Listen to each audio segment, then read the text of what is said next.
Welcome back, everyone. Today marks the beginning of our playthrough of The Lost Mine of Phandelver. Before we begin, what do you guys think of everyone's new art? Looks great, Ben. Great job. Yeah, I like these new ones. Awesome. We may change them later in the campaign as you guys get to higher levels, but if everyone wants to stick with these ones, we will. I love them. I look so magical. And I look very majestic. Well done, Ben. All right, awesome. I also want to ask you guys and the viewers about your thoughts on our very first intro. Very suspenseful. Yeah, it's got me excited to go kick some ass. Perfect. Well, gentlemen, let's get this started.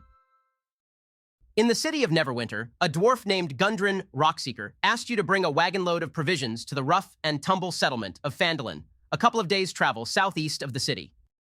Gundren was clearly excited and more than a little secretive about his reasons for the trip, saying only that he and his brothers had found something big, and that he'd pay you 10 gold pieces each for escorting his supplies safely to Barthen's Provisions, a trading post in Phandalin. He then set out ahead of you on horse, along with a warrior escort named Sildar Hallwinter, claiming he needed to arrive early to take care of business. You've spent the last few days following the high road south from Neverwinter, and you've just recently veered east along the Tribor Trail. You've encountered no trouble so far, but this territory can be dangerous. Bandits and outlaws have been known to lurk along the trail. I don't fuck with bandits. I'm trying to get paid. Haha.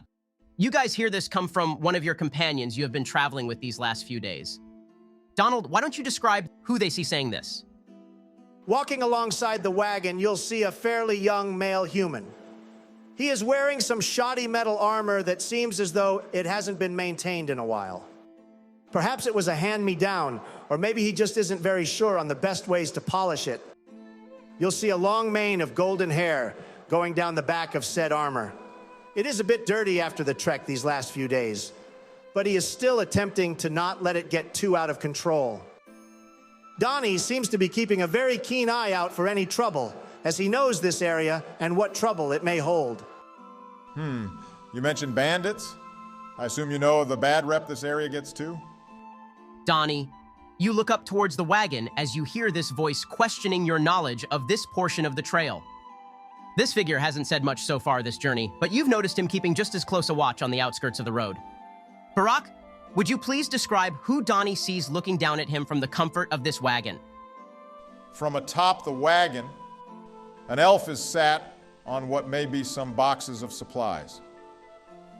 The first thing you would notice about this particular elf is that he is not of fair skin like most. With the black and green fur cloak, he has not over his head during this open area. You can tell his complexion is of a more mixed background. This is only helped by the fact that as he stands to continue his watch, he seems to stand slightly shorter than your average elf. While standing, you can see small glints of metal lining his belt from where the sun reflects off it. He is armed, but does not appear to be one to flaunt his weaponry. Or maybe he just has a really nice belt on. Ha ha ha! You're making it too easy for me, Barry. You got something to say, Donald? For Ben's sake, I'll hold my tongue. Back to what you were saying earlier, I do know this area. And I also know that people in this particular area may try to make quick work of us and make off with our goods. You may not know me well, Elfman, but know this. Do not try to prevent me from getting anything I deserve, especially some coin. Oh, I have no doubt you'll get exactly what you deserve. And your name is? I have no doubt either, and my name is Donnie. What about you? It's Barbin. Shifting focus to the front of the wagon, there are two other figures sitting and chatting while holding the reins of the two oxen pulling the supplies down this trail. George and Joe, you can decide who would like to speak first. After you, Joe. In the passenger seat of the wagon, there sits a short man with frizzy gray hair, frizzy gray eyebrows, and a bit coming from his ears as well. He has a very cheery voice due to his obvious excitement about reaching Phandalin eventually. He has on some robes that look a bit too big on him, almost like some nice and comfy pajamas. You can assume that they either aren't his or he never grew into them. Oh man, what'd I do to be in some pajamas right now? Episode 1, and we're already going to need some Sleepy Joe name suggestions. Yeah, I can't even argue on this one. Maybe we could do like a pajama party or something, guys, maybe for our next episode. Joe, there is no way I'm having a slumber party with other presidents and, well, Ben? Oh, come on. It'd probably be a lot of fun. It wouldn't even need to be a slumber party, just like one of those work party days. Like those bring your kids to work days. The last thing I'm doing is bringing my kids anywhere near your workplace, Joe. Oh, geez. Guys, can we get back to whatever Joe was going on about? Oh, yeah. I'm finished anyway. Sitting next to this halfling is a dwarf, just as small about, but much rounder. He has a robe on as well, but his is a dark green and is quite dirty. Funny enough, he also has graying hair, but also a large gray beard that goes down to chest level. He has a small bird on his lap. It's not his, it's just a wanderer, much like he is at this moment in time. He looks a bit nervous, but the funny stories being told by Yorkus next to him is helping to keep him composed. That and the two folks behind him that look far more dangerous. Wow, very nice. Now back to our story. The four of you have been on the Tribor Trail for about half a day. As you come around a bend in your path, Gralmir, you spot two dead horses sprawled about 50 feet ahead of you, blocking the path. Each has several black-feathered arrows sticking out of it. The woods press close to the trail here, with a steep embankment and dense thickets on either side. In the middle of laughing from one of Yorkus's stories, hold on, something's wrong here. Huh? What is it? Look, right there, those horses and those arrows. Oh, shit. Hey, you two back there. There's trouble ahead. Yeah, I see. Wait here, I'll go check it out. I'll join him, you two. Keep your eyes peeled for any movement.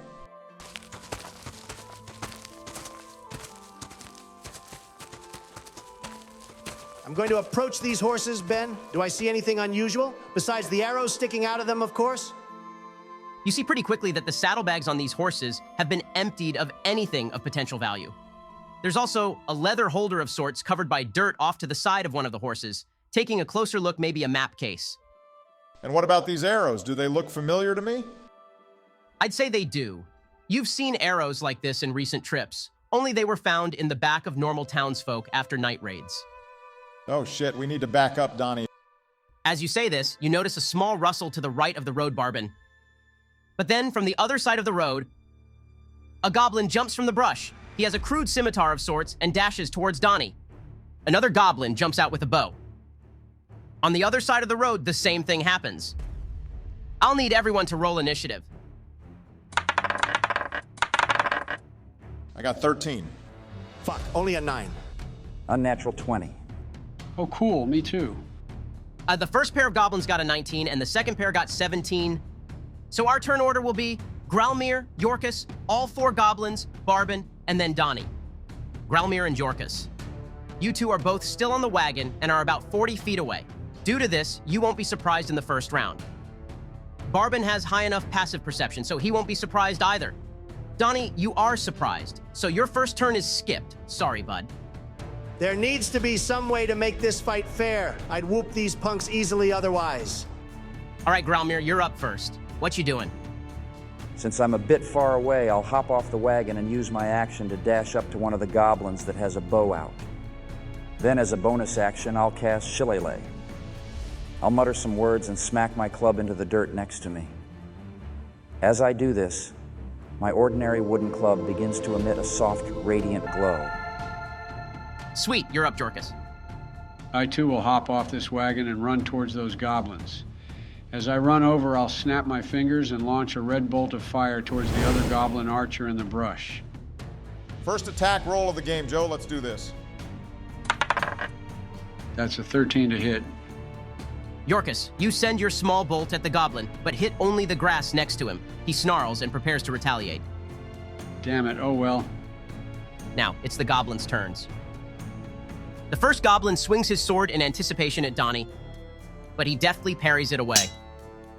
The goblin next to Gralmir attempts to run to get some space. You get an attack of opportunity on him as a reaction.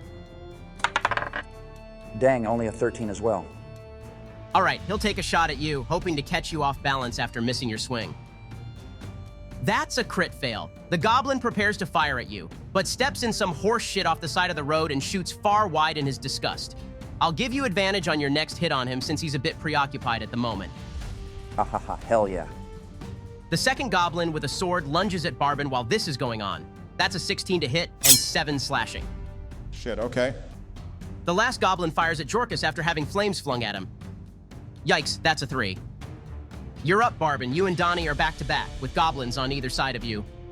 I'll take out my short sword hidden under my cloak and stab at him. 22 to hit and 9 piercing damage. That'll finish him off in 1 hit. How does Barbin kill this one? A quick flick of my sword into the gut and a twist to seal the deal. Nice. All right, Donnie is skipped due to being surprised. So it's Grelmir at the top of the round. Crock of shit. I'll go catch the goblin that scampered away and swing with advantage. 21 and 16 to hit for 10 bludgeoning damage. Another one down. How you do it? A nice swing for the fences sends him flying 10 feet away, face in the mud. You're up, Jorkus. I'm going to reposition and snap at the archer again.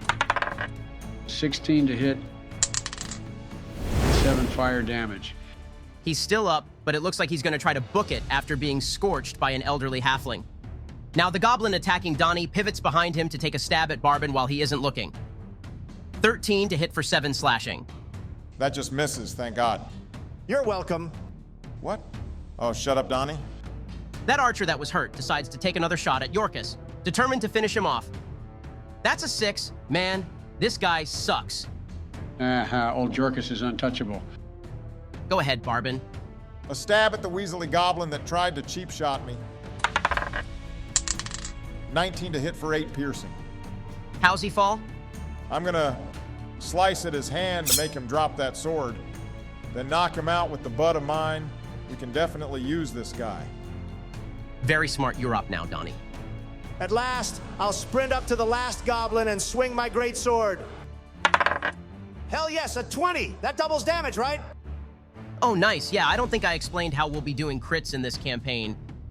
I think it'll be cool to have you guys roll 2 dice for damage on crits. And whatever the highest number you roll is, we'll just double that. So if you roll a 3 and a 5, we'll take the 5 and double it to 10. That'd be great if Donnie actually rolled a natural 20. His was unnatural. Wait, what? What's the difference, Joe? You need to get a 20 on the die, not with your modifier added onto it. Oh, you gotta be shitting me. Who even makes these rules? Ha ha ha, at least you hit him, Donnie. What's the damage? 8 slashing. Will that finish him? Haha, yeah, that does. How does Donnie kill the remaining robber? After my long strides over my imposing yet handsome frame towers over the short beast, he's too stunned to move. Maybe it's out of adoration, or maybe he's pissing himself. I place my palm on his head and lift him up. He closes his eyes and his body falls limp to the terrain a moment later. I turn around, holding nothing but my sword and a head in my other hand.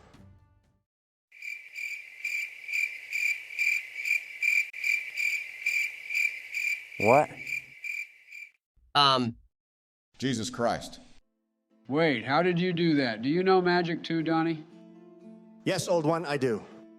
Well, maybe we can share our knowledge with each other. I can show you some cool spells. I know one called Silence. Maybe I should use it right now. It's okay, show me if we find more goblins. Yeah, sure thing, Jorkus. I'll totally do that. Joe, you worry me. Yeah, let's just go interrogate that goblin Barbin knocked out. Yeah, I'm still a bit stunned over Donnie's kill. Let's just move on. I'll give the goblin a few slaps to the cheeks and start yelling at him to wake the hell up. And I'll stand over Barbin, holding the decapitated head of his ally as an early birthday present. Jesus, as the goblin comes to consciousness, he coughs and then screams at the gruesome sight laid before him. Please, please, not me too, spare me! Now, where's the rest of your group? Goblins don't live in groups of 4? Mercy, they're in a cave not too far from here. Good, you'll be leading us there? And if so much as one gray hair falls off Jorkus's head, you'll be joining your friend here? Jorkus's hair may fall out as is, so I don't see our green friend living long anyway. This is true. I think it's the weather. Or maybe because you and I are old farts. Oh, yeah, huh? Maybe that too. Haha, roll persuasion with advantage. Got a 15. Okay, I'll bring you there. Good. Let's get a move on. Midgets. Park our wagon off the road in the forest and bind those oxen to a tree. Yorkus, let's go. Oh, yeah, of course. It takes a few minutes to find a good spot for the animals and the wagon to fit, but they're tied securely to a tree and should be fine for food as long as you put some feed out. Yeah, I'll do that. While we're away from the others, hey, Yorkus, Huh? What is it? just watch yourself around that blonde guy. He seems to kill for sport. And if we look entertaining enough to him, I don't doubt he'll try something. What? Watch it, punk! Donald, they're nowhere near you. Oh, damn it. Fine. Yeah, you watch yourself, too. I'm more afraid of the goblins than anything, so we'll watch each other's back. Deal. All right, Ben, we'll head back over. About time, lead the way, Green One. Yes, sir, of course. The spared goblin begins to lead you into the forest. He's pretty good at maneuvering through all the bushes and thorns and moves warily towards the direction of the supposed cave. While we're going, can I make sure there's an actual path we're following? I don't want him setting us up. Yeah, roll survival. Now that's a nat 20, Donnie. Yeah, whatever. Nice.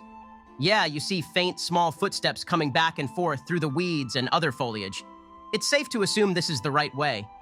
As you guys move on, what's the marching order for this trek? I'll be up front with the goblin. I want to continue speaking as we move on. I'll be behind Barbin. Go in front of me, short round. Wow, nice reference, but shut up. Yeah, I'll be behind Yorkus. And then Donnie, got it. Barbin, what were you going to ask your guys captive? How many of his friends are in this cave? Let me think, sir. I think maybe no more than 20, I swear it. Okay, and have you and your friends seen another dwarf on this trail? His name is Gundren, if that helps. Or a human named Sildar. Yes, I think that dwarf is in the cave. He was in the eating cave last I remember. Okay. Why'd you sound so zesty there, Barry? Huh? Me? Haha, yeah, you went all teenage girl on us. I don't think I did. Ha ha ha! You totally did, Barry. Yeah, whatever. I'll make sure to give you guys shit too next time you speak weird. Let's just keep moving. Okay, right. After about 10 minutes of walking, the goblin stops you. Follow me, there's ropes here. All right, is he being for real? Perception check, anyone can do it. 22. 13. Okay, you both scan the area, and yeah, he wasn't lying. Along the path you're skirting around, there's a snare trap along a tree. Seems he values Yorkus's hair. All right, good. Let's move on. Another. What feels like 10 minutes later, the goblin speaks again. Come on, watch out for the hole. It's a big hole. This one, you guys can easily see after he points it out. It's literally just a pit, and it's not even that deep. What pathetic defenses. A rope in a hole. Are we going to be fighting jesters in this cave or goblins? The goblin turns around to look at you and clutches his fists after hearing your comments. Got a staring problem? I know another goblin who had one too. And I'll turn to the side to show the goblin head strapped to my belt. No, sir! No! His fists loosen and he quickly turns back to the front, quiet as can be. See, Yorkus? I casted silence on him. Whoa, that's incredible. What time does it appear to be, Ben?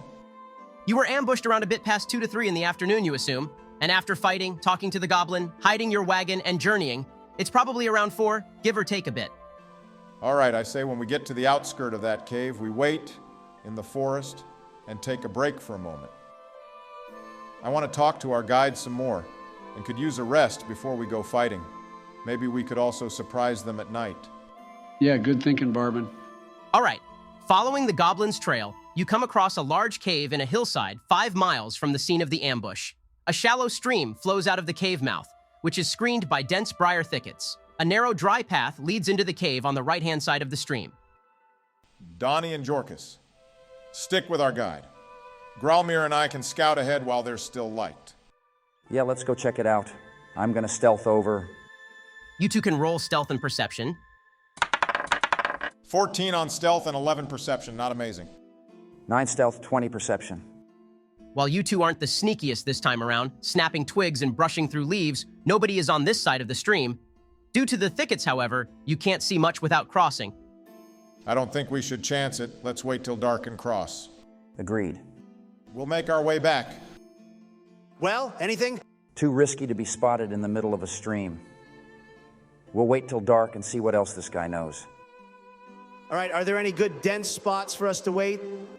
No check needed. This whole area is full of cover, and you can set up a spot without worry, so long as a fire isn't going. While we wait, I want to speak with our new friend. You guys have a leader of sorts here? Yeah, Klarg, he's a bugbear, and a mean one at that. What's Klarg got you guys doing out here, and why did you take our employer? Roll persuasion. Only a 12. Just Robin. I don't know much else. Bullshit! Spill the beans, Pipsqueak! Haha, roll intimidation. Unnatural 20, baby. Okay, don't tell Klarg, please. He was told by King Groll to get the dwarf and bring him back to Cragmaw Castle. Wait a second. This isn't a castle, and you said the dwarf was here. Oh, well, This guy spews nothing but crap. I ought to just kill him now. Yes, I'm starting to think so too. Hehe.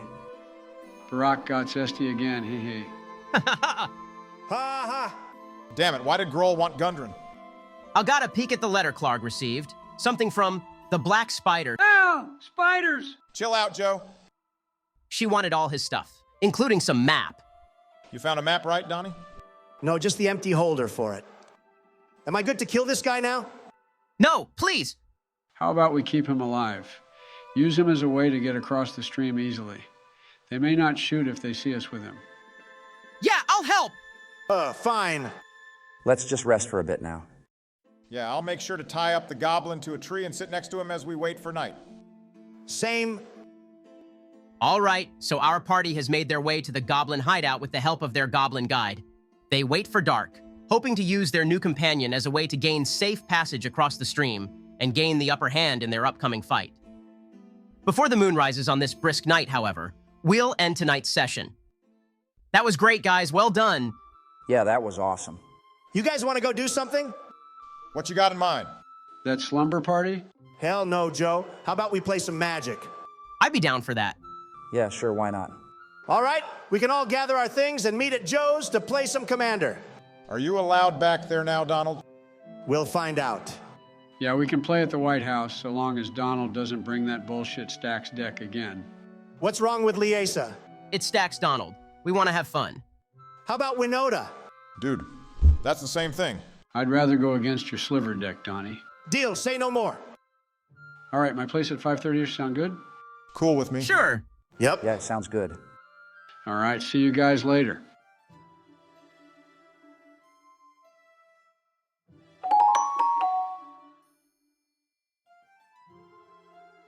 Welcome back, guys. I assume you noticed some changes to our intro. Yeah, wow, we look a bit more official now. There's also been some changes to our display. With more we'll see later as you guys venture on. Oh boy, I'm so excited, Benny. Please don't call me that, Joe. What if I ask really nicely? Let's not annoy our DM, please. Yeah, Joe, that's like rule number 1 of D&D. And I thought Joe was the most experienced player out of us all. Oh yeah, sorry, Mr. Shapiro. Joe, just call me Ben. You got it, Ben. Now that that's over, I want to give a big thanks to the viewers for all the support on our last episode. Some of the visual and audio changes have actually been made due to feedback, so thank you guys very much. As always, if you have any more tips or ideas, don't be afraid to comment them, and I'll continue to relay them to our editor. With all that being said, let's begin tonight's session. Last we left off, our party was following the Tribor Trail with a quest to deliver a wagon of supplies to the town of Phandalin, under the employment of a dwarf named Gundren Rockseeker. During their journey, they had found horses that met an untimely end, and were then ambushed by goblins moments later. After knocking one goblin out and, well... Hey, they had it coming. Yeah, right. And, dispatching of the remainder, we'll say. Rather than risking crossing the stream upon arrival to the cave, the party waited till the skies darkened and continued to interrogate the goblin, who they had now discovered to be a liar of sorts. We pick back up with the party after a short rest, during which time they decided to spare the goblin to use him as a means to infiltrate the cave. Did anyone use hit dice to heal during the rest? I think most of you finished that battle unscathed. I was the only one that got hit, and yeah, I healed and rolled back up to full. All right, sounds good. So what's your guys' plan now that it's dark? So, we're gonna have this goblin act like he captured us or something? Ha ha, good joke, Gromir. As if this weasel could be intimidating enough to capture the 4 of us. Namely, me. That's a fair point. The other clan members probably won't buy that. How should we do this then? Ben, is the goblin's face beat up pretty bad? Taking a look at him, it looks like Barbin may have broken his nose. It's not pretty, but then again, it beats being dead. Okay, guys, I have a disguise kit. Maybe if I fix him up a little bit, we can have him look as though we got into a fight, but spared him. Joe, last session called, they want their plot back. That's literally what we did. Let me finish, you idiot. We say that we spared him in the hopes of speaking to their leader, as we have a business opportunity that may interest him. Now this sounds interesting. We say the goblins started the fight thinking we were random people, but we have actually been sent here from Neverwinter by our own leader. Yeah, I think this could work. And by using that disguise kit, we can make it look like we tried to make amends by fixing his injuries. Exactly. I guess there are some gears turning underneath the cobwebs in that dome of yours. Seems I misjudged you, Yorkus. That's very kind of you, Donnie. So is this your plan? Yeah, I want to ask the goblin his name, though, first. It wouldn't be very diplomatic if we did not even know our guide's name. Yorkus, as you pose the question to the young goblin, he answers, "Everyone just calls me Oaf, so I guess that's my name." Ha ha ha, seriously, Oaf? Yeah, that's what they call me. This is amazing. Now we have a party with 2 Oafs. So should we start to head towards the cave? Yeah, it's a pretty solid plan. Let's go. All right, before we make our way across, I'm going to use my disguise kit to help Oaf look a bit less hurt. Give me an intelligence check, Yorkus. Boom! 16. Wow, nice. Yorkus pulls out a small kit from his bag and begins to go to town on Oaf's face. To everyone's surprise, Oaf's nose actually looks much better now, even under closer inspection. Awesome job, Jorkus. Oaf looks like 1,000,000 platinum. It still hurts though, sir. Well, keep up our ruse when we cross and make our way inside, or else it'll be hurting even more. Yes, sir. Oaf, take the lead. Take my torch as well. I'll pull out a torch from my pack. Jorkus, can you light this? Yeah, I'll set it down on the ground and cast a firebolt to get it going. Here you go, Oaf. Now let's go. Follow me, sirs. Oaf begins to make his way down to the stream and shortly after begins to cross. Are you all still following? Yep, let's go. Can I look around to see if we're being watched? If you have dark vision, roll perception normally. If not, you have disadvantage. Straight roll. Oh no. Natural 1. Haha, as Gralmir is walking alongside you all, he seems distracted trying to check for any peeping eyes in the woods. In the middle of his gaze, he suddenly trips over a pebble, splashing into the stream and being absolutely drenched now. Oh man, it's a bit cold now that I took a quick dip into the water. Did anyone come to investigate the noise bin? Continuing to cross the stream, it doesn't appear to have attracted anyone yet. All right, let's go, Oaf, and watch your step for now on Gralmir. On the east side of the stream, flowing from the cave mouth, a small area in the briar thickets has been hollowed out to form a lookout post or blind. Wooden planks flatten out the briars and provide room for guards to lie hidden and watch the area, including a pair of goblins lurking there right now. Let me speak to them, sirs. Just don't fuck this up, Oaf. As Oaf approaches the 2 goblins, you can tell they are on high alert now that he is traveling with a full party of new people. "Who are these idiots?" one of them says while staring daggers at Oaf. "Calm down, would you? These fine sirs are wishing to speak to Klarg. Something concerning coin that I think he'll be interested in." Wow, that's a nat 20 on Oaf's deception. I knew this plan would work. Oh, I'm sure he would be. But wait, where's the rest of your hunting group? I'll step up before Oaf says anything dumb. Your compatriot here and his allies ambushed us, unaware that we were traveling here with a wagon of supplies and a business opportunity for Mr. Klarg. As you can see, his allies are no longer here due to that unfortunate battle. Yet we have mended the wounds of Oaf, seeing as he understood our purpose of travel. Roll persuasion. 14. The DC went down because of your nice disguise work. Well, it appears you did try to help this idiot here. Fine, go ahead. Very gracious. Good evening, gentlemen. Well done, Jorkus. Let's continue. Just inside the cave mouth, a few uneven stone steps lead up to a small, dank chamber on the east side of the passage. The cave narrows to a steep fissure at the far end and is filled with the stench of animals. Savage snarls and the sounds of rattling chains greet your ears, where 3 wolves are chained up just inside the opening. Each wolf's chain leads to an iron rod driven into the base of a stalagmite. We probably should avoid going near these guys. Let's go quickly, Oaf. Yes, sirs, follow me. The wolves continue to growl and bark at you, but make no attempt to pull from their chains as you quickly pass by their small den. The main passage from the cave mouth climbs steeply upward, the stream plunging and splashing down its west side. In the shadows, a side passage leads west across the other side of the stream. For those with dark vision, I believe only Gralmir and Barbin. In the shadows of the ceiling to the north, you can just make out the dim shape of a rickety bridge of wood and rope crossing over the passage ahead of you. Another passage intersects this one, 20 feet above the floor. Are there any goblins on that bridge spying on us? Perception check. 14. Peering up, you see no trace of any goblins keeping guard. Maybe they're all asleep since you came when it was dark, or maybe you just can't see them. What time would you say it is since we rested till it was dark? By now, after waiting, maybe 8 or 9-ish. All right, so I assume some of them are still awake. Everyone just be ready for any trouble. Trouble's my middle name. I thought it was John.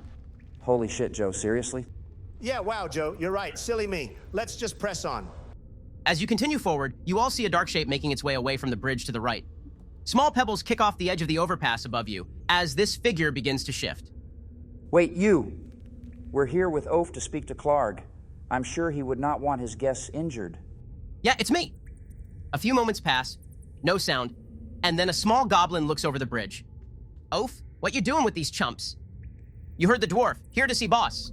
Fine, get up here. Oaf begins to move with haste as he was ordered. As he leads you forward, the stream passage continues up beyond another set of uneven steps ahead, bending eastward as it goes. A waterfall sounds out from a larger cavern somewhere ahead of you. I say we take out any idiots in here, then we can face their boss without him getting any help. Depends on how many others are alongside this one goblin we spoke to. Oaf, and you all eventually climb the remainder of the stairs after discussing. This cavern is half filled with 2 large pools of water. A narrow waterfall high in the eastern wall feeds the pool, which drains out the western end of the chamber to form the stream that flows out of the cave mouth below. Low fieldstone walls serve as dams holding the water in. A wide exit stands to the south, while 2 smaller passages lead west. The sound of the waterfall echoes through the cavern, making it difficult to hear. Difficult to hear? Oh, this is too perfect. So how many goblins are in this chamber? Looking around, there appears to be 4 goblins. You assume one of them was the one you spoke to by the overpass. I will approach alongside Oaf. Hello, soon-to-be friends. We have business with Klarg, and our guide here has been tasked with bringing us to him. I thank you very much for your understanding, as I am quite sure you do not get many visitors in these parts. Roll persuasion, haha. Would I have any bonus because of being with Oaf? He hasn't done anything to give our plan away, right? Let's see. Oaf looks a bit uneasy, but hasn't fucked anything up, so yeah, I'll lower the DC on this. Wow, another 14. That's like 3 tonight. 2 of the goblins look a bit bewildered after hearing your story, but seem to just believe you. After all, you wouldn't have made it this far if you were lying, right? The others have their heads cocked too, but are more interested than anything else, it seems. Oaf starts to give the others grief. He's obviously nervous, and his facade seems to be starting to crack. You don't want to keep boss waiting, right? Oh shit, here we go. One of the goblins approaches. You know his voice to be similar to the raspy one by the bridge earlier. Excuse me, your name, sir? I would like to know the name of the one who is giving our guide and potential business associate trouble after a rough day for him and ourselves. Maybe Klarg would like your name too. Scret, now what's this business about? I can't say this near these fools you're with. Look at them. They look like a bunch of idiots after hearing my friend speak. Let's step away and we'll speak more openly. Haha, this is great. Roll deception with advantage due to that threat, but also because his allies do look like a bunch of idiots after hearing Yorkus speak. Nat fucking 20, baby. This just keeps getting better. Scret turns to the others who still sit there looking at Yorkus. Some of them pick their nose and the other is just scratching his ass. You make a point, let's go over here. I'll walk with him to the staircase, winking at the others as I leave. Looks like Barbin is getting lucky tonight. Scret makes sure that nobody is spying on your conversation and looks to you. So, what's this deal about? Let me show you. And I'll quickly pull my short sword out from under my cloak and stab him. He has no idea this is coming due to the deception roll. So, this will be with advantage and sneak attack if you hit... Dirty 20 for 5+6 sneak attack. Quick and clean. Scret looks very interested 1 second, and the next. He is looking down with a hand over his mouth and a blade in his chest. He slumps against the side of the cave as his expression begins to empty of any recognition. Goddamn. I'll make my way back up to the others. Scret had to go take a piss. Let's go see Klarg now. Deception check. Another 14 for the night. One goblin starts to walk to the staircase. A piss? This seems weird. I'll nod to the others, and once he passes me, I'll stab him in the back too. Another roll. no advantage because he's suspicious. Shit, 12. Out of the corner of his eye, the goblin hears you reach for something and jerks around, just out of the way. Everyone, roll for initiative. 4, dang it. Oh, me too. 8, not much better. You guys are ass, 14. So our order is Goblin 1, Donnie, Barbin, Goblin 2 and 3, Grelmir, then Yorkus. Beginning of combat. The goblin you tried to stab Barbin takes out a blade of his own and makes an attempt to slash at you. Dirty 20 for 7 slashing. Donnie, you're up, with Barbin next. Get the hell out of the way, Oaf. I'll push him aside, then strike one of the idiots in front of me. Dirty 20 as well. For 11 slashing. 1 down, how does Donnie start this fight off? A quick slice from the shoulder, carving down. I push the runt off my blade and look to the other. Go ahead, Barry. I'm getting revenge for him hitting me. 23 to hit for 9 piercing. Another one down, any flair? Nope. I'm gonna run to corner that last goblin before he tries any slick shit. All right, well, it's his turn. He swings at Donnie, but in his fear, slices at nothing but his breastplate. He's practically shitting himself right now and stands there stunned. You're up, Grelmir. It's clubbing time. Another dirty 20 for 7 bludgeoning. Wow, as quickly as this battle started, it's over. A bonk from Grelmir sends the last goblin over the small wall and face first into one of the dams. I didn't even get a turn. At least me and Oaf got to sit back and watch together. Yeah, Oaf has a very large grin on his face now. I take it you didn't like them? They don't like me, so I don't like them. Very simple way of thinking. I like it. Let's go see your boss now. Man, this is fun. Lead on, Oaf. I can't wait to give Klarg a taste of my steel. Of course, sirs. You climb the stairs and out of the extremely loud waterfall portion of the cavern. Upon arriving, sacks and crates of looted provisions are piled up in the south end of this large cave. To the west, the floor slopes toward a narrow opening that descends into darkness. In the middle of the cavern, the coals of a large fire smolder. Beside this fire sits a bugbear, and laying by him, a mangy wolf. Off to the side are 2 goblins talking, who immediately draw swords after noticing your arrival. Klarg doesn't seem to notice until one of them yells to your group, "Oaf, what you doing with these fellas? Free kills for boss?" No. They are here to speak of coin with him. This is true. The bugbear stands to his feet, holding his wolf by the scruff of its neck. "I'll decide what is and isn't true," he yells.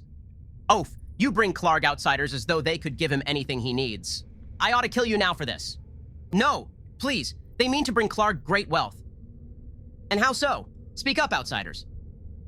I'll pull a flask out of my bag, but make sure not to present it fully yet, so they can't get a good look at what it may be. Maybe if you saw this, you'd understand. And I'll hand it to Yorkus. There's a small label on it, depicting it to be oil inside. I assume he'll get the idea. Oh, I do. Okay, roll deception, Barbin. Only a 10. You! Grab that and bring it here! He points to one of the goblins, who quickly makes his way to Yorkus. I suppose this could maybe work still. I'll make sure to hand the goblin the flask with the label facing away from him. The goblin snarls at you while taking the clay flask and shuffles over to Klarg, still keeping eyes on you. And what may this be? Does Klarg hold it? No, he's having the goblin inspect it first. It's a present, and I'll snap my fingers and cast Firebolt at the flask the goblin is holding. Go ahead and roll, then it's initiative. 18 to hit for 8 fire damage. Okay, nice. Only the goblin is in range of the flask, but he'll take extra damage from the oil as it catches flames. Since the wording on oil flasks is weird, we'll just say he takes the 5 fire from it exploding on him, and 5 more next round if he lives. The floor around him is also in flames for 2 rounds. Now everyone, roll initiative. Damn it, 11. 19. Same. I think you two have rolled the same initiatives as each other every fight so far. We're like 2 peas in a pod. Right. A 19 and you two still can't beat me. 22. Wow, really high rolls. I got a 20, 2 18s, and a 16. Order is Donnie, Goblin 2, Grelmir, Yorkus, Goblin 1, the Wolf, Klarg, and then Barbin. Beginning of combat, Donnie, one goblin has gone up in flames and is freaking out while the other has pulled out a bow. Klarg is pissed and has sicked his wolf on your group and pulls out a rusty Morning Star. What are you doing? I'm fucking Klarg up is what I'm doing. I charge at him. 22 to hit for 15 slashing damage, baby. Wow, nice hit. Klarg looks seriously hurt after that blow. After you strike Klarg, the goblin with a bow takes a shot at you. Wow, Natural 3, the arrow flies way wide of you through the fire and flames on the floor and into a stalagmite. Go ahead, Growlmere. Could have cast fairy fire without catching Donnie in it? Yeah, but then you wouldn't get the wolf in it either. That's okay. I'll take a small sack out of my back pocket and toss the powder in the air in front of me. I'll jab my staff, rather than my club, through the powder in midair, and green lights begin to light up creatures within range. What save is that? DC 13 Dex save. Klarg saves, but both goblins fail and begin to shine. That's my turn. Go get him, Yorkus. You have advantage against the goblins now. Awesome. I'll step in front of Ove to make sure my buddy is safe, then snap at the archer. Oh man, natural 1 and an ace. Did you have a stroke there, Joe? Yeah, that one kind of worried me. No, I'm okay, I promise. I got an 8. Well, all right then, Jorkus. A small sneeze sends your firebolt zipping past the archer and into the wall of the cave behind him. Now it's Goblin 1, who dies to the flames, continuing to scorch him. So it's actually the wolf and then Klarg. Klarg's wolf snaps at his attacker, but does no damage, only biting into the air as Donnie dodges the feral-looking beast. I'm untouchable. As Donnie exclaims this mid-fight, Klarg smashes the piss out of him. That's a 17 to hit 14 piercing. Oh, fuck. Say it, Donnie. I'm down. Ha ha! Mr. Untouchable got his shit pushed in. Shut the hell up, Barry! It's okay, Donnie. We'll save our damsel in distress. Whatever, just do it quick. Yeah, I rolled max damage on that. Sorry, Donald. Barbin, you see Donnie fall after getting too cocky. Now, Klarg begins to approach you all. What are you doing? Is he next to anyone? Yep, he's right in Growlmere's face. All right, I'll whip out my short bow and take a shot at him. Yes, 19 to hit. That's 7 damage, but also 3 from sneak attack since he's next to an ally. Barbin, time seems to slow. You think back on your life and what has led you here. Such a hard life growing up, and you've seen your fair share of death. But to see Donnie, your ally, knocked down in a single blow from this terrifying opponent, you start to get scared. As Klarg prepares to do the same to your new dwarven companion, you take aim. You steady your hands and your mind, and you fire. Time resumes. You look to Klarg to see if your shot was true, and he stares back, but so too does the arrow embedded right into his jugular. He no longer has a weapon in his hand, and instead is only staring blankly at you with his hands around the wound.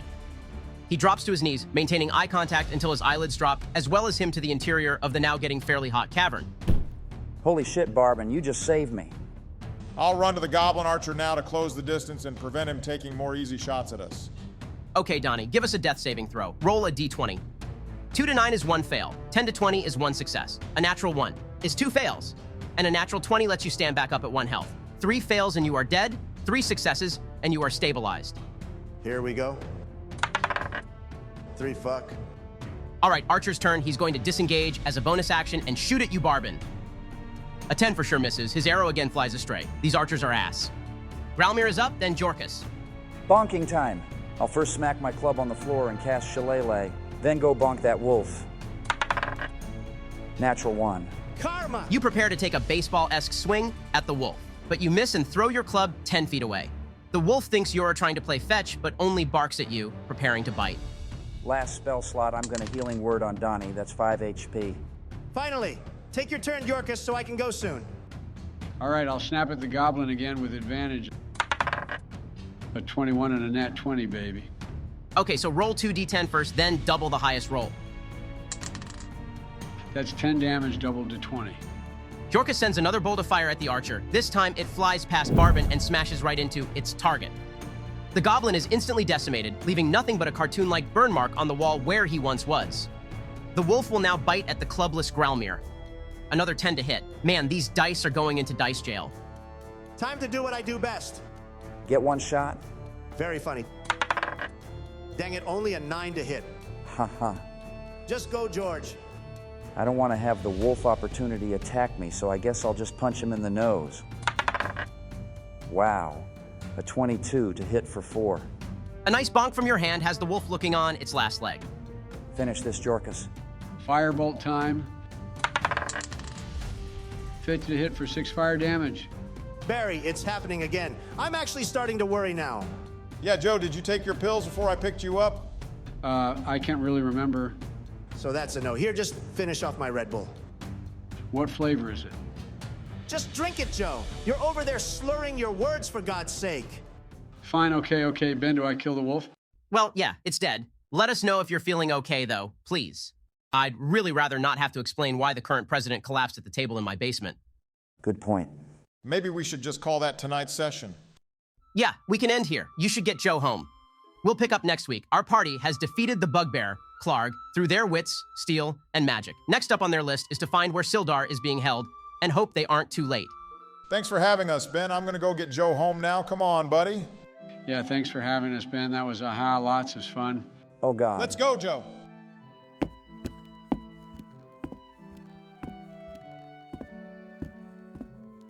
I take it no magic this time. Yeah, that's a safe bet. I'll see you guys next week, hopefully. Yup, see ya. Take care, Ben.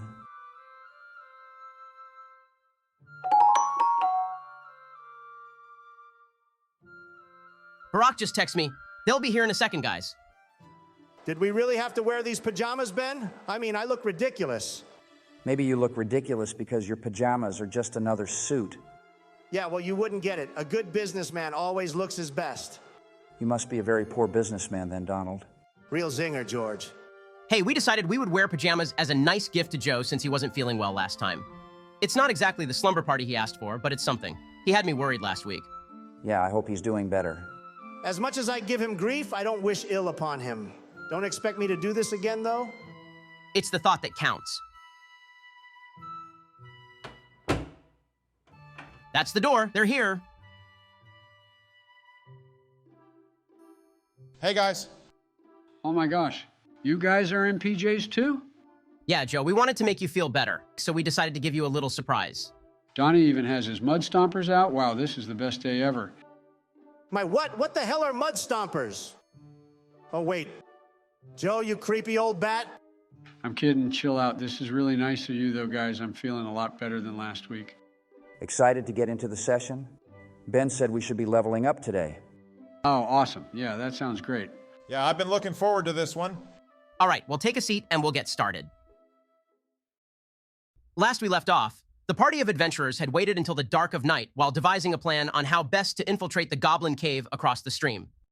After some deliberation, Yorkus put together a plan of using their goblin captive, whose name was apparently Oaf, to deceive their way to the boss of the hideout and rescue the escort of their employer, Sildar Hallwinter. Through Jorkus's surprisingly good application of basically makeup on Oaf's broken nose, they managed to dupe the guards outside and gain entry to the cave unharmed.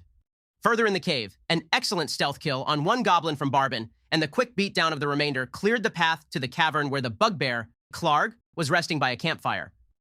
The party had brought an apparent gift to him, but upon the inspection of this clay container from one of Klarg's goblin henchmen, Yorkus casted a firebolt at the clay pot, which exploded and set the goblin lackey ablaze.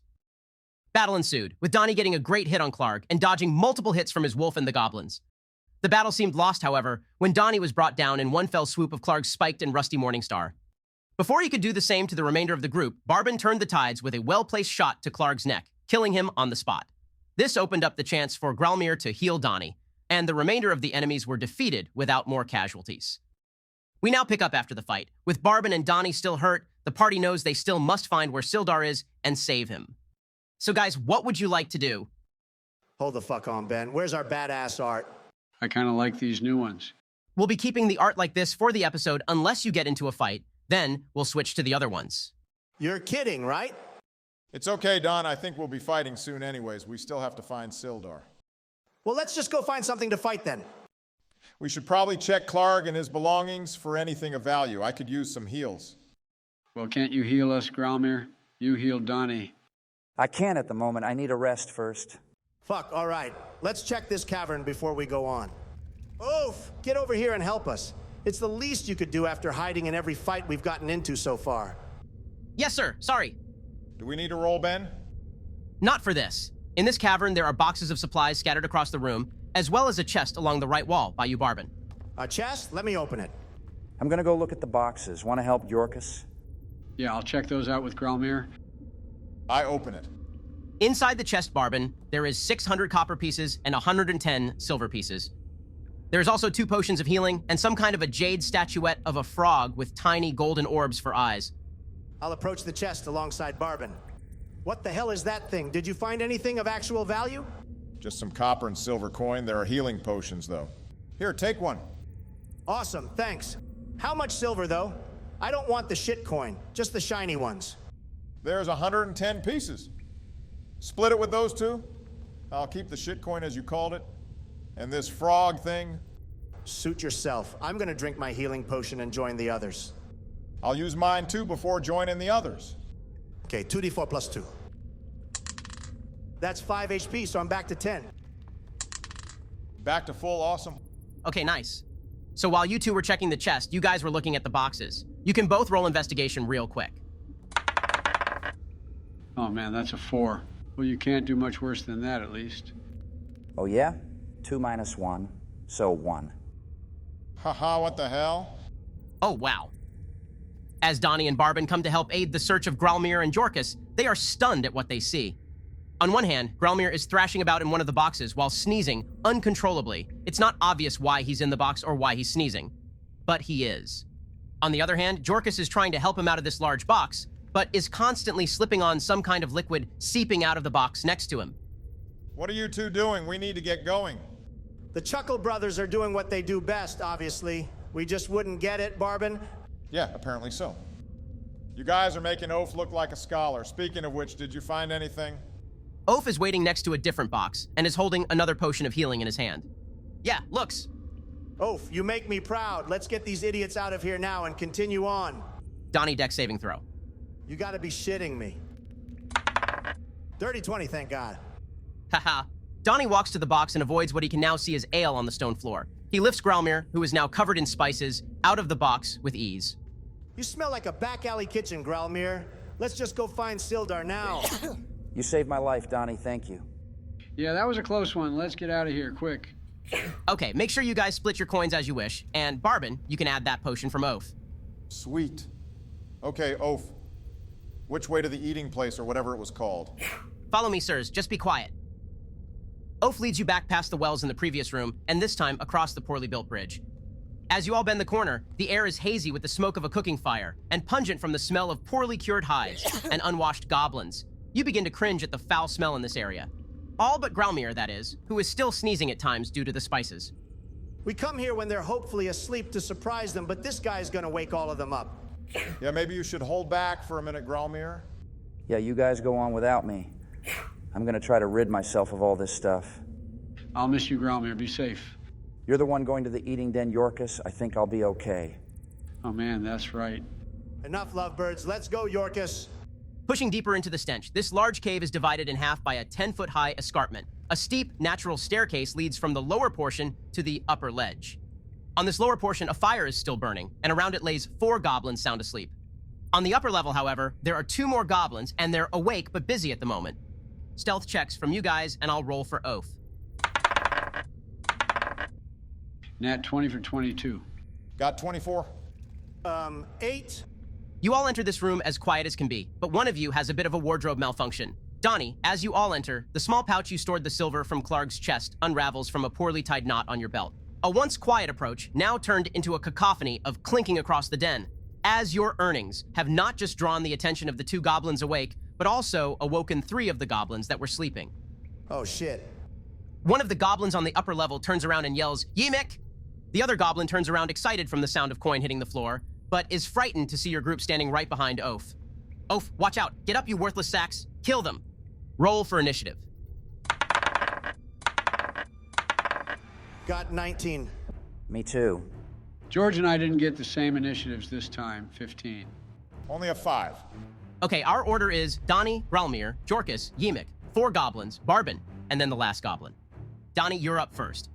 Hack and slash, baby. I'll swing at the nearest goblin to me. That's 17 to hit for 13 damage. Blood splatters to the floor as Donnie quickly slices across one goblin. Anything else? I'll shout to Gralmir. Get in here, quick! Okay, Gralmir is up. From what you see down the hall as a fight is ensuing next to a crackling fire. Keep in mind that you're about 35 feet away from your nearest ally and 40 from the nearest enemy. I will use my bonus action to clean the remaining spices off me. And my action to dash then. All the way to the goblins by Yorkus. That's my turn. Go ahead, Jorkus. I'm gonna magic missile the goblin right next to me. That's max damage, 5 force. So Joe, we spoke about how you wanted to do wild magic for this campaign. The first spell you cast using first level or up each turn will have you roll 2 d20s with disadvantage. If either is a 1, we roll the d100. Well, that's an 8 and a 1. Oh wow, let's see what happens, I guess. Haha, Yorkus. After sending the small red bolt at the goblin next to you, he watches as you rise a foot off the floor. You are currently under the levitate spell. It's okay, this is meant to happen. That's my turn. Now it's Ymik who runs to the south wall of the room where a figure is sat on the floor and begins to start cutting something. That will end his turn. That sounds like bad news. Yeah, someone take care of him. Before that happens, we have 3 goblins up. The first goblin will take a slash at Yorkus, who is still slightly drifting off the floor. That's a dirty 20 to hit and 8 slashing. Holy shit. You still up? Yeah, I'm at 1 HP though. The next goblin will attack Growlmere. That's 19 to hit for 4 damage. All right, not too bad. And now the last goblin will take a shot at Barbin, and 11 misses you. I'm going to take a stab at the goblin next to Jorkus. That's 21 to hit and 5 slashing plus 1 from sneak attack. That's just enough. A quick slice in the gut drops the goblin and makes an opening for Jorkus to float around safely. Anything else? No, I'm going to stay in front of Jorkus since he's hurt. Okay, one last goblin up. He's going to take a shot at you now, too. That's another 21 to hit for another 8 damage. You get new dice, Ben. These archers are actually doing some damage. Haha, not yet. About time I have some good rolls, though. All right, Donnie, you're up. I'm gonna go for the goblin on Growlmere. What's with these matching rolls tonight? Another 21 to hit for 8 damage. Another one down? You want to do anything else? I'm gonna start running up the stairs to the one they called Ymik. All right. Donnie moves surprisingly quick in his armor to drive his sword through one goblin and then dash up the stairs. He's now within just 10 feet of Ymik and the figure tied up. Can I see who it is now? Yup, you see an older male human in dirty and ripped up rags. He has slightly graying hair and looks quite bloody and tired. This must be the guy. That's my turn. Go ahead, Growlmere. Could I reach the goblin on the upper level by Ymik? Only if you used your action to dash. Okay. I guess I'll bonk the goblin with the bow on this level. Does 13 hit? It does not. You go for a haymaker, but the goblin ducks just before he would have been splatted by you. Dang it, go ahead, Jorkus. I will use my movement to float 10 feet into the air and say, "Behold, puny goblins, you stand in the presence of greatness. Cease your worthless attempts at harming us, and I may spare you." You're kidding. Roll, we'll say intimidation, I guess. Before this, I will cast a magic missile at Ymik's guard on the top level.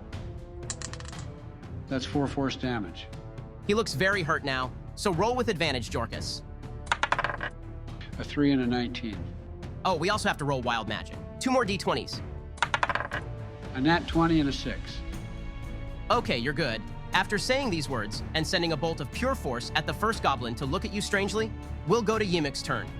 He drops the small knife in his hand and shouts to you, "Enough! What do you want?" We have defeated Klarg, and you are all on your last leg, it seems. We have come to help our friend Sildar and continue on our way. Wait, you killed Klarg?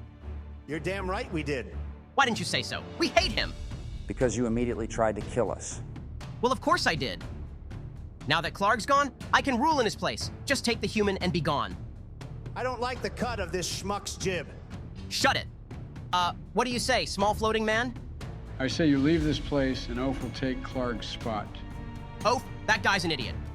For challenging us, you are as well. Now leave. Another intimidation check, this one with disadvantage. He seems really hell-bent on taking Klarg's spot. Dirty 20 and a 5, darn it. No, I'm not leaving without finishing this fight.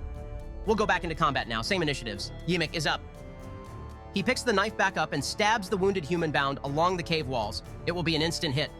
He plunges the knife deep and begins to run towards the edge of this upper level and jumps down. He succeeds his acrobatics check and lands safely on the bottom floor. Now the goblin by Barbin will use his bonus action to disengage, and then will shoot at you. A 13 just misses you, I believe. Your turn, Barbin. I'll shoot back at that goblin. That's 19 to hit for 5 piercing. One more goblin falls. It's just Ymik and his guard, who is barely holding on now. I'll run towards Ymik and end my turn. Okay, the injured goblin will fire at Jorkus, who is still floating about 11 feet in the air. Yikes, that's a 7. The goblin is too hurt to even aim properly, and his shot is way off. The arrow does nothing but dink off the back of the cave wall. He can't run because Donnie and Growlmere are blocking the stairs, so he's going to try to jump down. 18 acrobatics, so he too lands without hurting himself and begins to hobble towards the entrance to the cave. Top of the round, Donnie. Let's finish this shit. I'm jumping down too. 18 acrobatics. I'm fucking Yeemik up now. That's a 17 to hit, and I rolled max damage. So 17 slashing damage. Damn. How do you take Yeemik out? I jump over that pathetic guard and strut toward this clown. He's been pissing me off, so I don't even want to hear anything else from him. I kick him to the floor, and Ned Stark his ass. Spoiler warning. Sorry, guys. That shit's like over a decade-old George. If they haven't seen it, then that's on them. Yeah, that's fair. Did you like the show? Yeah, I like how in season 7... Wait. Our editor is currently watching it, so don't spoil it for him.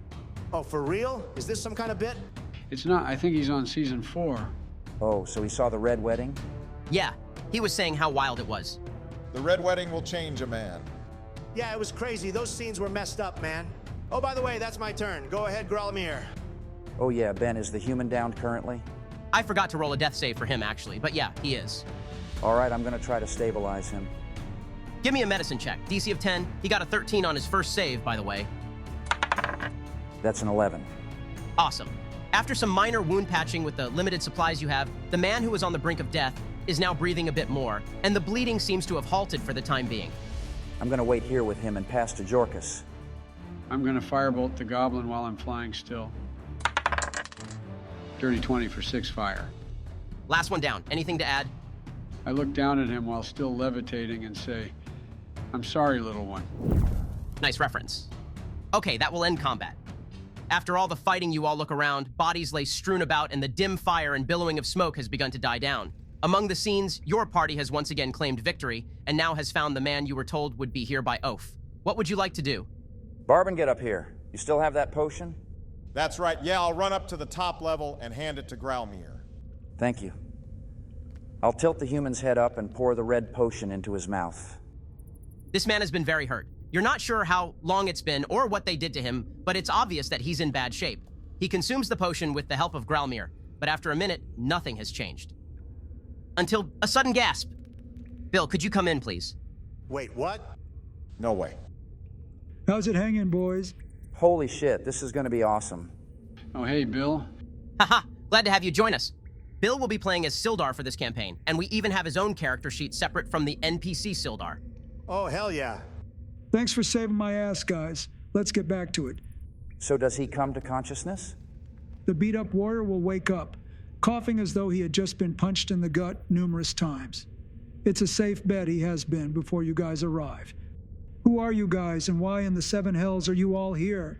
And with a goblin, no less. This is Oaf. He led us here after we spared him during an ambush on our wagon. He said you would be here. Don't you remember us?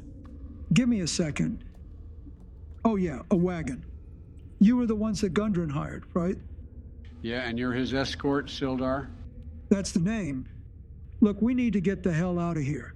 If Klarg sees you guys, he'll kill us all. He's been taken care of, but yeah, we're leaving. I'll help him stand and let him lean on my shoulder while we walk. I'm going to check the room and any bodies for valuables, and then we can all move on. Want to help me, Jorkus? Yeah, I'll help. Investigation checks. Got 17. And I got a 19. There's not much to find in this place, unless you want burnt and old game meat. There is a pouch on Yeemik, but inside is nothing but some gold teeth and 15 silver.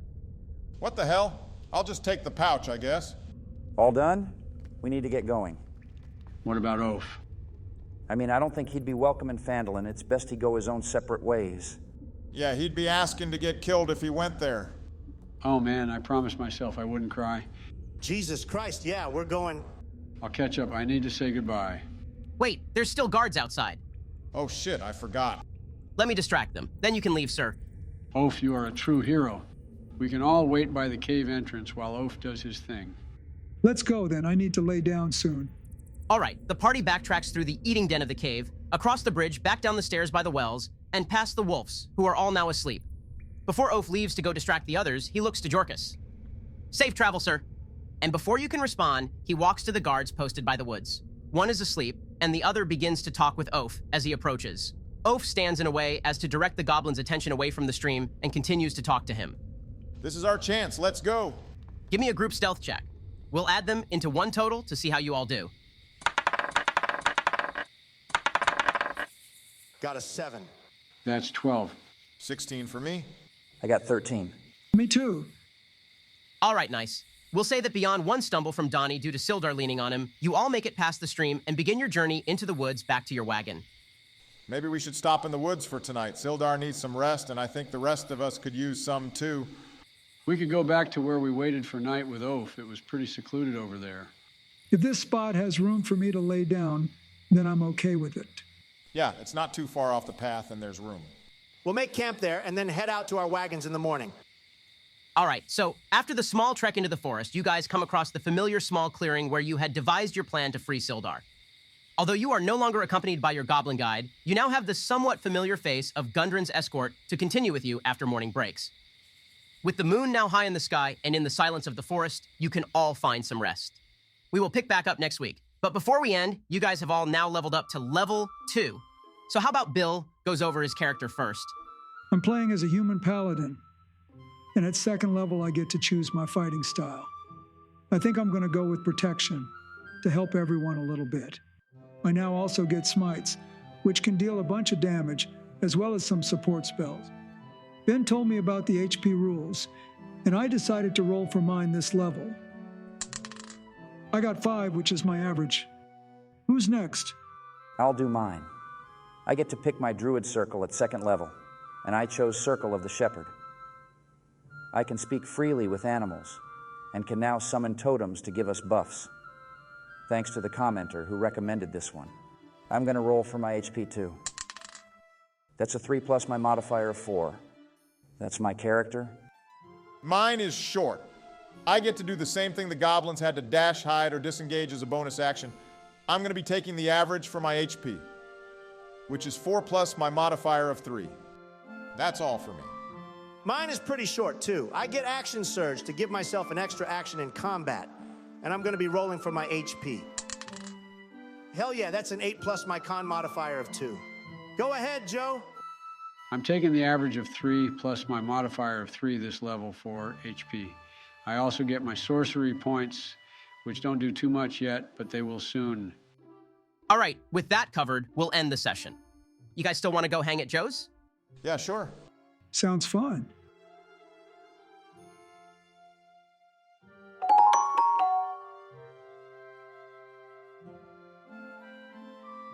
Welcome back, guys. I'm excited to get this session going after being gone for a bit. Me too, especially now that we're level 2. Yeah, let's get this going. Before we start, Joe, did you seriously wear your pajamas again? That was only a one-time thing for last session. Wait, was it really? Are you just trying to pull my leg again, Donnie? If I pull anything on you, Joe, it may just snap right off. Is that a threat, Donald? You know, I am the current president of the United States, right? It's not a threat, you idiot. He's just calling you old, Joe. Well, that's not very nice. The truth hurts. Now, do you have a change of clothes, or are you actually playing in pajamas again? Why would I have a change of clothes, Donald? I meant to come wearing these. Way to ruin the roleplay aspect of all this, I guess. It's okay, Donald. It's not like you guys actually come dressed in a cosplay of your character. Yeah, I say let the man wear his PJs. Maybe I'll wear mine again next time too. Christ, can we just start, Ben? Yeah, the PJs aren't that big of a deal. Let's just begin tonight's session. Last we were with our party, they had just finished the fight with the bugbear, Klarg, and had begun to look through his belongings. Donnie and Barbin looked through his chest, while Jorkus and Gralmir fumbled around in a box of spices. Eventually, they made their way to the eating den with the help of Oaf, where Donnie's loose coin pouch alerted the goblins there to their arrival, and a fight ensued. The party did fairly well, with Jorkus having his first wild magic surge showcased to the group, and the others making quick work of the goblins after a failed intimidation mid-fight by the levitating Jorkus. The party healed up the captive that was stabbed by the wannabe goblin boss, Yemek, and this prisoner joined our party before they all made their escape from the cave. In an act of kindness from Oaf to the one who had showed him nothing but the sort since being spared, he bid farewell to Jorkus before going to distract the guards outside the cave. Jorkus teared up a bit, but moved swiftly with the group back across the stream and into the woods to camp out for the night. We now pick up in the morning, with the party mostly recovered from their wounds and a small trek ahead of them back to their wagon left alongside the road the previous day. Well done making it this far, guys. What would you like to do? Rise and shine, gentlemen. Let's get a move on back to our wagon and on towards Phandalin. 5 more minutes, Dad, please. Yeah, how early is it? Yeah, I'll take another 5 minutes too. My gut still hurts a bit from that stab wound. What time does it appear to be, Ben? You guys were out late freeing Sildar, so the sun is getting fairly high up already. You estimate maybe about 9 or 10 o'clock. Give me your sword, Barbin. I'll get them up. This should go well. I'm gonna start banging the shit out of Barbin and I's swords against each other by their ears. Oh, get up, you pansies. We're burning daylight. Oh. Ha ha! Ha ha, what the hell? Jesus, Donnie, fine, we're up. Holy shit, that was amazing. Let's just get going already. All right, everyone, pack your things and let's go. Okay, now that our party has fully woken up, they'll make their way back towards the wagon and the oxen. With Barbin guiding them, they make sure to avoid the pitiful goblin traps set on the path and easily arrive back to where they were first ambushed. Where'd you guys park our wagon at? Should be over here, right, Yorkus? Yeah, follow me, and I'll lead them a bit into the woods towards where Gralmir and I left everything. Just for fun, Yorkus, give me a general intelligence check. That's a 10. Oh gosh, can I help too? Maybe look for tracks or something? Yeah, sure, roll survival. That's a 14, a bit better? Although it takes them a minute, Yorkus and Gralmir eventually find where they had parked the wagon, and thankfully, the oxen are still here tied up. I'm gonna hop on the front. Can one of you untie the oxen? I'll untie them and hop in the front too. Barbin, let's go clear the road for the cart. Those dead horses are probably still there. Oh, great. Just how I wanted to start my day. Let's go, I guess. That's the spirit. Well, now with the wagon secured and the road cleared, our party can make their way to Phandalin. You guys will travel without any further issue and reach the outskirts of the town only a couple of hours later with plenty of daylight left still. You have no idea how nice it is to be here finally. I can imagine. Speaking of which, what happened to Gundren? He wasn't at the cave with you, it seems. I overheard you, Mick. He said something about the Black Spider wanting him at Cragmaw Castle along with anything he had on him. The Black Spider? Cragmaw Castle? Psychomantis. Nice one, Yeah, Barry. I'm not sure who that is or where Cragmaw Castle is, but I'm fairly certain as to what the Black Spider wanted with him. Have you guys heard of Wave Echo Cave? Lore time. Would we know of that, Ben? All of you would, especially you considering your friendship with Gundren. More than 500 years ago, clans of dwarves and gnomes made an agreement known as the Phandelver's Pact, by which they would share a rich mine in a wondrous cavern known as Wave Echo Cave. In addition to its mineral wealth, the mine contained great magical power. Human spellcasters allied themselves with the dwarves and gnomes to channel and bind that energy into a great forge called the Forge of Spells, where magic items could be crafted. Times were good, and the nearby human town of Phandalin prospered as well. But then disaster struck when orcs swept through the north and laid waste to all in their path. A powerful force of orcs, reinforced by evil mercenary wizards, attacked Wave Echo Cave to seize its riches and magic treasures. Human wizards fought alongside their dwarf and gnome allies to defend the Forge of Spells, and the ensuing spell battle destroyed much of the cavern. Few survived the cave-ins and tremors, and the location of Wave Echo Cave was lost. Did they bring him there or something? No, but Gundren had secrets he hid even from you. He and his brothers Tharden and Nundro recently found an entrance to the cave. The Black Spider probably wants Gundren for his map and any other information he has. His map? Shit. What is it? We found his empty map case where you guys were ambushed. They have it, and him as well. I figured as much. This does not bode well. Any idea where this castle is? No, but maybe we can ask around town for any rumors or leads. I have some business to take care of there as well. Anything we can help with? We'll see. I know a man named Jarno Albrecht in Phandalin. He may be able to help us. Perfect. Let's speak to him after we drop off these supplies. The Lord's Alliance works to establish order and safety in the free cities of the area, which is why Jarno was sent here. But we have not heard from him in over 2 months, thus why I'm coming to find him. All right. We'll have to keep an ear out. At this time, you all begin to pull into the town, and the first building you see on your left is labeled as Barthen's Provisions, the location you were meant to drop off your supplies. All right, here's our stop, guys. I'll holler out, Barthen, you here? A moment later, a middle-aged man with a pretty bad receding hairline walks out to greet you. Ah, Sildar, and the supplies no less. Who the hell was that? Chill out, Joe, don't break the wall. The what? Oh, yeah. Thanks. Good to see you, Barthen. How's business? Now that this wagon is here, A bit better. It'd be great, though, if those damn red brands weren't harassing us all day and night, though. Red Brands, is that some kind of cult? Would I know anything about this? You haven't heard anything about a red brand menace. It's pretty strange. Barthen proceeds to tell you that it's some local thug group shaking down shop owners and causing mischief in the street. Strange indeed. Maybe we should look into this. You guys know I hate a thief. If you're looking to help, try going to Sleeping Giant Tap House. They cause trouble there most often. Maybe we'll stop by there tonight. Before you guys do go, though, I have your payment. Barthen will proceed to hand you all 10 gold each, including you, Sildar, but he'll look puzzled for a moment as he takes a second look at you. How did I not notice until now? Where's your armor? Oh, yeah. Gundren and I were ambushed on our way here by goblins. They took him and the map. I'm only alive because of these four sticking their necks out to help me. Barthen takes a deep sigh. I suppose that answers my next question. I hope you guys can find some way to save him too. He's a dear friend of mine. He and his brothers mean to do such good things. I think those two should be back in town in the next couple of days. Hopefully we can speak with them. Maybe they'll know where Cragmaw Castle is. I hope so. Make sure to get yourself some new gear before you go out again, though, Sildar. Maybe stop by the blacksmith. We have some errands to run. I'm sure we'll all come by at some point again soon. You guys stay safe. Barthen will call his assistants out, and they'll all begin to start unloading the wagon of supplies as you walk off. I have not forgotten your guys' service for me, and I will pay you all back as soon as possible. I can secure a loan from the town master in order to get gear, and pay you soon after. Let's head there first. Let's get you all geared up, and then we can go find these red brands. They sound like a pain in the ass to everyone here. Yeah, let's head to the town hall.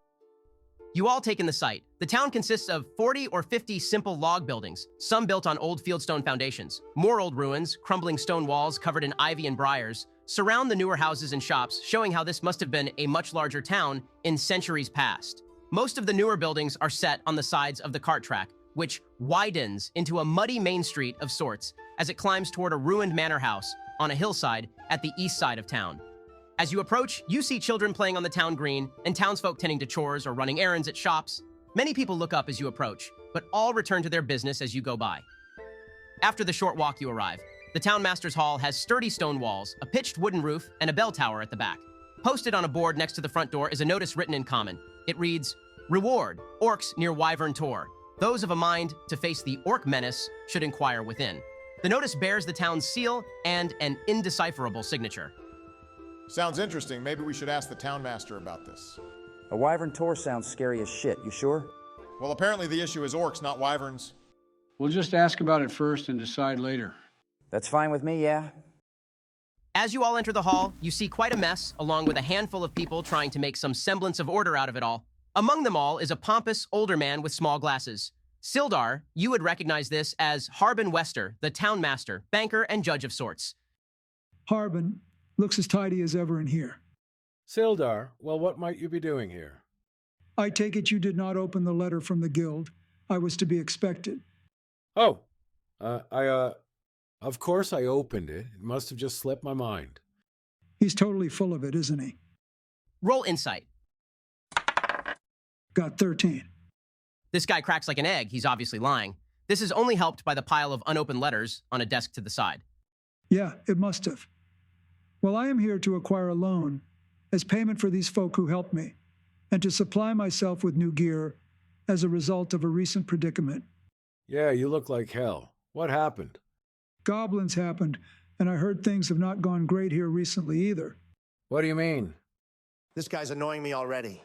We've been in town for less than an hour and have already heard of a gang causing havoc in your streets. Oh, please. Those red brands? Just your typical mercenary guild. Yeah, cut the crap. A merc guild wouldn't be robbing potential customers. Well, I don't know anything about robbing, but... Look, we're willing to help, but we can't do so until Sildar is equipped properly. Donnie, roll persuasion with advantage because of Barbin. That's 18 total. Okay, fine. How much would you need?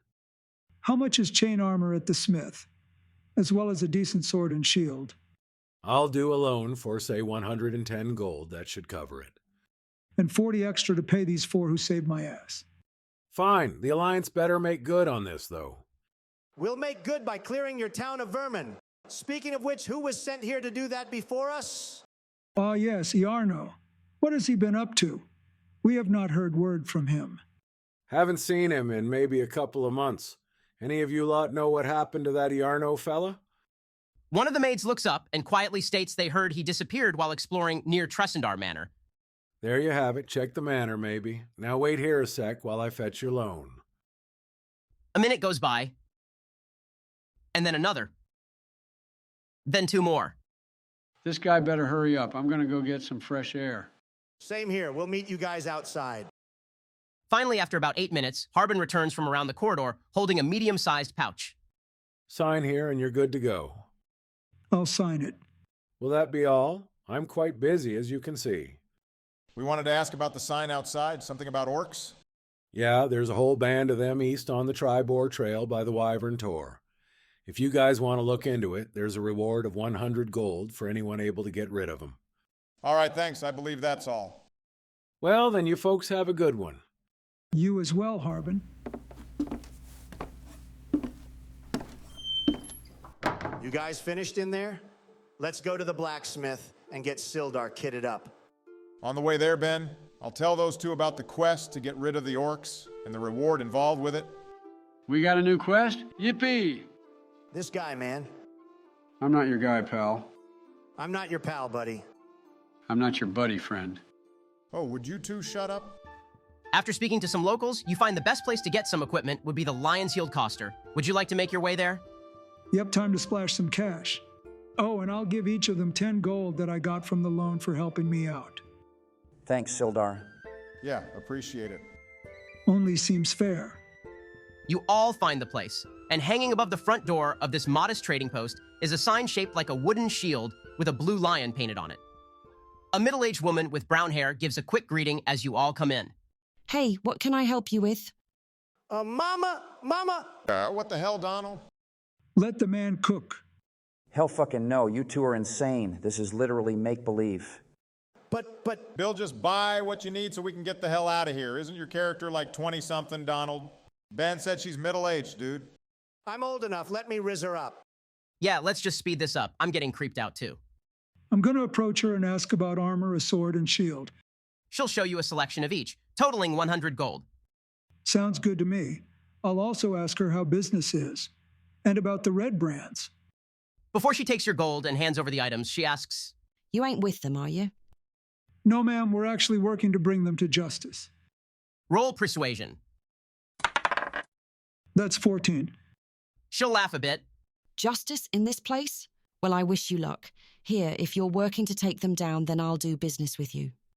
The woman will pull your gold across the counter and pushes the gear towards you. I assume they bothered you too, ma'am? It's Linen, and yeah, between them and my most recent shipment getting stolen, I've nothing but trouble recently. A shipment of what exactly? Well, weapons, of course. Was there also spices? Spices? No, just stuff from my trading post. Ben, can I remember seeing any gear back at Klarg's cave other than spices?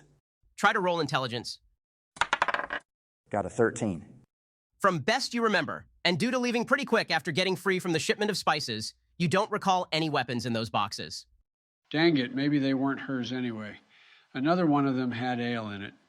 Well, just in case your goods were the ones we came across, do you have a map? I got a spare one somewhere, hold on. Once she shows me, I'll pinpoint about where Cragmaw Cave was. Is there a chance you'd be selling one of these maps?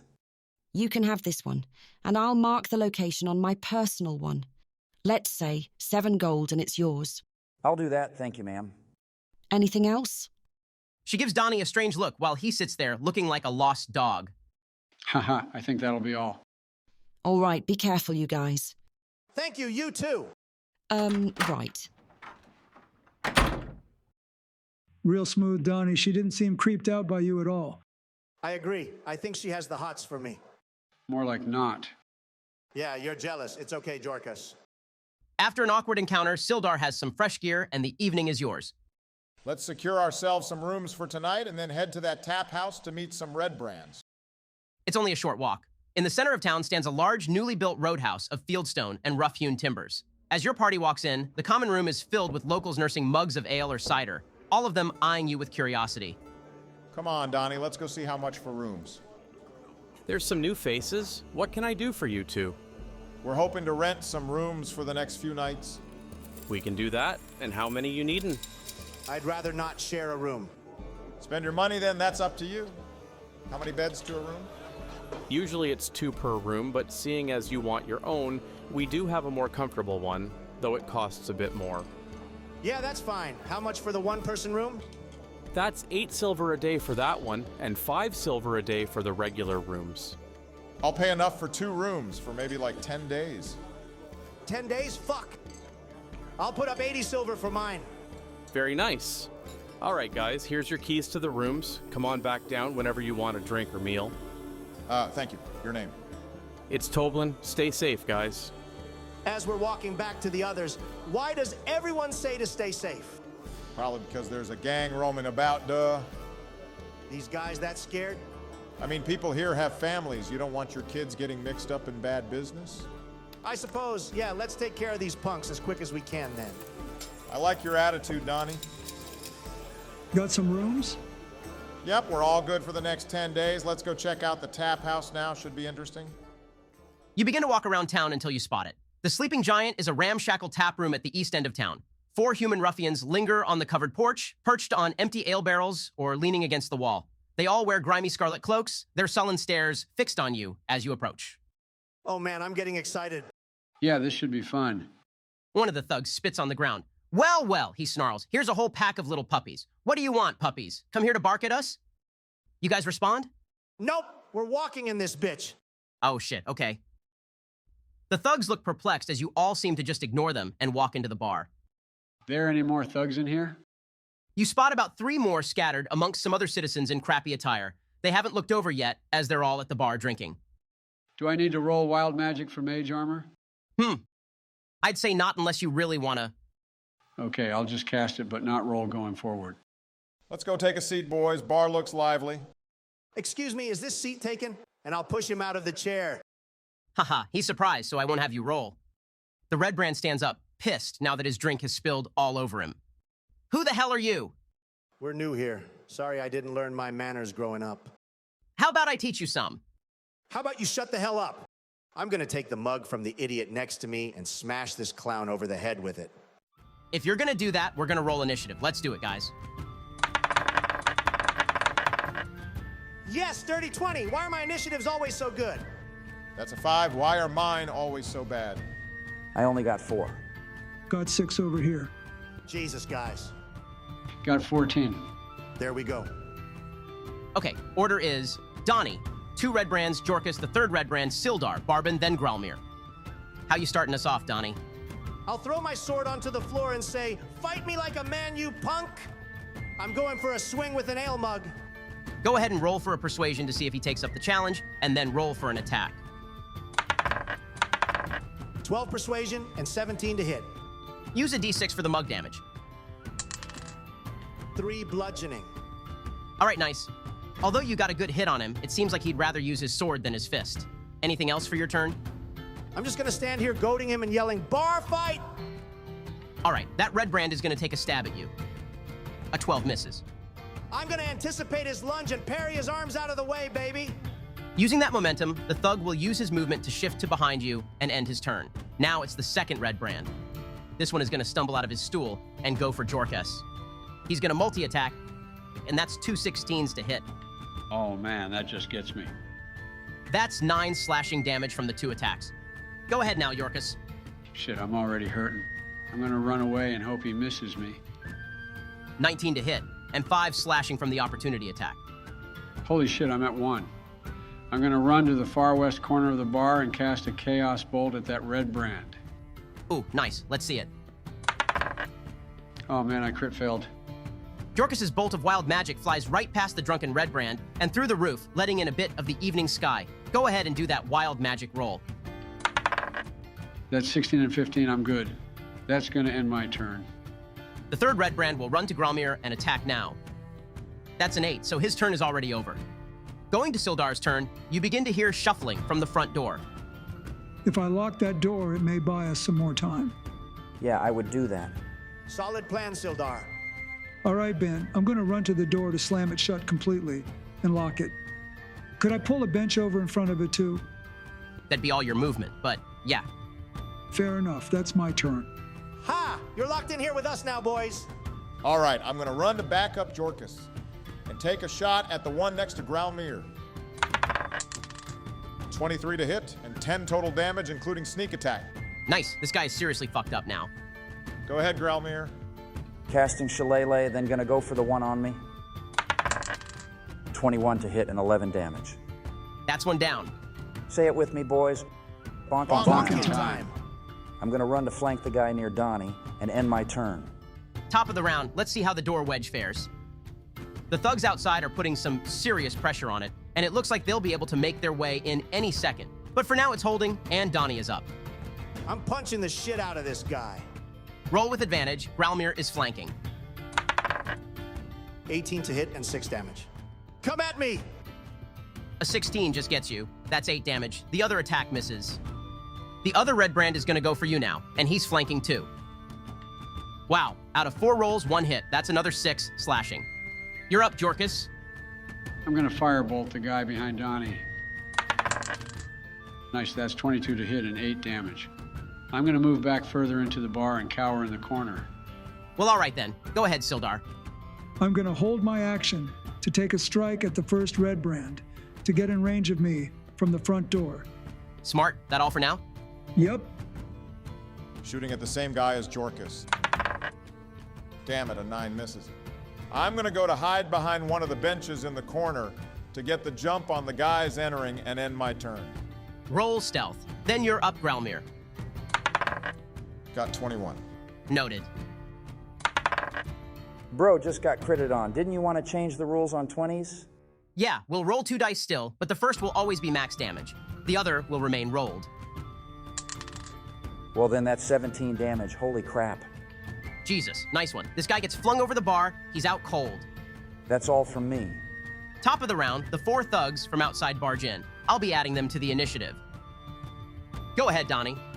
One last punch on the guy behind me, then I'm picking up my sword. 22 to hit and 6 more damage. With that, the last thug from the bar is taken care of. Now it's the ones from outside. I'm gonna pick up my sword and use second wind to regain some HP before joining Sildar. That's 7 HP, nice. Can I reach the closest guy that ran into the bar? Yeah, oh, this would have triggered Sildar's reaction as well. Go ahead and roll that ready to attack real quick. 17 to hit and 7 damage. Nice. All right, yeah, you can make it there, Donnie. I'm gonna action surge and run to attack the same guy. Awesome, go ahead. Does 14 hit? Just barely roll damage. 14, hell yeah. That's 2 KOs from Donnie in 1 turn. Good shit, man. Fuck yeah, that's my turn. Jorkus and then red brands. Casting Chaos Bolt again at one of those guys. That's a dirty 20 and 14 thunder damage. A resounding boom fills the bar as Jorkus's bolt hits its target this time. This guy is barely standing. Roll wild magic, buddy. I'm not your buddy, guy. Just roll it, Joe. Oh, yeah, that's right. Oh, God. No way, not again. That's a 14 and a 1. Well, here we go. Go ahead and make a dex save, Joe. Oh, Lord. Bro definitely just fireballed himself. It was fun while it lasted. Gentlemen, that's an 8. After the wonderful blast of Jorkus's magic smashing upon the red brand, he begins to crackle with energy. As you all look to him in shock and worry in the back of the bar, he suddenly busts his ass on a large puddle of grease that spreads all around him. Wait, what? There's no way. Yeah, I for sure thought you just blasted yourself. Yep, I rolled a 20. Jorkus casted grease on himself on accident. Well, I'll take that, I suppose. That's my turn. The red brand wounded from Jorkus's magic will take a swing at Donnie and miss terribly. What is up with my rolls? Don't feel too bad, Ben. At least you didn't get yourself all lubed up like Greasy Joe over there. Oh, that creeps me out. Yeah, same. Anyways, the next red brand will swing at Sildar. A 17 finally. Sorry, Ben, my AC is 18. Damn it, go ahead, Bill. I'm going to try to finish off the one on death's door. 15 to hit for 8 slashing. That makes just 2 thugs left.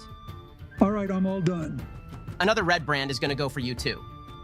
A 19 and a dirty 20. There we go. That's 11 damage.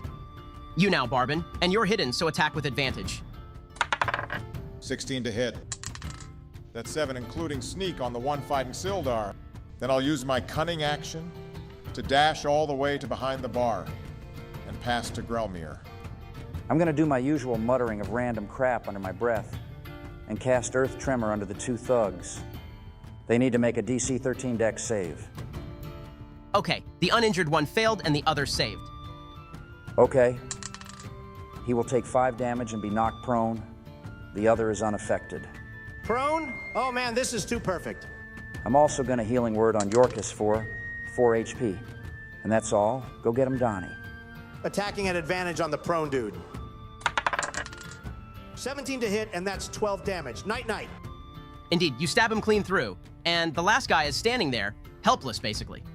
Don't kill this guy, Jorkus. We need him. You got it, Donnie. I'm gonna walk forward a bit and wait, I guess. Fair enough. Go ahead, Sildar. I will put my palm out towards the red brand and simply say drop.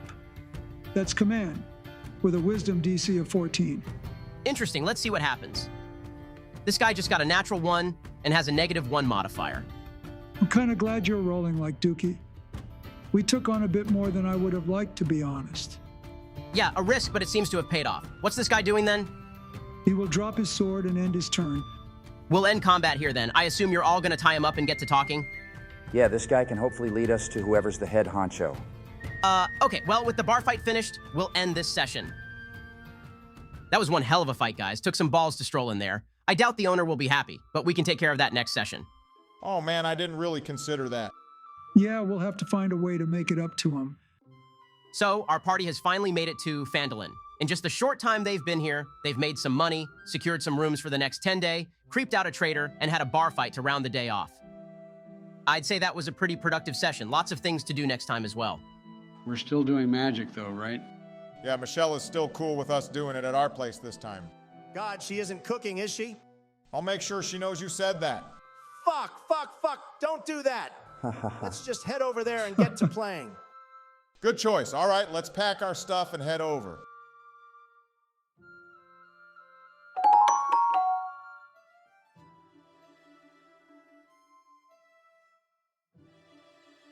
Is this some kind of sick joke?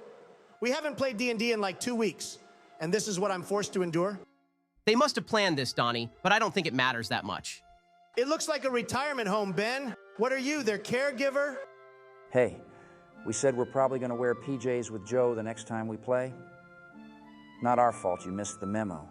I'm not upset I didn't wear my pajamas. I just can't take this seriously while you're all dressed like you just woke up. I'll let Joe pass, because he probably did. Thanks for understanding. I knew you would get it. Now that Joe has finished confirming everyone's suspicions, how about next time we'll all dress normally?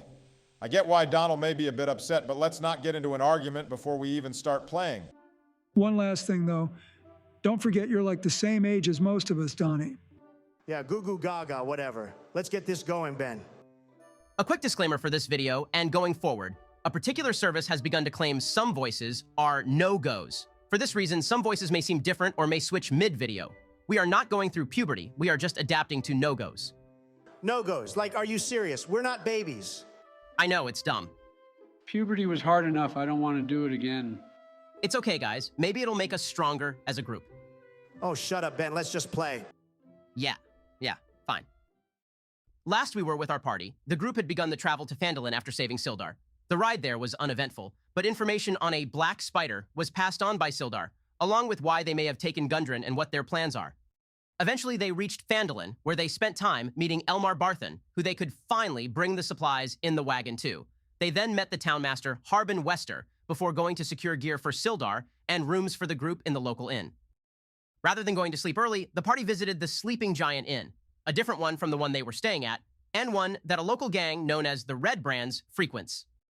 After ignoring comments made at the front porch, the group started to cause trouble inside and got into a bar fight after pissing off the gang enough. Some punches were thrown, swords were clashed, arrows were fired, and Joe again had a wild magic surge casting grease on himself this time. In the end, however, the group spared one thug to talk to before the fight was concluded. We pick up in the Sleeping Giant Inn, now renovated with flipped-over tables and chairs, ale all over the floor and counters, and a hole in the roof thanks to Yorkus. How would you all like to proceed?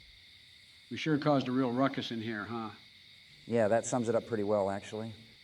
Well, should we speak to this guy here? Or should we take him out back or something? If you guys want to take him outside, I'll go speak to the innkeeper. We really messed their place up. All right, Bub, you're coming with us. Get up. Didn't we tie him up last session? Hey! Oh, God, Bill hit puberty. Am I next? Wait, do I sound that different? Not that much. Joe's overreacting. You too? Wait, what? Yeah, he doesn't sound that different, Joe. I hear it a bit, actually. Don't panic, guys. We're okay. So you're bringing the thug outside? Oh, man, I'm so scared now. Yeah, let's just bring him outside already. All right, I'll stand him up and shuffle him towards the door. I'm going to stay here with Sildar to speak to the owner of this place. Gotcha. We'll handle you guys with the thug first. Let's take this guy behind back. Work your magic, Donnie. With pleasure. I'll unsheath my sword and stab it into the ground next to him before pushing him onto the dirt next to it. Look, you idiot. We need to find out who and where your boss is, so spit it out, and I may let you walk away from this with more than 2 limbs intact. Go ahead and roll intimidation. Got a 16. Look, I don't know that much. His name is Glassstaff. Please don't hurt me. Glassstaff? What a dumb name. You think I'm an idiot? I'm not lying. I swear. Yeah, Astaff sounds like a fake name. I think he's fibbing. It's Glass Staff, Joe. Yeah, that makes more sense. Maybe he's not lying, actually. Thanks, genius. Now you, where is he? We need to have a little chat with him as well. The Manor. There's a staircase in the kitchen. It's not trapped, is it?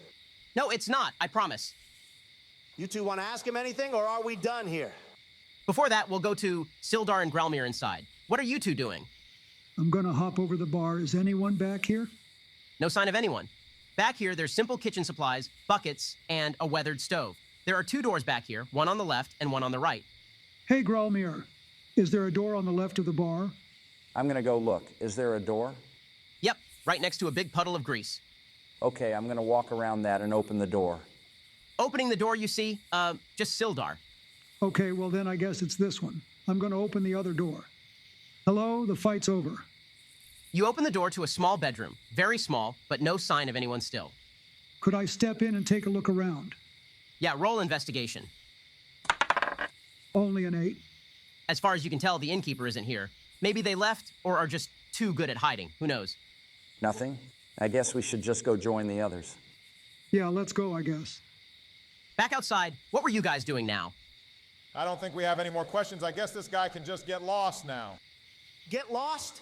I was kidding about him leaving here. If we let him go, he'll just send more of his friends after us. Wait, what? You heard me, chump. What are you thinking we do then? Do I need to spell it out for you, Yorkus? Oh, God, please don't. He's defenseless, Donnie. Just let him scram. Once we take out his boss, he won't have other members to send after us. At this point, the 3 of you would notice Sildar and Grelmir approaching from behind you. How's it going so far? All done here, but Donnie is saying we should kill this guy rather than just telling him to get lost. What? Donnie, this man has surrendered and you wish to execute him? I've seen what gangs like this can do to a town. I don't want this place turning out like, well... Turning out like what, Donnie? Whatever it is, I can't condone you cutting this man down after he has already lost, and now provided you with information.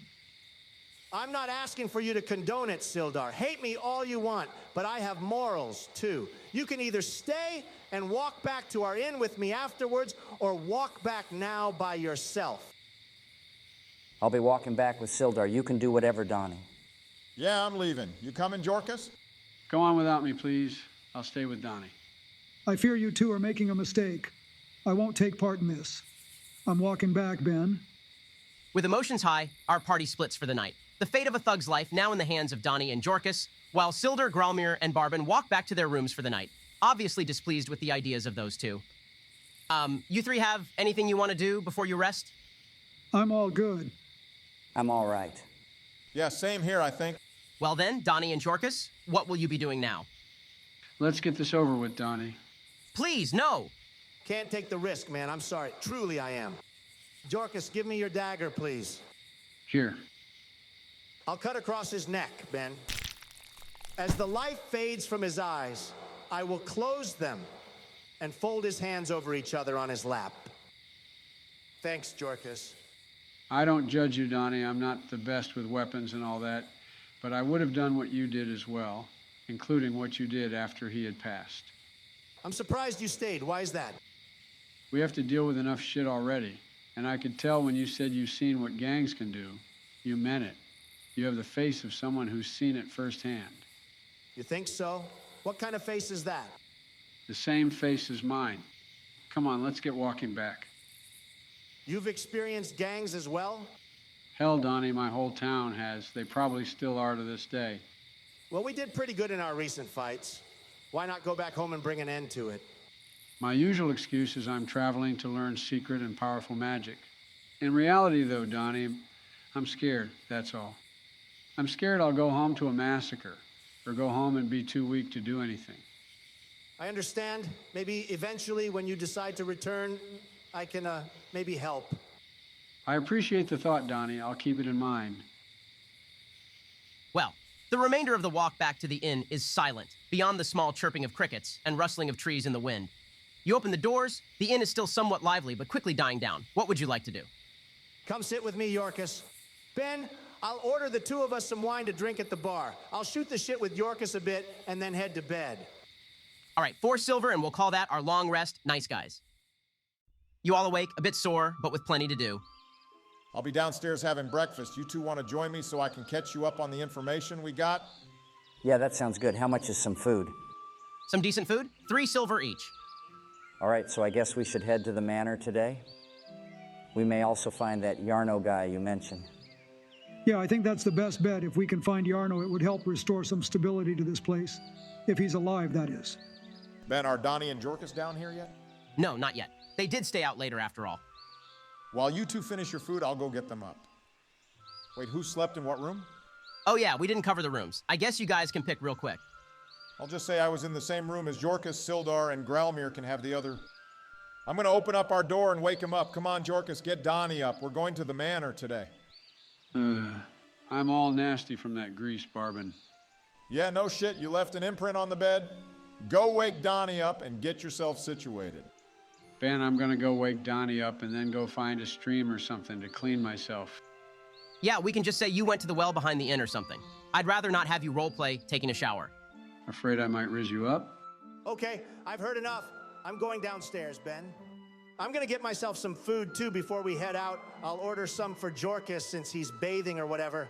That's very sweet of you, Donnie. Yeah, just keep your riz, or whatever you call it, away from me. Nice of you to join us. Eat quick, we want to get going soon. I sense some tension. You guys still pissy about last night? I'll be waiting out front. Okay, I'm gonna eat. You guys do whatever. Jorkus will be here in a second, then we'll get going. Come on, Gralmir. After an awkward breakfast, the group makes the short walk to Tresendar Manor at the east edge of town. More a castle than a house, Tresendar Manor stands on a low hillside amid woods and thickets. The ancient manor looks as though it has long been abandoned. Everyone keep your eyes out for traps or more red brands. You can all go ahead and roll perception. I got 5. Got a 17. 7. That's 19. Even 10. The area seems to be safe of any traps. Jorkus and Gralmir, the two of you managed to find the kitchen the Red Brand had mentioned, and sure enough, there's a staircase going to a basement. Over here, guys, we found it. Nicely done, guys. Place looks safe enough out here. Who wants to take the lead? Go ahead, Donnie. If there's anyone in here, I'm sure you'll take care of them without a second thought. And I'm sure you'll keep whining either way. I'll open the door, Ben, quietly. The door opens onto a 5-foot-wide landing 15 feet above a large cellar, with stone steps descending to the floor in 2 short flights. Another door stands beneath the stairs to the north. A large stone cistern occupies the western part of the room, whose walls are lined with kegs and barrels. How dark is it? Most of us don't have dark vision. The edges of the chamber is lit up by oil lamps on wall sconces. The closer to the middle of it is more dark. I say we all whisper from this point on. Jorkus, get in here. We need some light. I'll step forward and cast light on my staff. That should be a bit better now. Let's all try to stick together and move quietly. This is enemy territory. You can all roll stealth if you want. Nice, that's 14. I got 10. A 6, seriously? You got a nat 1, so that makes 3. Oh my god, these rolls are all ass. It's all good, I got an 18. Did you roll with disadvantage? You have on heavy armor. Oh yeah, I forgot. Well, what'd you get? I got a 5. I think an active war zone may be quieter than the 5 of us. Yeah, you would know about war zones, wouldn't you? Shut up, Donnie. We've all done bad shit. Yeah, I don't enjoy Warzone either. I prefer games like Ape Escape 2 specifically. I'd call you an idiot, but Ape Escape is actually goated. Okay, now that we're all done making as much noise as possible, let's look around. Ben, I'm gonna unbuckle my drawers. Excuse me? I'm gonna unbuckle them, pull down my pants, and sit over the edge of this cistern. Got. What in the fuck, Donnie? I'll give you guys something to condone. Don't do it. Donnie, pull your damn pants up. Oh, God. Arrivederci. At this point, from the northwest corner of the room, you would all notice 3 red brands doing their best to catch you off guard. Thankfully, for you, they're louder than your group was. Donnie's literally been caught with his pants down. Haha, yep, let's roll initiative. My good initiatives have run out. That's a 7. Same here. I got 12. Nat 20 makes 22. That's a big old 1. Order is Gralmir, red brand 1, Barbin, red brand 2, Donnie, Jorkus, red brand 3, then Sildar. How you want to start us off, Gralmir? Looking at Gralmir, the hair on his arms will begin to stand on end. Not only this, it also rapidly grows longer and longer until suddenly his joints begin to contort. Green smoke fizzles off him as he shapes into the form of a wolf. I'll then move up in front of Barbin and pass. Awesome visual, George. The first red brand is going to run to Sildar and take 2 attacks. Oof. 7 and 11 both miss. Go ahead, Barbin. I'm gonna go up the stairs and take a shot at the red brand near Sildar. Oh, baby, that's a nat 20. Holy shit, that's max damage on my dice and max on sneak attack too. Total of 21 damage. Jesus, Barry, how you take this guy down? While he's distracted fighting Sildar, 1 arrow to the heart, and he collapses. Nice one, man. God damn. I'll stay here and pass. Okay, the next red brand is going to go for Wolf Gralmir. All right, 1 attack hits, and that's 6 damage. Go ahead now, Donnie. I'll, pull up my trousers and go for the red brand hiding in the back. Nice, that's 22 to hit. And 11 slashing damage. Go get him, Yorkus. I'll move up a bit and firebolt the guy Donnie is going after. Drats, that's a 7. Anything else for you? No, I'll just stay here. Okay, this red brand is going to retaliate against you, Donnie. 1 hits for another 6 damage. Go ahead, Sildar. I'm going for the one on Gralmir. That's 19 to hit and 6 slashing. I'll stay put and pass. I'm gonna bite the red brand, but I'll have advantage due to pack tactics as a wolf. Dang, more crap rolls. I'll just stay here, I guess, and pass. Okay, I'll go a bit further up the stairs and take a shot at the red brand they're all going for. Seriously, I missed too. What is this guy's plot armor? I'm gonna hide as my bonus action, I guess. That's a dirty 20. That's all for me, Ben. All right, this thug's going for the wolf, biting at him again. This is like the most amateur fight ever. This guy missed both attacks too. My turn? Yeah, go ahead. All right, I'll show you guys how it's done. See, that's 21 to hit. And 8 slashing. That takes him down. How you want to do it? Drive my sword right through his gut and shove him off. Then I'll move to the last guy and pass. I'm gonna try another firebolt. Dirty 20 and ooh, max damage. That's 10 fire damage. The battle ends as Yorkus scorches the final red brand. Well done, gentlemen. Don't let this distract you from the fact Donnie took a shit in the fountain. Speaking of which, your fly's down. Whoops. But hey, let's just move past that. Let's see what they had on them and check out this room now. On the red brands, you would find a total of 48 silver, 12 gold, and 2 garnets. We'll just add all of that to the loot pile, and you can split it later on. Let's check out the room those red brands came from first. Inspecting the area, this appears to be a storeroom pressed into service as living quarters. 2 double bunks stand against the wall near the door, while barrels and crates fill the southern half of the chamber. I'm gonna take a look around for anything useful. Give me an investigation check. Got 16. Nothing of much use. Some salted food and ale in the barrels and some red cloaks on the bed, but otherwise there isn't much. Let's go check out the entrance under the stairs. Thick dust covers the flagstones of this somber hallway. The walls are decorated with faux columns every 10 feet, and the double doors at the west end of the hall are sheathed in copper plate, now green with age. A relief carving of a mournful angel graces the doors. Nah, bro, this is sus as hell. Yeah, I'm actually going to have to agree with you. Let me go check the previous room for more doors. Maybe we missed one that Ben didn't mention. I'll walk the perimeter of the room, I guess. Look for anything interesting we may have missed. What's your passive perception? It's, 15.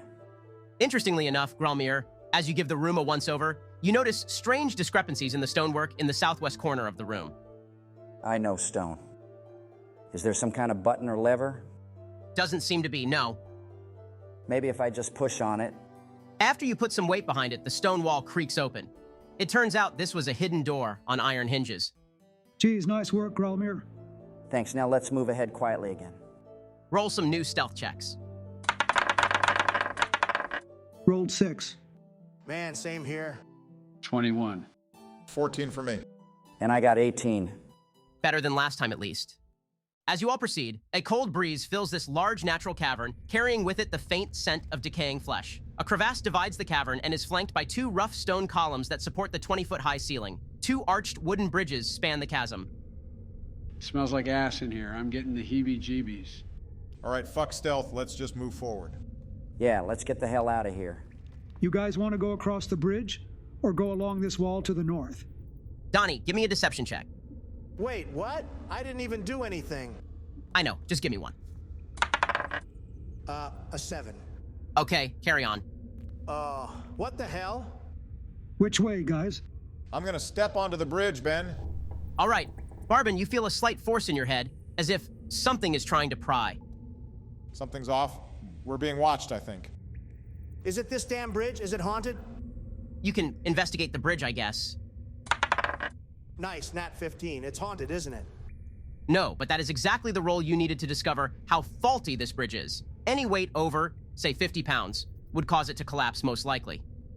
Better back your queso looking ass up, Donnie. Oh, fuck off, Jorkus. Your brain is more dense than my stomach. Looks like we're going up. Let's move.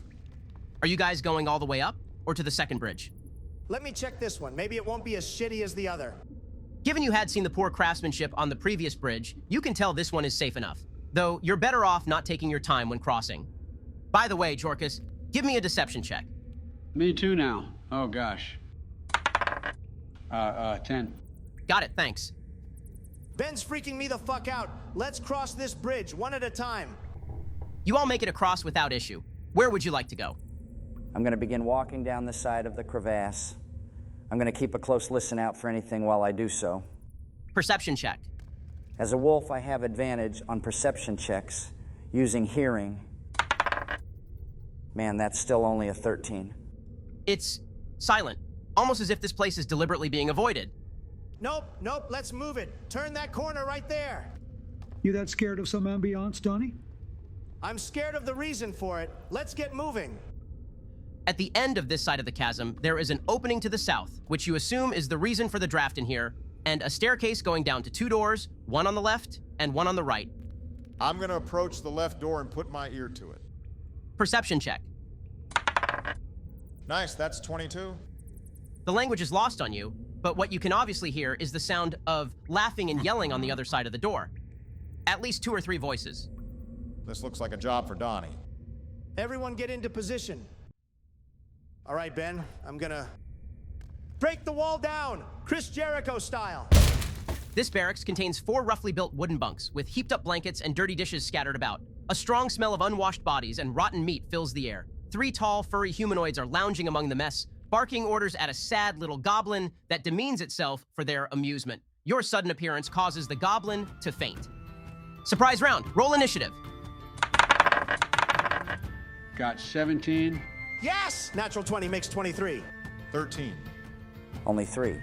That's 18. Damn, these rolls, the bugbears got 22, 21, and 6. You're up first, Donnie. Go ahead. Gonna run up to the closest bugbear and get the swing in. That's a 25 to hit. 13 damage, nice. I may as well use my second wind as well to regain some HP. All right, I'm back to full. I'll pass. The bugbears are surprised, so you're up, Sildar. I'm going to run in and get to swinging on the other bugbear. Before I attack, I'm going to cast Wrathful Smite. Man, 11 misses. Not goated like me. Yeah, whatever. Go ahead, Yorkus. I'm going to move on in and use my Tides of Chaos, Ben. Advantage on an attack. Well, you know the rules we settled on. This is an automatic wild magic surge. Please, God. Okay, you feel suddenly a bit more energized, Yorkus. All your spells that are in action now cost a bonus action. Oh, wow. Sweet. Now to launch a Chaos Bolt at the nearest bugbear at advantage. Does a 16 hit? Yep, roll damage. Oh, Ben, I got 2 2s. Why are you so excited, Joe? That's ass. Since he got the same number on his damage die for Chaos Bolt, he gets to make another attack roll against a nearby enemy. What's the total damage, Yorkus? Wait, what? Chaos Bolt adds another d6. So that's a total of 8 cold damage to Bugbear 2. Okay, roll to hit again. Hell yeah, an 18. Holy shit, that's 2 4s. Wait, does it bounce again? Wow, yeah, it does. What's this total, Yorkus? 10 force damage to Bugbear 1. Okay, next attack roll. What the hell? Did Joe just keel over? He just crit. Holy shit. No way, let me see this. Damn, Joe, nice stuff, man. Go ahead and roll damage, add another d8 onto it. Oh man, no more bouncing. That's a total of 23 damage to Bugbear 3 though, including the crit and d6. What the hell? 23 damage? This is the best day of my life. Yorkus just did a total of 41 damage in one turn. I'm speechless. Holy crap, Joe. Is he the goat? Well, roll wild magic again, Joe. This one is for the casting. A 15 and a nat 20, I'm safe. I'm like stunned. Yeah, that is like beyond impressive. Dread it. Run from it. Destiny arrives all the same. Oh yeah, pass, by the way. Well, after a turn like that, this should be thoroughly disappointing. I'm going to first cunning action hide and then shoot at the one in the way back. That's an 18 on stealth. Okay, shoot with advantage. Okay, never mind. I just crit 2. That's 13 damage. After being nearly one-shot by Yorkus, the bugbear falls from a sudden arrow sticking right into his chest. Go ahead, Gralmir. I'm going to run in and bite this bugbear in the balls. I have advantage because of pack tactics, and I'm flanking. Dirty 20 and 4 damage. That bite to the privates takes him out. I'm guessing that you mean to not kill him and just incapacitate him? Yeah, we need info on some stuff. Gotcha. Anything else for you? Nah, go ahead, Donnie. I'm still stunned after Jorkus's turn. Yeah, I have that effect on people. Apparently it's a negative effect. That's a nat 1. That's all for me, Ben. Okay, he's gonna swing back at you now. An 18 will hit you for 7 damage. Your go, Sildar. That'll be a 19 to hit. I still have Smite active, so that's a total of 9 damage. And they need to make a wisdom save or be frightened. 16 beat it? Yeah, I'll pass now. I'm just gonna firebolt him. 17 to hit for 8 damage. He's still kicking. Anything else, Yorkus? Wow, I'm surprised, and that's all for me though. Okay, I'm going to get up on this guy and stab at him. 21 to hit and 10 damage. With a final stab into the bugbear, this brute finally collapses and our fight is over. I'm gonna push this last guy's Morning Star away from him. I'm going to get out of my wolf form, Ben. Hey, scary guy. You seen a dwarf in these parts? The black spider took him. The bugbear, who's still crying a bit over losing his manhood to a wolf, says, Yeah, you. This wise ass. A different dwarf? Black spider brought him to a castle or something. Move over, Gralmir. Where's Cragmaw Castle, you idiot? roll intimidation. A 4. Damn it, man. Just kill me already, scum. Do you condone this one, Sildar? People can be reasoned with and brought to change. I fear he cannot. Good enough for me. Ben, is the goblin still passed out? Let me see. Yeah, he is. I'll give him a little shake. Excuse me, sir. Nothing. I'll step next to Jorkus and give the goblin a few slaps. It takes a moment, but he wakes up looking terrified. Why, hello, young man. What might your name be? Droop. Don't hurt, Droop. What a lovely name. Don't worry, buddy. You'll be safe with us. Why does Jorkus become friends with like every goblin we meet? Yes, keep Droop safe, and Droop will help. We need to find Mr. Glassstaff. Have you seen him? And preferably, a way to get to him undetected? We've already found one secret door. There must be more. Secret door? Oh, yes, Droop knows secret door. Brilliant. Could you show us where it is? Yeah, while they're talking, Ben, I'm looting. Haha, all right, we'll get to that in a sec. Yes, follow Droop. Secret door, storeroom door. This guy is sussing me out. Donnie, you would find 33 silver on one of the bugbears and an eye patch embroidered with gems. There is also a single iron key, nothing much else. Dub. All right, guys, let's follow Droop, I guess. Following Droop, you make your way back around the crevasse and up to the northern area you passed earlier. Several barrels are stored against the walls here, along with a number of empty crates, straw for packing, hammers, pry bars, and nails. Looks, doors, secret doors, stone doors. Droop would show you not one door, but two. One in the southwest corner and one in the northeast corner of the room. Good job, Droop. Yes, good doors. Good doors to you, too. Wait, so which one is Glassstaff behind? Droop would point to the bottom left door. I'll push on the wall. What's here? A staircase leads down. At the bottom is a dead end. Droop, you lying sack of... No! More secret door. Huh? I'm going to go down the stairs. Is there another door? Let's all go with him, just in case. There is. On the left side is another secret door. Okay, guys, get ready. I'll push on this one, too. That can't be good. Sitting at the desk is a short, dark-bearded human male in robes, studying a tome. He wears a princely mantle of ermine. A beautiful glass staff leans against his chair, within easy reach. As he hears the creak of his secret door, he gasps and looks in your direction. He locks eyes with you, Sildar, and this man looks familiar. This man is Yarno Albrecht. Wait, what? What the hell? Oh my God. No way. Who? I believe that is a good stopping point for this session. Oh, man, you can't do us like that. Sorry, it just fits too perfectly. This session was crazy. Super excited for the next one now. Some great role-playing and some great fights. Awesome job, guys. I gotta give it to you, Joe. I still don't know how you dished out like 40 damage in one turn, but that was sick. The dice gods have blessed me today. We all had some pretty good rolls, actually. We still doing magic at Joe's place? Yeah, what time did we say? I think, You said 6 p.m., Joe? yeah, that time. Is 6 not past your bedtime, Joe? You won't be asking that when my new deck is kicking your ass. Who'd you make? Let's just say it starts with Fibblethip the Lost. So, you made Fibblethip? Oh man, too good of a hint. Yeah, lucky guess.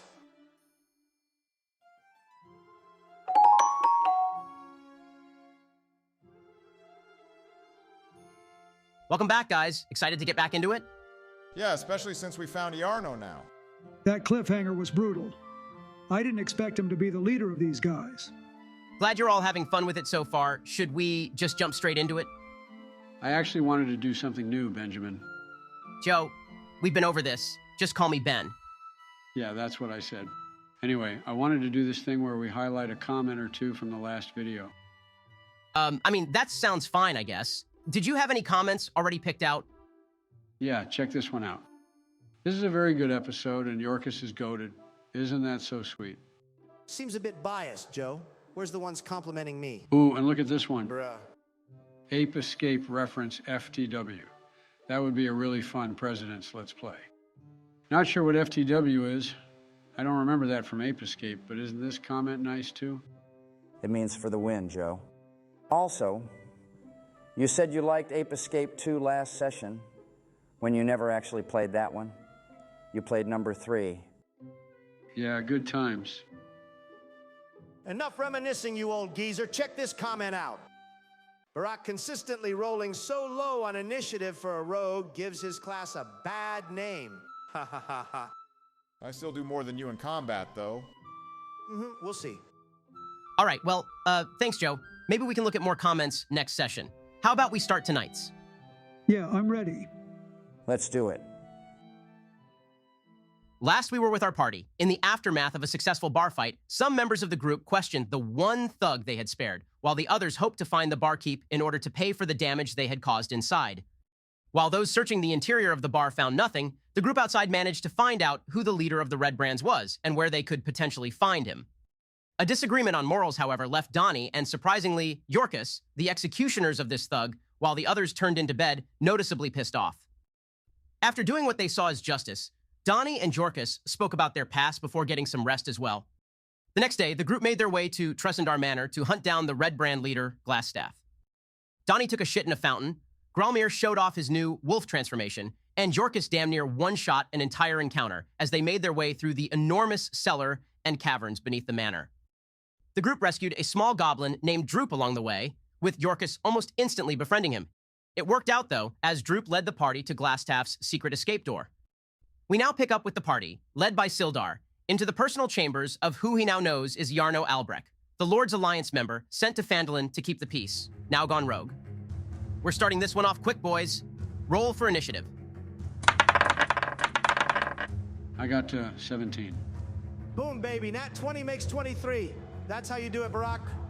I got the same roll, so get fucked. About time you got a good one. I got a 13. And 16 for me. You guys have Jarno completely off guard, so Donnie, start off your surprise round. It's so cramped in here, I can't even reach the guy. I guess I just have to dash in order to actually do much. Damn it. I'll just pass to Barbin, I guess. I'll first hide as a bonus action and then move up to take a shot at his legs. Dirty 20 for stealth. Okay, roll with advantage and sneak if you hit. That's a 21 to hit. And a total of 8 piercing. You're up, Yorkus. I keep forgetting to do this, so I'm going to finally cast Mage Armor on myself. Now my AC will be 15. Anything else for you? I'm going to stay here and make sure Droop is doing okay. How does he look? Haha, roll an insight and a perception check. That's a 9 for insight and 15 perception. You get the feeling Droop is a very brave goblin and would easily face any foes head-on, but you also smell something weird standing near him. What the hell is that smell, Droop? You see a small stream of yellow going down his leg and coalescing into a puddle on the floor. Droop, are you hurt? What in the hell am I listening to? And, we'll pass to Gralmir now. Thank God. I'm going to move up to him, cast Shillelagh, and try to bonk him. Roll with advantage since you're flanking him. Man, I got a 10 and an 11. Oh, wow. Your mind is too cluttered with the thoughts of Yorkus watching Droop piss himself. It throws you off as you go to swing. Oh God, please don't remind me of that. Go ahead, Sildar. I think I'll run up and try to grapple him, actually. Interesting. Give me a strength check against Jarno's dex check. It's athletics, right? Yeah, and Jarno got a 6. Sweet, I got 17. Jarno is now unable to move unless he uses his action to try and break free. Anything else? No, I'll pass the piss pot over there. Yeah, for Droop's turn, he'll waddle out of his puddle on the floor and stare blankly at Yorkus. That's all? Yeah, he's going nowhere near a fight. All right, well, we aren't supposed to kill this guy, and everyone knows how squishy wizards are. I guess I'll just punch him in the face. Does a 12 hit? Yeah, what's your unarmed damage? Let me check. 6 damage. You hear a crack. As you can easily tell, you just broke his nose. Enough! I yield! As Jarno has surrendered, we'll end combat. You broke my nose, you brute. And you've broken your vow, Jarno. Well, Do one of you have any rope? We should bound his hands for now. Yeah, I do. Ben, I'll come over and assist Sildar with tying up his hands. Sildar, this isn't necessary. You know me. I thought I did. Seems I have been wrong on that account. If you guys want to stay here for a bit, I can cast a detect magic as a ritual. Maybe we can find some magical trinkets or whatnot. Yeah, that sounds like a good idea, actually. After spending some time focusing on your ritual, Gralmir, a green aura of your druidic magic passes over a small yet sturdy-looking wooden chest under Jarno's bed. You sense the presence of 3 magical auras. One is the School of Enchantment, and another is Evocation. The third aura is from Jarno's staff. I'll shimmy on under the bed and pull out the chest. More goodies for the loot pile? I would ask you not rifle through my belongings, please, gentlemen. I would ask you to shut up. Inside Yarno's chest, you would find 180 silver, 130 gold, and a silk pouch containing 5 carnelians, 2 paradots, and 1 pearl. There are also 2 scrolls, one of Charm Person and one of Fireball. Holy cow, Jorkus, you may want this. I'll hand him the scroll of Fireball and keep the other on me for now. You're giving this nitwit a scroll of Fireball? I don't think I trust either of you with it. Excuse me? You heard me, Donnie. Look, just keep it safe, okay, Jorkus? Keep it secret. Keep it safe. Yes, sir. Now that you're all done robbing me, can we please move along? I'm gonna scan the room for anything else we may have missed real quick. Perception check. Sweet, that's a nat 20. While the others ignored it, you look over the large stack of papers on Yarno's desk. On it is a letter signed with the black spider's symbol. Hell yeah. It reads, Lord Albrecht, my spies in Neverwinter tell me that strangers are due to arrive in Phandalin. They could be working for the dwarves. Capture them if you can, kill them if you must, but don't allow them to upset our plans. See that any dwarven maps in their possession are delivered to me with haste. I'm counting on you, Yarno. Don't disappoint me. Sir, that is quite personal. It's been personal for a while now. When we get out of here, you have some explaining to do. Okay, let's make our way out. Should we go back through that cave or try this other secret door? I'll grab the staff on the way out, Ben. Gotcha. You'll need to attune to it before you can use it properly. My vote is for the secret door. Same here. What do you think, Droop? He looks over, puzzled. Huh? Jesus, Jorkus, I don't think we need his input. He's a member of the team, though. Yorkus, he literally pissed himself in the first fight we got into, and he didn't even enter the room with us. Wait, he did? What? No, Droop good team member. I'm not saying we're gonna kill you, Droop. You just aren't the best in a fight, it seems. Droop great at fighting. Oh yeah, you little ankle biter? Prove it. You lead the way again. I'll toss one of my spare hand axes on the floor in front of him and point towards the secret door. Droop looks like he may piss himself again. No need to fear, Droop. I'll go with you. I'll start walking into the cavern. Wait, Jorkus, we're going this way. Yarno begins to laugh a bit. Let's go, Droop. He looks even more confused now, and also more scared. Nonetheless, he catches up to you. Why did Yarno have to pick such a spooky place to hide out? My frail halfling heart can't handle all this. As you and Droop move a bit further into the cavern, Yarno continues to laugh. What the hell is so funny? You'll see. Jorkus, stop moving. Huh? As you turn to face them, Jorkus, you hear footsteps from behind the stone column near you. Oh, fiddlesticks. 2 elongated legs with sharp talon-like feet lumber into view. A baleful eye peers out from the darkness, its gleam hinting at a weird intelligence and unnerving malevolence. What in the hell is that? You hear a voice in your head, Jorkus. Your friends seem to be quite mad at you. Are you mad at yourself for what you did yesterday? Wait, you know about that? I also know you seek strong magic. I could help. Do we hear any of this, Ben? You hear Jorkus talking to himself. Yorkus, back up. But he can help, he said. Did he offer to give you an internship while he's at it? Back the hell up. You hear the voice again, Jorkus. All of them hide secrets. Do you really trust them? Get him, Droop. Heh 1 second. Rather than running towards the one-eyed monster, veiled by darkness, Droop drops the axe you gave him and runs back to the storage room. I'm about to kill this bastard myself. The eye shifts to you, Donnie. Make a deception check. Oh, great. Thank God, 17. You can tell whatever this thing is, it's trying to peer into your mind, but you seem to resist it. I'm moving forward and unsheathing my sword. Get the hell out of our way, you one-eyed freak. Donnie, he's trying to help me. It's lying, Jorkus. Back up. All right, guys, roll initiative. 10 for me. Man, only 11. Natural 1 makes 3. Got 19. Nat 20 for 22. Alrighty, looks like the Nothic will be going first. He beat my 22? He got a nat 20 also. All right, let's do this, boys. For its large size, the Nothic moves quick as it dashes to Jorkus. Jorkus, make an acrobatics check as the Nothic attempts to push you off the edge of the chasm. Oh, shit. Is it 12 good enough? It got a 19. You are pushed 5 feet back and are now on the edge of tripping right off. Make a dex save. Please, come on, Jorkus. Oh, fuck, I got a 4. You hear a voice in your head again?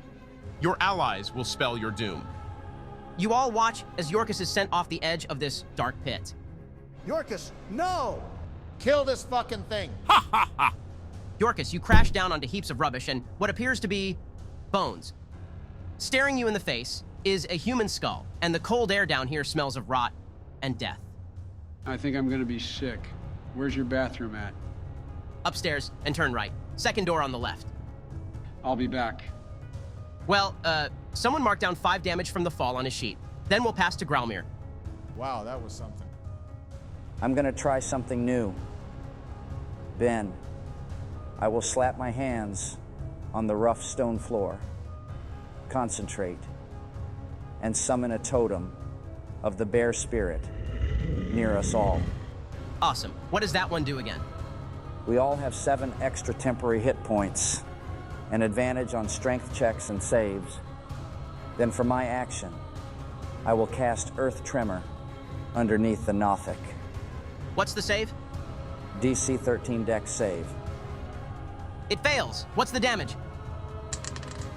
Got max damage. That's 6 bludgeoning, and he's knocked prone. Good job, man. Hell yeah! I'll stay where I am and pass. Before you do anything, Barbin, the Nothic is prone, which imposes disadvantage on ranged attacks. Thanks for the heads up. I'll go for a quick stab with my short sword then. The area next to the Nothic is difficult terrain, by the way, because of my tremor. All good. I got plenty of movement. I'll attack with advantage since he's prone. Wow, a nat 1 and an 8. The terrain proves too much for you, as your strikes are put off by you trudging through the jagged stone. I'll just back up then. Droop can do whatever it is he does. Let's see. Surprisingly, Droop makes his way out of the corner of the storage room just enough to watch the fight ensue. That's it? Yup, that's it. Go ahead, Donnie. This guy is useless. Taking a strike with advantage. 25 to hit and 13 damage. I'm gonna action surge as well. 19 to hit and 10 more. Nice round, Donnie. This thing must be really hurt by now. Yeah, finish this thing off, Sildar. Before you pass, you all hear scratching from the cavern. It seems while Yorkus had fell down, something else came up. Shit, there's another. You won't leave this place, Sildar. Growlmere, keep an eye on him. I'm going for this thing. Will a 14 hit? 14 just misses. This is bad. I can't do anything else right now. I'll pass. Growlmere, give me a perception check. That's 23. A quick glance at Yarno, and you see him fiddling with the rope bound on his hands. Droop, watch the wizard. Droop just stands there trembling still. You aren't sure if he's even listening. Yarno isn't messing with the ropes for now anymore, at least. Let me go check on Joe real quick.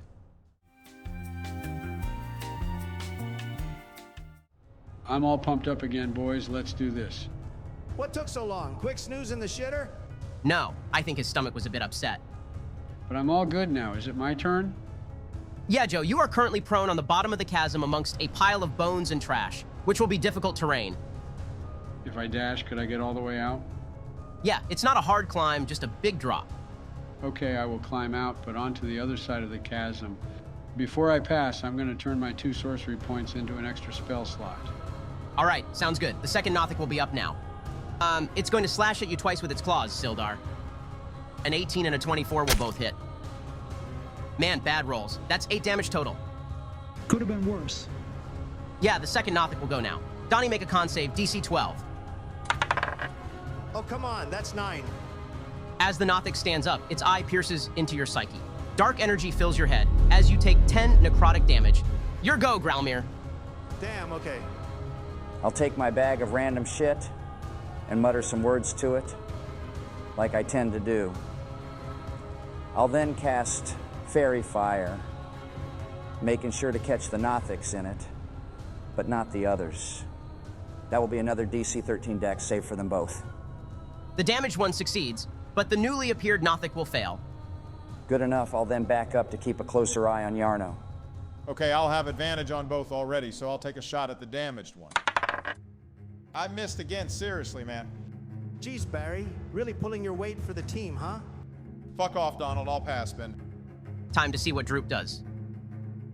Wow, Droop will move forward again and throw a rock at the Nothic. And somehow hits for 2 damage. Droop's done more damage than Barbin. Haha. I hate you all. All right, we have Donnie up and then Sildar. Going for a kill shot on this bastard. 23 to hit and 11 damage. It's dead finally, right? A vicious slash leaves a gaping wound in the side of the Nothic, yet it continues to stand and snarl at you. How tough are these things? Dude, I don't know. Go ahead, I guess. I'll go for a swing on this one, Ben. Thank God for fairy fire. That's a 17 to hit. Is the Nothic an undead or fiend, Ben? Are you smiting it? Yeah, I am. All right, these things are aberrations, actually. All right, that's 6 damage from the attack. And then 10 more from my smite. Sildar's blade emits a blinding gold light as he tears into the Nothic's arm. Nice, I'll pass turn. Yarno will turn to Gralmir. Here we go. You seem more reasonable than the others. Have you considered maybe... Would you shut up? Seems I was wrong. He isn't going to try anything else for now, it seems. He appears to just be banking on your guys' death to these monsters. Go ahead, Jorkus. I will send my magic missiles at the Nothic fighting Donnie. Total of 9 force damage from all 3. The Nothic, after being pelted from your darts, collapses in front of Donnie. Good shit, Jorkus. Got me blushing. Roll for wild magic, Joe. 20 and a 4. All good. Anything else for you? Nope, that's all. All right, Sildar, make a con save. Dang, only 4. Much like Donnie, the strange gaze alone of the creature is enough to hurt you. That's only 5 damage, though. Really bad roll. Gralmir is up, and then Barbin. I will cast Shillelagh, and then I'm going in for a bonk. 22 to hit and 10 damage. It's starting to look a bit more rough now. Go ahead, Barbin. We need a good hit on this thing. Yeah, no promises. I'll take another shot, though. Finally, dirty 20 to hit. And 9 damage, including sneak attack. About time you hit. I'm gonna hit you next if you don't shut up. Fine, fine. Yeah, I'll pass now. Let's see what Droop has for us. Another rock thrown and another 2 damage. This guy's good. So far, Joe. He has pissed himself, dropped his axe on the floor while running away, and thrown 2 rocks. Well, I'm sure he's trying his best. His best is pretty pitiful. All right, that will end Droop's turn. Go ahead, Donnie. Time to get to swinging again. What would you guys do without me? That's a 23 to hit and 15 damage. What's so funny? It's at 1 health. Haha. Seriously? So now Bill gets to steal my kill? Haha, yup, that's a 17 to hit and 5 slashing. The last creature is slain by the hands of Sildar. It falls into the pit with a crash of bones and metal clinks. Dude, come on! Man, we should put that on Sports Center Top 10. I killed that thing all by myself. Haha, yeah, what a skilled swordsman. This guy has some serious skill. What a crock of shit, damn it! Did you say there was metal clinks when the creature fell down, Ben? Seems like one of you was listening. I'm gonna make my way back down the crevasse. Huh? What are you doing, Jorkus? Do I see anything that would have made the metal sounds? Opposite of the skull you were facing when you fell down earlier is a pile of coins and a chest hidden in a small cubbyhole in the cave wall. I found goodies. I'm gonna stand by Yarno again, Ben. I'll climb down to join Jorkus. Help me pull out this chest. All right, let's see what we got, buddy. In the chest and scattered around the floor of the chasm is 160 silver, 120 gold, 5 malachite gems, 2 potions of healing, and a spell scroll of augury. There is also a sword inscribed with the name Talon, and its hilt is worked in the shape of a bird of prey with outspread wings. Now this is epic. Our loot pile is growing rapidly, Jorkus. We may be the best adventurers ever. Yeah, I think you're right. Maybe they'll write stories about us. If we keep on going like this, I don't doubt it. Let's go join the others. Anything cool? Sildar, check out this sword. Make a history check, Sildar. Only a 10. The name sounds familiar, but you aren't sure why. It does look like a good sword, though. Does anyone else use longswords?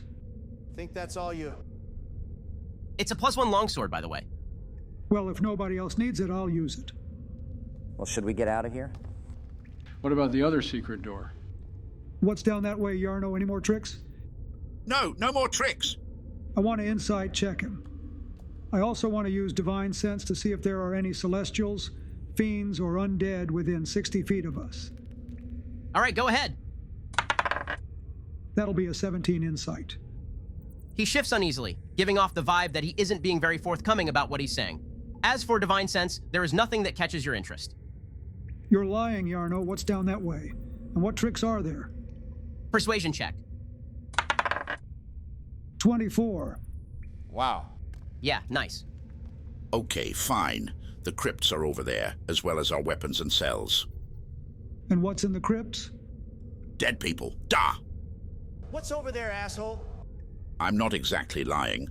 There are dead people, but they'll reanimate and attack you unless you speak a specific word. And that word is? Ilefan. It's some old elf town or something. Would I know of Ilefan, Ben? You have heard of it, but since the discussion of Ilefan and the Crown Wars is seen as a blot on elven history, you have not studied it much or been told much about it either. I can tell you more after the session if you want. Send me some sites on it, I'll research a bit. Sure thing. So if we speak the name of this old elven nation, they'll ignore us?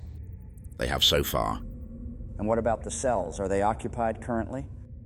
I have no idea, honestly. I don't go over there very often. It smells... Well, I guess we better go find out. I'll lead. Let's go. Passing through the other secret door, you come to a corridor with a door right in front of you, and another down the hall to the south. I'm gonna quietly open the door in front of me. As you go to turn it, it's locked. You assume the weapons Yarno mentioned are in here. Barbin, could you... Hold on, did you pick up keys from one of the bugbears? Huh? Oh, yeah, I knew that. I'm gonna use the key, Ben. Barbin just didn't let me finish talking. Yeah, you totally weren't gonna ask me to lockpick it. A small clink, and the door now creaks open for you. Racks of weapons line the walls of this chamber, including spears, swords, crossbows, and bolts. A dozen dirty red cloaks hang from hooks by the door. Do any of these weapons look magical? You could roll Arcana if you'd like. Unnatural 1, so I'm guessing no. Looks like pretty basic weapons, but then again, you aren't the most knowledgeable on magical metals as a druid. I'm moving down to the next door. I'll peek through the door before entering. As you peek through, you see 3 large stone sarcophagi. A skeleton in chainmail is leaned up against each one, but they are all motionless. I'll enter the room and whisper the word Ilefar. As you push the door open even further, the skeletons all turn to you, but as quick as they did, they go back to rest after hearing what you speak. Seems he wasn't lying. Come on, guys, let's get to the cells real quick and leave afterwards. I'll usher Yarno along with us, making sure he is in the middle of the group. You all enter to see what Barbin had previously, but as you move further in, you can see the double doors in the southeast corner are sheathed in tarnished copper plate. The door to the northeast is normal, like the rest. Wait, we saw a copper door before, right? Yeah, it was that suspicious hallway. So this door must be the cells. Well, let's go then. This crypt is bugging me out. Well, maybe wait a second, Donnie. Are you gonna enter? Yeah, these idiots can chill with the dead guys all they want. Alrighty then, you walk in, and a pair of red brands stare back at you. For fuck's sake, Donald. Whoops. Roll initiative, guys. Natural 1 minus 1. 20 for me. 21. 19. And I got 18. Nice rolls, guys, geez. This one should be fun. Go ahead and start us off, Jorkus. I will move forward and cast a Chaos Bolt at the first red brand I can see. 23 to hit.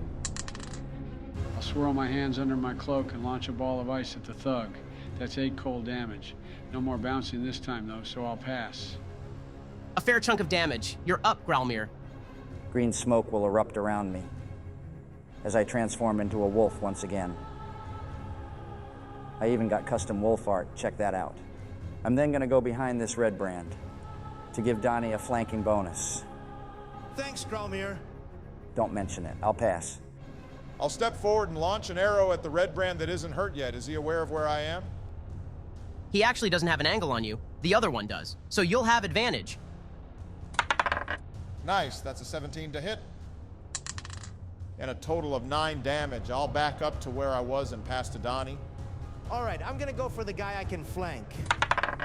23 to hit and 12 damage, baby.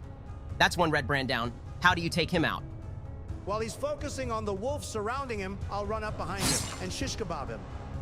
Damn, anything else for you? Nah, that's it. Heh. Alrighty, which of you know Elvish? I do. I do too. I actually don't for some reason. Nope. Apparently I do. Kind of forgot that. Well, those who don't are unsure of what is being said, but Yarno suddenly yells out, Arise! Arise and kill them! Oh, fuck. Yarno is then going to attempt to dash as far as he can away from you all. I get an attack, right? You and Barbin both do. I'll have disadvantage because I have my bow out though. I hadn't considered that, so props to you for being fair. Yeah, I definitely miss. 19 to hit, but I only got 5 damage. He's still up, just barely.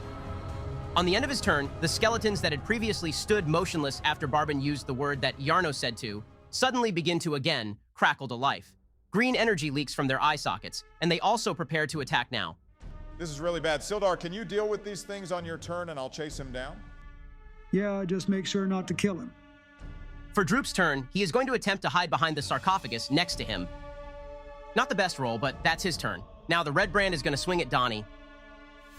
That's 2 9s. His attacks clink against your armor, and he looks desperate now. You're up, Sildar.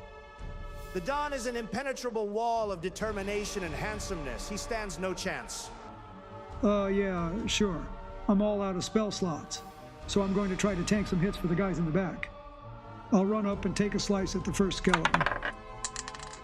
22 to hit and 6 damage. I'll pass and hope I can withstand some of this damage. The first skeleton gets a 21 to hit for 6 damage. Shit, come on, man. Next skeleton misses with a 14. Hang in there, Sildar. The last skeleton had advantage from flanking. Yikes, a dirty 20 to hit and 8 damage. Well, that's me down. Shit, this is getting kind of hairy, guys. I'll go to help him on my turn. You finish this guy off. You're gonna get yourself killed out there too. Let me handle it. To be frank, Donnie, I've trusted you less and less as we've traveled together. I'll help him. And you do your thing. You guys are still bitchy? Fine, I could care less. We need their help, Donnie. I don't want to die. Well, it's now your turn, Yorkus. The situation has gotten a bit dangerous now. What would you like to do? I will magic missile the last red brand. That way they can both join us in the fight out here in the crypt. Smart. Roll that damage. Please be good. Oh, God. What is it? I'm out of spell slots. Oh, man. Fuck, Joe. All I can do is firebolt. I'll try to blast the skeleton that Bill heard earlier. Oh, God, that's a natural 1. We're so screwed. Yeah, this is looking bad. Go ahead, George. Please help us. I'm going to spend my turn running to get in front of them. If I lose my wolf form, it's okay. Then I can bonk them. That all for you? Yeah, go get Yarno, Barry. I'm going to turn the corner as quick as I can to try to shoot an arrow into his leg. Thank God, that's a 19 to hit and 9 damage. Pressure swells in the crypt as you exit through the door to catch Yarno. A well-placed shot leaves him alive, but downed. Yes. Good shit, Barry. I'm going to use my bonus action to hide. That's a 10. I'll pass. I'm finishing this asshole off. 16 to hit and 10 damage. Your hasty strike proves to be enough to take him down. What else would you like to do? I'm running out into the crypt to join the others, then I'll pass. Yarno is downed, so we'll skip him. Let me see what Droop is gonna do. Droop is still hiding like a chicken shit. Make your death save, Sildar. This just keeps getting worse. That's a natural 1. We need to pick him up now. Wow, all right, mark down 2 fails. 1 more and, well, yeah. The skeletons are gonna go now. With Sildar down, the skeletons are now going to move on Gralmir. Wow, a miss for the first one. The second one hits for 6 damage. And the last one hits for 8 damage. That's my wolf form gone. You're up, Yorkus. I'm getting major swamp ass right now. I'm going to cast another fire bolt at the skeleton that was already hurt. 14 to hit and 6 damage. Does that hit it? Better than hit it. Your bolt crashes into the skeleton and begins to char. Its remains as it falls lifelessly to the crypt floor. Good job, Joe. I'm feeling sick again. I'll pass. First thing first, I will cast Healing Word on Sildar. That's 5 HP. Then I'll try to bonk this skeleton in front of me. Guessing 11 misses? It does. Anything else for you? No, go ahead, Barry. Am I hidden from the skeletons? Yeah, they have terrible perception. Roll with advantage. Okay, good. because that's a nat 1 and a nat 20. Total of 13 damage to the one in the back. Your arrow flies straight through the cranium of the skeleton and pins itself right into a crack in the stonework of the room. It falls just as the other one did. Nice. I'll back up to keep an eye on Yarno and pass. Let's finish this. Dirty 20 and 14 damage. Is it over? Please be over. With a final heave of his greatsword, Donnie scatters the skeleton across the room. Bones are chucked everywhere, and our battle is over. Thank God. Yeah, I need a second. I think we'll end the session there. Those were some tough fights you guys had today. Yeah, I'm going to be honest, I'm not feeling up to magic tonight. I can't even give you shit, Joe. I want to go home and chill after all that. I'm going home and crashing. Well, guys, that was a wonderful way to end tonight's session and an even better way to celebrate hitting a milestone on YouTube. What happened? We hit 1K subs a few days ago. Oh, how wonderful. Who would like to do the sign-off for our 1K sub episode? I think Donnie earned it. He got like 3 or 4 kills today. Oh, we should start by first saying thank you to everyone. We have been really surprised with the rapid growth and the love in this community. We should also shout out the other AI D&D channels too. So, a thank you to those like Crafty, Coco, Ashenheart, and all the rest for continuing to foster a great space for our niche content. A shout out as well to the newer channels that are hard at work to make amazing content as well, like Melkatron and Hitbox. Now for some channel news. Our editor will be going to New York in a few days, so nothing new will be uploaded for a bit. But me, Barack, and Joe are currently starting our Fallout New Vegas playthrough following the recent poll. When he returns, an episode or 2 will be in the works, as well as custom subtitles and hopefully new thumbnails. I think I hit everything. And we love you guys. And what Joe said. That was actually very good, Donald. Thank you guys again for all the love, ideas, support, and all the rest. Stay safe, and we will see you guys again at Level 3. Hell yeah. Level 3. Bye, guys. Keep it secret. Keep it safe.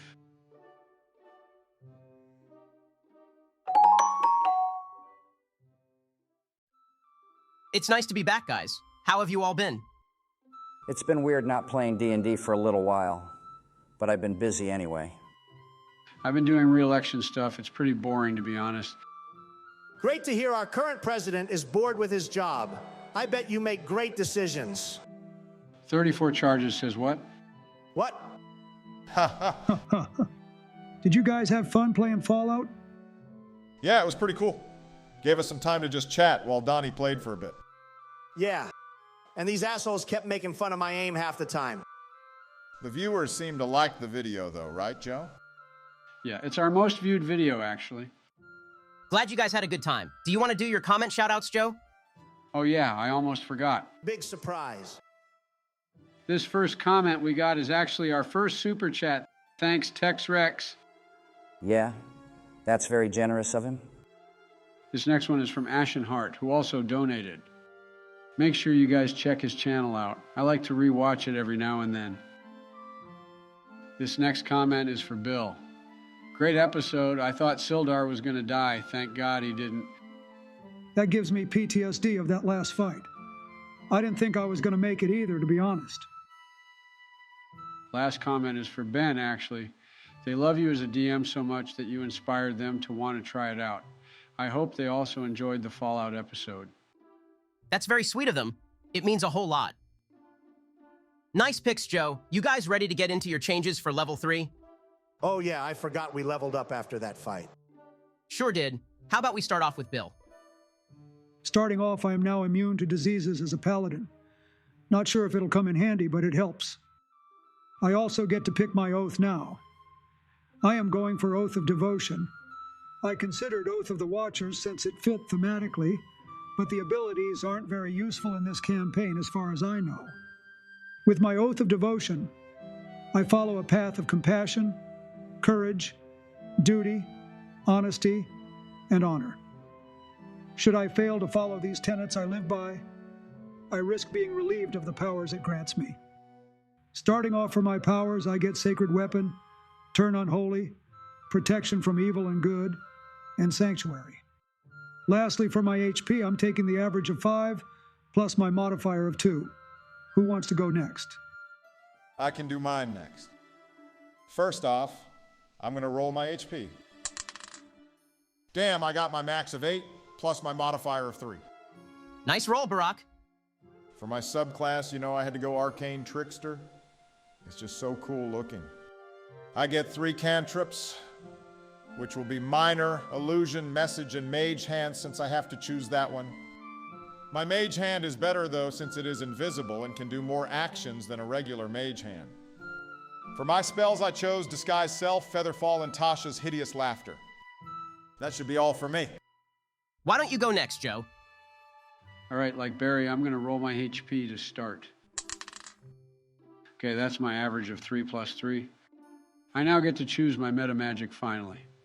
I will be going with Twin Spell first, which lets me target another creature with a single target spell. This includes enemies and allies.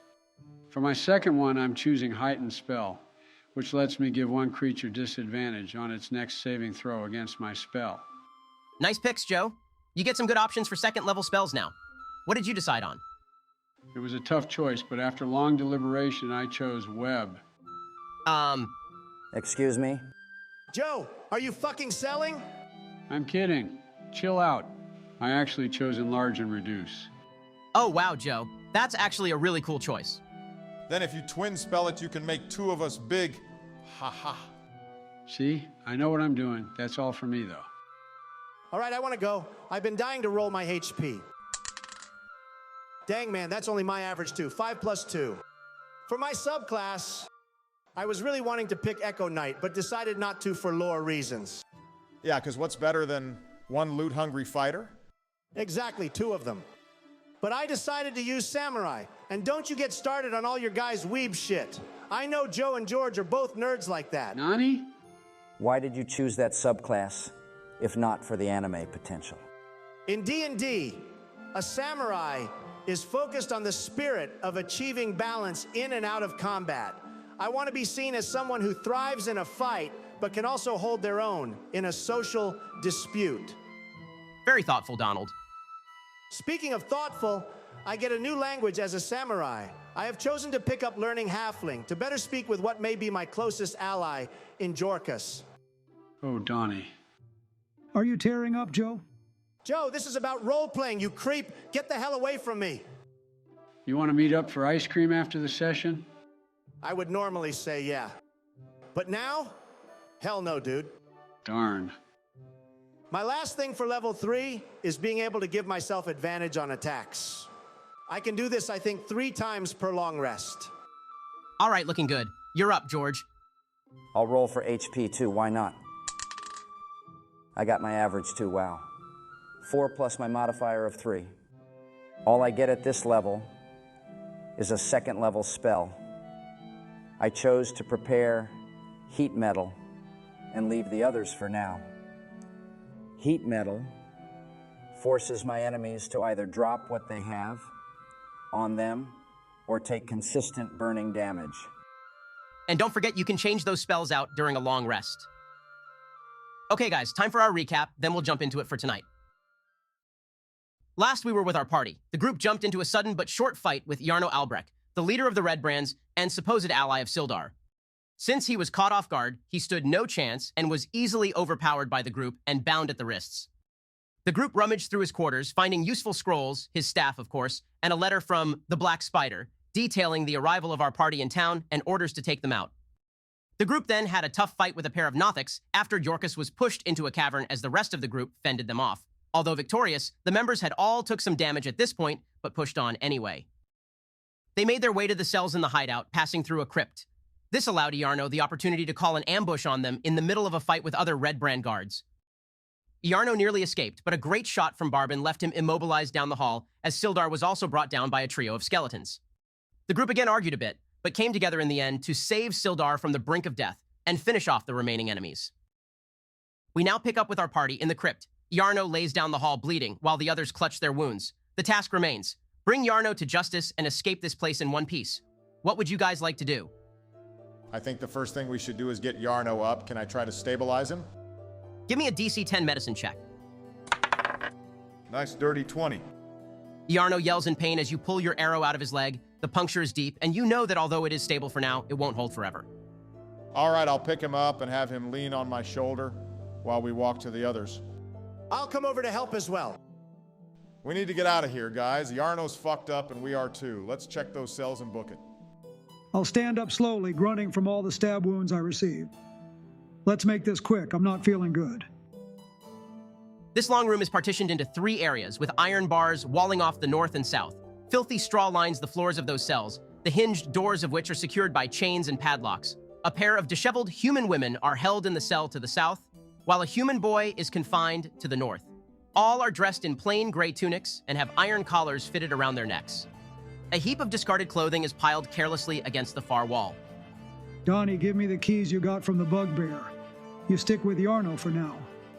Yeah, here. I'll sit Yarno on the floor next to me. Okay, I'll open the cell for the ladies and hand the key to Gralmir. Can you get the other cell while I check on these 2? Sure thing. As you open the door for these 2 captives, they hesitate to exit, but eventually walk out after your reassurance. One looks to you and begins to profusely thank you in between her tears. May I ask your names? And why were you taken here? The lady who is thanking you replies, I am Myrna Dendrar. This is my daughter Nilsa, and that is my son, Nars. As far as I know, they plan to sell us into slavery. Please help us get out of here. I don't want anything to happen to my children.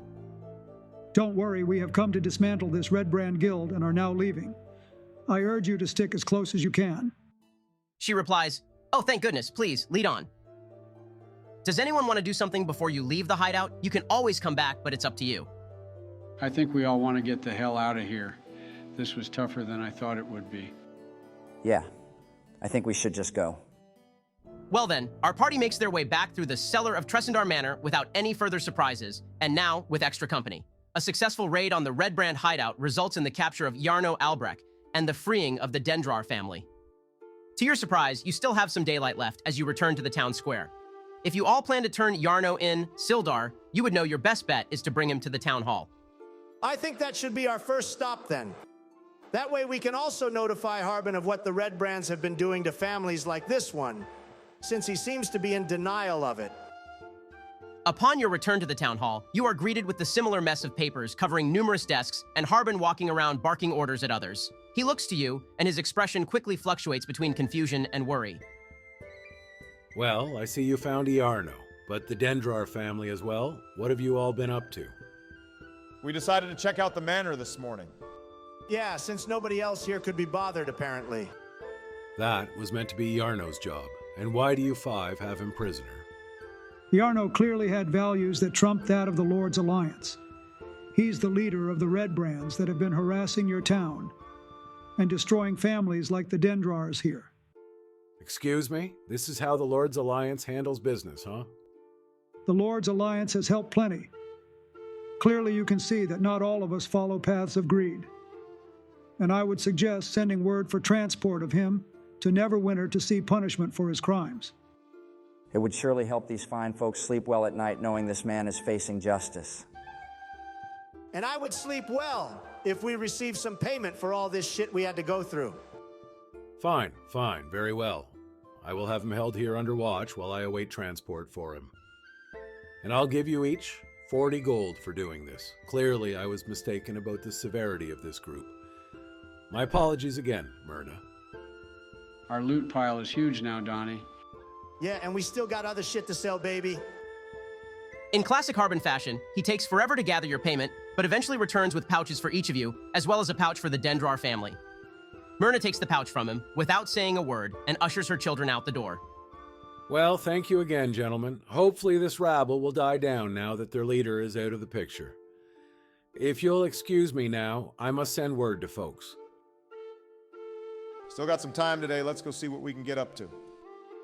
As you all exit the town hall, Myrna Dendrar is stood waiting for you. Her children stand off to the side, talking while she approaches you. She says, I can't thank you all enough, and although I do not have much beyond what I received from the townmaster, I do have an idea of something that may cover the debt I am in to you all.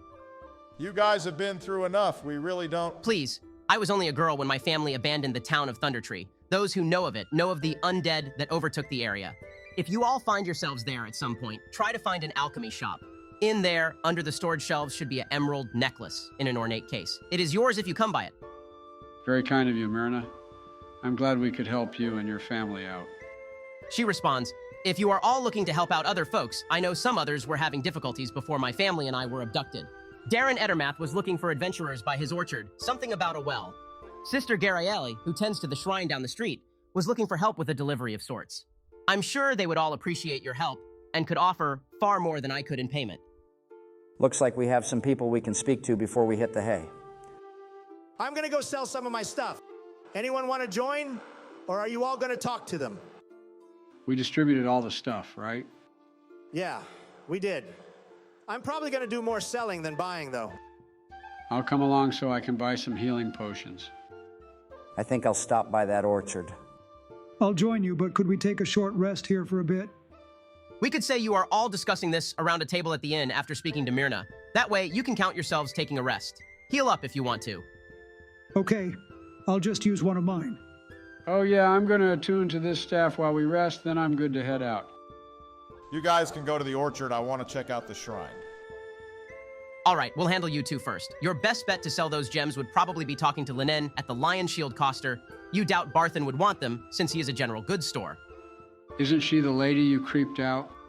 I did not creep her out, Jorkus. She was probably just shy.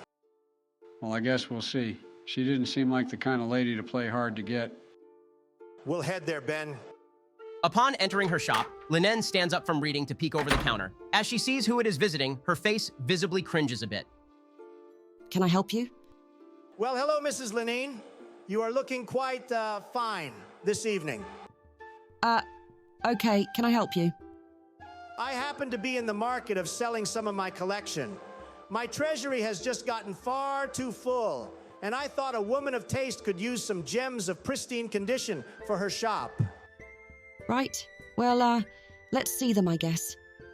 2 garnets, beautiful, aren't they? They say red is the color of passion.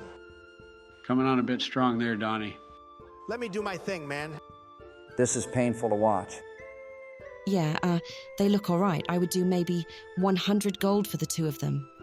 I'll look to Yorkus. Is that a good price, Ben? Give me a history check. Oh shit, that's a natural 1. Going forward, I plan to make natural ones more important in and out of combat, as well as making natural 20s more effective out of combat. Guess we can try that out now. As far as you can remember, Yorkus, she seems to be overpaying for those garnets. It's practically a steal. Oh, for fuck's sake. I'll give him a cheesy smile and 2 thumbs up. That's a great deal. Well, I'm not gonna metagame it, fuck. How about we make the offer a bit sweeter, Linen? What say you to a romantic moonlight dinner with me after we conclude this transaction? This should go perfectly terrible. She already doesn't like you, Donnie. Give me a persuasion check with disadvantage. No, I got a nat 20 and then a 9. I'd rather not. A date with the man who brought down the red brands is a once-in-a-lifetime opportunity, Linen, but I won't push you. I'll take the 100 gold. Is that all? Well, maybe, Yeah, that'll be all. Thank you, ma'am. Have a good evening. You both exit back onto the streets of Phandalin with some more gold in your pockets, but also a bit embarrassed. Maybe you were right, Jorkus. A bit strong, huh? There's plenty of other dragons in the dungeon. You'll find the one for you one day. Not how the saying goes, but thanks. Let's go to the inn and grab something to eat, I guess. Sounds good to me, buddy. We'll now move over to Sildar and Grelmir. You both go to the northwest portion of town to a tidy little cottage beside an apple orchard. A fit, silver-haired half-elf, well over 100 years old, is outside and greets you as you approach.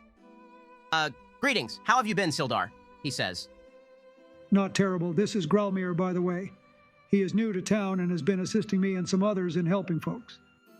Pleasure to make your acquaintance, Grelmir. You can call me Darren. Very generous of you all to be helping us out. It's a pleasure to help. Phandalin seems like a nice place.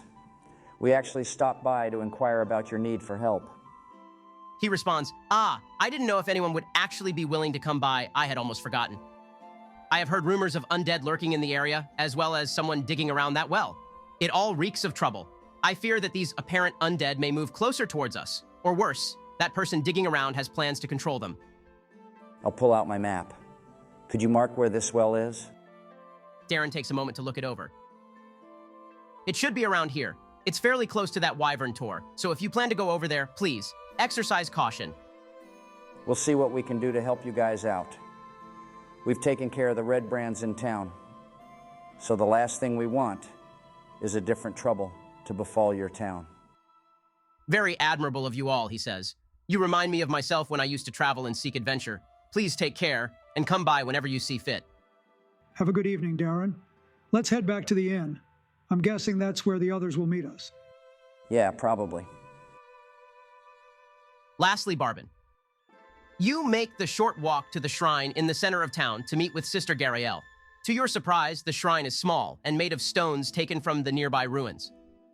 It is dedicated to Timora, goddess of luck and good fortune. I'd say we could all use a bit of luck. Maybe I should say a little prayer myself for our party. The shrine is unoccupied if you wish to do so. You also don't see anyone resembling a servant of the shrine nearby. Why not? I'll kneel down in front of the shrine and begin a prayer of sorts. Faith is not something you were raised to respect and follow, Barbin. Thus, your prayer sounds a bit awkward in your head, but another part of you feels as though that is fine, and a prayer can be as awkward as you need it to be. I'll spend my time thinking of our next travels, which I hope to be unimpeded by dangerous forces or unpleasant weather. I'll pray for luck in the fights to come, as every person needs luck, regardless of how skilled they may or may not be.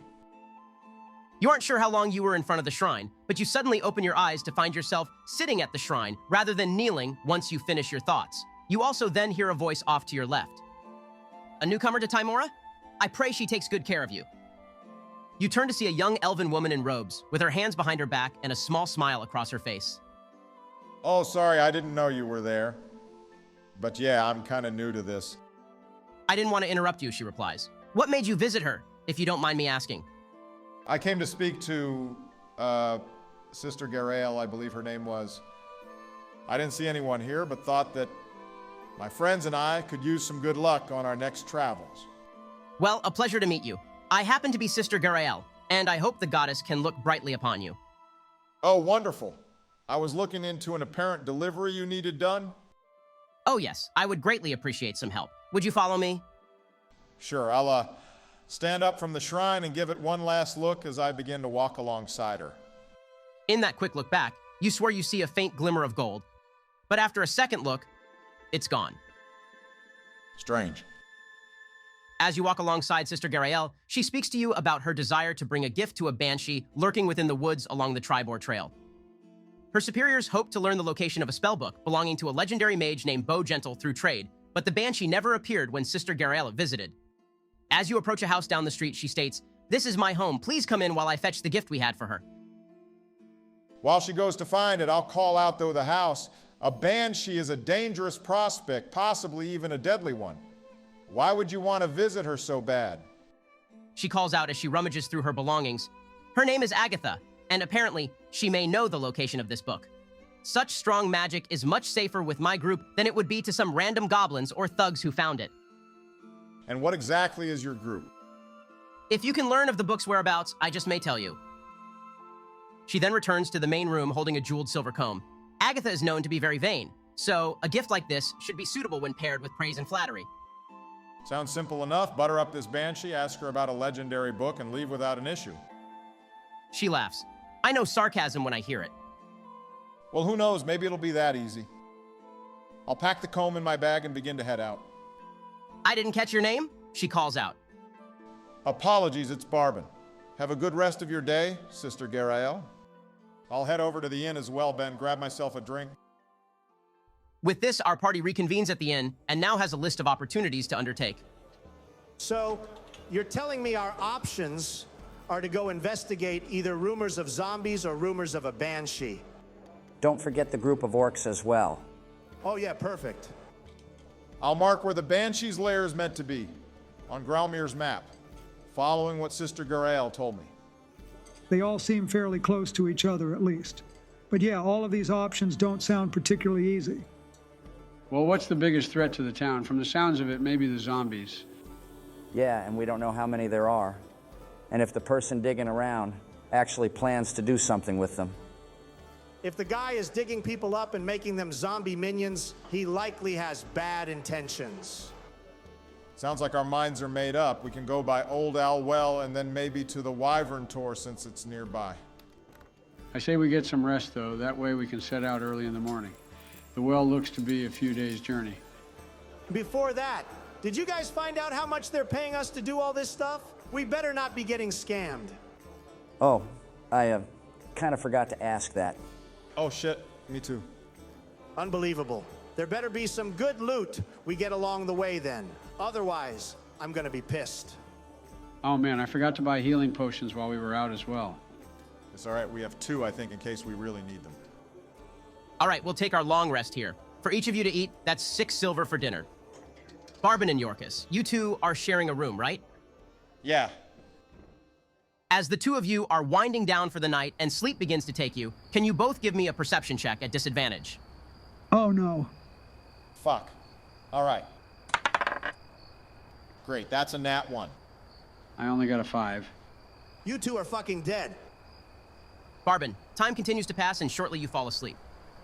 Yorkus, just as you are about to give in to sleep as well, you feel a cold draft from your window. Must have forgotten to close up shop. Whoops. Right as you stand to close the window, you hear the faint skitters of feet across your floorboards near your door. Oh, God. Barbin, you hear that? You're cooked, bro. The cold night breeze through your window is met only by the sounds of Barbin snoring. Is someone there? Mama? What are you doing, Yorkus? Is anything by the door? Perception check at disadvantage. Thank God, that's a 17. You don't see anything by the door, but you hear quick and shallow breaths by the foot of your bed. I'm gonna throw my pillow by the noise. You hear a small grunt, and then the figure pokes its head out. Of all things, you see Droop. Oh, great. Droop! No fucking way, man. Wait, seriously? I thought we left him behind in the cave.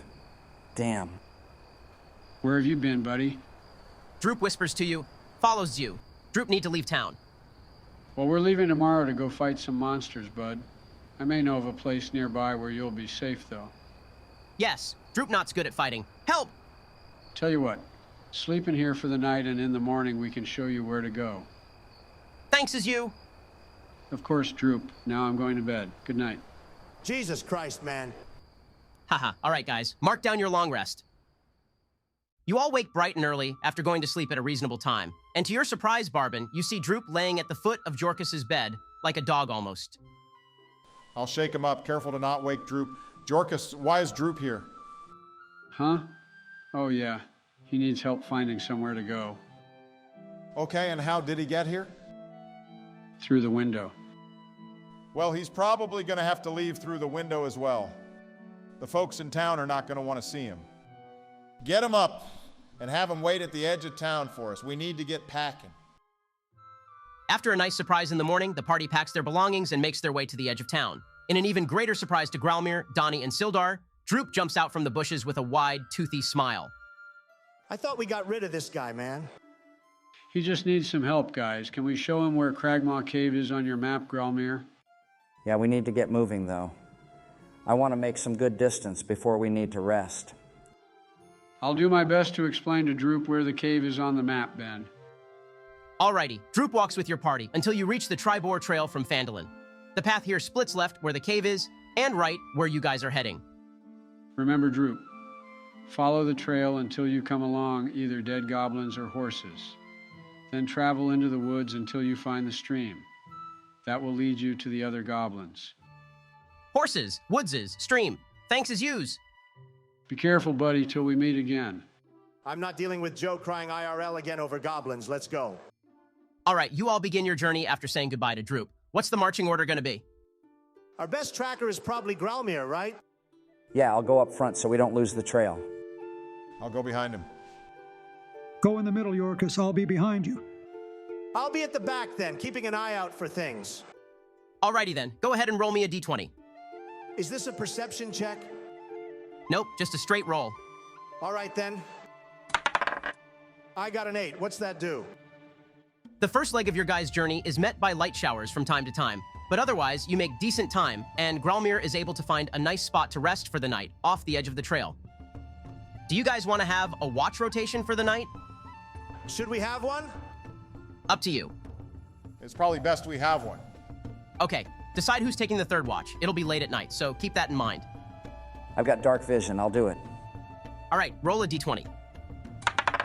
I got a 5. That seems really bad. Your watch and the remainder of the night goes without issue. You all awake and set out for your next leg of the journey. Who wants to roll? I can do it this time. Oh man, I got a 3. That has to be bad. Once again, you all travel down the path without issue, and this time with no afternoon showers to muck up your boots. You guys want to have Gralmir do the midnight watch again? Sounds fine to me. Yeah, go ahead. All right. We keep rolling low, so maybe the higher numbers are the bad ones. That's a 14. Not too high, I guess. A nice and peaceful watch goes by, Gralmir, and for those taking watch after you, the same is true. Looking at the map, this should be our last part of the trip. It seems like we should arrive at the well around late evening. That's correct. Who wants to do this last roll? I'll give it a shot. Well, there's your high roll, guys, nat 20. Fairly early into your guys' trek, the weather begins to turn. Clear skies turn to overcast shadows, and the beams of light eventually turns to heavy rain. As you all trudge forward, Barbin, you take 2 bludgeoning damage as something suddenly falls from a tree your group passes under and knocks you on the head. What the hell was that? Do I see anything? You didn't, but those behind you did. You see a small stone land a few feet from him, Yorkus. It looks like a rock almost, Barbin, right there. How the hell did a rock fall from a tree? Is it actually a rock? Yeah, you want to take a closer look at it? Yeah, keep an eye out, guys.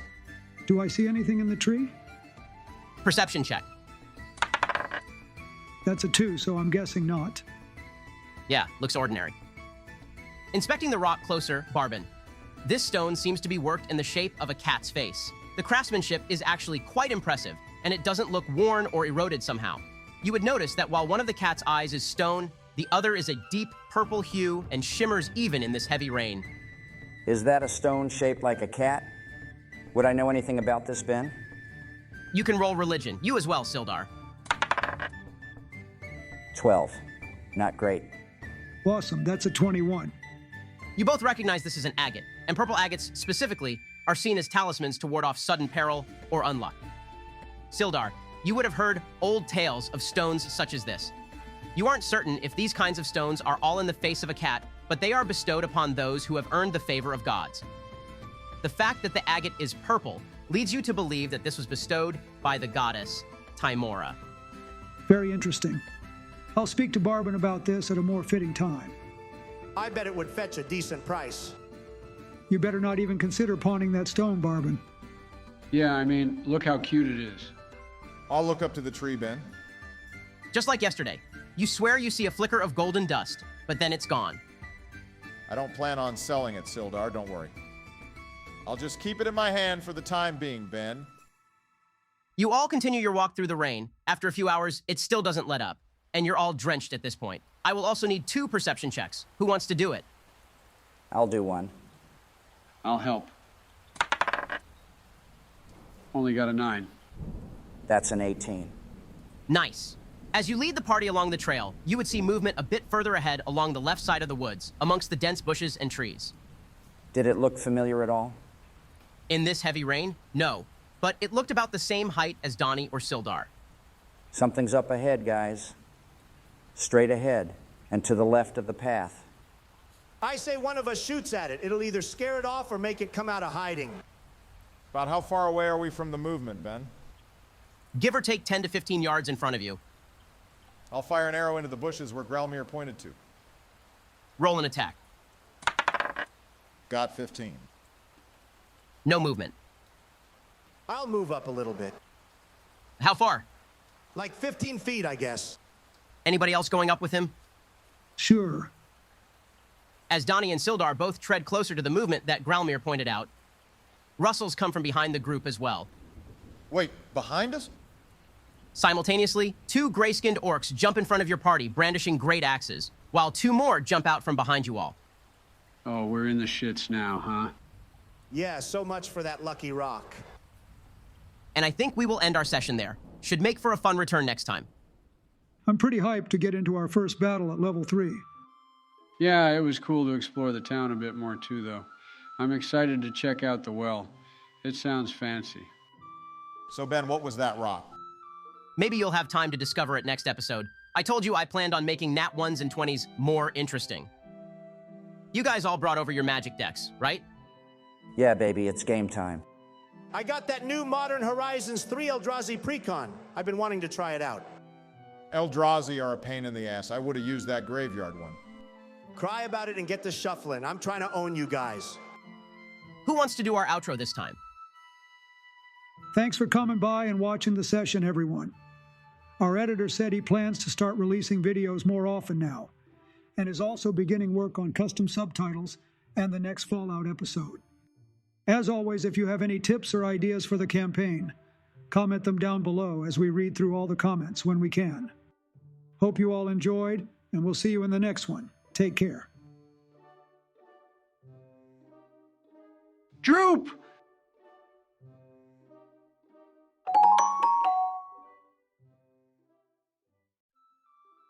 What the hell was that, Ben? What you think? From the looks of it, we'll be rolling new characters soon.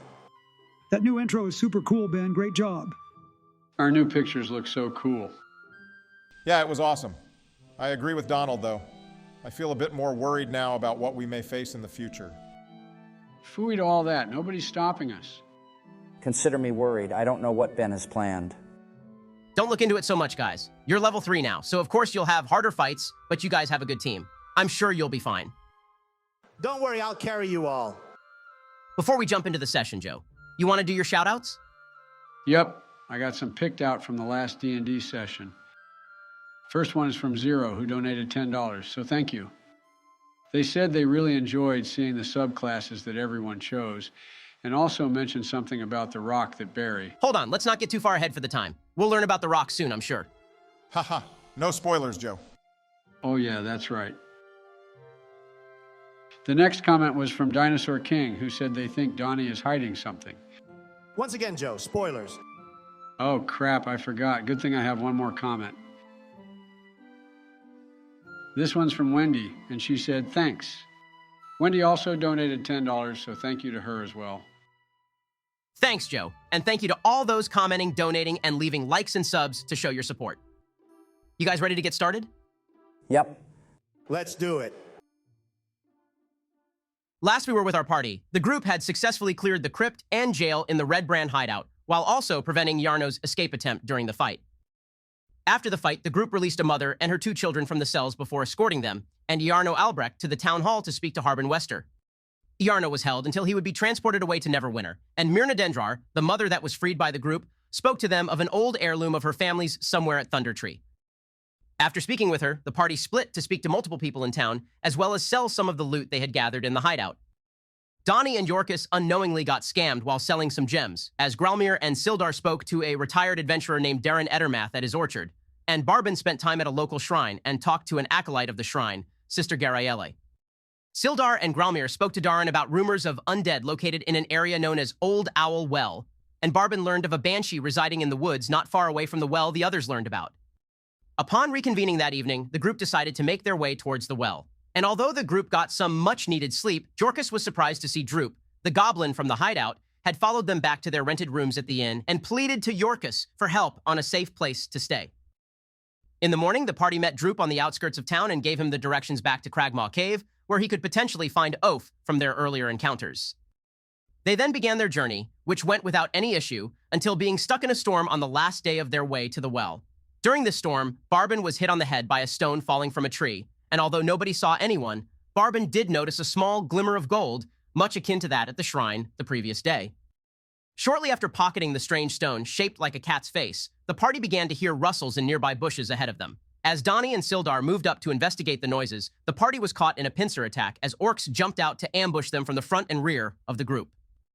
We now pick up with the back 3 members of the party caught in a surprise round and a total of 4 orcs advancing into battle. Go ahead and roll for initiative, guys. Oh man, I got a 4. Same here. And I only got a 6. Seriously, guys? Natural 1 with a -1 modifier. Wow, we're off to a great start this session. I was the highest and I only got a 15. Looks like you'll be going first in the fight. The order is Donnie, the 2 orcs in front, 1 orc in the back, Barbin, Yorkus, Gralmir, the other orc in the back, and then Sildar. Don't forget you 3 are surprised though, so you have no actions or reactions this opening turn. That's going to be a pain. Hopefully they don't hit too hard. How you want to start off this combat, Donnie? I'm running right into those orcs and swinging at the first one I can reach. Great, a 9. I should probably save my extra actions for later turns, so I guess I'll pass. And now you're way out of position and about to get fucked up by those guys. I'll be fine. Let's see. They're both going to have an attack at advantage because they're able to flank you now. Shit, I forgot about that. That's a 23 to hit and an 18. Told you. Shut the hell up, Barry.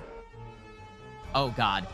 That's a total of 10 damage from the first orc and 11 from the second one, for a total of 21 slashing damage.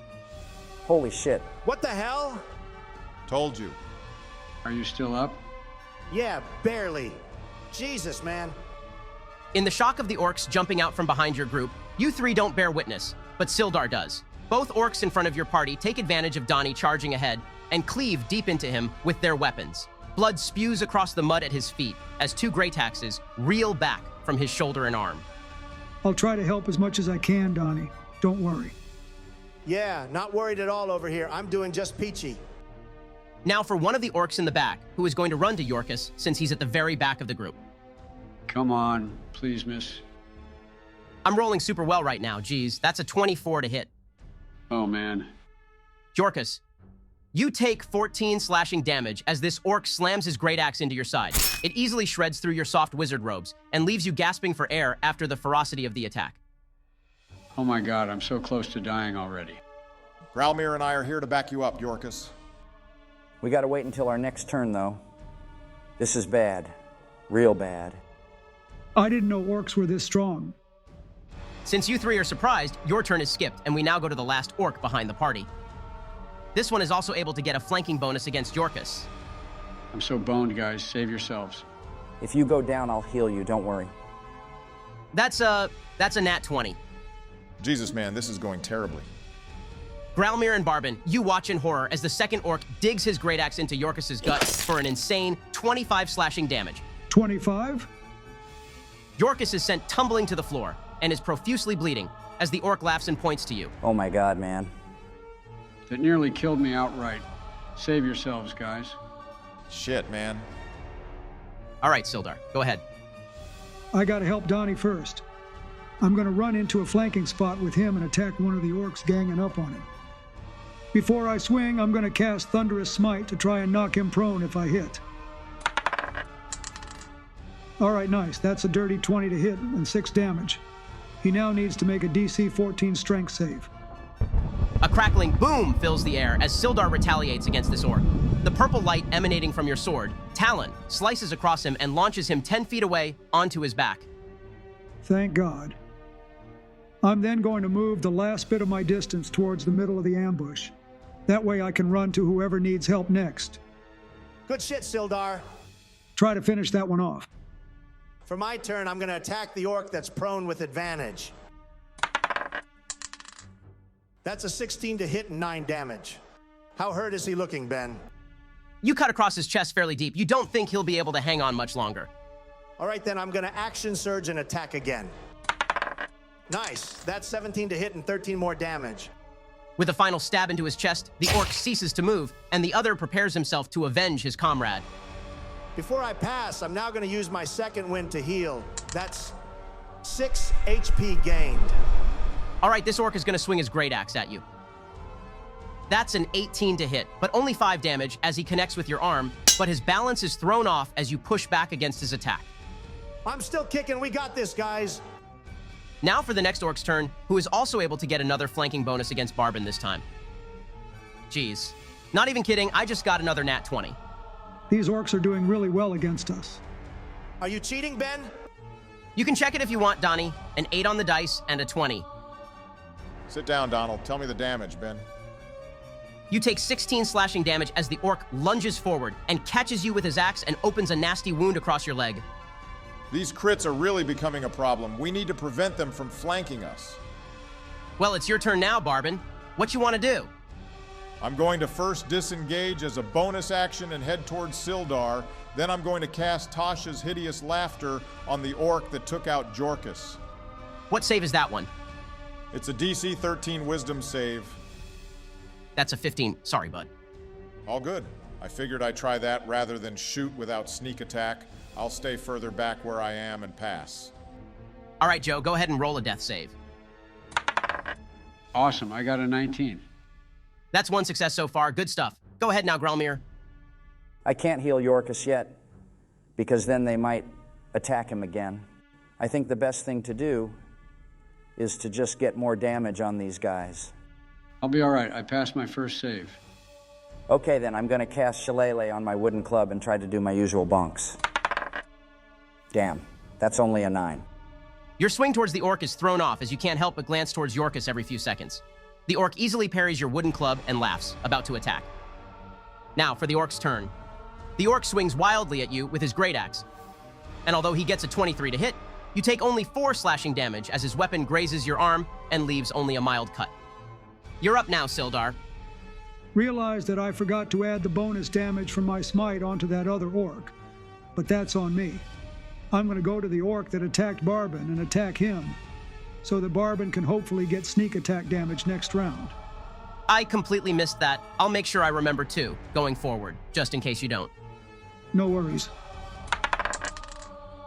All right, that's a 16 to hit and a total of 11 slashing damage. Your sudden strike towards the orc catches him off guard, and he is left looking weary already after your attack. Good. I'll stay where I am to force him to fight me and pass to Donnie. All right, I'm first going to use my new samurai ability, Fighting Spirit, to regain 5 temporary HP, and also gain advantage on my attacks for this turn. Sounds good. Go ahead. Sweet. 22 to hit and 15 slashing damage. Damn. In a flash, Donnie swings his greatsword with such ease, you would think it weighed nothing to him. And as he tends to do, he decapitates yet another foe that dared face him. Good job, Donnie. That's what I'm talking about, baby. I'm then going to move as close as I can towards the other guys and pass. Looks like the fight's turning around now. The orc that was attacking Barbin is now cut off by Sildar, so he's going to go for you. Only a 10. The orc's sluggish swing of his great axe is easily able to be dodged, and he's now starting to realize the tide is turning in this fight. Go ahead, Barry. I think we can finish them off this round, guys. I'm going to first try to hide behind some of the shrubbery near me before I shoot. That's a 16 on stealth. All right, shoot with advantage and sneak attack if you hit. Going for the orc on Grelmir. That's a 24 to hit and 16 piercing damage, including sneak attack. An arrow zips past your ear, Grelmir, and embeds itself with deadly precision right in the temple of the orc that had just cut across your arm. Good damage rolls, guys. Thanks, Barry. Nice shot. Gotcha, guys. Let's finish this up. Roll your next death save, Joe. I got a 10. What's that do again? Another success. Yup, one more and you'll be stabilized. Go ahead, Grelmir. First, I want to use my healing potion on Joe to get him back up. Then I'll attack. Yeah, we agreed. Those can be bonus actions. How much is he healing for? Nice, that's 7 HP. Thanks, Grelmir. No problem, buddy. I'm going to attack now. I'm going to attack the one on Sildar with my club. And hopefully this time I'll hit, since I can flank him. That's a 23 to hit this time and 5 damage. This orc is on his last leg. Anything else for you? Finish him off, Sildar. 19 to hit and 6 damage. Does that do it, Ben? With one final thrust of his sword, Sildar brings down the final orc involved in the ambush. Although the fight is over, the harsh conditions continue as rain pours down over the faces of your party, some in more pain than others. We need to find somewhere to rest. I know we're close to the well now, but we should find a place on the outskirts of it rather than at the well itself. Yeah, that fight took a bit out of me. Let's get moving quick then. We still have a bit to go until the well. And who knows if there are more orcs nearby. You okay to walk, Jorkus? Yeah, the potion helped quite a bit. The sooner we can find a place to rest, the better, though. So, are you guys continuing forward for now? Seems so. Best make some distance from this fight. Well, with the orc ambushers defeated, the party continues along the Tribor Trail towards Old Owl Well. A leg of the journey that should have seen them there around evening has now led to a damp resting spot outside of the well, far later than they had hoped for. Is there anything you guys wish to do during this short rest? I think I'd like to have a look around the area. I don't really need to rest right now, so I'm okay with missing out on it. Go ahead and give me a perception check. You have dark vision, so just a straight roll. Only an 11. In the span of the first 20 or so minutes you spend walking around your makeshift camp, you find it hard to spot anything of use or interesting through the heavy rain. Eventually, however, you begin to smell something foul. Can I try to follow this scent? Another perception check. Nice, 15. As a druid, you are no stranger to distinct and confounding smells. But this one worries you. You come to a small clearing where the smell becomes even stronger. In this clearing is the resemblance of black scorch marks across the ground, though it is hard to tell due to the rain and lack of light. What is clear is small bits of tattered red cloth, and not too far from this cloth is flesh. Graying and repulsive bits of flesh. What in the hell happened here? The rain picks up once again as you continue to glance about, the smell becoming even more pungent and unbearable for your strong senses. Shit. I need to go back. You tear your way back through the woods, wiping rain from your eyes and leaves from your path. As you continue to run, does anyone else have something they wish to do? I'm gonna take a look at the stone I found. Sure thing. Taking the small stone out of your bag, you still see the glistening purple hue as the rain plops onto it and slides off. It's a beautiful stone. I think I'd like to walk over towards Barbin. I'll sit next to him and look over the stone as well.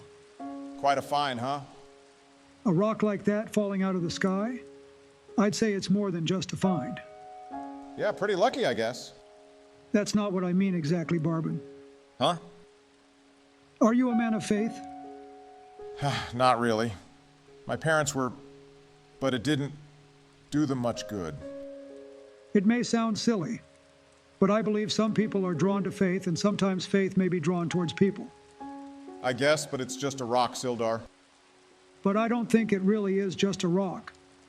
I've heard tales of happenings like this, and to those who don't consider themselves lucky or deserving, though those greater than us think them so. You, trying to say I was gifted this rock by some god? I mean, think about it. You visited that shrine, did you not? And you spoke to the sister there. I did, yeah. But does that make me deserving? Like I said, some gods don't care how you perceive yourself. They sometimes know us better than we know ourselves. They watch down on us to see our destined path and all our actions that got us there. Who was that shrine to again? The one you visited? The sister said it was to Timora. I prayed for good luck. But I'm not sure how the rock will help so far. Time will tell. Keep it close. I feel you will find your answers sooner than later. As Sildar goes back to his small covered area, you think back to your time at the shrine, Barbin, and how you remember losing your own sense for a moment while there, and of course the specks of gold there and at the tree. You close your eyes for the time being, and with the stone firmly in your grasp. Anyone else? While Barbin and Sildar were talking, I would have liked to talk to Yorkus. At that time, Yorkus would be laying down under the biggest log he could find in the camp area. He'd have a blanket with him, one that's obviously well used and seems to be far too small for him. Hey, bud, how you feeling? Not too hot. Those guys really messed me up, and I was no help at all in that fight, man. Don't hold it against yourself, Yorkus. They almost got the better of me, too. That could have happened to any of us. The problem is I don't know if we can afford to have that happen to any of us at this point. I mean, we beat some ass in town, but not even a week after we leave, I nearly get myself killed. Well, yeah, but... But how am I meant to return to my hometown if I can't even handle a single pack of orcs? We talked big game about maybe going back once we finish all this crap, but will I even live to do that? You're strong, Donnie. I'm not. Well, you saw what my strength almost got me. I ran into the fight and nearly got taken down as fast as you did. We each have different strengths. I've learned mine, but not my weaknesses. I don't even know my strengths, Donnie. You're smart, Yorkus. Even if you sometimes slip up, you think logically when we need it most. And what we need going into this next place is some logic. Logic won't matter if I get snapped into two pieces before I can even blink like last fight. Well, how about this? We combine your logic and my strength. What do you have that can maybe help us if we get into a fight at that well? I got some rope, a water skin. Oh, wait a minute. I'm gonna pull the scroll out from the buckles underneath my coat. Oh, what is that? Logic and strength, Donnie, trust me. I got your back, Jorkus. Fuck all those other guys. We'll show them we know what we're doing, and we're gonna make it back to your hometown soon. This is so cool, Donald. You're like Murray from the old Sly Cooper games, and I'm Bentley. Yeah, sure, Joe, whatever. Shortly after the time both conversations at the camp are concluded, the four of you see Gralmir break through the nearby bushes in a sprint, out of breath and visibly shaken. I'll instantly pull out my sword. What's going on? In between catching my breath, I point towards the direction of the clearing I had been to. The rumors were true, I think. The undead are nearby. Well, get over here and stay low. We'll finish this rest, but keep an eye and ear out for anything even remotely suspicious. Yeah, I'm in no shape right now to fight or even run, really. If need be, we stand our ground, but for now, we stay hidden as best we can. You guys want to stay and finish your rest? Yeah, we're all on high alert, though. All right, no worries. You guys finish your rest without any threats approaching and can use hit dice if you need to. Barbin, you can also add a luck stone to your inventory and attune to it. Fuck yeah. What's it do? Gives me a +1 to all saves and ability checks. Wow, that's pretty nice, Barry. Okay. I used 2 hit dice, and I'm back to full with 5 extra temporary HP. I also used 2 and am back to full. I used 2 and got back up to 26. I had no short rest since I was exploring. I didn't use any hit dice. All right, with your short rest completed, the rain had begun to clear a bit more, and you are only a short walk through the remaining rugged hills and woods until the well. What would you all like to do? I can lead again until we get there. Let's make sure we keep an eye out for any undead, though. You can all go ahead and roll perception checks. I got a 15. Got a 10. 7. 12 for me. I got a 3, man. Seriously? The remainder of the small journey goes without any issues of undead. As you crest a low ridge, you spy the crumbling ruins of an old watchtower standing amid the rugged hills. The place is so old that the walls are only mounds of rubble enclosing a courtyard of sorts, adjacent to the broken stump of an old tower. A colorful tent has been set up in the middle of the courtyard, but no one is in sight. Why is there a tent here? Some kind of circus tent, maybe. I really doubt a circus would get lots of business here. I'm going to use Divine Sense Pen to see if there are any undead within 60 feet. You guys are still a bit of a walk from the courtyard area. You sense nothing from your guys' current location. Maybe we should go around the side of the place rather than the front area. Good thinking. Let's head around back, but remain quiet, guys. As you all make your way around the outskirt of the courtyard, give me a stealth check. I got an 8. What's up with my rolls right now? Wow, I got a 21. Got a 13. 16 for me. And I got a 12. Some decent rolls all around, actually. Nice work. With your group now having made their way around the area, Gralmir, you again begin to smell that distinct, noxious odor from earlier. God, do you all smell that? Something smells like hot ass over here. I smelt the same thing in the woods by our camp. The undead are here somewhere. They have to be. Well, they sure don't hide the fact they're undead. This shit smells terrible. So are we close to the big tower or the tent, Ben? Let me help you visualize it better. Oh shit, I know what he's doing. It's map time. That's right. Okay, we need to all stay close to each other. We split up too much last fight. I'm going to spend a charge on my staff of defense to cast mage armor on myself, Ben. All right, got it. Make sure you mark one charge used. Let's push up just a bit. Can I see anything, Ben? You do. You all watch as a dozen groans and coughs fill the air, as zombies begin to flood out of the tower. Oh my God. Why are there so many? Shit. Holy fuck! As zombies continue to pour out of the broken tower, the tent nearby Donnie and Jorkus shifts. Oh God, are there more? A red-robed figure steps out of the tent. Although he appears menacing in physical appearance, he cannot contain himself from coughing, and Donnie and Jorkus.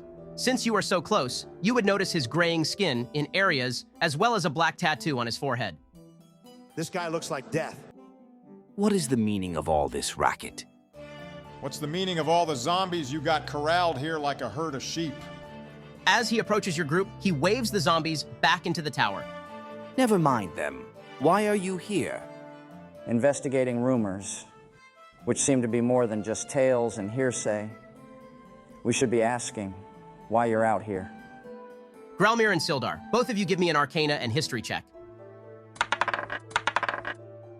Got a 17 Arcana and 14 History. 18 on History and 8 on Arcana. As he continues to sidestep around the reason for him being here, you both realize what his red robe signifies. It is the same material as what you had seen in the forest Gralmir. And Sildar, you have studied about this area long ago. The land of Thay, a nation ruled by wizards, and affiliated heavily with the undead, such as liches and vampires. This is really bad. Gralmir, you in particular would take note of the tattoo on his forehead, a symbol of necromancy. Shit. We need to stop this guy. He continues to notice you all looking back and forth to each other, uncertainly. If you do not wish to help me, then leave. Now. Lower your tone, old man. What the hell you doing out here creeping around with a posse of dead guys? I suggest you show some respect to those deserving it, boy. You mentioned help. What could you possibly need help with? The Wyvern Tor. They know I reside here and have already attempted to pester me once. I know they will return soon, and with who knows how many others. If you deserve such respect, why can't you handle those orcs? Because it's not just orcs, you idiot. Ogres also make camp there. Okay. You want them taken care of, but why would we do that when it would just aid you? You obviously don't seem to be up to the most respectable business. My business is my business. If you don't wish to take care of them, then speak to the Banshee for me. Going to speak to her alone is a death sentence, but you are a large group. Speak to her about what? I need to know who built this ruined tower. Simple as that. Give us a moment. I'm going to gather the group so we can speak in private. I told the sister I would speak to the Banshee for her. She also has a question. We're already planning on going to those 2 locations he mentioned, but he seems like he's up to some bad shit. His work here is vile. We can't help him with these tasks. If anything, we should stop him here and now. Yeah, he's creeping me out. And pissing me off. Wizards of Thay are no weak adversaries. I'm not sure how we could even manage to stop him. Donnie and I have an idea. If it involves fighting him, I say you put it to rest. He has a dozen zombies under his control, and is obviously a strong magic user. It sounds like we can agree to simply tell him we cannot help him. Maybe we come back some other time to catch him off guard and take him down. I think that's the best idea, yeah. All right, let's tell him, I guess, and leave as quick as we can. Well? Look, we don't think it's in our best interest to assist you with these right now. Maybe eventually we can, but we've been tasked with visiting multiple areas, and doing these would just slow us down. I'm gonna look back towards Jorkus while they're talking, Ben. Do you, say anything? Just wink at him and turn back around. Glad to see you all bothered me in the middle of the night for nothing, then. You may leave. Hey, how do you actually control those zombies? Excuse me? While Donnie speaks to him, I'm going to ever so slightly move towards my buckles under my coat and take out a scroll. I'm gonna move closer to him. Sorry, your old ears probably can't hear me. I said, how do you control the zombies? Give me a performance check, Donnie, and a sleight of hand check, Jorkus. Oh, great, here we go. Shit, man. My rolls are so bad right now, I only got a 9. Tell me you rolled high, Dorcas. Got a 22, baby. You're able to take the scroll out of its buckle under your coat without anyone, even your companions, noticing. Donnie, you, however, can't help but show an inkling of a smirk across your face, something that the wizard quickly picks up on. Weren't you all leaving? Why does it matter? Now that I think about it, we didn't get your name, actually. He backs up a bit, and zombies inside the tower begin to shuffle around. Hamun Kost. Now I implore you to leave. I'm gonna cast it, Ben, centered right on the group of zombies. What? It's a higher level spell than you know, so you'll need to pass a DC 13 spellcasting check. So roll a d20 and add your modifier to that. Shit, I remember now. Yes, that's an 18. Good shit, Joe. Oh no, I remember too. As you finish murmuring the script of the scroll to yourself, Yorkus, time slows as a small bead of red and orange light forms. It's no bigger than an egg, and the area grows brighter and brighter before it is launched towards the tower. Everyone's head turns as the small bead crackles past them and is propelled deep into the tower before the first fireball of the campaign, a spectacular yet terrifying sight, and its destructive power coming from the smallest member of the party. Hamun snaps his head towards you, and then to Donnie. You scheming filth! You will all die here! And that's where we'll pick up next time. Holy shit, Joe. Wasn't that so cool? That was fucking awesome, dude. We'll definitely be in for a fun session when we come back. Hook up the switch, Joe.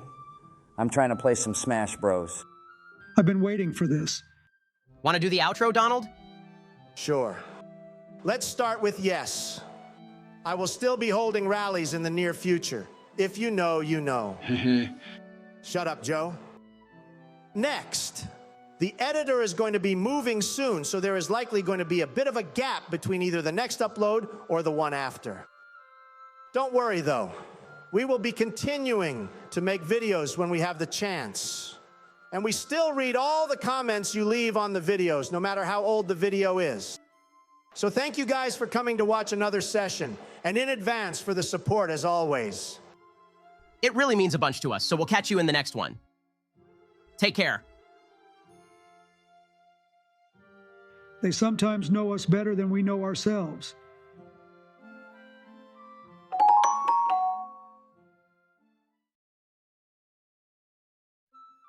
Welcome back, guys.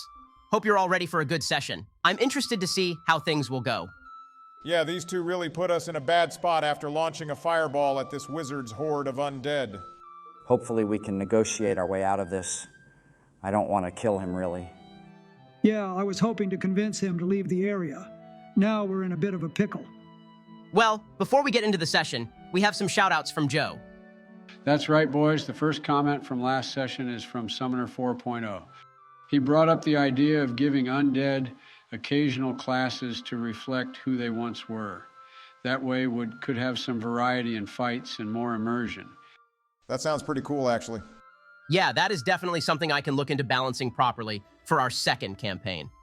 All right, next comment is from Giacomo Sorbi, I think. He thinks that my fireball killed all the zombies, but he also doesn't think we'll end up killing the wizard guy this session. Well, Giacomo can watch me beat the piss out of this wizard. We'll see what he thinks then. Seriously?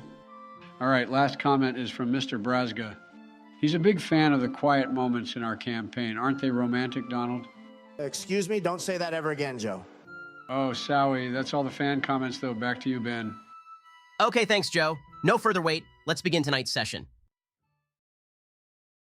Last we were with our party, the group had found themselves caught in the middle of an orc ambush while traveling to Old Owl Well. The fight quickly went south as Yorkus was taken down and the orcs dealt hefty damage to other members of the group. Through some good movement from the group, they were able to take down the orcs and could continue along the Tribor Trail. They stopped on the outskirts of the well, where Grelmir found some worrying signs of undead in the area, as the others at camp rested up and spoke about their adventures thus far. They carefully approached the well with the warnings from Grelmir and found a red tent atop the hill, along with a dozen zombies inside a ruined tower. After the apparent owner of these zombies, a red wizard known as Hamun Kost, stepped out after the commotion, the group took some time to speak with him after he called back his group of undead. The red wizard posed two requests to the group, which they stepped aside to deliberate upon before deciding it was in their best interest to not assist this necromancer. Before they could fully explain how they did not wish to help Hamun, Donnie and Jorkus put their plan into action. with Donnie chatting up Hamun, while Jorkus sneakily pulled out a scroll before launching a fireball at his horde of undead. We now pick up with Hamun claiming not a single one of you will leave this place alive. Let's roll for initiative, guys. Fuck yeah. This is gonna be awesome. After you roll initiative, Joe, roll that damage for fireball. It's time to see the destruction you dished out. Hell yeah. Okay, Ben, I got a 19. I got 13. 16 for me. Same here. I got 11. Let me roll that damage real quick. Nice. That's 27 damage to all the zombies I hit. Awesome, Joe. And good rolls, guys. Our order will be Sildar, Hamun Kost, Barbin, Gralmir, Donnie, and then Yorkus. There are no more zombies as Yorkus's fireball obliterated every single one of them. Good shit, Joe. Go ahead and start us off, Sildar. We still don't want to kill him, right? Maybe I can try to talk us out of this. Yeah, we shouldn't kill him. Yeah, I agree. This was Donnie and Jorkus's idea, not ours. Pussies. Okay, Ben. I'm going to spend my action speaking to Hamun instead of fighting. A round is 6 seconds, so it'll have to be something brief. I'll say to him, this wasn't our idea, Hamun. These two must have misunderstood us. Let us speak about this. Give me a persuasion check. Damn, that's only a 10. All right, anything else for your turn? I'll just stay where I am, I think. It's now Hamun's turn, and he doesn't seem very swayed by your pleads to converse. Damn, I can try to talk on my turn as well. Hamun begins to back up, and then starts to weave arcane symbols into the air above Donnie and Jorkus, the two who schemed and destroyed all his hard work. Weak-ass wizards, bro, already running away. You begin to get drowsy, Yorkus, and then, but a moment later, the rest of the party sees him fall asleep right where he had stood. Ha ha ha! Caught sleeping on the job again, huh, Joe? Fuck you, Donald. As you watch Yorkus fall asleep, Donnie, a sudden wave of immense fatigue overtakes you as well. Just as quickly as Yorkus had passed out, you now do as well. Wait, what? Haha, get fucked, asshole. Kinda had that one coming. This is stupid. Hamun is going to stay where he is. Go ahead, Barbin. I'm going to move up a bit before speaking to Hamun as well. What do you say to him? I'll say, we really did not mean any harm to you, Hamun.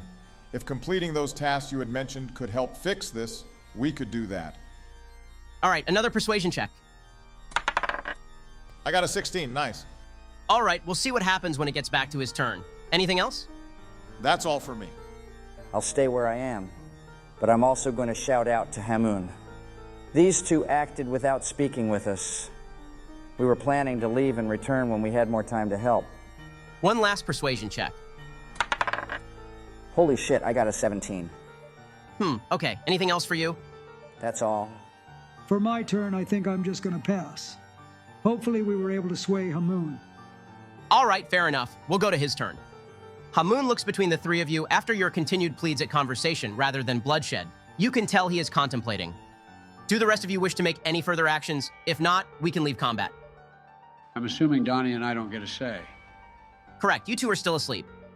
I wanted to beat some ass, man. I'm not going to try anything. Same here. Hopefully these two sleeping was enough to prevent this from escalating. Yeah, we need to talk. Okay, we'll end combat. Hamun continues to keep his distance from your party, but begins to speak. You expect me to believe that you now wish to help me after your halfling companion destroyed countless hours of work? Like we said, we had no intentions on doing this, and had planned to leave after telling you we had too much on our plate right now.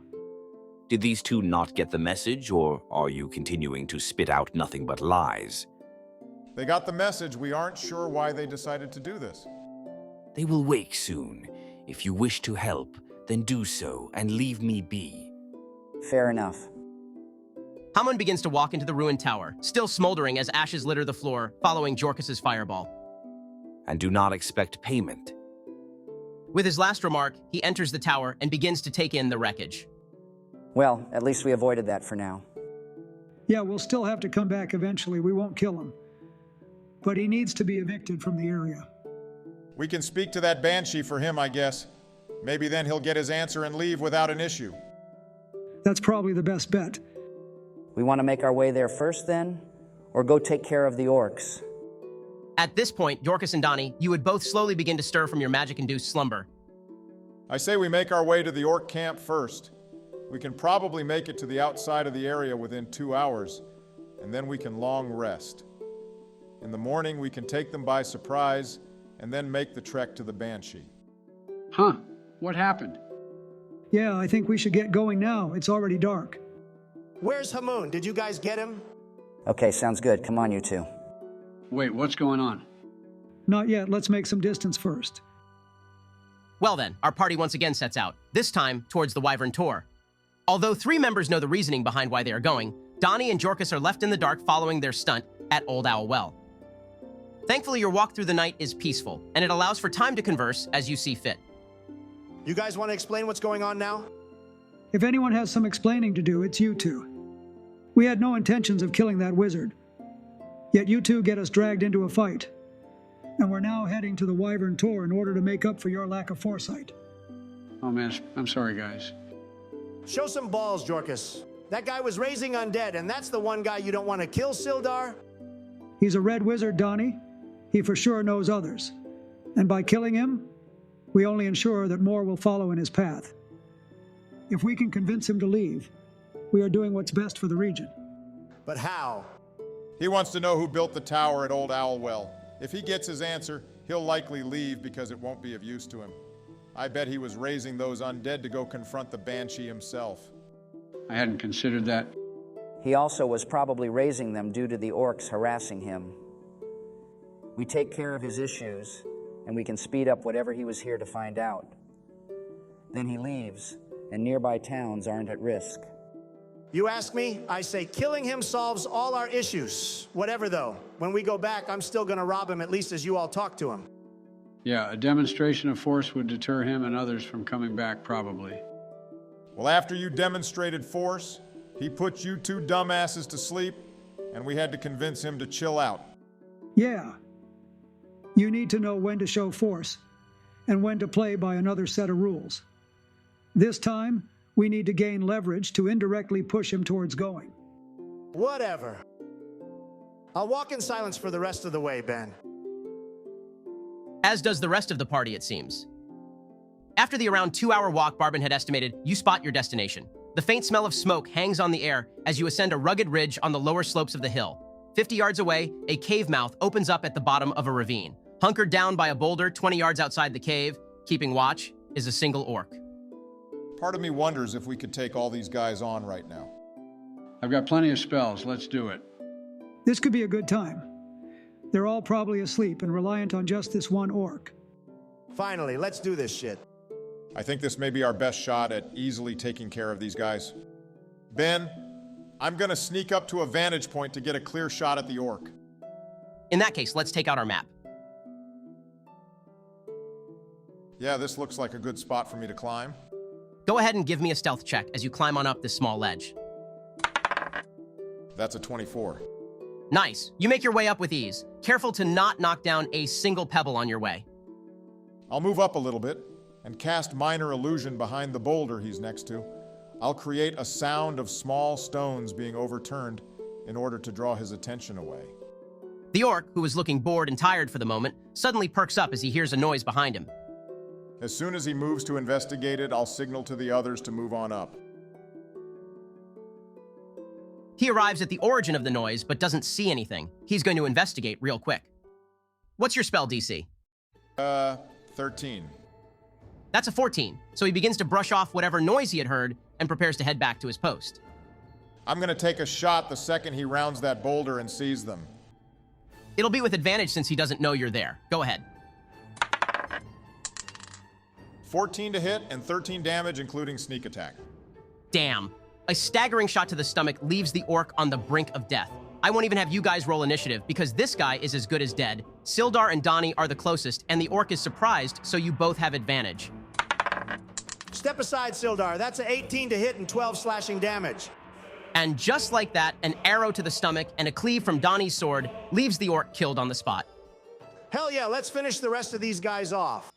Alrighty, go ahead and roll for initiative. You all have a surprise round on these guys. I got 17. 16.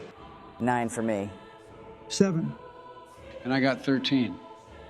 All right, our order will be the Orc Chieftain, the Ogre, Barbin, Donnie, 3 Orcs, Jorkus, 3 more Orcs, Gralmir, and then Sildar. Get us started, Barbin. I'll fire an arrow at one of the Orcs in the back. Hopefully we can thin these numbers. You'll have advantage since they're all surprised. That'll be 15 to hit and 10 damage total. Nice. Just enough to kill him. Before this Orc can even stand up from his ragged fur bed, an arrow lodges itself in his neck, and he falls back limp. Perfect. I'll now bonus action dash outside and up to the top of that small ledge. Then I'll pass.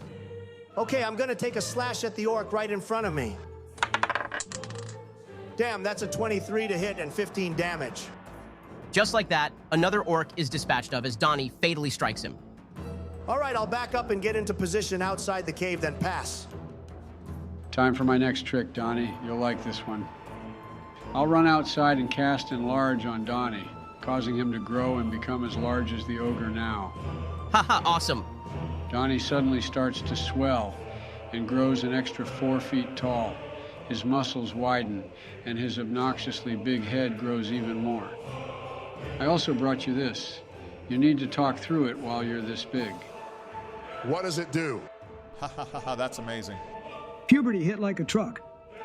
Ha ha ha. He's gonna start getting acne soon, too. Shut up or I'll crush you all.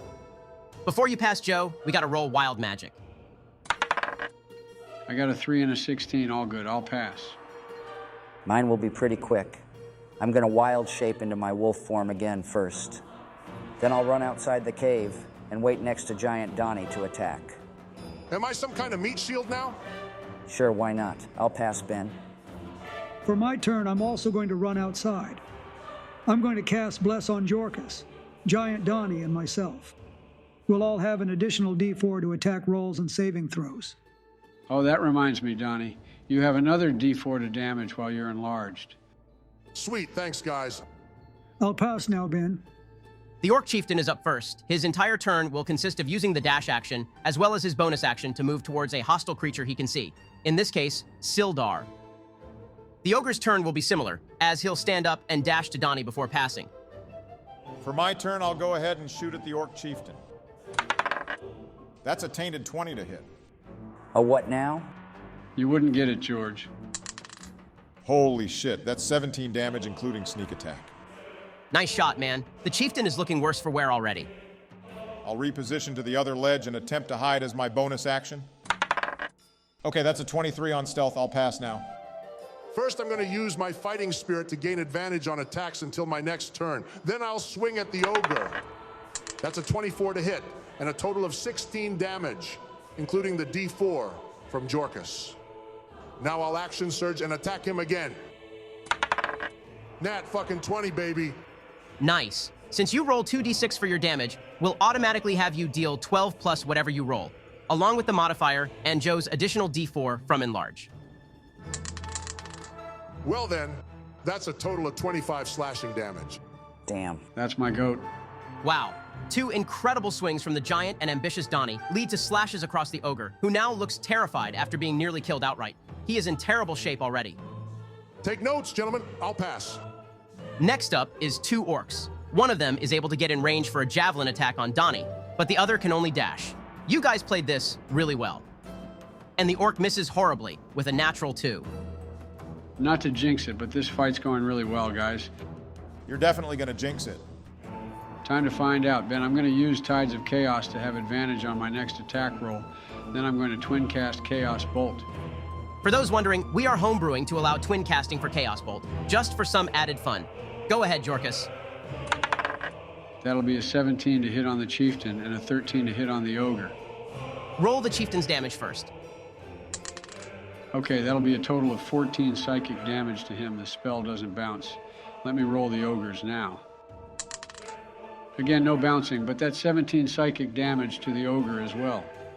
Holy shit. With a flurry of intense, untamed magic, Jorkus flings 2 balls of crackling and undetermined energy at the Orc Chieftain and the Ogre. Upon impact, the targets look only dazed until smoke begins to appear to come from their head. Jorkus' magic literally frying both their brains. What the hell? Jesus, Joe. Wow, that's crazy, man. Let's fucking go, Joe. This old halfling don't fuck around. Ha ha ha. You can't make this shit up. As you exclaim victory, Jorkus, you feel energy begin to swell inside you. Where Donnie once towered over you, he is now stood at eye level, as you are now also enlarged from your chaotic magic. Hell yeah, boys. Run, puny orcs. What in the hell is going on? The peak of Yorkus's ridiculous magic, it seems. I'll pass, Ben. 2 more orcs are up, but again, all they can do is dash. They run to the entrance of the cave, only to see their chieftain and the ogre are both defeated. They all begin to surrender. I say we tell them to get lost. No chance they'll be coming back here anytime soon. Yeah, especially once we find the location of Cragmaw Castle and take out the rest of the orcs there. Well, before you all decide to let them live, interrogate them on where the castle is. You guys want to exit combat and speak to the orcs? Yeah, let's do that. We still don't know where the castle is, and hopefully they can lead us there. Alrighty then. The 4 remaining orcs put down their weapons and line up outside the cave. You can tell they aren't up to more fighting and hope to only escape with their lives at this point. Feeble orcs, we demand to know the location of Cragmaw Castle, else thou face the retribution of the 2 giants, Yorkus and Donnie. So get to speaking, and quick, else we'll have our wolf companion bite your nuts off. I'm not doing that again. The orcs begin to look back and forth to each other before attempting to convey they aren't members of the Cragmaw tribe. They explain that they are members of the Many Arrows tribe, and their leader was the chieftain that was slain named Brugor Axebiter. Wait, seriously? Insight check on these orcs, Ben? I'm going to as well. Go ahead. I got 13. 21 for me. You both can notice a look of relief on these orcs' faces. They likely aren't actually associated with Cragmaw and are just hoping you'll let them leave since they aren't. Seems they'll be of no use to us. We'll have to go elsewhere to find the location of the castle. Run along then, you 4, and remember the day you were spared by the giants. Without another word, the orcs pick up their weapons and run as fast as they can deeper into the woods. As they run, both Donnie and Jorkus revert back to normal size. That was dope, Jorkus. We'll have to do that again. Agreed. Well, let's finally rest up. I'll do the first watch. We can discuss where to look for clues on the way to the Banshee. Before resting, Ben, I'm going to bring Yorkus over to the chest in the corner of the cave. Don't think I didn't notice that. Ha ha ha. It's unlocked, and inside is a collection of 750 copper, 180 silver, 62 electrum, 30 gold, and 3 vials of perfume. Perfume? You can keep all that stuff, Jorkus. I'll split the gold with him, and he can keep the other coins. Wonder if it smells good. I'll have to spray some to impress the Banshee. Or maybe she'll want some. Doubt it, Yorkus. She's dead after all. Good point. All right, with that completed, your watches throughout the night go without issue, and you all wake a bit later than usual, but ready to travel nonetheless. It'll take until evening to make our way over there, so we better get going now. If you'll be leading the party, Gralmir, go ahead and give me a d20 roll. That's a 12. All right, nice. Your journey back through the rugged hills and wooden lands surrounding the Wyvern Tor and Old Owl Well goes without rain this time, and no further ambushes. Your journey takes you into the Neverwinter Woods after passing through the ruins of a town known as Coneyberry. As evening begins to come upon you, the forest grows dark and still as the trail winds deeper into the trees. Heavy vines and thick layers of moss drape the branches, and the air is noticeably colder than it was in the ruined village. Rounding a bend in the trail, you see a screen made from the warped branches of trees standing close together, woven into a dome-like shelter in the shadows. A low doorway leads inside. I'm getting that nervous feeling again that I had in the Red Brand hideout. This place is creepy. As long as we stick together and bring the comb the sister asked me to bring to the Banshee, we'll be fine. I'll lead the group through the door, Ben. I'm then going to use Divine Sense to see if the Banshee is nearby. A home of sorts is sheltered within the dome of woven branches. It is sparsely furnished with chests, shelves, a table, and a reclined couch, all of it old and of elven craft. Upon attempting to locate where the Banshee may be, Sildar, the hairs begin to stand on the back of your neck. Your sense flutters as the source of undead energy fluctuates in multiple portions of the room and furniture. The air grows cold, and a powerful feeling of dread grips you. A cold, pale light flickers in the air, rapidly taking on the form of a female elf, her hair and robes waving in a spectral wind. She might have been beautiful once, but a hateful expression twists her features now. Foolish mortals. What do you want here? Do you not know it is death to seek me out? Oh God, no, anyone but her. Oh, hi, Hillary. So nice to see you. We're role-playing, Joe. I'm Agatha. Huh? Oh, yeah. Hi, Agatha. What is the cause for the interruption on this night? I'll step forward, Ben. We have come in hopes of speaking with you, Lady Agatha. We have brought a comb to signify our peacefulness. I got this perfume as well. A lady always likes to smell her best. Yeah, Lord knows she could use it. Excuse me? I said it's an expensive brand. You won't find this in any old random cave. Very well. And you have a question for me, is that so? Correct. We had hoped to learn of the fate of a spellbook, that of Bogenel. Very well. Considering your thoughtfulness of bringing gifts, I shall answer your question. I traded that very book to a necromancer named Cernoth from the city of Iriabor more than 100 years ago. I could not tell you of what has happened to it since then. I see. Perhaps you would know the name of the wizard who built the tower at Old Owl Well. The Banshee groans, obviously annoyed at your continued questioning. I'll spray some of the perfume, Ben. That scent is quite unique. Arthendal is the name you seek. Now ask no more of me. What a bitch, bro. The Banshee's eyes widen. Obviously, this time she fully heard what you said. Enough. Leave these gifts you brought and depart, else you shall beg me for the mercy of death. Do you know the location of Cragmaw Castle, though? With that, the Banshee disappears from sight and the wind picks up outside, as the room grows below freezing. Fuck's sake, Donnie, let's go before you get us killed. Thank God. All right, we'll have to make camp again in the woods. Old Owl Well will take us until evening tomorrow, probably. As long as we're nowhere near her, then I'm fine. Jesus Christ, Donald. That's my wife, asshole. Tell that to Monica. Okay. You guys gonna make camp for the night? Jesus, man. Yeah, Ben, we are. Okay then, let's call this session here. With the party having now taken care of the Orcs at Wyvern Tor, and spoken to the Banshee, and lived to tell the tale, the group can now make their way back to speak to Hamoon at Old Owl Well, and if all goes according to plan, convince him to leave the area. You guys did really well in that fight, and well done on taking a different route when it came to Hamoon. I had a feeling you'd try to talk him down. Probably helped that Donnie and I got slumped and couldn't cause more issues. I actually homebrewed this Hamoon, so he has different spells and is a higher level than usual in the campaign. I could tell when he was able to put both of them to sleep. Yeah, I also just got really lucky on the rolls for that spell. Haha.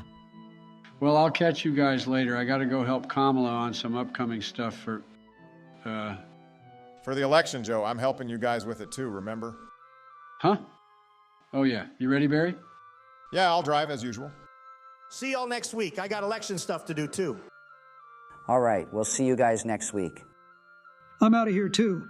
Hillary and I are getting dinner. Thanks for having me, guys. You did great, and thanks again for coming, everyone.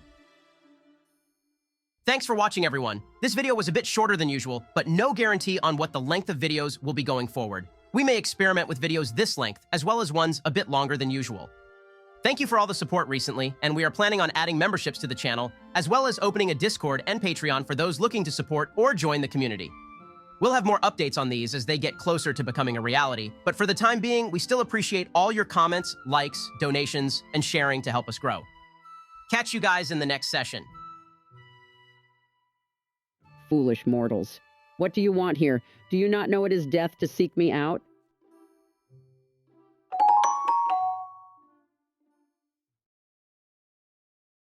Welcome back, guys. A lot has happened that we should make sure everyone is aware of. Before that, though, let's hear today's shoutouts, Joe. This is Jorkus Rosybottom with Phandelver News. Our first comment is from Blake Thomas. For those who know, Squaw! Excuse me? On to the next comment. This one is from Kellinar. He seems to admire your methods, Ben. You've given him plenty ideas on how to torture his party playing the Lost Mine. Glad to hear I've inspired him, though torturing his friends isn't exactly what I had in mind, I'll be honest. I'm sure they'll be just fine. Yeah, he can tell his friends to man up. Okay, last comment. This one is from... Huh? What? No. Huh? Who? Huh. Spit it out, Joe. I am. Oh, I see now. Their name is Huh. Yep, they recognize the spreading of the Tainted 20. Again, if you know, you know. Guess I don't know. Well, I've been Jorkus Rosybottom with Phandelver News. Back to you, Ben. Thanks, Joe. Now to get to our announcement. We have officially opened up memberships on the channel. For those looking to join and support the channel, we have multiple tiers, along with added bonuses for each one. Please don't feel pressured to join, but we appreciate those who want to help us out. We also now have our Discord opened up. The link will be in the description. along with on the homepage of the channel. It's free to everyone to join, and it'll just be a nice space to meet everyone and talk about whatever. We look forward to seeing you all there, but for now, let's begin tonight's session.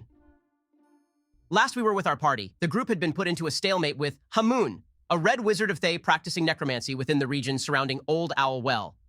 While Donnie and Jorkus had been put to sleep through magical means, Barbin, Sildar, and Gralmir convinced Hamun to stand down after promising to complete the quests they had previously declined. Their first quest led them to the Wyvern Tor, where they were able to surprise all the orcs inside along with one giant ogre. The battle at Wyvern Tor was easily won, with Donnie and Jorkus both being enlarged through his magic, some intentional and others not. Next, the group visited Agatha the Banshee within the Neverwinter Woods. While they were able to receive answers for the questions of Sister Garael and Hamun, Donnie had agitated the Banshee enough to the point where she left without providing Barbin with the location of Cragmaw Castle. We now pick up with the party in the morning following the meeting with the Banshee. What would you guys like to do? It's time we go speak to Hamun. We've done his stuff, but he needs to leave this place. Agreed. Let's head there first. And then we can go back to town to collect some rewards and restock. When we get there, Ben, I'm going to stay behind so I can sneak up to the back of the wizard's tent. Donnie and I aren't leaving this place empty-handed. Yeah. He owes us for putting Jorkus to sleep and making him look like an idiot. Last I remember, he put you both to sleep. Fake news. Let's just get going already. Okay then. In the morning following your meeting with Agatha the Banshee, who will be leading your group back to Old Owl Well? Gralmir has kind of taken up the role of navigator. Agreed. Okay then, Gralmir, roll a d20. I'm going to also roll for perception. That's a 6 for both. In a stark contrast to your time in the Neverwinter Woods, your trip back to Old Owl Well is actually pleasant. No turbulent weather, and no more orc ambushes seem to catch your eye. You all arrive at high noon, and as the three of you make your way up the incline, Donnie and Jorkus stay back. Remember, make sure he isn't facing the tent. Jorkus is going to be in there scrounging about. Yeah, we know. As the three of you make your way back up to the well, you can't help but feel a sense of dread. Since your last time here, ash still litters the floor of the ruined tower, and chunks of rotten and diseased flesh lie strewn about. It's obvious Hamun hasn't taken time to tidy up since you've been gone. Makes me wonder what he has been up to. I still get worried considering he's a red wizard. Let's just get this over with. I'll walk up to the well bed, making sure we're a fair distance from Hamun's tent before calling out to him. The continued stench of the decaying zombies fills your nose as you stand waiting. You can tell he is in his tent, but he has yet to come out after you make your presence known. We've got your answer, Hamun. Come on out already. Time continues to pass. You see an arcane flash from within his tent. A bright blue glow radiates through before he steps out. Was that a spell? What's he casting? I doubt I would even know. Jorkus knows all that stuff better than me. Can I try to determine what it may have been, Ben? It won't be easy probably, but you can roll Arcana. Not bad. That's a 14. Although the particular spell is a mystery to you, you can assume that by the blue lights following the spell, it's likely from the School of Abjuration, or protection magic. Took you long enough. We finished those errands you had. Now we need to talk. We do indeed. But first, where are those two conniving friends of yours? We told them to stay back. Last time they were up here, they gave us all a lot of issues. I think you'd be inclined to agree. Deception check, Sildar. That'd be an 18. Hamun looks to you three uneasy, but begins to stand more at ease after a moment looking around the area. We'll now go to Donnie and Jorkus, who are on the opposite side of the hill from you three. All right, Jorkus. Scurry on under his tent and find anything of value. Make it quick, though. I'll stand back here and keep an eye out. I don't want to get too close, since this armor isn't exactly quiet. All righty, Ben, I'm going in. Give me a stealth check, Jorkus. Sweet, that's a 17. You crawl your way under the tent, poking your head out to the sound of distant talking from your party members and Hamun. It seems for now he hasn't noticed your intrusion. Time to take a look, see anything cool or shiny? Hamun's tent contains a comfortable traveling suite, including a cot, a chair, a writing desk, supplies, and a chest. Though nothing immediately catches your eye, apart from a healing potion on his desk. That'd be too obvious. Let me check under the bed. Investigation check. Shit, only a 4. You do what you'd consider a fairly clean sweep of the underside of his bed, yet uncover nothing. On your way out from underneath, you bonk the top of your head. Give me another stealth check. Oh, God. Can I see Yorkus inside the tent, Ben? Just barely. Holy shit, nat 20. From your perspective, Barbin, Yorkus is seen shimmying under Hamoon's bed for only a max of 10 seconds before coming back up. He smacks his head on the underside of it, and although he nearly falls back into chemical supplies, he narrowly avoids the catastrophe. Jesus Christ. Back to you three. So you have cleared out the orcs, yes? It's hard to get anything done around here when I have your group of hooligans along with them, bothering me constantly. Yeah, we took care of them. You know, you probably could have handled them yourself. You had all those zombies. Keyword had. Thus why I recruited you lot into doing it for me. Now, what of the Banshee? Now, back to you, Yorkus. I better hurry up. Let me check that chest, Ben. Another investigation check. You can't make this up. Another nat 20. Let's fucking go, Yorkus. Wow, awesome. Inside the chest is plenty of plain clothing along with more robes. Nothing seems to be of value here. Until your finger pokes what seems to be a small tab on the very bottom of the chest. A false bottom? Indeed. You lift the small tab under the clothing and pull out a small pouch. Now back to the others. We spoke to your Banshee. She gave us the name Arthendal. Does that mean anything to you? Plenty. I thank you, though I must now leave. Wait, you're leaving? Yes, Arthendal is not the name I was expecting or hoping for. There is no further reason for me to stay here. Shit. That's good for us, but bad for Yorkus. I'll shout out to Hamoon before he continues to walk further away. I'll make sure I'm loud so Yorkus hears me too. Wait, Hamoon! He turns around, waiting. I'm closing that chest and getting the hell out of there, Ben. I'm going to rub the patch of dirt I crawled on, so it isn't obvious I was there. Safe travels. Hamoon simply nods before walking towards his tent and eventually disappearing from sight. Well, let's go.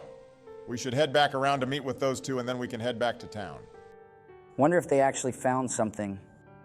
He's a red wizard. I wouldn't be surprised. Before they make their way over to us, Ben, I'm going to check what Donnie and I got. Hell yeah, baby. That wizard shouldn't have fucked with us. You and Donnie move away from the hill, Yorkus, making sure that Hamoon wouldn't have any line of sight on you before opening the pouch you stole. Inside is 35 silver, 20 electrum, 20 gold, 5 platinum, and a pearl. There is also a scroll of darkness and a small, ornate, jeweled box. Oh man, this is fancy. I'll slowly open it, Ben. I can't wait anymore, Yorkus. Open it up. This box is an artifact in its own right. Its rich maroon wood is adorned with intricate red and green gemstones that glitter like tiny embers. Each gem glints with a subtle, almost otherworldly light. The rich, earthy tones of the box contrast strikingly with the vibrant, jewel-like accents that seem to pulse with a life of their own. With a shared glance, Yorkus, you gently lift the lid. The hinges creak softly, revealing the interior lined with dark velvet that cradles a ring. The ring's band is a deep, tranquil blue, reminiscent of the twilight sky just before nightfall. It is delicately inlaid with golden filigree, meticulously shaped into the form of a shield. The gold seems to shimmer with an inner light, outlining the ring with an aura of steadfast protection. The shield design seems to not be merely ornamental, but conveys a sense of vigilant guardianship, as if the ring itself were a silent sentinel. This is a bit more than I was expecting. Yorkus, you are amazing. As you and Donnie continue to marvel at the captivating sight of the ring, you both begin to hear sounds coming from around the corner of the bush you have hid behind. Shit, Yorkus, hide it! I'll stuff it back in the pouch I took, then I'll peek out from the bush. There you two are. Ready to go? Yup. Let's get a move on, friends. Can't wait to head back to town, finally. Okay then. What did you two end up getting anyway? For a wizard, the guy didn't have much. Just some gold and a bit of platinum. I got a scroll of darkness, though. Not sure how big of a help it'll be. Can I insight check him, Ben? Go ahead. You roll persuasion or deception, Yorkus. Boom, baby, 22. Haha, get fucked, Barry. Shut up, Tubby. I got a nat 20, makes 25. Oh, shit. Wow. You have never seen Yorkus this stone-faced before, Barbin, but you know better. Having information being withheld from you isn't something new to you. You've dealt with the situation numerous times since that fateful day as a young boy. You can tell by the small shifting in his eyes that Yorkus is hiding something, you just aren't sure what. I won't push him any further on it for now. I'll just nod. All right, let's make our way back to town. Okay, heading back will take you about 3 days on foot. You want to roll again, Grelmir? We'll need a roll for each day and night. Sure, I want to also roll perception checks alongside them. I'll help him to give advantage. Sounds good. Go ahead. That's a 12 and 14 on the days. And then a 12 and 15 on perception. The next ones. 10 and 14 for the days, and 11 and 16 perception. Okay, one last one. A 4 for each day, and then a 25 and tainted 20 on perception. Your trek back to Phandalin is marked by a blend of relief and anticipation across each of your faces. The trials you faced away from the town have forged a stronger bond among some of you and provided time to hone your abilities. As your party departs from Old Owl Well, the weather is crisp and clear. The sky is a pale blue, unmarred by clouds, and the air is cool but refreshing. The sunlight filters through the trees, casting dappled patterns on the forest floor. The absence of significant cloud cover allows for a clear view of the surrounding landscape, bringing about a sense of progress and optimism. On the second day, the weather takes a turn for the worse. Thick, dark clouds gather overhead, obscuring the sun and casting a gray pall over the landscape, much akin to the day the Orcs had ambushed you early into your time away from town.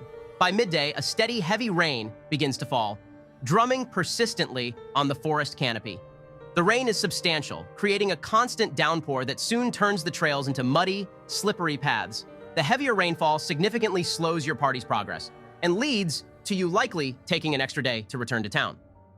The third day dawns with the aftermath of the previous day's heavy rain. As morning breaks, the rain has stopped, but the forest remains cloaked in a dense, thick fog.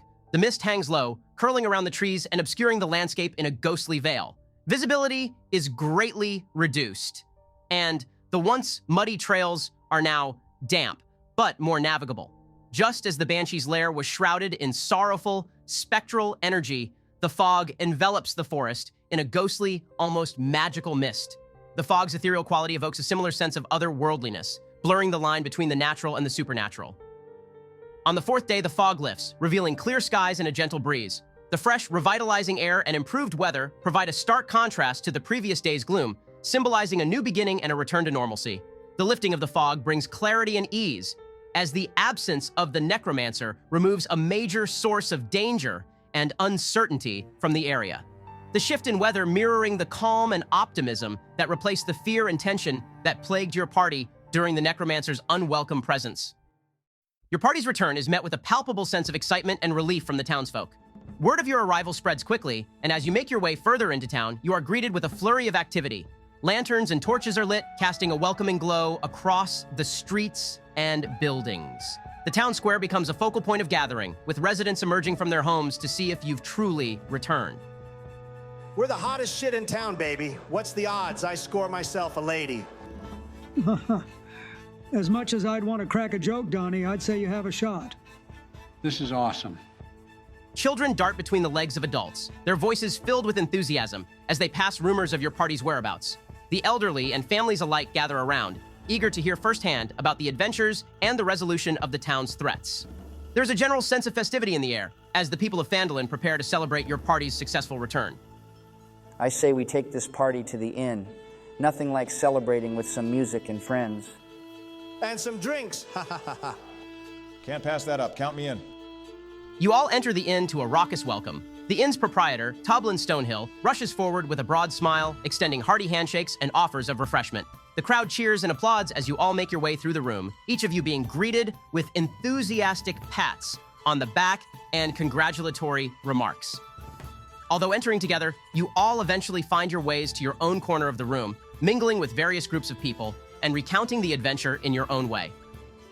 Surrounded by cheering townsfolk and fellow adventurers, Barbin enjoys a night of indulgence and camaraderie. You quickly immerse yourself in the evening's activities, gravitating towards the tables where card games and dice games are being played, before later going to eat alongside others. The feast laid out for everyone here is a luxury you had scarcely dreamed of as a child.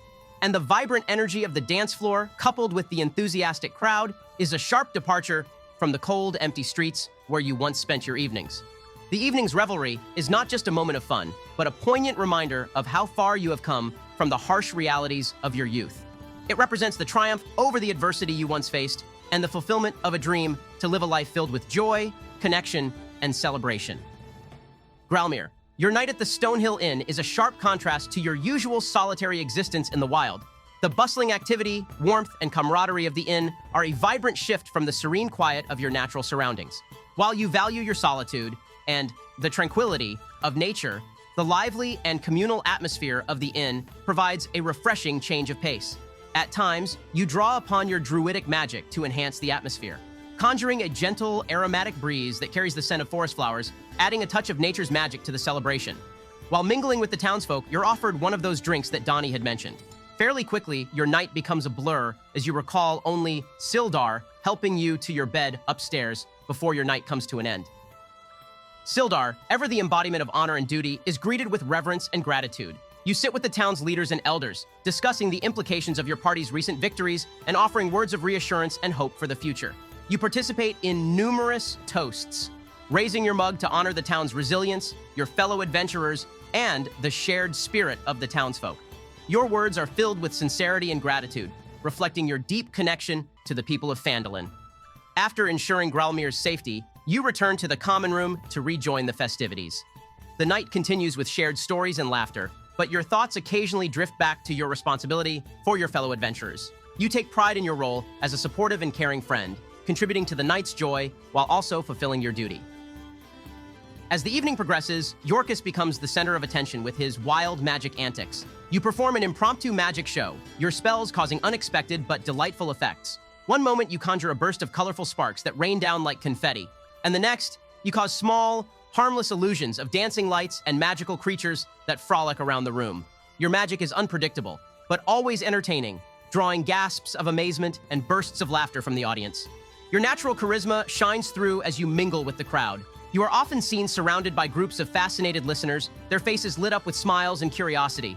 Your charm is infectious, and you easily make friends with the locals. You enjoy a selection of pastries and ice cream while dancing the night away with the townsfolk.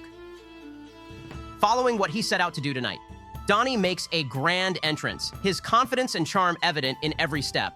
With a broad grin and a playful glint in his eye, you wave to the crowd, your movements exuding a mix of bravado and flirtatious charm. As you mingle with the patrons, you're not shy about showing off your physical prowess, engaging in friendly arm wrestling contests, and drinking to your heart's content. Your attention is equally divided between regaling the crowd with tales of your daring feats and flirting with the locals. Whether you're joking about your heroic conquests or playfully suggesting that you could use a drink delivered by a beautiful lady, your charisma is undeniable, and you enjoy every moment of the attention. Your night ends as you are seen ascending the stairs with a lady or two in tow, your arms draped casually around their shoulders. As the sun rises over Phandalin, the early light gently floods the Stonehill Inn, bringing a calm end to the previous night's revelry. The once lively common room now shows signs of the previous night's festivity, scattered mugs, leftover food, and a sense of peaceful aftermath. The quiet of the morning contrasts sharply with the vibrant energy of the night before. Your party gathers in the common room for breakfast, each of you with a unique morning demeanor. The conversation flows easily as you all share stories from the night before, including Donnie's flirtatious escapades, Gralmere's alcohol-induced mishap, and Jorkus's magical antics. I get why you like to be the hero of the town now, Sildar. That was the most fun I've had in who knows how long.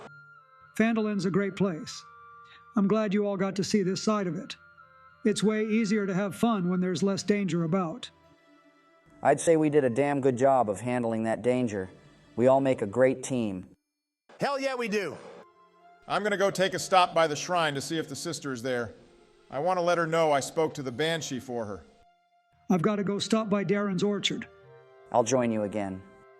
I'm going to go sell some stuff, but we need to see the town master as well. He owes us for getting rid of those orcs.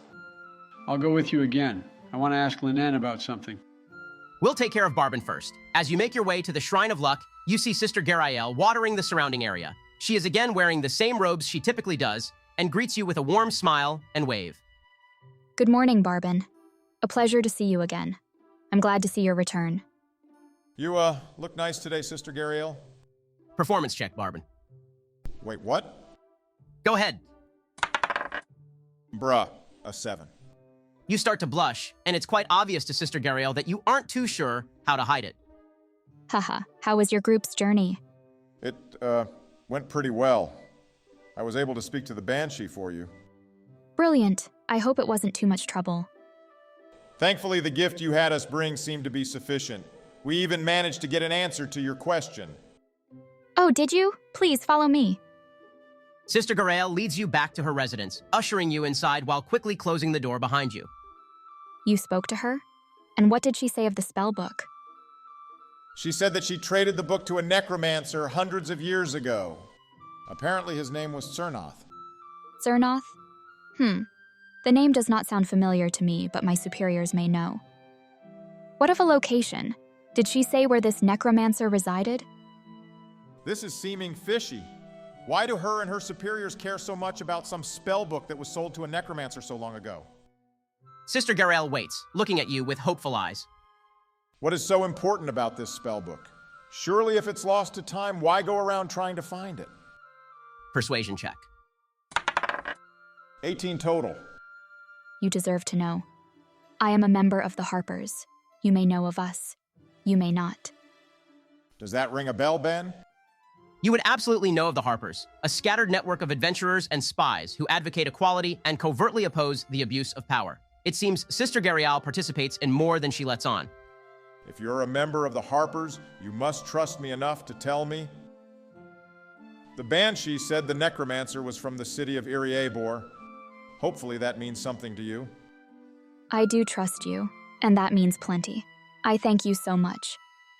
I know we did not speak of a reward, but please, take these 3 healing potions to aid you wherever your party goes next. Very generous of you, Sister Garael. I'll let you return to your business. Before you leave, I have a proposal for you. What now? Haha, you're blushing again. You're cute, but let's not be too hasty. I had hoped you would join us in the Harpers. It's obvious you know how to handle yourself, and I feel you would be someone I could rely on while I am here. I'll adjust the vest and cloak I wear, obviously flustered. I don't see why I couldn't join your group. If I'm going to be here for a while, it may as well be for a reason. The sister places a small silver pin in the shape of a harp under your cloak before looking to you while opening the front door. Then it is done. You shall be given the title of Watcher. I look forward to working more closely with you, Barbin. Good day. You as well. I'll walk around town for the time being, Ben, and meet back up with the other members later in the afternoon. Sounds good. We'll now go to Sildar and Gralmere. As you both approach, sunlight bathes the entire area in a warm, golden glow, making the orchard seem almost magical. The rows of apple trees are lush and green, their branches heavy with ripe, red apples that shine in the sunlight. The leaves rustle gently in the breeze, creating a soft, soothing sound that complements the chirping of birds and the occasional buzz of bees going about their work. Darren sees you two approaching and waves as he sets down his tools before coming over. Well, hello, you two. Trust you all had a warm welcome last night. How can I help? A warm welcome indeed. You all throw the best parties, but we've come to make you aware of the undead situation at Old Owl Well. Ah, so you did investigate it? What did you turn up? Turns out a red wizard of Thay had been using the area to do some studying. Long story short, he found out whatever he was hoping to find wasn't nearby and has now left. And the dozen of zombies he had were all turned into ash by our companion. You should all have no further issues for the time being, and if you do, just make sure to let us know. Well, you two have been incredibly helpful. I'm sure the town will sleep far better at night now. If there's anything I can do to assist you all before you likely head out again, ask away. We're looking for the location of Cragmaw Castle. I'm getting extremely worried about a friend of ours that was likely taken there. I've only heard of it, but Redoth would likely know. He's a druid much like yourself, so I don't know his current whereabouts. Kelleen Alderleaf may. Check by her farm behind the townmaster's home and see if she's spoken to him recently. Thank goodness I appreciate your help, Darren. I'm going to start making my way over there right now, Ben. Oh, well, nice to see you again, Sildar. Stay safe. You as well, Darren. I'm going to go catch up to Gralmere, Ben. All right, we'll shift to Donnie and Jorkus now. You really think it's wise for you to come to speak to Linin with me? I can ask her by myself, you know. I won't say anything weird this time, Jorkus. Promise. If you say so. Just don't forget to sell the gems I gave you. I don't want her to try to scam me again. Okay, just let me do the talking. I'll enter Linin's shop, Ben. As you both walk in, Linen's face once again drops as she sees who it is. May I help you? I'm gonna make sure to just stand by the door, Ben. Hello, Miss Linen. I was hoping to sell some more gems to you. These ones are from my collection this time. I'll pull out the carnelians that Donnie handed me before we came inside. These are in fair condition, and the last gems you brought in found a buyer pretty quick. I'll do 200 gold for the lot of them. Is she giving a fair price this time? Give me an intelligence check. Wow. Natural 18. It's a fair price for the condition of the gems you have. A bit below market, but that's because she needs to make a profit, most likely. You have a deal, ma'am, but before we go, Donnie and I wanted to ask about something we uncovered recently. Linen starts to make a judgmental face as Donnie walks up to the counter. We just wanted your opinion on something, Linen, that's all. Sure. What is it? I'll take a deep breath and pull out the jewel-encrusted box Donnie and I got from Hamoon's tent. We found something pretty cool. Linen's face of annoyance quickly shifts to one of astonishment. She immediately begins to admire the craftsmanship of the box and looks to you both, waiting to see what is inside with bated breath. I'll pull out the ring, carefully. Have you seen a ring like this before? We had a feeling it is more than meets the eye. She audibly gasps and struggles to find words to explain her amazement at your recent discovery. Where, what, huh? How did you get that? So, you know what it is? It's a ring of protection. I couldn't possibly afford to buy something like that. I don't make that kind of gold here. A ring of protection, huh? Sounds pretty fancy. Fancy is an understatement. Those cost thousands of gold. I'll whisper to Yorkus. You think it'd make a good wedding ring? Jesus, man. Well, we should, get going. Have a great day, Miss Linene. I'll quickly begin to push Donnie out of the store before he says something out of pocket. Oh, you too. I'm just saying, Yorkus, I don't really mind if she's a gold digger. Let's go find the others, come on. Hopefully they're somewhere far from Miss Linen. Barbin, Donnie, and Jorkus. As the three of you walk towards the center of town, you see a strange sight. Sildar is running throughout the town square, and ahead of him is Gralmir, running as fast as his short dwarf legs can take him. The townsfolk look on and watch in confusion as they make their way towards the direction of the townmaster's home. What the hell are those two doing? I'll run after them, Ben. I don't know if something happened. From across the town square, Barbin chases after the two. Donnie and Yorkus, you both see him join in the commotion as the people continue to scratch their heads and watch. Well, I guess we found the others. Let's go see what they're up to. I'll just walk over there with Donnie.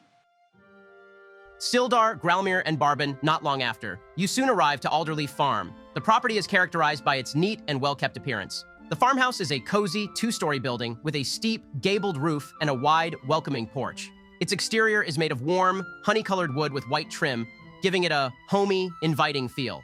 A chimney puffs out a thin stream of smoke, suggesting a fire burning inside, which adds to the overall sense of warmth and comfort. The surrounding fields are lush and green, with neatly planted rows of various crops. You'll notice well-tended vegetable gardens, perhaps with rows of carrots, potatoes, and other hardy vegetables.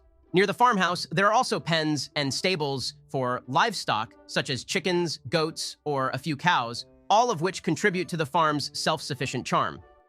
As the three of you come closer, you see Kelleen Alderleaf sitting on the front porch. She wears simple, practical clothing suited for farm life, a well-worn, earth-toned tunic and trousers, with a sturdy apron over her outfit. Her clothes are slightly dusty from farm work, but they're clean and neatly kept, reflecting her practical nature. On her feet, she wears comfortable boots that have seen many miles of walking. She stands and waves to you, Sildar. Good afternoon, Sildar. Surprised to see you all up and about after last night.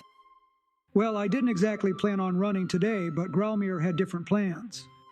Pleasure to meet you, ma'am. But I heard you may know the whereabouts of a druid by the name of Redoth. I'm hoping he can help with something urgent. Oh, yes. I'd spoken to him not too long ago. He mentioned traveling to Thundertree. I'm sure Sildar knows its location. Do you, Sildar? Yes, but would you slow down for a moment? We can make our way there soon. As you three talk amongst each other and with Kelleen, Donnie and Jorkus catch up. What the hell you two in such a hurry for? Good afternoon, ma'am. Gralmir is going on about wanting to talk to some druid by Thundertree. Apparently he may know where Cragmaw Castle is. Ah, yes, I'm sure Redoth would be aware of its location. There's not an inch of this land he doesn't know. We should set out in the morning then. I'll look to Donnie since we're a bit further back from the group. Gralmir seems a bit on edge, right? I thought so too. Usually Sildar is the one being uptight. Gralmir is making him look chilled out for once. Hopefully it'll pass as we make our way to Thunder Tree tomorrow. We'll see. Well, thank you for your time, Miss Alderleaf, and excuse our sudden interruption of your day. Don't worry about it, boys. Stay safe. I heard Thunder Tree has become quite a mess since those disasters. We'll head back to the inn, Ben. We can do some talking and whatnot for the remainder of the day. As you all walk back to the inn, the jubilant vibe that has spread over your group from last night's revelry has seemed to fade. It is now replaced with an aura of intense worry and stress from Gralmir and confusion amongst the rest. Along the way back, Sildar, you find yourself drifting to the back of the group. The small walk to the inn becomes laborious, and although the others don't notice it, your breaths become heavy, and you feel staggering pains in your chest intermittently. What the hell's going on? Is it just really hot out today, guys? What are you talking about, Sildar? It's pretty nice out to me. I gotta take this armor off. Let's head back to the inn, quick. We are going quick, Sildar. You're just walking like a damn grandpa. I'll speed up, Ben, pushing through any pain. Give me a con save with disadvantage. That's a 9. Your party makes it back to the inn, the sounds picking up as patrons have returned from last night's festivities to enjoy some late lunch.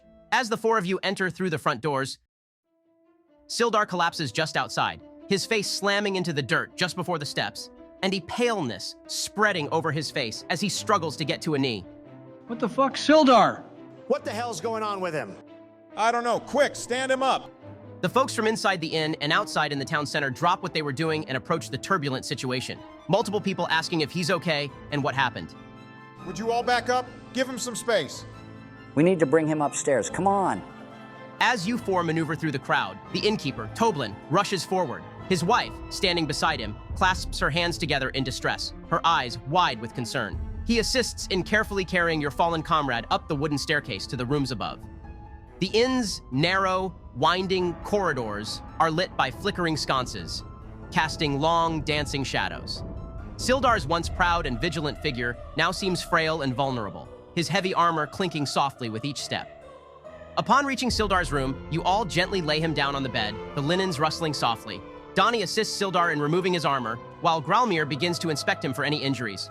Yorkus paces around the room, his face etched with worry, while Barbin clutches his head, restlessly near the door, his eyes darting towards the window, as if expecting more trouble to follow. Toblin leaves your group after screams from Donnie to go away. He pushes past the mob outside the room, where the murmurs of the townsfolk continue. Can I make some kind of check, Ben? Anything? Medicine check.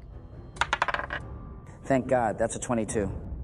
Your expression shifts from focused concern to perplexed calm as you methodically examine Sildar. You check for any signs of trauma or damage. You wave magical incantations across the length of his body, attempting to discern something that may be out of place. Despite the visible signs of hard-fought battles in the past, nothing comes to your attention as something that would warrant his sudden ailment. As you finish looking over him, you step away, a look of contemplation on your face. Your eyes meet those of the other party members, reflecting a blend of confusion and concern. What the hell's going on, Gralmir? You figure it out? I don't know, guys. And with that, we'll end the session. What was all that, Ben? Hey, it's not all bad news. You guys have officially leveled up to level 4. Yeah, but you just killed Bill. Who said he was dead? He's still conscious. Well, this gives us plenty to do next time. We suddenly have a lot on our plate. Are you okay, Bill? I'm fine, Joe. It's not like I'm having a heart attack IRL. Oh, thank goodness. Well, next time we play, we'll start with your level ups. I'll have to speak to you before the next session starts as well, Bill. But for now, I think my wife, who is a doctor by the way, brought the pizza in. Why does he always have to mention that? It better be Pizza Villa. I was hoping for some chocolate chip ice cream, but pizza sounds okay too. Thank you for watching, everyone, and we'll catch you all in the next one. Take care. I don't know, guys.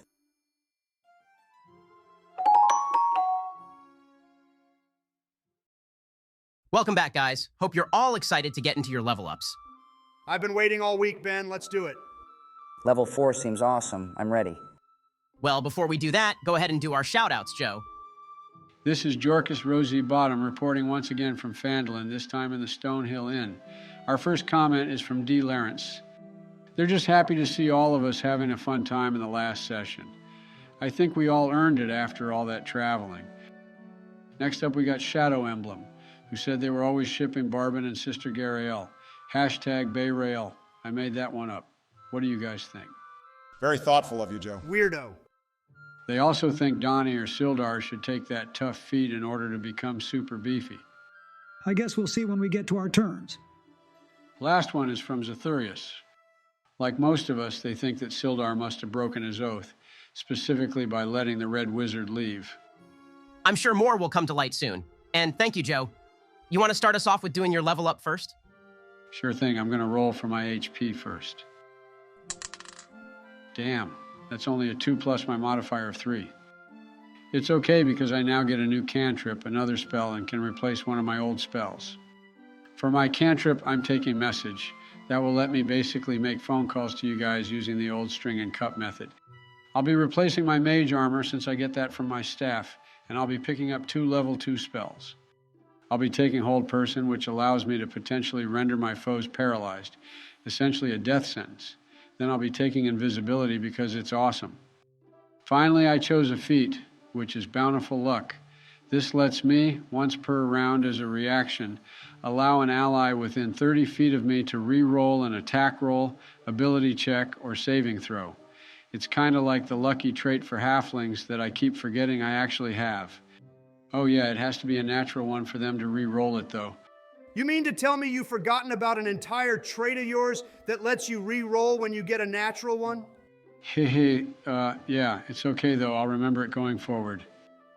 All right then. Looks pretty solid, Joe. You want to go next, George? Sure, I'll roll my HP too. Not too good either. 3 plus my modifier of 4. I now get new wild shapes, such as a bear and a crocodile. There's also some other cool options, like poisonous snakes, that I'm excited to check out.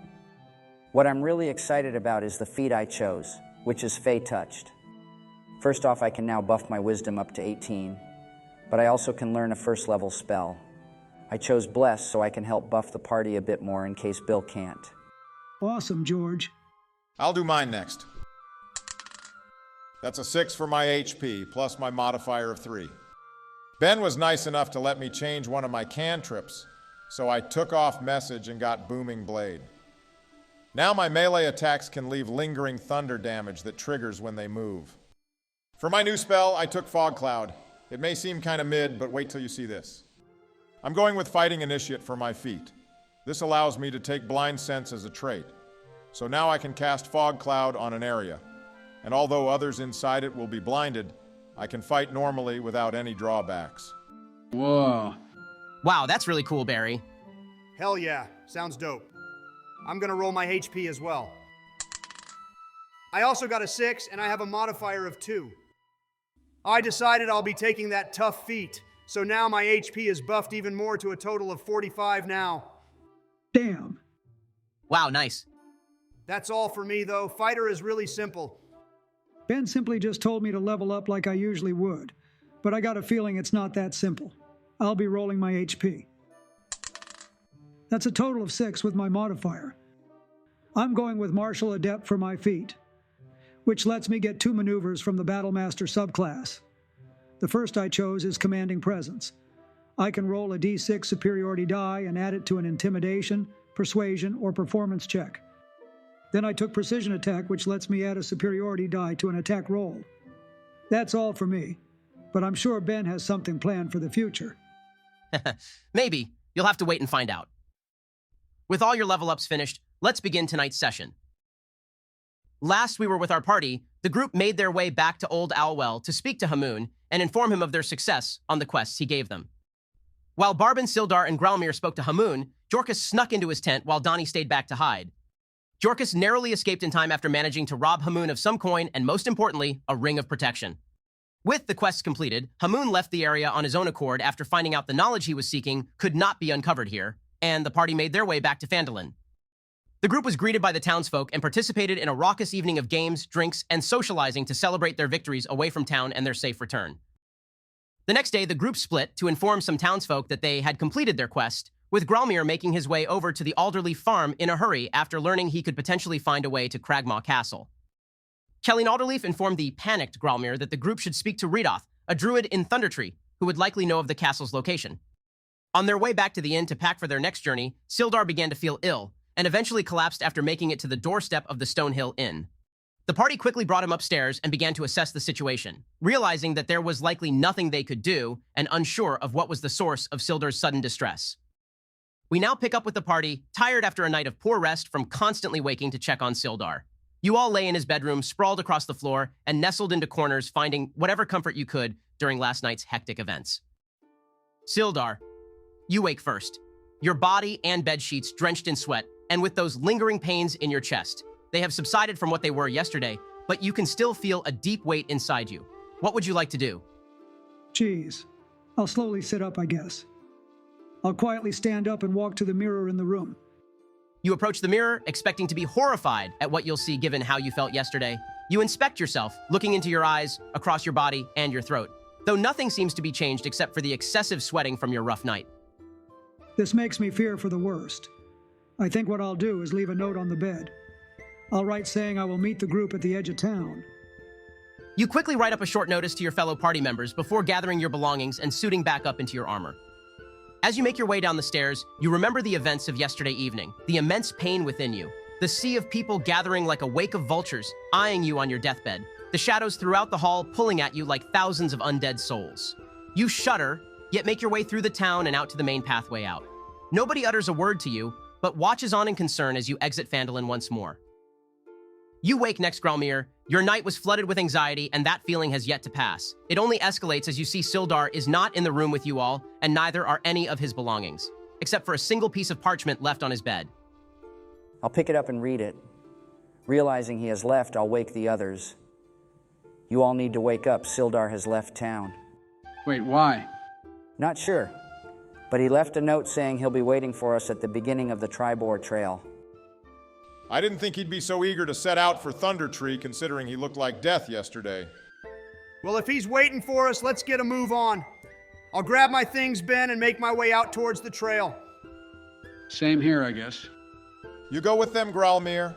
I'll make sure our rooms are paid for, and then I'm going to collect our reward for clearing out the Wyvern Tor. Sounds good. Don't take too long. I'll go downstairs to see Toblin, Ben. A look of worry stretches across his face as you make your way to the counter. Hey, Barbin. I saw Sildar leaving early this morning. I called out to him, but he didn't respond. You know where he went? Yeah. We're going to be out of town for a little bit. I'll slide him 5 gold, Ben. We just need 1 room, but here. Thank you for your help yesterday, and I hope you can understand why Donnie was yelling so much. Oh, are you sure? The rooms cost only a fraction of this. I'm sure. I'll make my way outside, Ben. You're going to see the town master, right? No, actually, I lied to Gralmere. I'm going to the shrine real quick. Oh, alrighty. You make your way to the Shrine of Luck in the center of town. You notice people watching you from a distance as you walk along the dirt path. Some talk in hushed voices, while others look around, seeing if they're the only one curious after yesterday's events. As you reach the shrine, you find yourself instinctively sitting before, you close your eyes and begin to pray. As you finish, you open your eyes to see Sister Garael, watching as you stand up. I see your party is leaving again, yes? We are, I'm worried, so I figured I should maybe stop by the shrine. It's normal to worry. I find myself worried from time to time. If you have faith, though, it can help to alleviate some of that worry. I think it's more than just being worried. I'm scared. The sister moves closer before folding her hands over yours. Then I shall pray for you, Barbin. I hope I can alleviate your worries. Thank you. I'll look to her hands and squeeze them before going to meet the others at the edge of town. The walk to the trail takes a solid 2 hours, Barbin. It provides plenty of time for you to reflect on your journey thus far. You are deep in thought throughout the entire time, only waking from your trance as the other party members come into view. You get our share from the townmaster, Barbin? Oh, no, I got stuck talking to Toblin and figured I'd just head here instead. I'm insight checking him, Ben. Fuck, I got a 7. I beat you and I only got a 9. The moment seems more awkward than anything else as Donnie eyes up Barbin, who looks more confused than anything. You two finished. The journey to Thunder Tree takes about 3 more days, so we should get going. How are you feeling? You had us really worried, man. I'm okay now, I think. I still feel a bit sick, but I'm sure it'll pass. Just make sure to let us know if you need a break. I'm guessing you'll be leading again, Gralmir, so go ahead and make the same rolls as usual for traveling. A 7 and 6 for the day and night, and a 24 on perception. Next day. A 16 and 7, and an 18 on perception. Last one. 10 and 3, and then 15 perception. On the first day of your journey, the air is crisp, and the forest around you is filled with the sounds of chirping birds and rustling leaves. You follow a narrow, well-trodden path through the sparse woods, which gradually opens up to reveal a more defined trail. The trail meanders through a mixed landscape, offering glimpses of distant hills and the occasional stream. You pass a few small, abandoned homesteads that hint at the region's once bustling past. The terrain is relatively easy to traverse, but you all remain cautious, keeping an eye out for any signs of danger until camping for the night. The next morning, your party packs up camp and starts the journey north along the high road.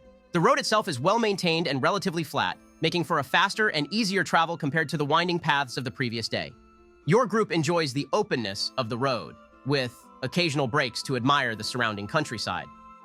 The road is fairly populated, with travelers such as yourselves making their way towards where you had come from. Your party exchanges friendly greetings with some of these travelers, though continues on until evening. You find a suitable spot to camp not far off the road, but still to be somewhat secluded. The night is relatively peaceful, with the distant sounds of the road providing a reassuring backdrop. Do any of you want to converse with each other? I'm going to go up to Donnie and pull the jeweled box out from my pack. What is it, Yorkus?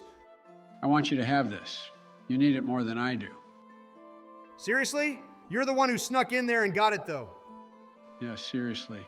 I also wanted to ask you about something. I'll hand him the ring. I wanted to ask you about something back from when we first arrived in Phandalin, that night of the bar fight.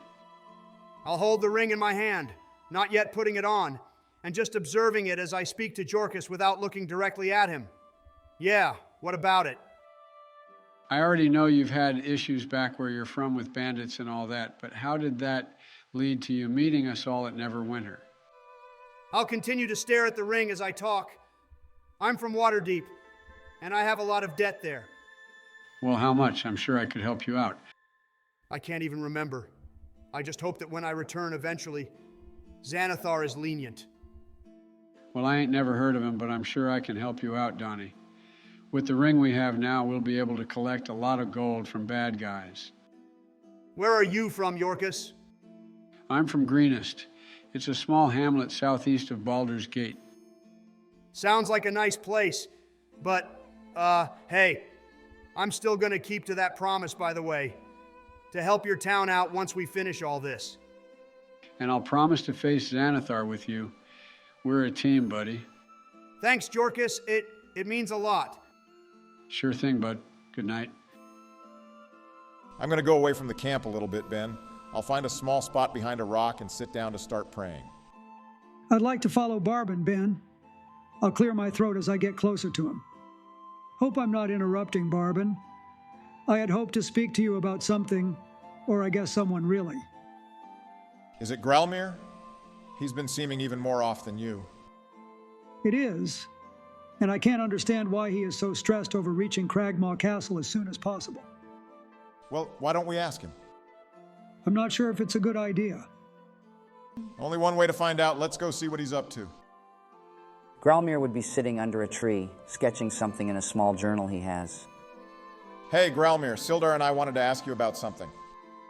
I'll close the journal and set it aside. Sure thing. I'm sure you know that we know something is up. What's going on recently? I'm just worried, aren't you all?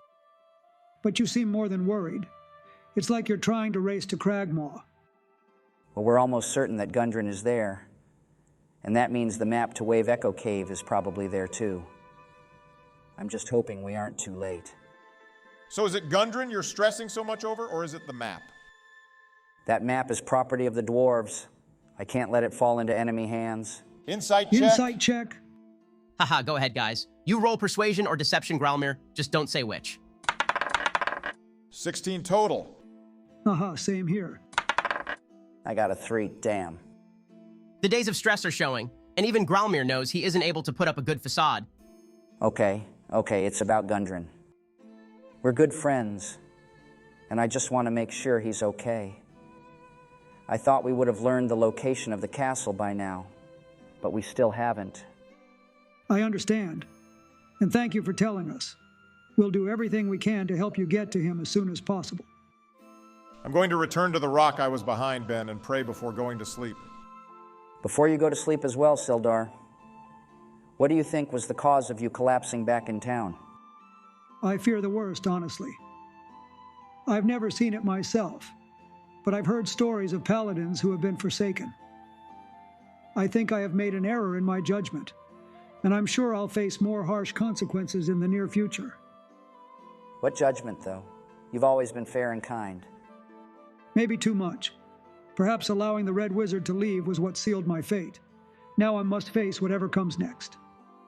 We'll face it with you, don't worry. Good night, Growlmere. On the final day of your journey, your party continues north along the high road. Gradually, the trail becomes an old, overgrown lane, winding between dilapidated buildings choked in vines and brush.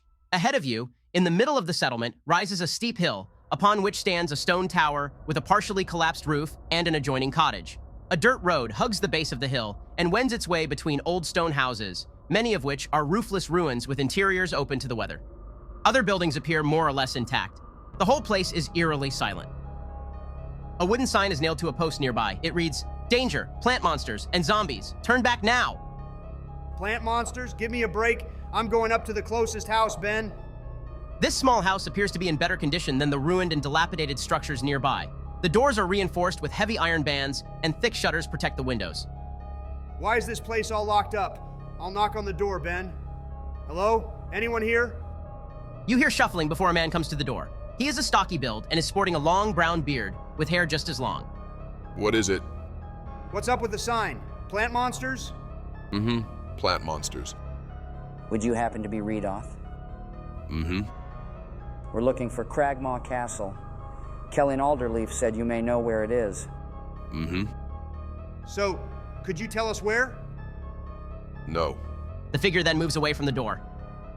That went well. What a pain in the ass. As your group stands at the door conversing, you all begin to hear shuffling from the side of the building. What's that guy doing? I'm gonna go see, Ben.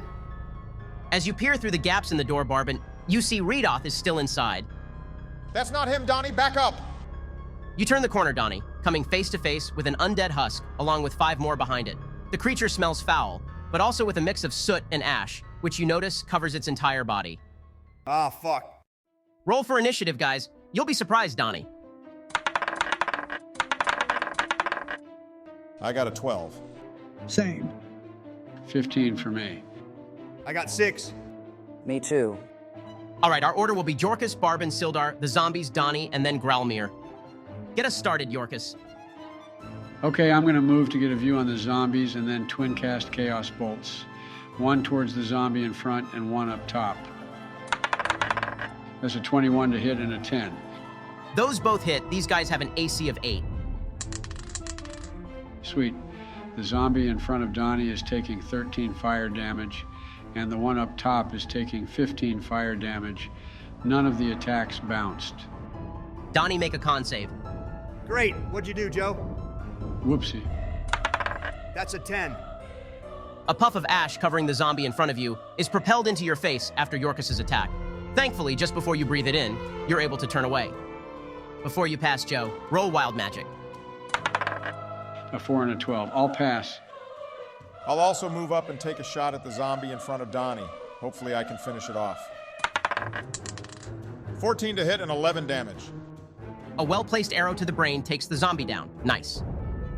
Go ahead, Sildar. I'm gonna go finish off the other one that Jorkus hit. That's a 24 to hit and 10 damage. Another zombie is cut down after a swift strike from Sildar. Anything else for you? That's all. Bring on the zombies. There will be 2 attacks against each of you 2. One against you will have advantage, Sildar. That's 1 hit on Donnie for 4 damage, and 2 hits against you, Sildar, for 4 as well. Oh, these guys are weak as shit. Okay, Donnie is skipped, so go ahead, Gralmir. I'll move up and cast Moonbeam on the group of 3 zombies. A silvery beam of pale light shines down on the zombies, and on the start of their turn, they have to make a DC 14 con save. Moonbeam, awesome. Anything else for you? Nope, go ahead, Jorkus. I'm going to cast a Chaos Bolt at the zombie in the very back. 17 to hit, and holy cow, that's 20 psychic damage, plus it bounces. Now that's a 23 to hit, and another 11 cold damage to the one in front of Sildar that's in the Moonbeam. Those Chaos Bolts are doing really good today, Jorkus. Go ahead and roll Wild Magic. Uh-oh. Here we go. Guessing you got a 1 from that reaction, so let's see what happens. Make a Wisdom save, Jorkus, unless you don't want to try to save against it. No balls. Bet, I'll let it happen. After another wonderful display of power from Jorkus, you all watch as he is suddenly covered by a pink puff of smoke. As the smoke clears, you see a sheep. Ha ha ha, what the hell? That's a new one. Great job, Jorkus. Anything else for you? Bah. Before you go, Barbin, Sildar needs to make a con save from the ash. That's a natural 17. All right, you're good. Go ahead, Barbin. That's a 14 to hit on the zombie not caught in the Moonbeam and a total of 18 damage. The zombie is still standing, but barely hanging on. Okay, I'll move behind these bushes and hide before I pass. That's a 16 on stealth. I'm going to attack the zombie that Barbin just shot. An 11 to hit and 9 damage. Finally, as you tear across the zombie, Sildar, it unnaturally stands back up, its undead fortitude on display. Forgot that was a thing. Crap. Okay, I'll pass. On the beginning of the zombie's turn, the 3 in the Moonbeam will roll their con save. The uninjured zombie succeeds, but the other 2 fail. That's 14 damage, halved to the one who succeeded. Nice. As the radiant light continues to pour down upon this group of zombies, 2 of them are turned to ash, unable to rise from their undead fortitude. Nice work, Gralmir. 1 zombie each will attack you both. That's 1 hit on Sildar for 5 damage. Go ahead, Donnie. I'll first attack the zombie in front of me. 23 to hit and 11 damage. This zombie stays down for good. I'm gonna action surge and go for the other one too.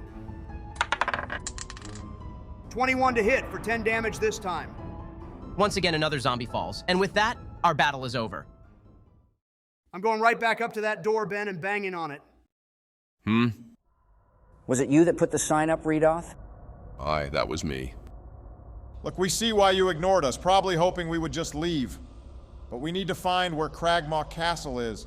Our friend is in danger. We can handle ourselves, as you can tell. Fine. Redoth slowly opens the door, waving you all in before closing it behind you. Redoth unfurls a map of the region, pointing out a location within the Neverwinter Woods. I'll mark where it is on my map. Do you also know where Wave Echo Cave is? We need to get there before someone known as the Black Spider does. He looks to you, a face of worry and concern. I do, but we have more problems than that cave. What problem could be bigger than people with bad intentions finding the location of the cave? There's powerful magic items there. A dragon, that's what's more dangerous. A what now? Did you say a dragon? He opens the door and steps outside, pointing to the large, ruined tower across the town. Bad news in there. And I've been seeing folk in black masks and cloaks wandering through town as well.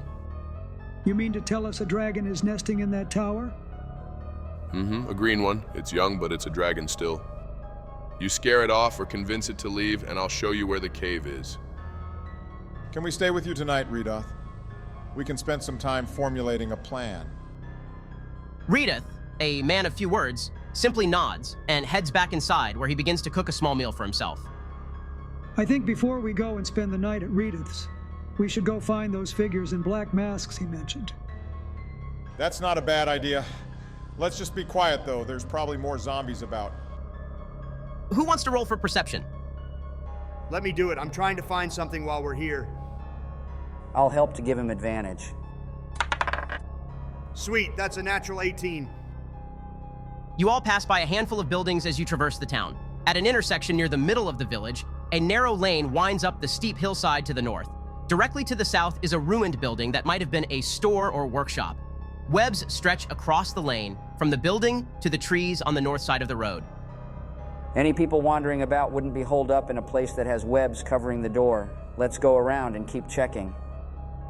As you all approach the town square, Donnie, you notice a sign that has fallen to the ground in front of one of the buildings. It reads, Dendrar, Herbs, and Alchemy. There it is. You guys go continue looking. I gotta check something. Go with him, Jorkus, just in case there's more zombies. We'll start with those who continued into the town square. On the east side of town, the lane opens up to form a small square. Several ruined buildings surround the south side of the square, but a larger, intact structure to the north looks like a barracks. Another lane heads southeast around the hill in the middle of the town, and a third way meanders north. In the middle of the square, leaning to one side ever so slightly, is a weathered wooden statue of a warrior clutching a spear and shield. While in the square, Gromir, you see flickers of light coming from inside a building just south of you. I'll speak quietly. Barbin, can you go check that out? I'll sneak up to a window, Ben. Stealth check. 23. You make your way to the building while your companions move out of sight of those inside. One small window faces the town square, and upon reaching the wall right below it, you hear voices inside. Can I tell what they're saying? Perception check. Okay, that's a 15.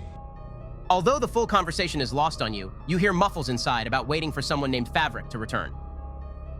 We'll now go to Donnie and Jorkus. As you both enter, this ruined shop is cluttered with sagging storage shelves and broken furniture. Shards of glass and pieces of pottery glint in the weeds and rubble next to rotted books and casks. What are we doing here, Donnie? I'm not surprised you've forgotten, Jorkus. It seems the others did as well. I'm gonna start looking under the rubble of shelves, Ben. I have an idea, Donnie. What if I was to go invisible and investigate the tower? By yourself? Yeah, I think I could do it. I'm small and sneaky. It may help us get a bit of leverage. I say we tell the others as well. It doesn't take you long to find it. A mundane case, though still preserved after the destruction of the building. What's that? I'll open it up. Carried within this ordinary-looking case lies an emerald pendant. The craftsmanship of the piece is quite the work of art, leading you to believe this piece was commissioned for a decent price. The large piece of emerald glitters like fresh grass, dewed after a cool spring night. A stark contrast to the general vibe of Thunder Tree. How the hell did you know that was there? Remember the lady we saved from the Red Brands? She said her family's shop had jewelry in it. This can definitely help in paying off my debt. Oh yeah, that's right. Let's go see if the others found anything yet. As the two of you begin to head to the door, a man in black robes with a black mask walks across the path. Upon realizing you two are in the shop, he gasps and begins to run north. That's him! Hurry! For those in the town square, you see a man wearing the clothing described to you by Redoth heading directly towards you. Donnie and Jorkus are running shortly behind him. Hold on, stop! Cornered, the man looks back between your two groups, panting from the short run. He puts his arms out and says, "Please, no! I mean, no harm." Peering through the window, Barbin, you see the others inside stop talking. They begin to head outside in a hurry. Shit, we got others coming, guys. 5 other people wearing the same attire as the one you cornered run around through the town square, now cornering you 3. What are all you weirdos doing? The one you first cornered speaks up. "We don't wish to fight, please. We only want to treat with the dragon." Wait, really? "Yes, we have gathered a small offering. If you could assist, maybe it would help us all." This may be our best shot. Either we can work with them to kill it, or we can try to bribe it. Are you Favrik? Correct. Would you all consider helping us? I think we should. It's getting late, so maybe in the morning we can meet here again. Then we can discuss it further. Favrik looks to you. A sound plan. Before we go, though, what's with the masks? It's from our religion, that's all, sir. Weird. All right, let's head back. You all make your way back to Redoth's. You feel a small sense of optimism following your meeting with some others looking to take care of the dragon as well. We found those people you were talking about, Rita. They also want to get the dragon to leave. We're hoping we can try to bribe it, or maybe even kill it. We'll be meeting them in the morning out in the town square. Hopefully all goes to plan. Well, I wish you luck. Speaking of plan, Jorkus also had one. I was thinking maybe I could go invisible and sneak up to the tower. I could get a good look at the place and the dragon. Sounds risky. It wouldn't be a bad idea, though, to know how big this thing is. Plus, maybe I'll find something we can use against it if need be. How long can you be invisible for? An hour. Plenty of time to go investigate while you all talk to those people in the town square. I say we try it, guys. Just be careful, Jorkus. Now let's all get some sleep. You all lie down for the night, each of you filled with worry, anticipating your meeting with the dragon tomorrow. While the others eventually find sleep, Sildar, you can't, and you begin to feel a sense of tingling deep within your chest again. Damn it, again? The room begins to heat up, to the point where you can't stand it and walk outside to get fresh air. As you step outside into the cool night air, the moon casts a ghostly silver light over Redoth's camp. Your gaze falls upon a figure leaning against the weathered wall of the building. The sight makes your heart skip a beat. You see an imposing figure shrouded in a malignant aura. His once glorious armor now bears the scars of corruption, its surfaces etched with dark runes that seem to writhe and twist under the moonlight. A crimson, spectral glow envelops him, casting a red-tinted shadow that dances eerily across the ground. This aura feels heavy and oppressive, as if it carries the weight of countless broken vows and unredeemed sins. His eyes, glowing with a fierce, otherworldly red light, burn through the darkness with an unsettling intensity. They seem to pierce directly into your soul, holding a gaze that is both penetrating and disquieting. The light within them is cold, devoid of warmth or compassion, and it flickers like a distant, malevolent flame. The knight's stance is languid, but there is an undeniable menace in his posture. He wears the remnants of his former glory like a shroud of shame, his once noble sigil now twisted and corrupted. His very presence radiates an aura of despair and lost honor, a palpable reminder of the oath he has forsaken. The night air grows heavy with the tension of his presence, and the darkness around him seems to pulse in rhythm with the red glow that surrounds him. This is no ordinary figure of the past. This is a being whose very essence has been consumed by his fall from grace, a knight now bound to the darkness he once swore to oppose. You're him, aren't you? I assume you know why I'm here. I do. Then you know the decision you are faced with. I'll approach him. What you expect to be an aura of intense heat is rather a cold void, the emptiness of the space around him, concentrated to a black hole of shadows and flame. The gods may offer you their favor again one day, but I offer you mine, now. How do I know they no longer favor me? The figure reaches to your side, summoning what seems to be a plain steel sword from thin air.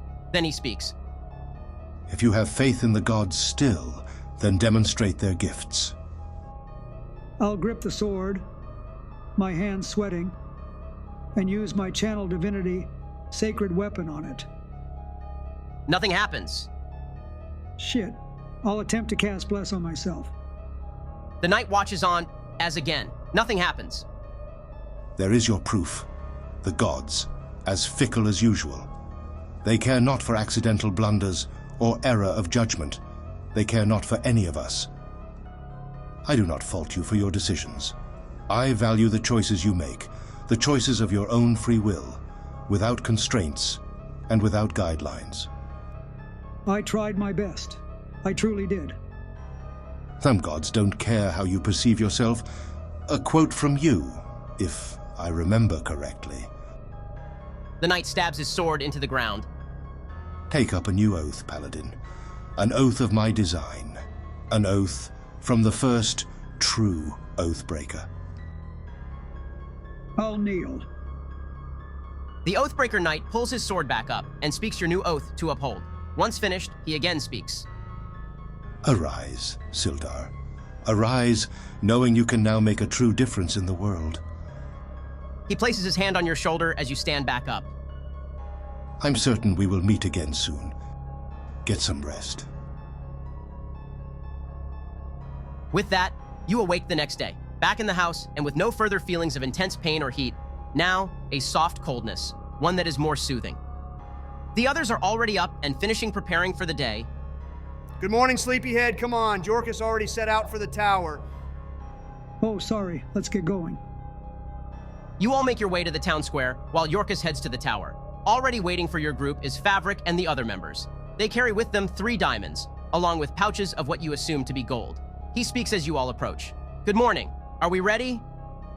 Our halfling friend is invisible and checking out the tower. We're hoping he can get us some information before we all go.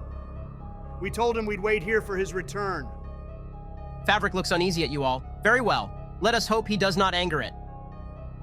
At the top of the hill stands a round tower with a cottage attached. Both are in good condition, although half of the tower's roof is gone. A door leads into the cottage, and several arrow-slit windows are visible in the tower. You can't help but notice an eerie quiet in the area, and a strange, acrid smell in the air. I'm going to cast invisibility on myself. Here goes nothing. I'll go on into the cottage first. Stealth check with advantage. Shit, that's only a 9. Seriously, man. You walk into the ruined cottage, accidentally knocking over a pot as you push open the door. You look around the room, though see nothing of value. Shit, okay. Let's do this. I'm going to open the door to the tower. Another stealth check. Thank God, that's a 19 total. You creak open the door that joins the cottage to the tower. Immediately, you see it. A body larger than any creature you've ever seen. Scales, the color of acid rain, and claws bigger than you. It seems you haven't awoken it for the time being. Fuck. Okay, do I see anything of value? You see an old wooden chest broken open on the tower floor, though getting to it means traversing the room. Screw it, I'm going for it. Another stealth check. A 16, that's not bad. You move as quiet as can be, avoiding the coins littering the floor and the webs threatening to grapple you in this death trap of a room.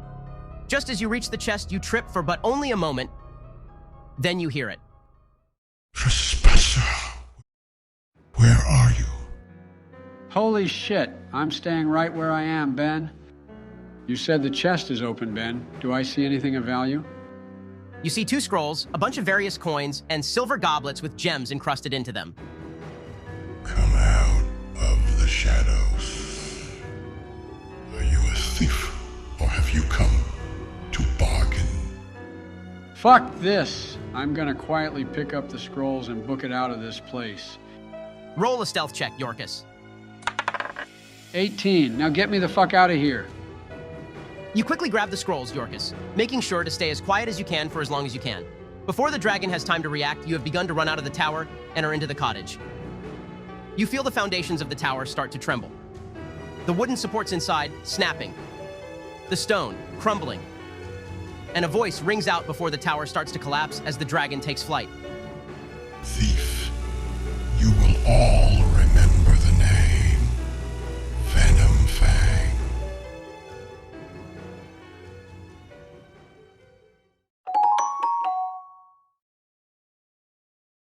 Hope you're all ready for today. Before we start, I want to do 2 things real quick.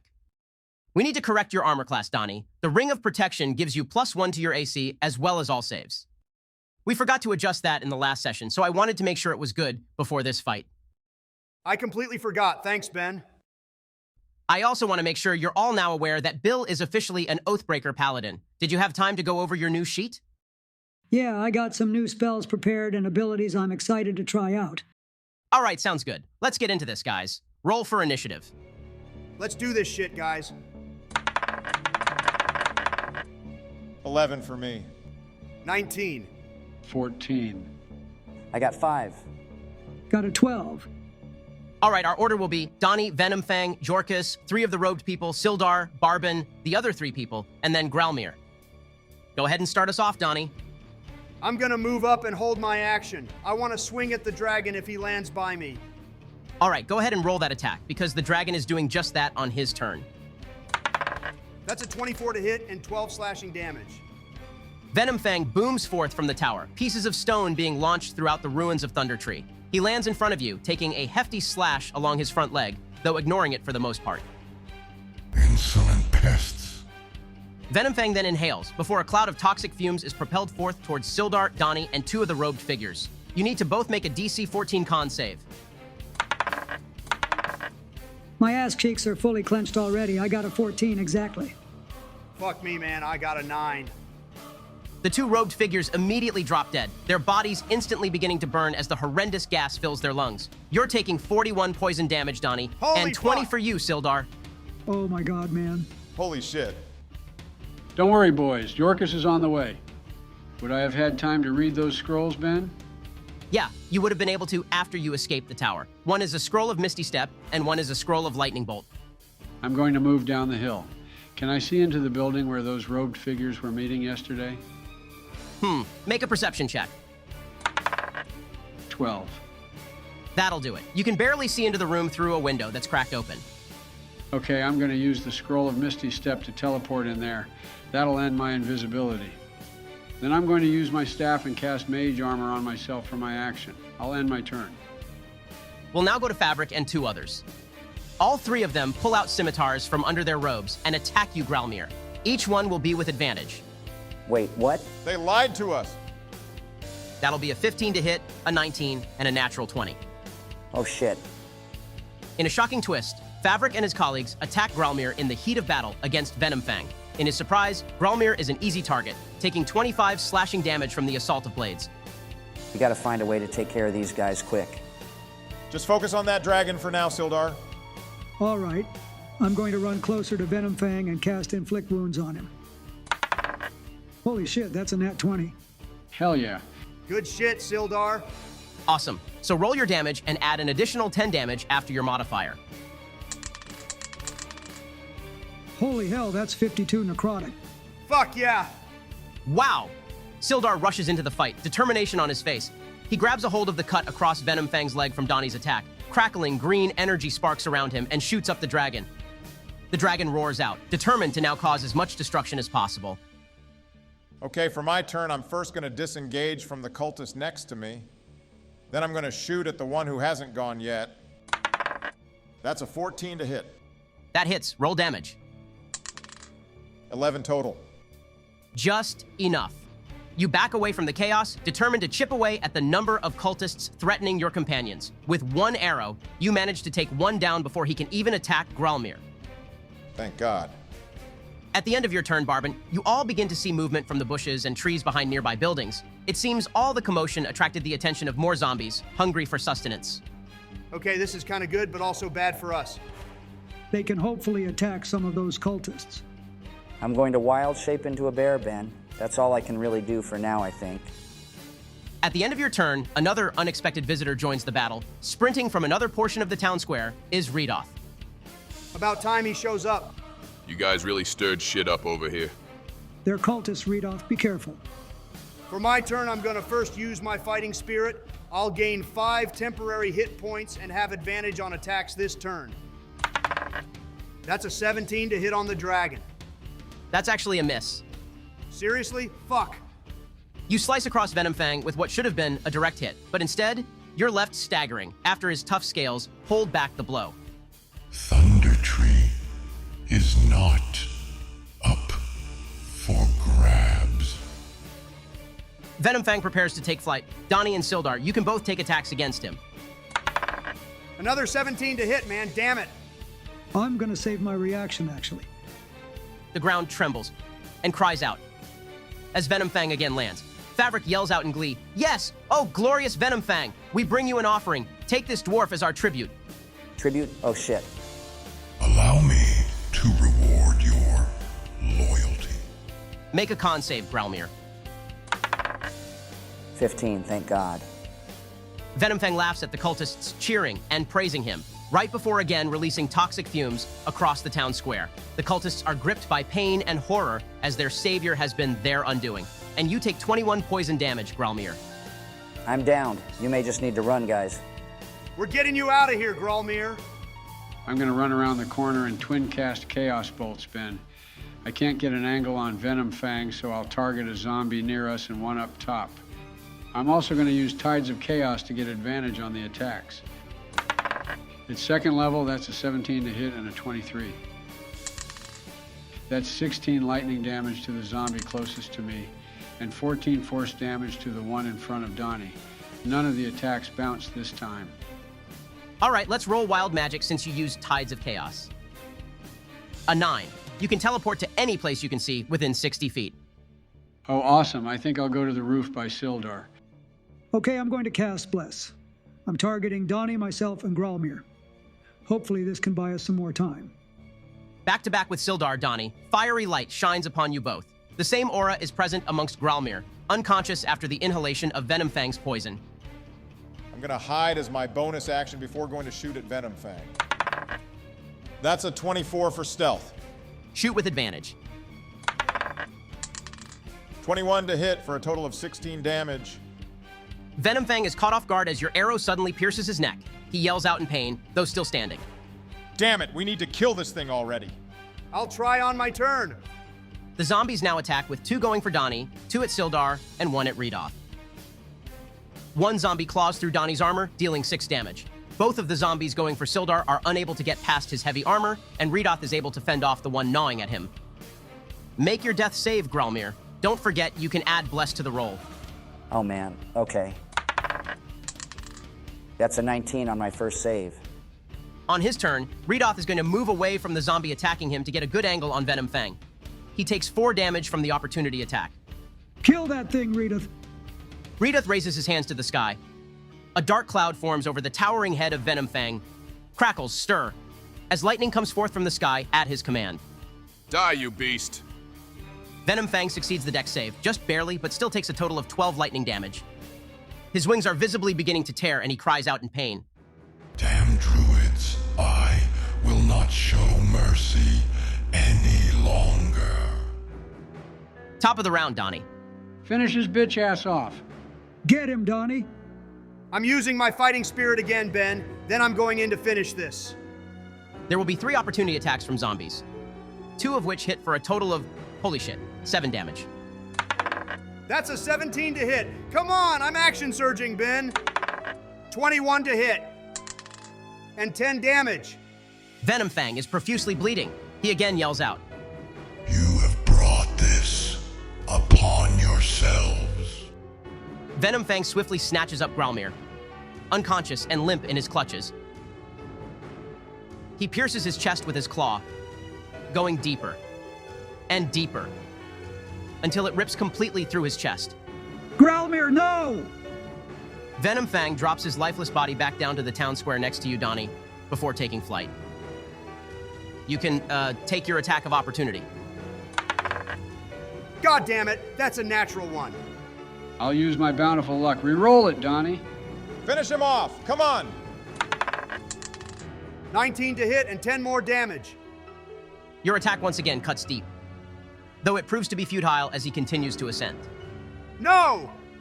You can keep Thunder Tree. Thou remember, it was you who failed him. Damn it, I'm twin casting Chaos Bolt again, Ben. That's an 11 to hit the zombie from earlier for 15 thunder damage. The next Chaos Bolt is an 18 to hit at the one closest to me. That's 19 thunder damage and it bounces. Then I got a 14 to hit for 13 lightning damage at the one next to it. Jorkus begins to launch bolts of chaotic magic in a flurry, growing increasingly infuriated after witnessing the death of Gralmir. His volley takes down 2 zombies, leaving another gravely injured. We'll end the battle here, as the remainder of your party and Redoth are able to take out the last few zombies. Redoth kneels down next to you, Donnie. I'm sorry for your loss. Get the hell out of here, Redoth. He slowly stands back up and walks to the others. I'm sorry I was too late. If there's anything I can do to help, let me know. I'm going into the nearest abandoned house, Ben, and breaking whatever I can. I'll go to Gralmir. Thank you, Redoth. I'm not sure if there's much any of us can do at this point. I understand.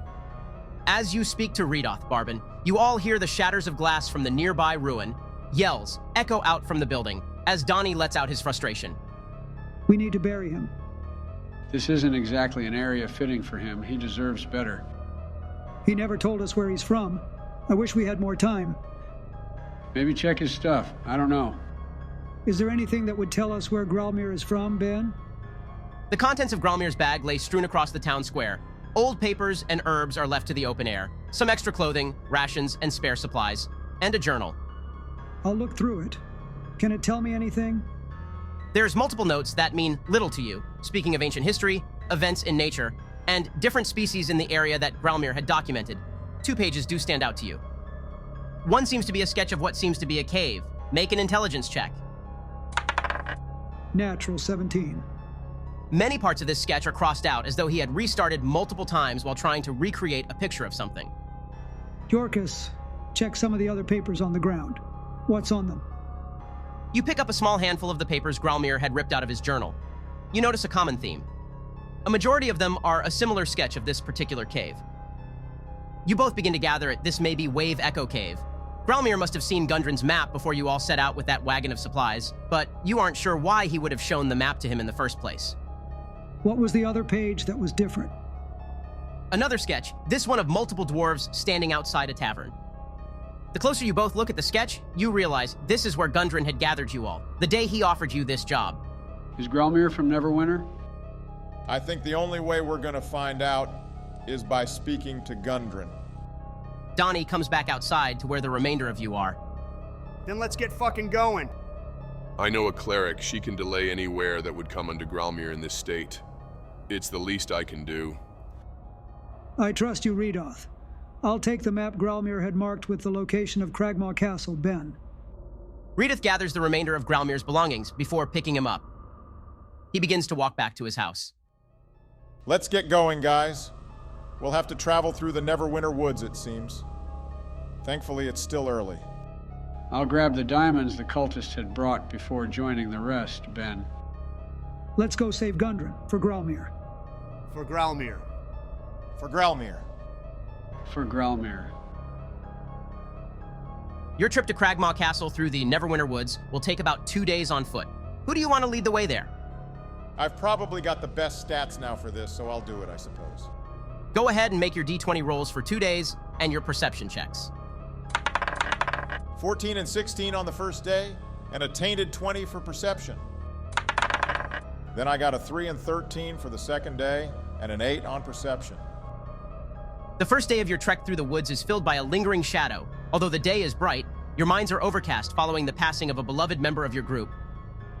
You make good distance throughout the woods, traveling until the sun begins to set, and with it, dark clouds and light rain move through the area. The 4 of you huddle together this night, opting to cramp into a single tent, rather than the usual splitting up into your own. It brings a sense of comfort during this dark time, to know that you all still have each other, and that you will fight to the very end to finish what you have set out to do. The second day of your journey through the Neverwinter woods is much of the same, a constant silence occasionally broken by the sounds of forest creatures or gusts of wind following last night's rain. You push forward, far later than you typically would. The evening air is thick with a chilling mist as your group emerges from the dense Neverwinter woods into a clearing. The forest, once alive with the sounds of nocturnal creatures, now feels eerily silent, as if holding its breath in anticipation of what's to come. The canopy above, now shrouded in twilight, creates a natural dome that only amplifies the somber mood hanging over your group. The castle's stone walls, weathered and cracked, seem to absorb the scant moonlight, giving them an almost impenetrable, inky quality. The remnants of what were once grand towers now stand as ghostly outlines, their sharp angles softened by the darkness.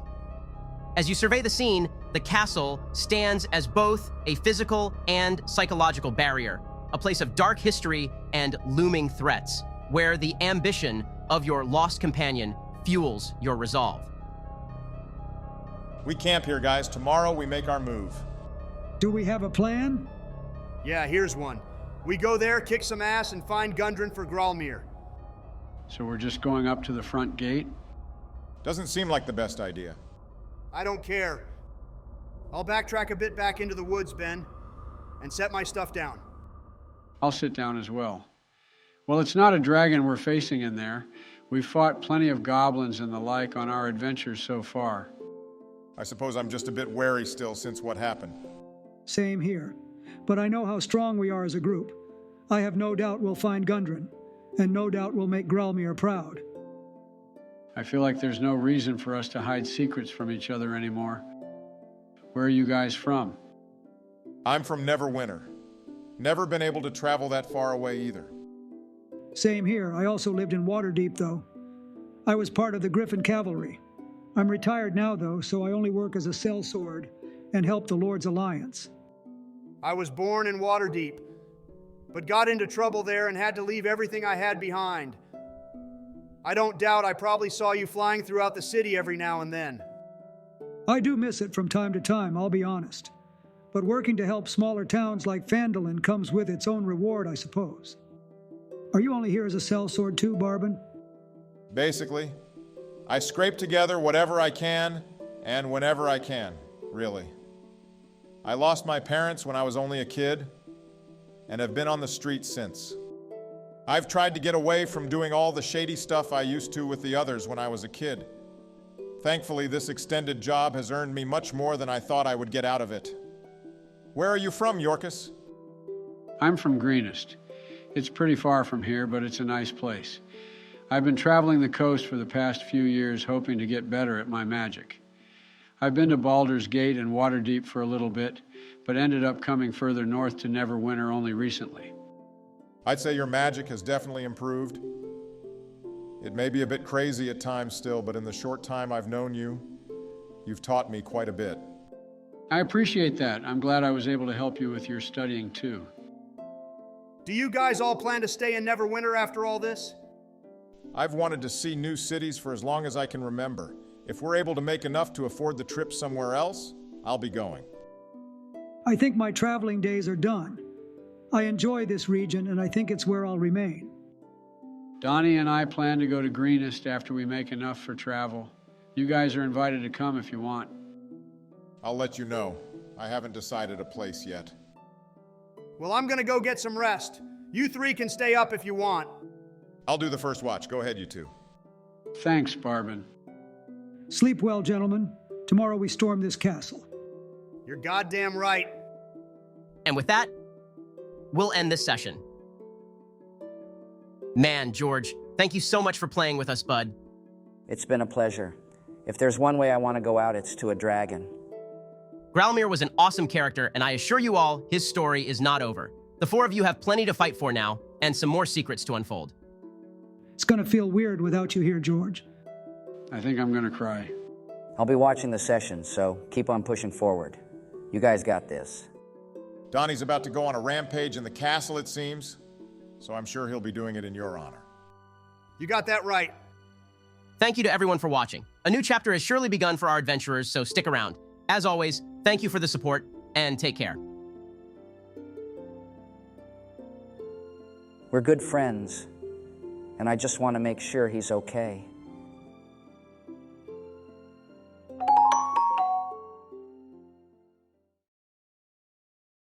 Welcome back, guys. I'm excited to see how you'll all handle Cragmaw Castle today. You changed up the intro again, Ben? And some new pictures, too. Yeah, you guys are pretty far into the campaign. I think it'll probably be the last change we have, to be honest.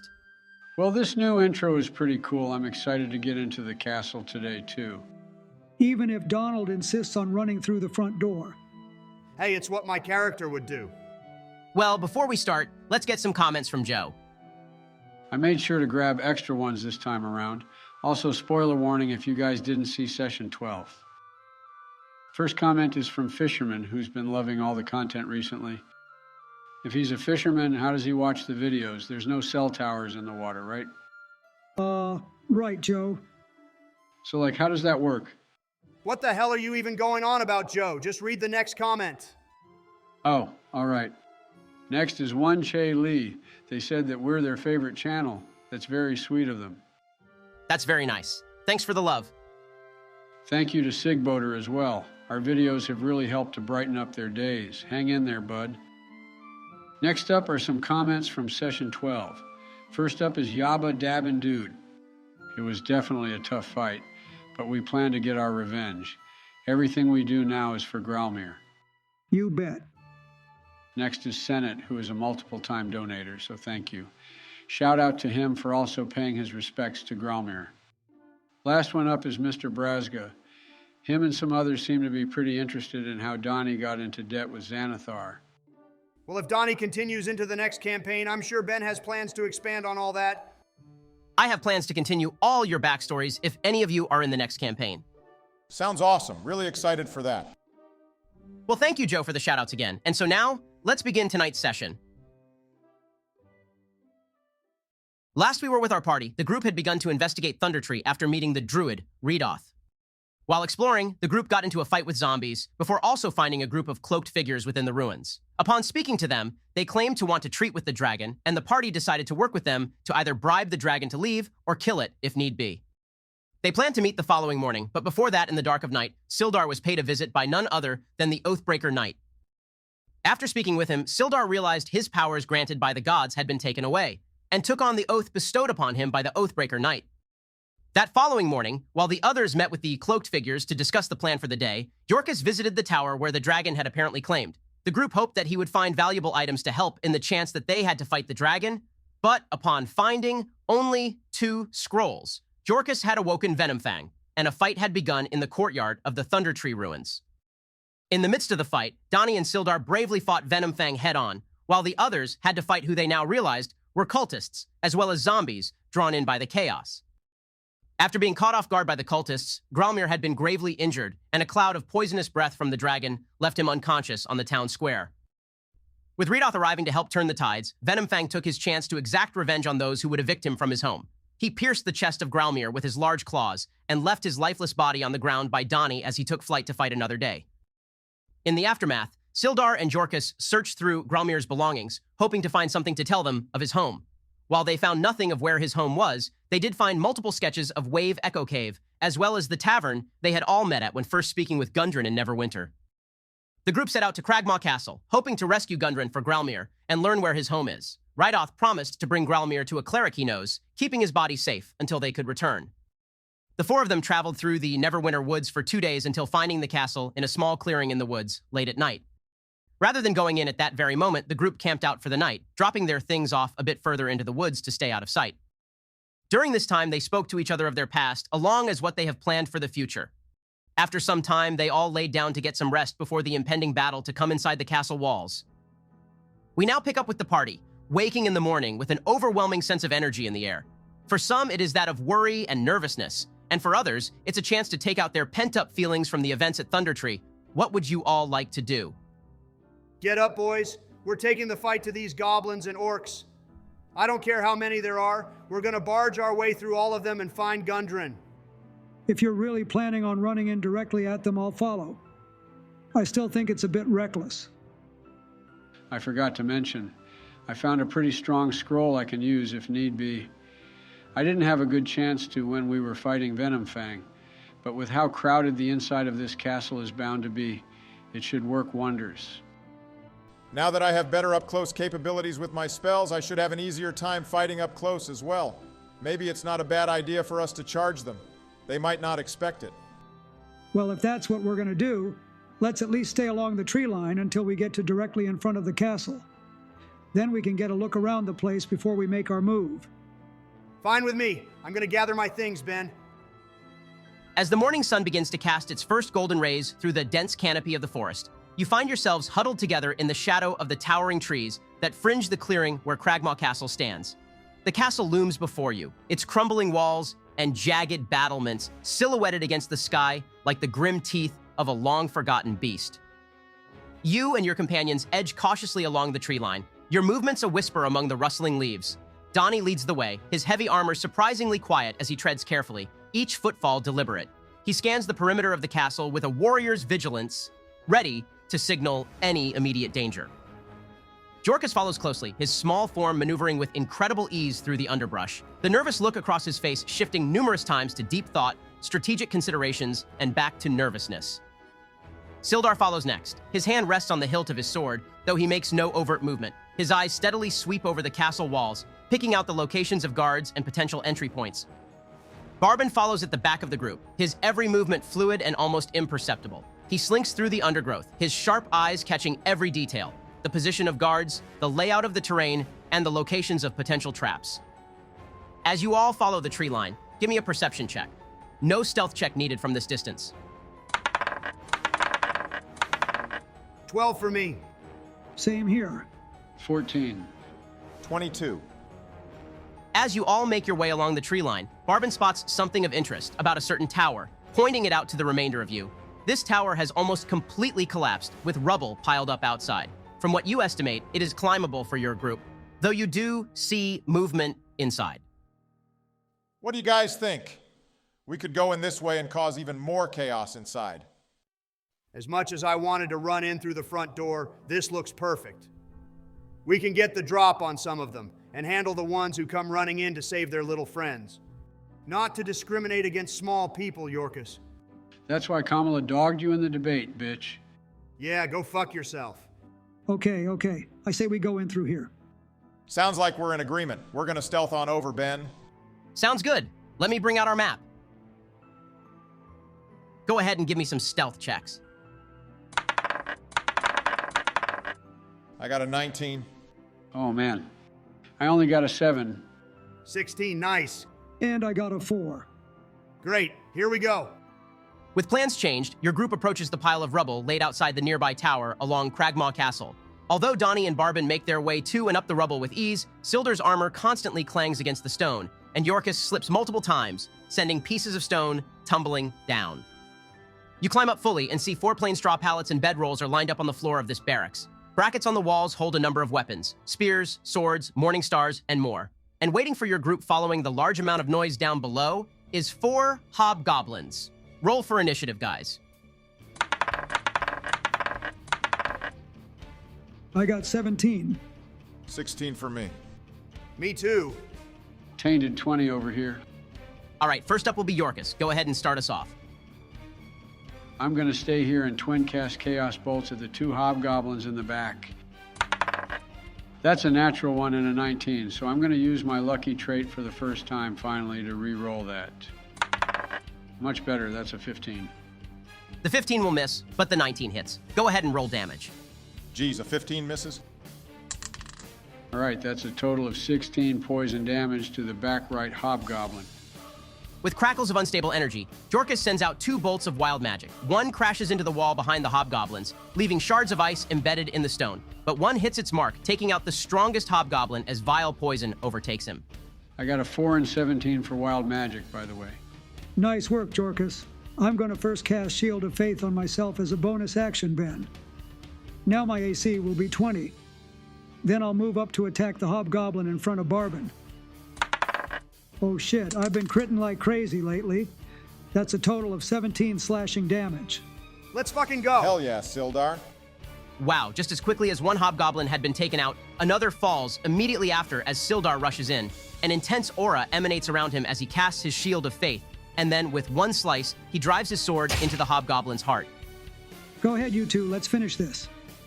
All right, I'm gonna shoot at the one near Sildar, so I'll have my sneak attack if I hit. That's a 19 total to hit. And holy shit, almost max damage, 20 damage altogether. These hobgoblins are dropping like flies. Another one down as an arrow brains him. Finish the last one off, Donnie. With pleasure. I'm gonna run to the last hobgoblin and use Fighting Spirit to gain 5 temporary HP and advantage on my attack. That's a 24 to hit and a total of 13 damage. A look of horror crosses the hobgoblin's face as his allies are brought down around him. Before he even gets a chance to retaliate, Donnie cuts his head clean off, bringing our battle to a close. Now that's what we're capable of, boys. Let's keep going. I'll lead. Old casks of salted meat and sacks of rotting grain fill this storage area. Among the supplies, you see a bloody suit of chainmail, a heavy crossbow, and an unsheathed longsword with the emblem of Neverwinter worked into its hilt. You instantly recognize the gear, Sildar. Is this my stuff that the goblins robbed me of when we were ambushed? It is, though it seems to be in worse shape than your current attire. Shows how far we've come. And this just confirms that they've got Gundren here most likely. Let's keep going. As you move forward, you spy a crumbling mound of rubble, partially obscuring the southern hall. To the east, a broad corridor ends in 2 more doors leading south and east. The corridor is cluttered with dusty rubble and fallen plaster from a partial collapse of the ceiling overhead. Which door should we go through? As Yorkus poses the question, a goblin walks out of the door behind him. He screams after realizing who he walked into. I also need Sildar to make a dexterity saving throw. A dex save for what? I definitely just walked into a trap. That's an 11. That's 17 damage halved to 8 since you passed. As the goblin screams, Sildar unknowingly walks into a tripwire, triggering a cave-in of wooden beams and heavy stones. He is barely able to dodge out of the way, though still taking some damage. Make a concentration check, then we're rolling initiative. That's a 14, so my shield of faith is still up. All right, you're good. Go ahead and roll initiative. I got a 9. 17 for me. 10. Only a 6. All right, first up will be 3 goblins and then Barbin. 2 goblins run at Donnie, but both of their crude swords fail to break past his armor. The goblin that swings at Yorkus is too slow and is easily dodged. They all miss, so you're up, Barbin. I'll go for the goblin that hasn't attacked yet. That's a 19 to hit and 9 damage total. The screams of the goblin that walked out into your group are cut short as Barbin plunges his short sword deep into him. I'm going to stay here to back up Yorkus. All right, Donnie, you're up. I'm just going to go for the goblin right in front of me. That's a 25 to hit, but really bad damage. Only 7. You cleave down, nearly splitting this goblin in 2, though he manages to slip out of the way at the last second. You deal a nasty blow, but he's barely standing still. Damn! I don't want to waste my action surge here, so I'll pass. All right, I'll go for the goblin Donnie didn't attack yet. 19 to hit and 9 damage. This goblin isn't as lucky as the last. He is quickly gutted by Sildar, as the one next to him prepares to run away. Okay, for my turn, I'm going to first try to move away from this goblin. That's going to be a 19 to hit, and 5 damage from the attack of opportunity. Now, I'm going to cast shield to add 5 to my AC for this round. Ah, nice. From here, I'm going to cast a firebolt at the goblin. Oh, rats. I'm guessing 11 misses. It does. Your firebolt slams into the wall behind him, singeing the hairs off his head, though causing no damage. Okay, I'll run to a better spot and then pass. For their turn, both the goblins are going to disengage as a bonus action and dash away. They both retreat into the southeast room. I don't want them to get away. I'm running in after them, Ben. As you push past the rubble of the collapsed pillars and stone, you enter the room and see what must once have been the castle's banquet hall, with a soaring ceiling 25 feet high. Throughout the room, you see a large group of goblins, each one with arrows cocked back, and a fat goblin at the other end of the room laughing as he exclaims, "Welcome in. Glad you could join us." With that, a volley of 7 arrows are set loose on you. Oh, shit. Barry's about to get turned into a porcupine. These will all be at advantage as well, since you're surprised by them all. That's a 17, a 19, 2 12s, a 21, a 16, and a dirty 20. I believe 5 of those hit you. My AC is 14. Let's see how bad this is. Barbin enters the room and is left staggering and heavily wounded. The volley of arrows plunge deep into him for a total of 26 piercing damage. Holy hell. Yeah, I'm not in the best of shape right now, guys. You gonna be okay for a second, Barbin? Yeah, I got an idea. I've been wanting to try this out. I'm gonna cast Fog Cloud on the goblins in the bottom of the room. Then I'm gonna run into the fog since I have blind fighting. Any attacks on me will have disadvantage, but mine will have advantage. I'll be using my bonus action so I can get all the way down there. Nice play, Barbin. Go ahead now, Donnie. Time to clear some of these punks out. I'm sprinting into the nearest one and swinging with my greatsword. 24 to hit and 10 damage. That takes one down. Don't use that action surge, Donnie. I have a plan. You sure? Yeah, save it for a guy that's stronger. These guys are all pretty weak. I'll also run into the room, Ben, and use Dreadful Aspect. Awesome. Another Oathbreaker move. What's that one do? Each creature of my choosing that I can see within 30 feet has to make a DC 14 Wisdom save. Okay, so that will be the 4 goblins in the open, the fat goblin, and we'll include the one standing on the table as well. Sildar rushes into the room after Donnie. A vengeful purple and green aura fills the room as he does. A sense of fear passes over a number of the goblins in the room as Sildar draws his sword and raises it amongst them all, daring them to try their luck against all of you. Those affected seem to not even think about confronting you, and some look ready to run away out of fear. All right, guys. Those goblins can't move closer to me now. And as long as I can see them, they have disadvantage on attacks. Nice work, Sildar. I'm running in now as well, and I'm going to cast a Chaos Bolt at 2nd level at that fat goblin. That's a 21 total to hit and 19 fire damage. That should take care of him. Indeed it does. With the goblins all beginning to freak out upon Sildar entering the room, they all now look terrified after the dirty rags of the fat goblin, who seemed to be calling the shots, begin to catch on fire. Ha ha! They had it coming. Let's finish this.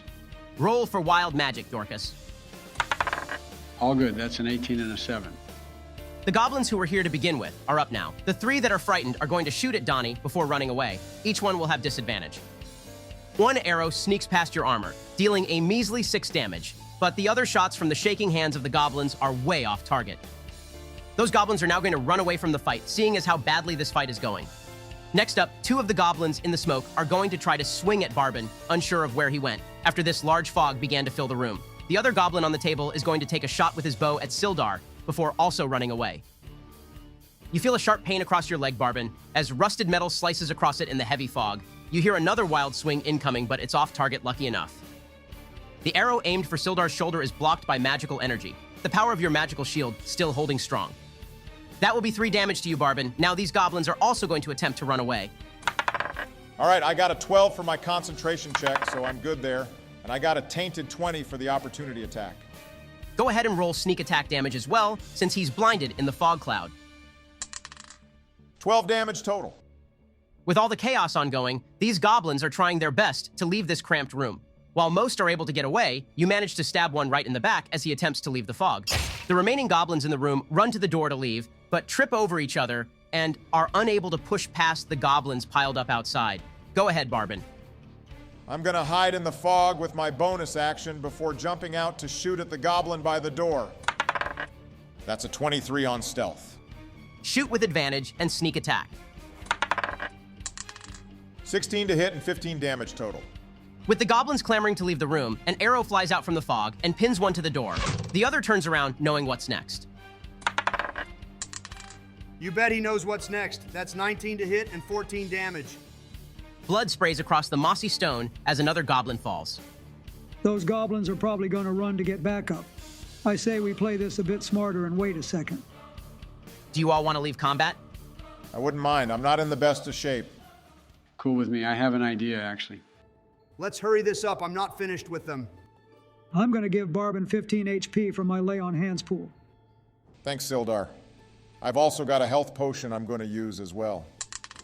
That's another 5 HP, so I'm back up to 29. I'm going to go invisible, I think, guys. That way I can get a look ahead and see what we're up against. We're sitting around too much. Make this quick, Dorcas. I think that's a solid idea. Okay, you guys wait here. I'll go ahead. I'll step out into the hall, Ben, quietly. Do I see anything? This portion of Cragmaw Castle isn't lit very well, with the only light that reaches this area coming from behind curtains north of you. You can tell that the frame of the castle past that curtain is broken out, though it seems to be a different section of crumbling wall than the one you all entered through. Give me a perception check and a stealth check with advantage. 18 perception and 14 stealth. You hear faint whispers behind the nearby walls, though a curtain obscures your view for the moment. I'll move up, crawling under this curtain so that I don't alert anyone. As you suspected, you see 2 goblins to your immediate right, waiting in the shadows to attack. The door next to them opens as another goblin begins to walk out as well. This may sound dumb, but I'm going to walk through the door he opened before it closes behind him. Oh, God. Give me another stealth check. Natural 19. Let's fucking go. You manage to slink past the goblin as he exits the room. In this room, 4 straw pallets are lined up along the east wall. The wall to the south has collapsed, but a barred wooden door in that direction is still clear. A curtain hangs in an archway to the north. Within this room, you see the rest of the goblins that managed to escape the banquet hall, but alongside them are 3 more hobgoblins. They don't seem to notice your presence yet.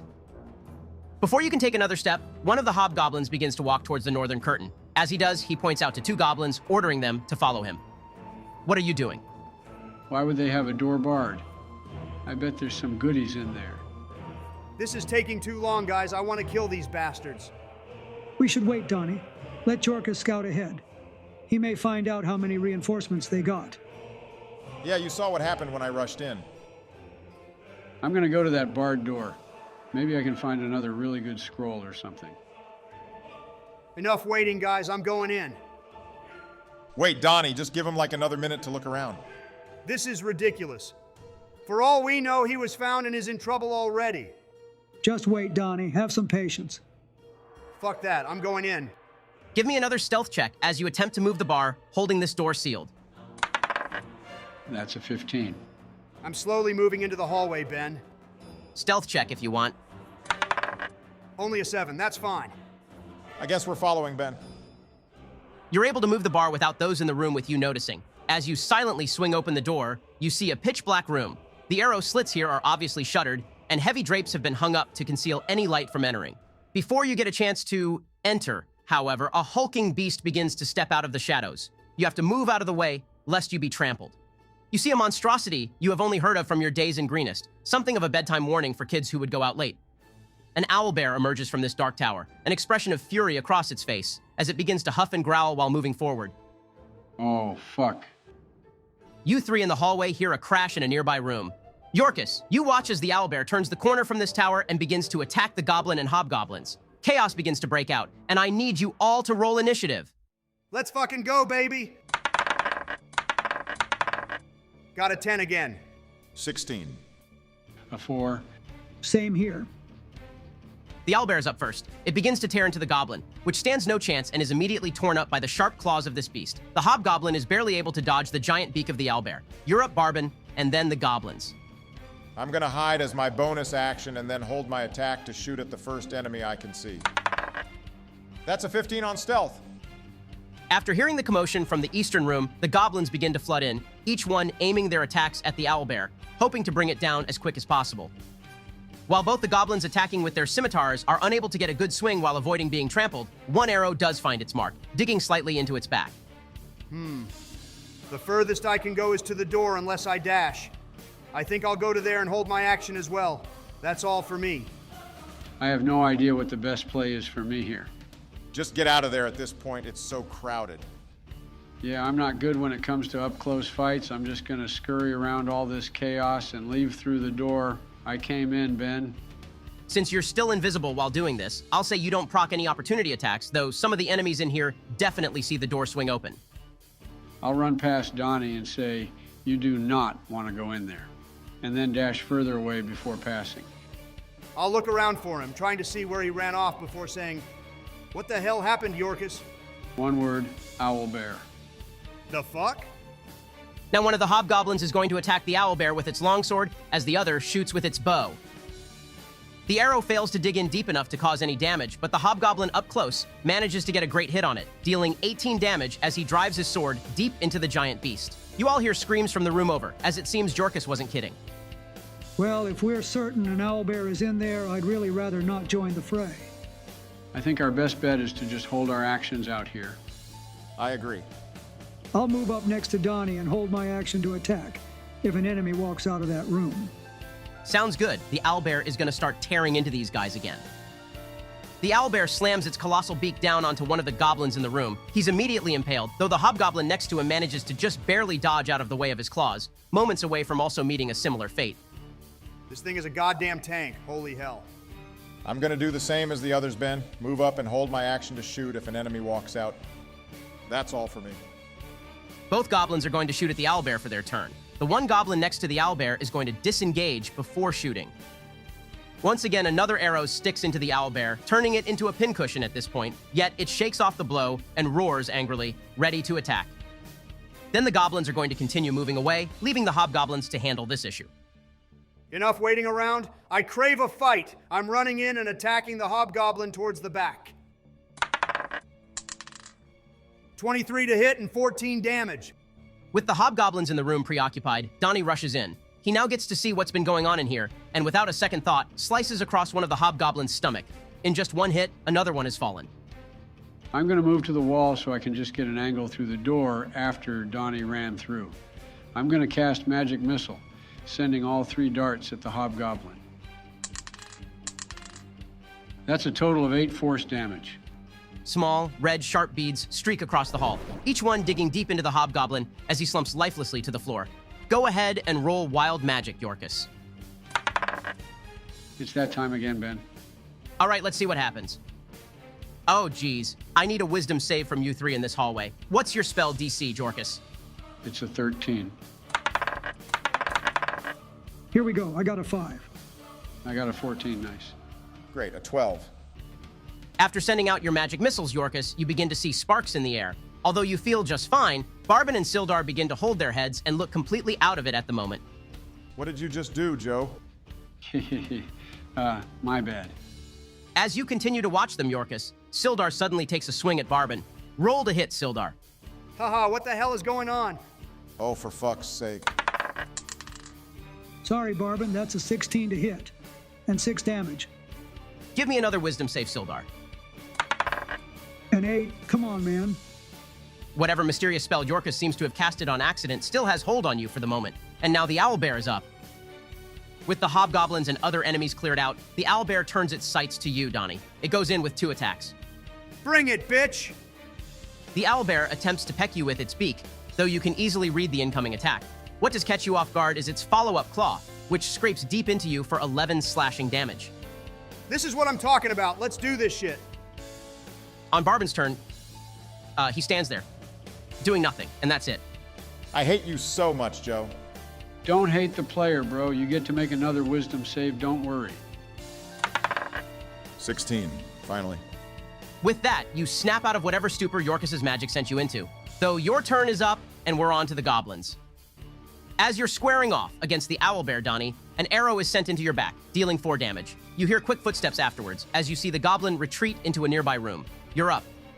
I'm gonna use my fighting spirit to gain advantage on my attacks this turn and gain some HP, then I'm swinging. Natural 20. That's what's up, baby. Nice, Donnie. That's a total of 21 damage. Damn. After a heavy cleave down from your greatsword, the owlbear looks ready to run at this point.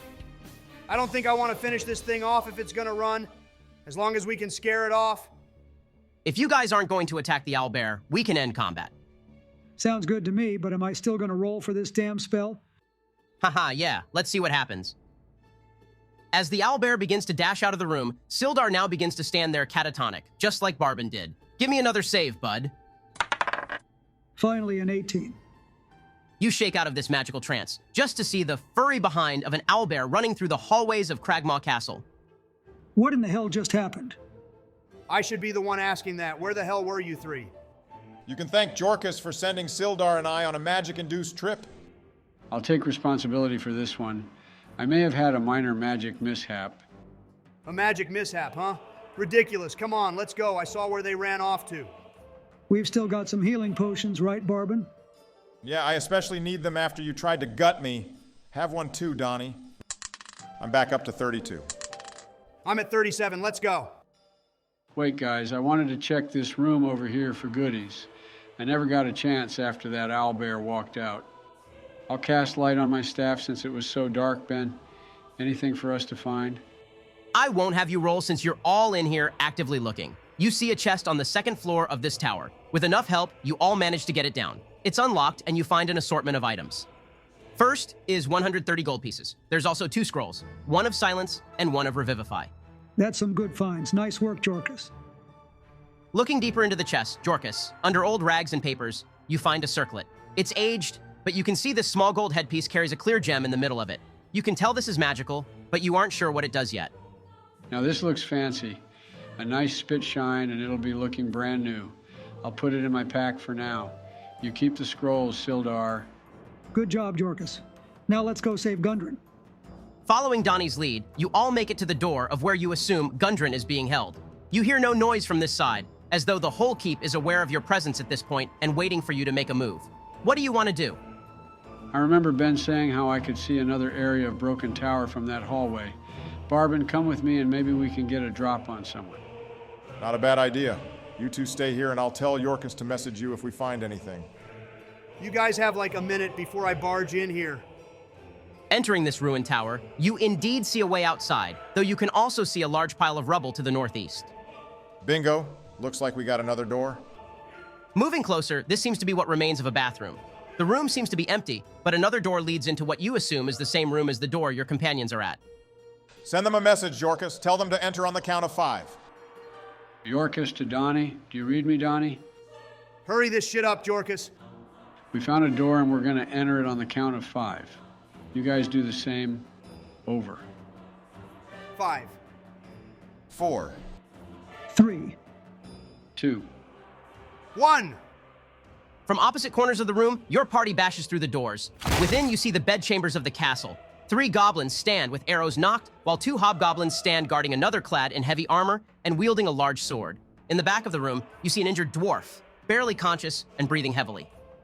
About time you fucks showed up. And that is where we'll end this session. Oh my God, it's Peter Dinkelberg. That's not how you say it, Joe. Thanks for having me to join you guys, Ben. Glad you could be here, Peter. Hopefully these 4 can successfully get you out of Cragmaw. It'll be a fun start to next session. Don't you worry. We're going all out in fights now. We lost 1 friend, and we aren't losing anymore. I'll be holding you guys to that, but if I do end up dying, at least make sure it's to a crossbow while I'm on the shitter. Best scene in Game of Thrones, easily. I'd say anything prior to season 7 and 8 were the best, if we're being honest. They really butchered that, but let's keep that off the record. We still gonna watch the new Alien movie tonight? Yeah, I got it downloaded already. Awesome. I heard it was pretty good. Well, thank you for watching, everyone. Hope you enjoyed, and we'll see you in the next one. Good thing I packed some diapers. That movie looked scary. One word, owlbear. The fuck?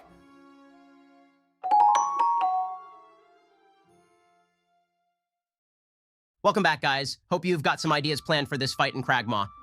This should be a good one. As long as you guys save me, I'll be happy.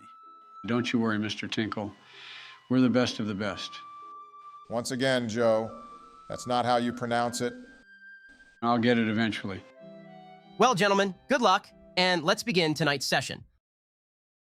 Last we were with our party, the group had reached the outskirts of Cragmaw Castle, a couple of days' travel after the heartbreaking events at Thundertree. After resting for the night deeper into the woods, the group gathered their weapons and began to walk along the tree line, looking for any weakness or point of entry.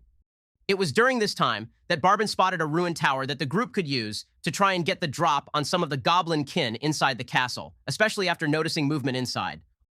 Although some members of the party made their way up the rubble quietly, others caused stone to tumble down, alerting the hobgoblins inside to their presence.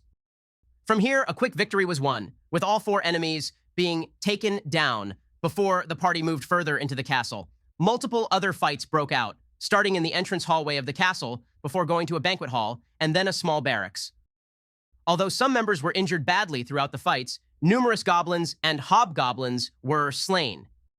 They also managed to free a captured owlbear locked inside the castle, which definitely helped in clearing out some enemies. From here, the party converged on where they believed Gundren was being held. With a pair from the party at each of the 2 doors to the room, they barged in simultaneously. Inside the room were another group of goblins, hobgoblins, a bugbear in heavy armor, and Gundren, injured in the back of the room. Time to roll for initiative, guys. I got a 12. 8 for me. 16. 7. All right. Starting off the fight will actually be someone that none of you noticed with your passive perception. Behind the northern door, Jorkus. You watch as a drow woman in robes quickly appears from the corner. She holds no weapons in her hands, but goes to attack Barbin. Oh shit, we didn't even notice her. Holy hell, both attacks hit you, for a total of 28 bludgeoning damage. Jesus Christ. What the hell? The drow woman steps out of the shadows, and before Barbin can even react, she slams him once across the head and a second time in the stomach as he turns around, grimacing from the first hit. You feel the breath knocked out of you, Barbin, as though this woman nearly punched a hole right through your midsection. You instantly gather that there is something more than meets the eye with her. Holy fuck, no kidding. Barry almost got 1 shot. You guys just deal with the group over there. I've got Jorkus to help me out over here. On your turn, try to move behind me, Barbin. I can use shield to get my AC to 20 if need be. All right. Next up are the goblins. One shoots an arrow at Sildar, while the other 2 go for Donnie. Wow, I'm rolling really well today. All 3 of those will hit. Sildar, you take 8 damage as an arrow plunges into your leg, and Donnie takes a total of 10 damage after one goblin slices across him with his sword, as an arrow also lodges into him. Looks like I may not be making it to Wave Echo Cave after all. Just you wait. We'll show you how it's done. Next up are both the hobgoblins, who go for Sildar with their longswords, though this time he takes no damage as he is able to parry and dodge out of the way of their attacks. Go ahead, Donnie. Donnie, use your advantage now. I have a way to make the big guy basically useless on my turn. Trust me. Just try to thin out these numbers. I trust you, Jorkus. I'm using my last fighting spirit, Ben. Now I'm going to swing at the hobgoblin next to me with advantage. That's a 23 to hit and 10 damage. That'll take him down. I'm action surging and going for the goblin next to Barbin as well. That's a 26 total to hit and 13 more slashing damage. You have been troubled lately, Donnie. The thought of Growlmir's passing constantly weighing on you as you hold yourself accountable for being unable to save him. In this moment, you overcome your regrets, concentrating and attacking with all your might. With a clean cut, one hobgoblin falls before you pivot and take out a goblin as well. I'm getting up close and personal with this big guy, and I'll pass. Well done, Donnie. It's his turn now, and he's going to be going for you, Donnie. I'm going to use my reaction, Ben, to give him disadvantage on his attack, using my protection trait. Oh, nice. All right, that actually made him miss his first attack. The second attack does hit, though, for a total of 11 damage. He yells out, "You stand in the presence of King Groll intruders. I shall send you back to Phandalin in pieces." He swings his large, great sword at Donnie in an almost perfect arc to do serious damage. Sildar is able to step in just in time, however, using his shield to deflect the path of the blow before turning back to face the hobgoblin near him. King Groll's follow-up attack slices across Donnie's thigh, leaving a large wound. All right, for my turn, I'm going to move away from the hobgoblin first. The hobgoblin goes to swing at you as you do, dealing 4 damage as he cuts across your arm. Perfect. I'm going to use Hellish Rebuke on him. He has to make a DC 14 Dex save, or take 19 fire damage. That's a fail. After being struck in the back, green and red flames burst around you before being propelled towards your attacker. The hobgoblin is instantly engulfed in the fire. That was badass, holy shit. Told you we'd save you. Now I'm going to attack the goblin in this corner. That's only an 11 to hit this time. Yeah, that'll miss. On my turn, I'll look to the woman who just beat the shit out of me and say, "How do drow like their coffee? Dark." Then I'm going to cast Tasha's Hideous Laughter on her. That's a DC 13 Wisdom save. Jesus Christ, that was fucking corny. I don't get it. Of course you don't, Joe. That's only a 9 on the save.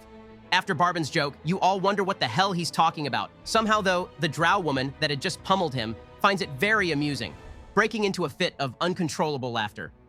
Awesome. I'm going to move to behind Yorkus and hide as a bonus action.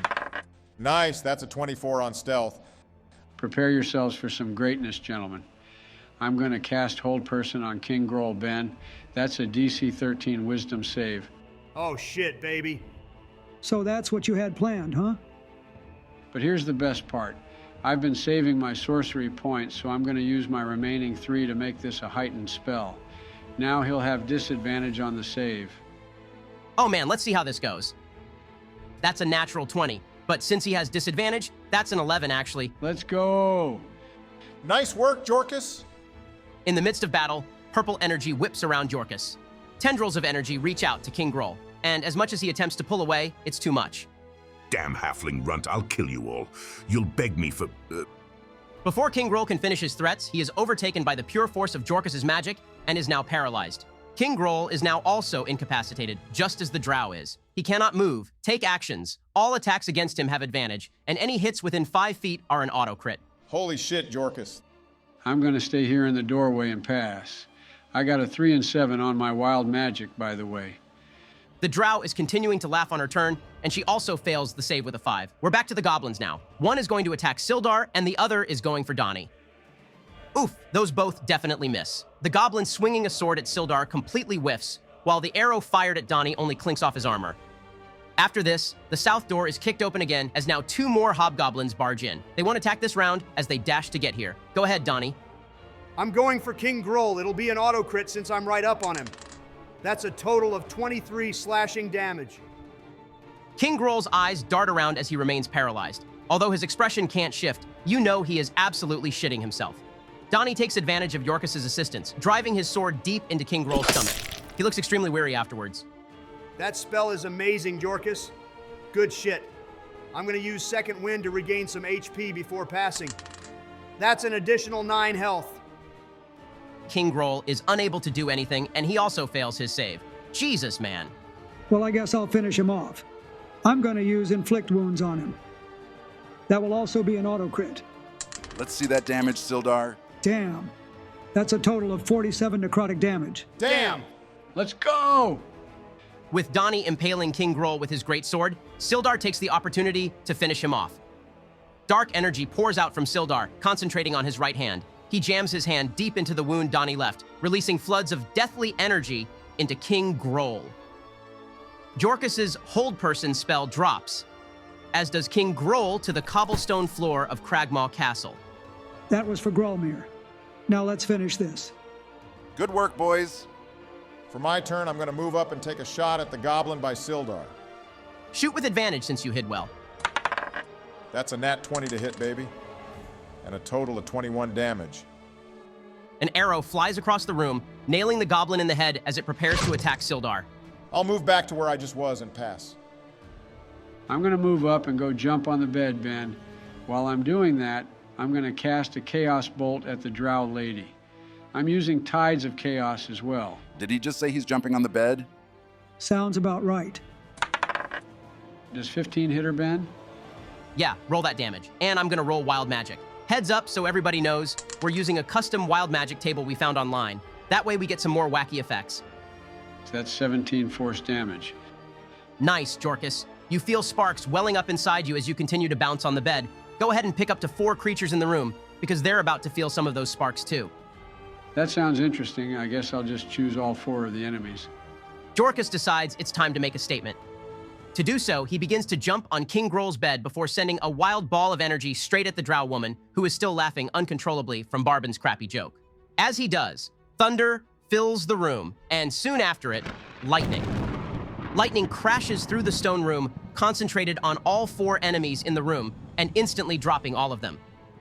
You all stand in shock, expecting more to follow, but nothing happens. No more lightning, no more swords or arrows, and no more enemies within Cragmaw Castle. What a way to end the encounter. Holy fucking shit, Joe. You guys are insane. You also take 17 damage, Jorkus, as the sparks gather one last time, shocking you and blasting King Groll's bed in splinters across the room. The bed didn't look that comfy anyway. I'm going to go to Gundren and use the remaining 5 HP from my lay on hands pool. You lot are insane, you know that? I won't complain, though. Had you all not been here, they wouldn't have much further use for me. You can all see Gundren looking around, an expression of confusion on his face, though it slowly shifts to worry. Where is my brother? Who? You mean Thardan or Nundro? What? No, not them. Where is Gralmir? He traveled with you all for that wagon transport. Hold the fuck on. Gralmir was your brother? What the hell do you mean, was? Look, we'll explain it, but we need to go. We've had to use a lot of our resources here, and at this point, you're in better shape than I am. I'm not leaving until I find where that map is. I know he left it in here somewhere, and we worked too hard to let it all go down the shitter. Can we see the map anywhere, Ben? It takes you all a few minutes, but after enough searching, you all find the map along with a sack of coins and healing potions scattered under the rubble from King Groll's destroyed bed. Interesting point. The drow lady that had ambushed your group is gone, with only a gray pile of sludge where she was previously. What in the hell? Was she some kind of slime creature? Thank the gods, give me that. Let's get out of here, but you all better tell me what the hell happened once we're in the clear. We will, I promise. For now, though, we've got to get moving. It's too risky to stay here. With Gundren rescued and his map secured, your group prepares to leave Cragmaw Castle. As you do, you spot a returning group of goblinkin emerging from the edge of the woods. Okay, we'll have to leave through a different area. I remember seeing a door by the banquet hall. We can go that way and circle back around once we're in the woods. Let's get the hell out of here, quick. With the recognition of this returning warband, your group shifts their direction, now to the banquet hall. You pass by piles of goblins along the way, evidence that your party has been here and that Cragmaw Castle is no longer a safe location for the Cragmaw tribe. They're gonna know I escaped. I'm worried they'll go to Phandalin now. I don't think they will. With King Groll taken care of, they have no leader now. And if their whole base got wiped out while they were gone, I doubt they'd try their luck on attacking Phandalin. They risk running into us. Continuing running, your group makes it to the forest, finding cover as you move deeper into the Neverwinter woods. I think we need to return to Phandalin now. We can stock up on anything we need, and then we can make our way to Wave Echo Cave. I'm guessing you're going to join us, Gundren? You're damn right I am. My brothers should be there already. Speaking of which, did Gralmere decide not to travel with you all? There's no good way to say this, Gundren. I'm sorry. Let's find a spot to sit and rest for a bit. We'll tell you what happened. Please, gods. As your party makes your way back towards the Tribor Trail, you find a spot along the way where you can take some time to sit. You all stay on guard, knowing that a group of hobgoblins and goblins could easily be lurking somewhere in the woods behind you. Though you all found immense victory at Cragmaw Castle, you can't help but feel mixed emotions for the moment. Questions race in your minds. How do you explain what happened at Thunder Tree? What could you have done differently? How can you show your remorse to Gundren? Give me an insight check, Gundren. That's a 10. Although some members of the group don't show it, some do. Shared looks of tense worry and shame linger on their face, a sure sign that they plan to give you bad news and aren't sure how to go about it. So, what happened? Just be plain about it. I'll take a heavy breath before speaking up. Before arriving at Cragmaw Castle, we visited Thunder Tree to learn of the castle's location. We met a druid there who offered to tell us the location if we were to help him. Long story short, we fucked around and fought a young dragon, and we weren't strong enough. Not strong enough to take it down, and not strong enough to save him. I see. It's my fault I angered it. I snuck into its tower and stole magic scrolls from it. And I failed to bring it down when it was on the edge of death. I should have stopped it, but I wasn't able to. I don't hold it against you guys. That was Gralmere's decision to fight it alongside you. But it sounds like I need to speak to this druid. His name was Redoth. He tried to help us in the fight, but he couldn't bring it down either. He knows of a cleric, he said, that is able to preserve Gralmere's body. I believe he traveled to Neverwinter to see her. Well, after we secure Wave Echo Cave, alongside my other brothers, I'll travel there to find him. Thank you all for being honest. I'll hand him Gralmere's journal, Ben.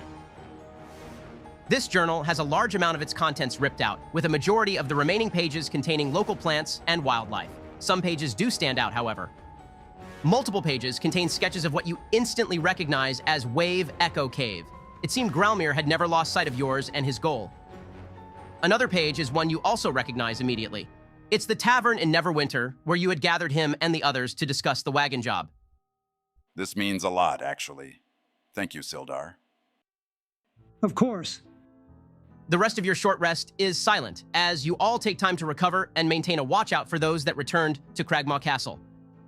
You finish the rest without any threats, and are able to continue your journey back to Phandalin afterwards. You assume, from looking at your map, that you should arrive late tonight.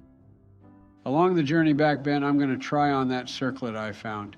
No need to attune to this item, Jorkus, but this will allow you to cast the spell Scorching Ray once a day. Oh wow, that's a good one. Awesome. As night falls, Phandalin comes into view. This late at night, you don't see many people in the street, only the occasional commoner heading home from the tavern or leaving a friend's place to head back home as well. As you walk into the Stonehill Inn, you see Toblin at the bar, sitting down after finishing cleaning. Although he acknowledges your arrival, he seems too tired to do anything but wave. We have a room, Gundren.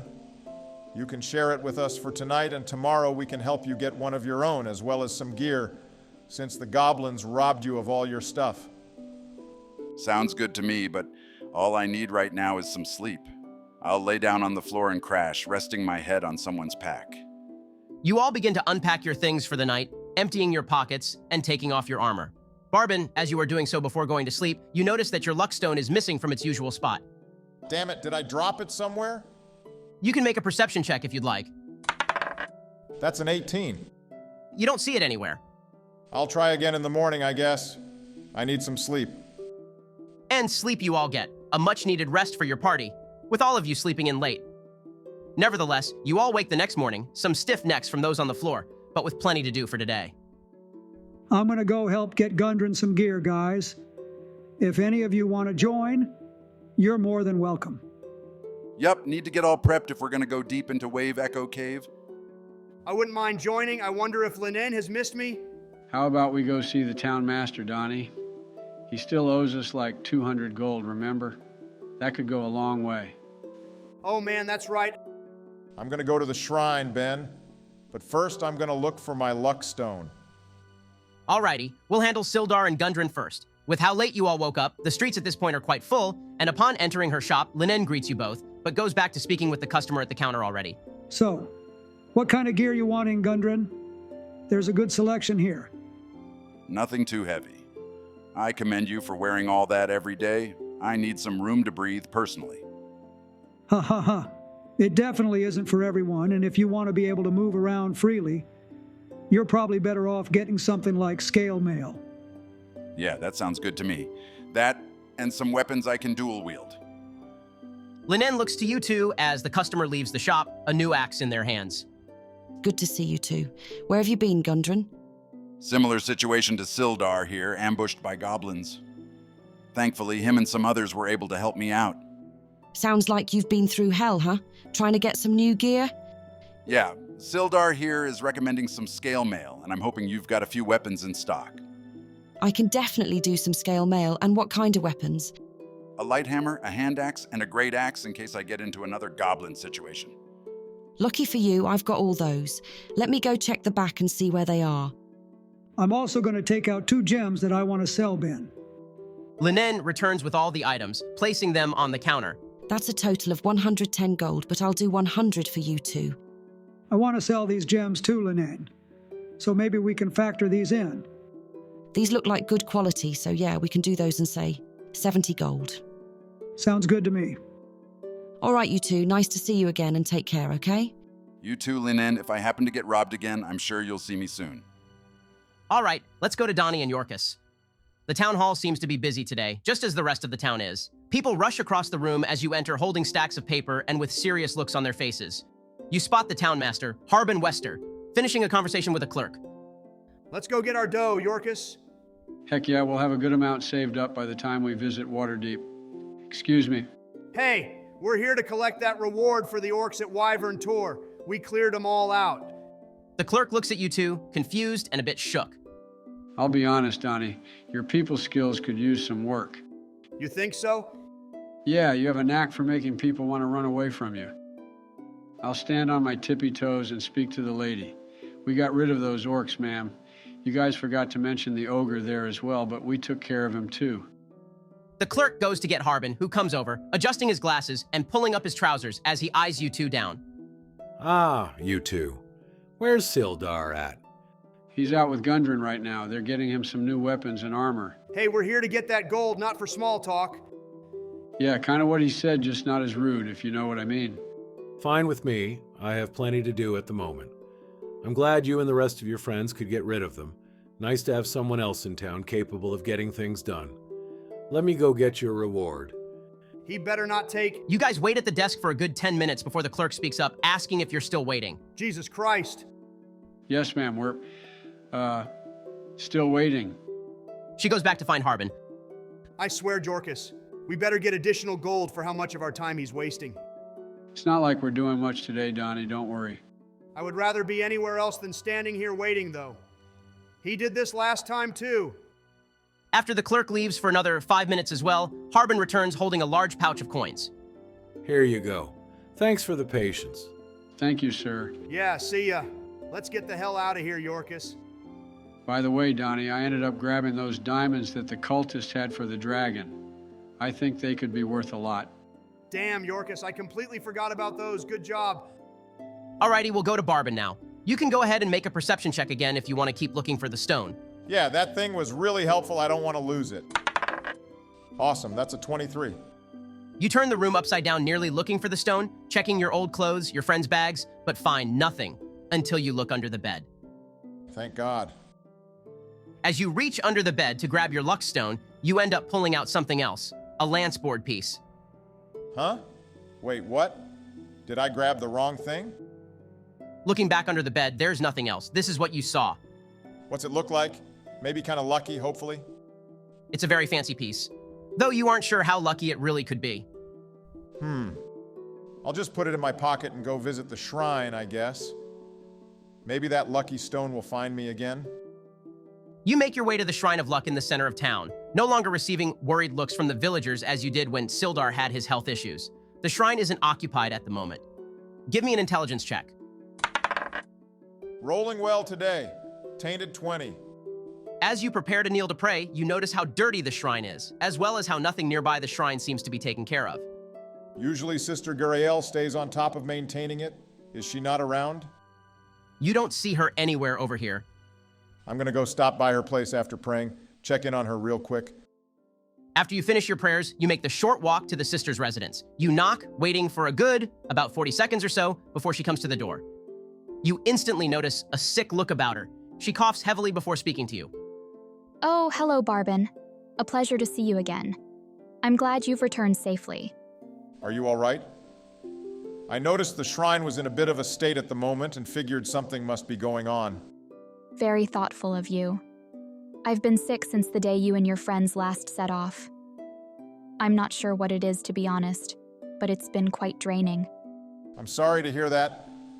I think we're setting off again tomorrow, but if I can do something to help today, let me know. My home is in a similar state to the shrine, if I'm being open about it. Haha, I could help do some chores if you're not feeling well. I would be very grateful for that. For the rest of the day, you all spend it in your respective corners of town, whether that be shopping, talking to locals, drinking, or even just doing some chores. You all again convene, however, at night in the inn, with the journey to Wave Echo Cave ahead of you tomorrow. I'll be staying up late drinking. I'll join. Why not?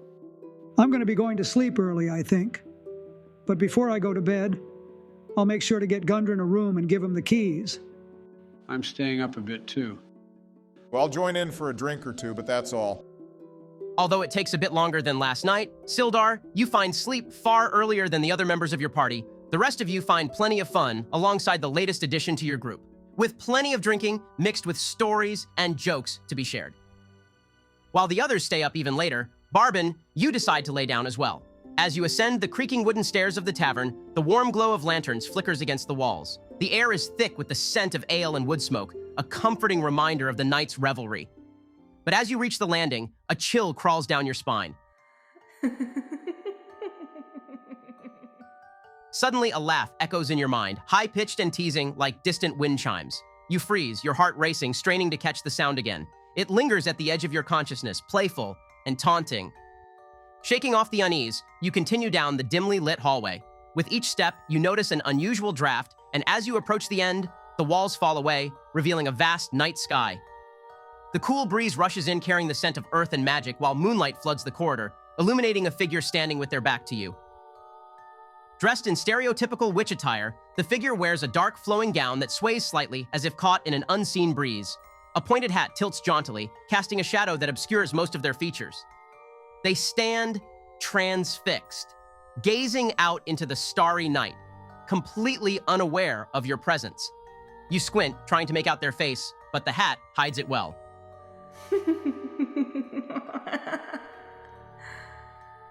The laughter flits through your mind again, more insistent this time, almost beckoning you. Something about the scene feels surreal, as if the figure exists on the border between reality and the arcane. What are you doing?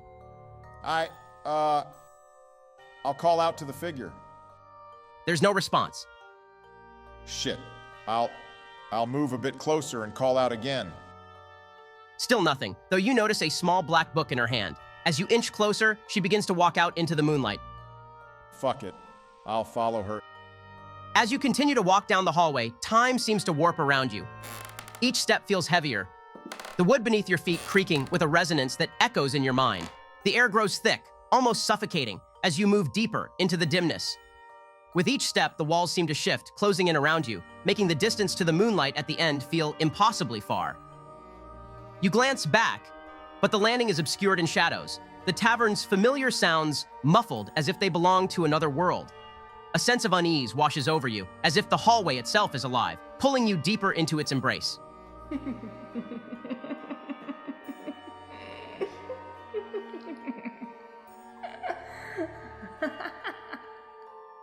The laughter you heard earlier returns, swirling in your mind, urging you to continue. I'll keep going. You quicken your pace, but the moonlight remains tantalizingly distant, an ethereal glow beckoning you forward. It feels as though hours pass, each moment stretching into eternity. Your heart races, not just from the exertion, but from the growing anticipation of what awaits. Finally, as you reach the edge of the light, the corridor opens up before you. The cool moonlight bathes you in its glow, washing away the oppressive darkness. You take a deep breath, the air fresh and crisp, and in that moment you feel a jolt. You find yourself in your bed in the tavern, the morning sun shining through the windows as the rest of your party members look at you, bewildered, as they prepare for the day's events.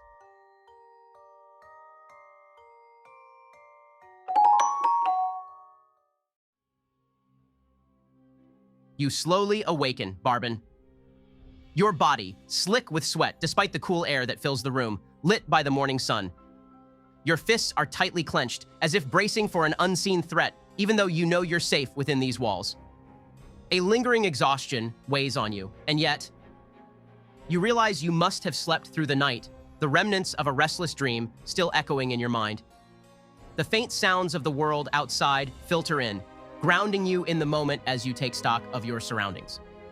What the hell's going on with you, Barbin? You must have been asleep for a while, friend. Toblin said he didn't even see you leave the inn yesterday. Just taking a day to relax. Yeah, you catching a cold or something? No? I don't think so. And what do you mean I didn't leave the inn? I spent nearly all of yesterday helping Sister Gariel at her house, and then I had drinks with you guys downstairs afterwards. Are you losing it, Barbin? You didn't join us for anything last night? And the townsfolk said they haven't seen Sister Gariel in a few days. Wait, what? I helped her with cleaning her house yesterday. She's really sick. Sounds like you're the one that's sick, Barbin. If you're going senile, you may not want to join us today in the mine. It's okay, Barbin. It happens to the best of us. Something isn't right here.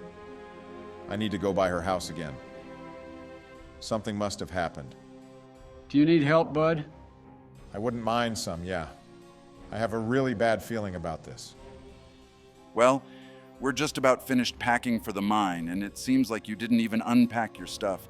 So let's all head there, I guess, before we head out. If my things are still packed, Ben, is my luck stone in my pocket like usual? You reach deep into your pocket where you usually keep your luck stone, the reassuring weight of it a balm for your anxieties. But as your fingers sift through the fabric, you feel only the weight of your stress and worry pressing down on you. Panic begins to set in as you realize it's not there. You hastily search through every other pocket you have, your heart racing with each passing moment. Finally, your fingers brush against something cool and smooth. A singular lance board piece. A queen. I throw it across the room. We need to leave now. I grab my bag and head out of the inn. Barbin, wait up. What's up with him? Is he always like this? He seems genuinely worried, maybe even a bit scared. We should follow them. You burst through the heavy door of the inn, Barbin, the cool morning air hitting your face like a welcome slap. Toblin's cheerful voice calls out a greeting, but you don't pause to acknowledge him, urgency driving your steps. The chatter of your companions fades into the distance behind you, their voices straining to catch up as you quicken your pace. As you rush past the Shrine of Luck, a familiar sight from yesterday, you take a moment to glance at it.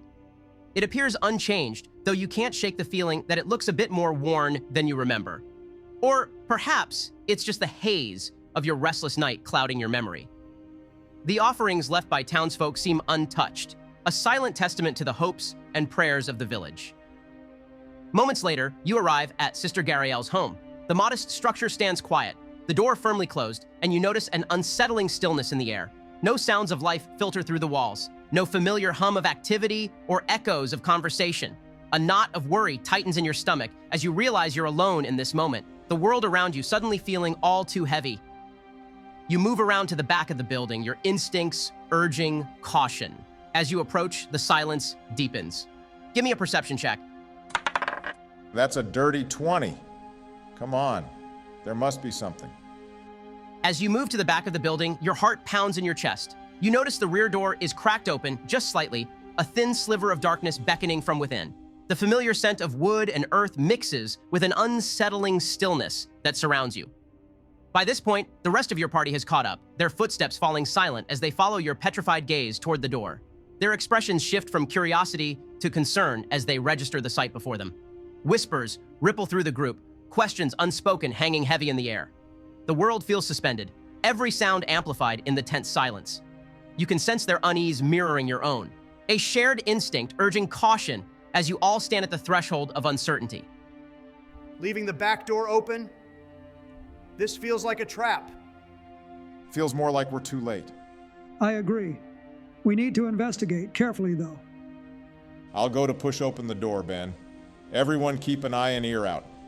You can all go ahead and roll perception checks. 12. 15. 8. 11. 18.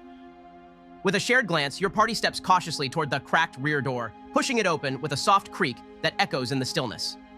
The dim light from outside spills into the entryway, revealing a modest interior that seems frozen in time. Dust dances in the beams of light, and the air is thick with an unsettling silence.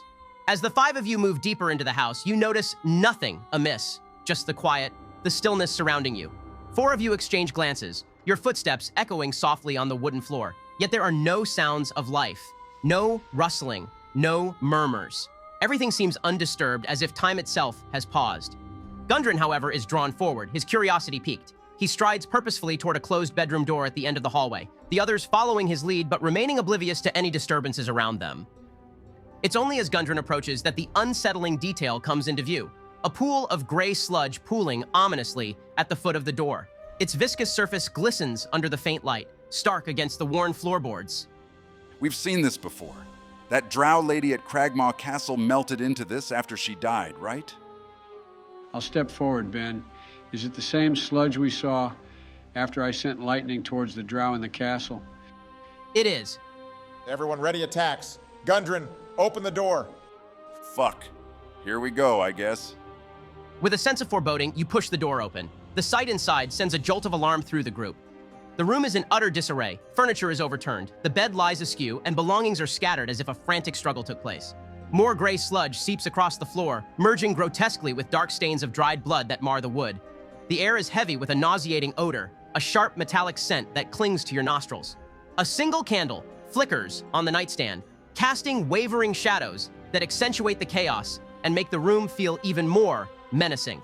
The oppressive silence amplifies your concern as the absence of Sister Garaele looms over you like a dark cloud. We need to go to the mine. They must have taken her. I don't know why, but they must have. It's the Black Spider's doing. If he has to resort to kidnapping, he must be worried.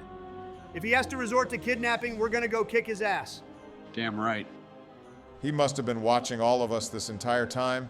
He must have known we were going to free Gundren, and that he'd need a new hostage to hold against us. Let's not waste any time. Wave Echo Cave is only about 3 hours away.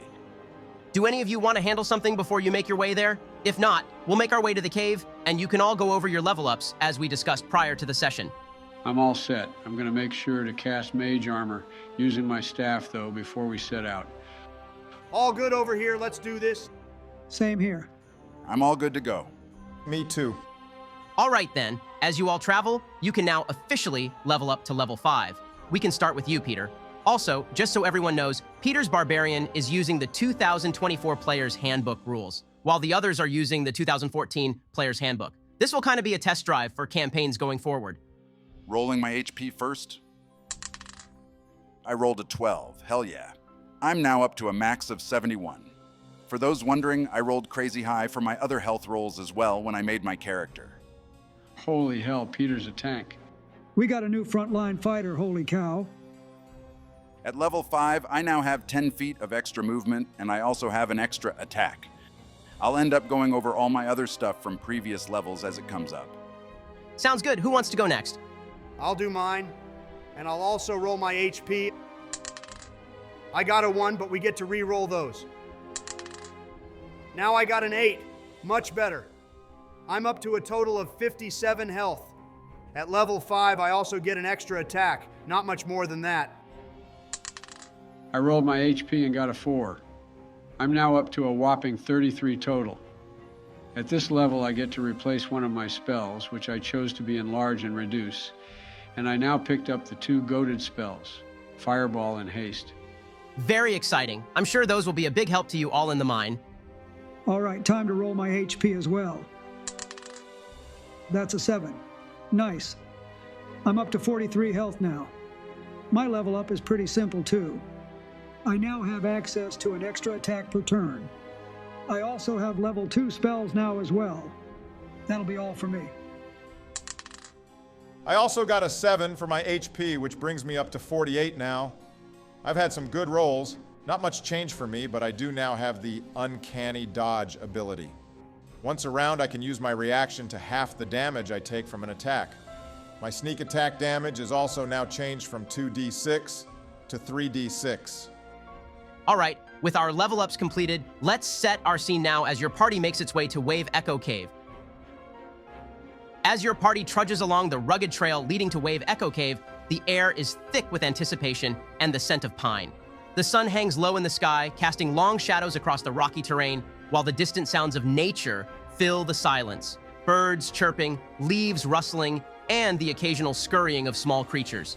Gundren, his face a mix of determination and anxiety, leads the way, clutching a worn map in one hand and glancing back at the party with an occasional nod of encouragement.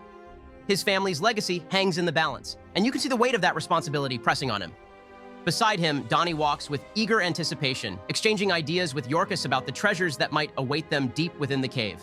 Their laughter occasionally breaks the tension, a reminder of the camaraderie that fuels their quest for fortune.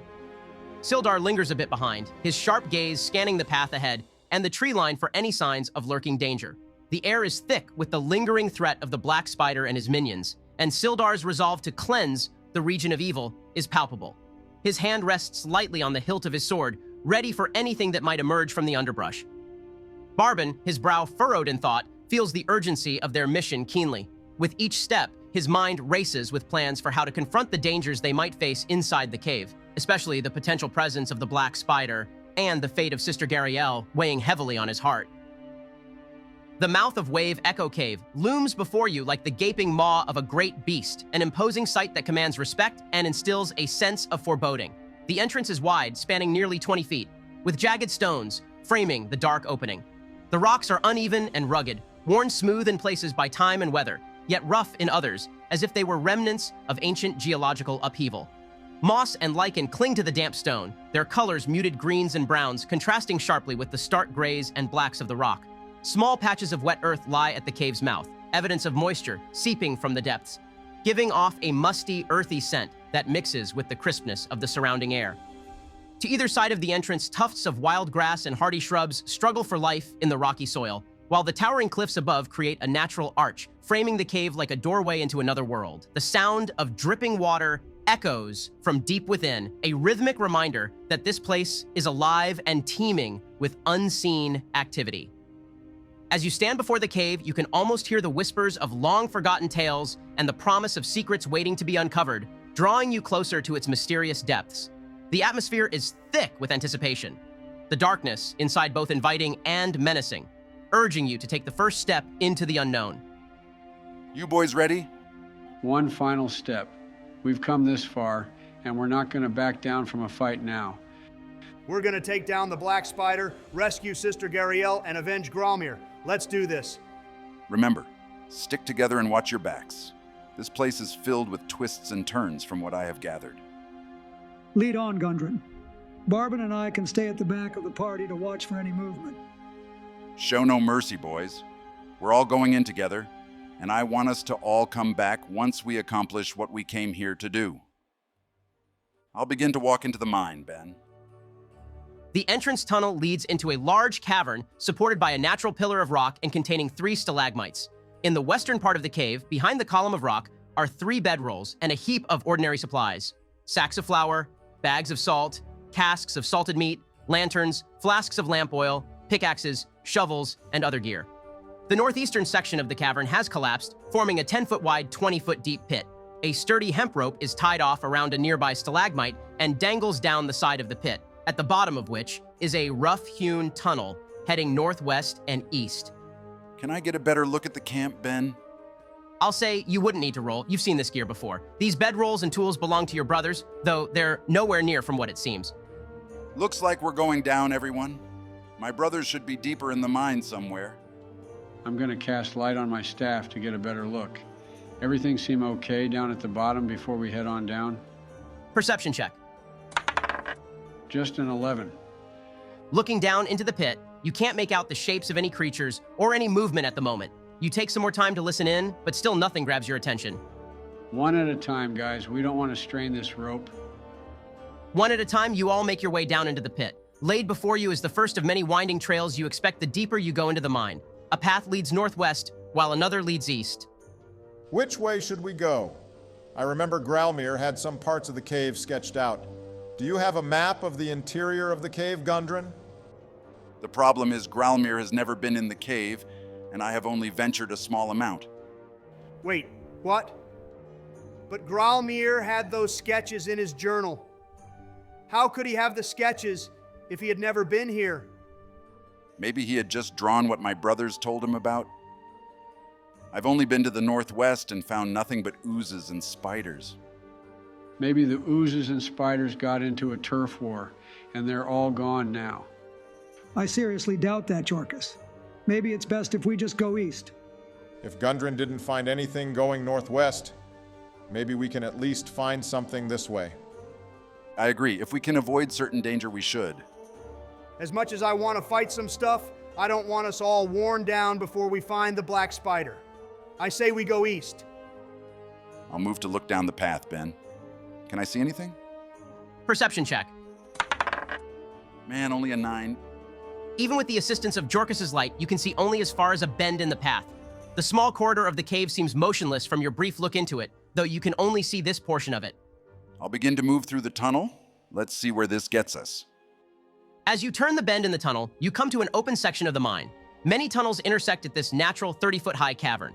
The walls are carved with simple reliefs showing dwarf and gnome miners hard at work. Below them, nearly 24 skeletons in rusted scraps of armor are scattered across the cavern floor. Some are dwarf skeletons, while others are orc remains. Half a dozen large brass lanterns stand in niches or on ledges around the cavern, but none are lit. So, the stories are true. Battles between dwarves and orcs over the cave. Welcome to a hidden piece of history, boys. The stories are true indeed. Are you still holding the light on your staff, Jorkus? Yeah, I am. I want to get a good look at all the drawings on the wall. Well, as you begin to do so, you all begin to hear sounds. Small clacking against stone reverberates throughout this open area, and as you all begin to look around more, you begin to realize a heavy number of webs that litter the area. Although you first paid it no mind seeing as how old the mine is, you begin to all fear the worst as the sound continues to echo from down a nearby path. Shit. Everyone get ready. Something coming. The chittering grows louder as if the sound is right against your back, and that is when you all notice it, the roof of the cavern, littered with even more dense webs, and along the webs, the movement of multiple giant spiders. The light from Jorkus's staff reflected in their piercing eyes as they prepare to pounce, while more pour out from the northern trail. I need you all to roll for initiative. Time to clear out some bugs. That's a 21 for me, nice. And I got a 19. Only a 9. I got a 14. I got a 7. All right, first up will be 3 of the spiders on the roof. The air grows thick with tension as the spiders begin to stir, their many eyes gleaming in the dim light of the cavern. They move with a sinister, scuttling grace, their grotesque bodies low to the ground, barely making a sound as they draw closer. The faint glow of Jorkus's magic casts an eerie sheen over Donnie's polished armor, the glistening reflections catching the creature's attention like moths to a flame. Without warning, one of the spiders, larger than the rest, its fangs dripping with venom, lunges forward with terrifying speed. From its sleek abdomen, a thick, viscous thread unfurls, sailing through the air with a hissing sound. The web strikes Donnie's chest with a sickening thwack, binding him instantly in a sticky, gooey mass. The webs cling to his armor like a second skin, constricting around him, the sticky strands pulling tighter with each movement he makes. The more he struggles, the more ensnared he becomes, the silk wrapping around his limbs and torso like a suffocating shroud. As Donnie struggles against the tightening web, another spider, its grotesque eyes gleaming with hunger, scuttles toward Barbin. This one is quicker, its legs moving in a blur as it prepares to launch another strand of webbing. With a flick of its abdomen, the spider spits a thick, sticky thread toward him.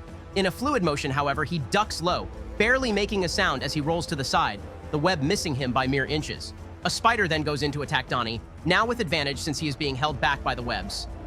That'll hit. Give me a Constitution saving throw, Donnie. There we go, that's a 24. The spider lunges with horrifying precision. Its fangs pierce through the gaps in his armor, sinking deep into the flesh of his side. The pain is instant and brutal, a searing ache that spreads from the wound in fiery waves. Your head spins from the effects of the poison, but you're able to shake it off. That's 9 piercing damage and only 5 poison damage. You're up, Gundren. First off, I would like to rage. Been waiting to hear that. Kick some ass, Gundren. I'm gonna run in to attack the 2 spiders coming down the corridor in front of me. I'm swinging on the first spider with my light hammer, and I'll be doing it recklessly. Let me show you guys how it's done. That's a 27 to hit and 9 damage. Now I get to make another attack as part of this one due to the Nick ability from the new handbook. Does an 18 hit? Yep, roll that damage. 6 more damage. I'm also able to now use my dual wield to attack with my hand axe. That's a 25 to hit this time, and another 13 damage. That'll take the spider out, wow. Holy hell, man. I still got 1 more in me. 1 last attack since we're level 5 now. Another 23 to hit this time, and 6 damage to the other spider. A whirlwind of attacks rings out from the northern corridor. Gundren springs into combat, driven by the desire to avenge his family's legacy and take back the mine. In a flurry of attacks, one spider is battered by a combo of bonks and slashes from Gundren's weapons. It crumples to the floor in a pool of dark ichor, as Gundren again bonks another spider, then prepares for its retaliation. I had no idea extra attack was that good. What the hell? That means we're going to have some hard fights too, though. Help them out, Yorkus. I'll handle this one. You bet. I'm going to move away from the spider on the roof, Ben, and use the circlet of blasting to shoot 3 scorching rays. 1 at the web Donnie's in, and 2 at the spider closest to me. That's a 13 to hit the web, and then a 21 and 22 to hit the spider. Those will all hit, roll that damage, and then wild magic. That's 3 fire damage to the web, and then 12 to the spider. I also got a 10 and 16 on wild magic. Jorkus's hands rise, his eyes glinting with arcane focus as the air around him crackles with heat. His circlet, a delicate band of gold upon his brow, shimmers as if alive with power. With a sharp gesture, he murmurs the incantation, and 3 searing rays of fire shoot forth, blazing from the gem, laid in the middle, with a hiss and a crackle, their heat distorting the air around them. The first ray arcs toward the thick web binding Donnie, and the flames burst to life, devouring the webs in a flash of orange and yellow. The sticky threads disintegrate, leaving nothing behind but wisps of smoke and a faint sizzling sound as the flames flicker and die. 2 more rays of fire stream towards the spider that first shot its web, striking it across the abdomen, leaving fire sizzling along its body. The creature hisses, its mandibles clicking, smoke rising from the scorched flesh, but it remains standing, more furious than ever. The remaining spiders begin to move in now, with Barbin this time being unable to dodge out of the way as the sticky strands catch him around the legs, pulling tight. The force of the web binds him in place, and the spider, on the roof, once drawn to Jorkus, spots easy prey and moves in to feast. Oof, that's a nat 20. I also need a Constitution saving throw. Fuck, okay. An 8 definitely isn't going to cut it. Am I able to uncanny dodge to reduce the damage? Yeah, you still can. The spider drops down onto you, its sharp fangs sinking into your side, though not as deep as they could have, as you are able to squirm slightly as it pounces. The pain is immediate and intense. Blood wells up around the bite as the venom courses through your veins, hot and agonizing. Your breath hitches in your chest as you feel the poison working its way through you, making your limbs heavy and your vision swim. That's a total of 17 piercing damage. Damn! Halved to 8 and 7 poison damage. As this happens, a spider also attacks Gundren, also sinking its fangs into him. I need a con save. That's a 17. As the spider digs into you, your fury endures. Although the pain stings, you are able to pry the beast off you before it is able to overpower you, and you take only 11 damage, halved to 5 from your rage. The poison from the spider barely phases you. The quick removal of it prevents a dangerous amount from entering you, and your dwarven resilience is able to shake off the majority of the effects, leaving you taking only 2 poison damage. I'm in a bit of a sticky situation here. I think the best thing for me to do is to try to break out of these webs. Give me a strength check if you are gonna try to. That's a 1, awesome. Looks like I'm staying put. You grit your teeth, your chest heaving with rapid breaths as the sticky webbing constricts around your legs and torso. The pain from the spider's bite radiates through your body like fire, the venom surging through your veins and making your muscles feel as if they're made of lead. Behind you, the battle continues to rage on, but for you, it's becoming harder to focus as the webs continue to tighten around you, constricting your every movement. Let's try to clear some of these spiders out. Quickly. If not, they're going to start swarming Barbin. I'm going to first cast Divine Favor as a bonus action. This will give my attacks an extra D4 radiant damage.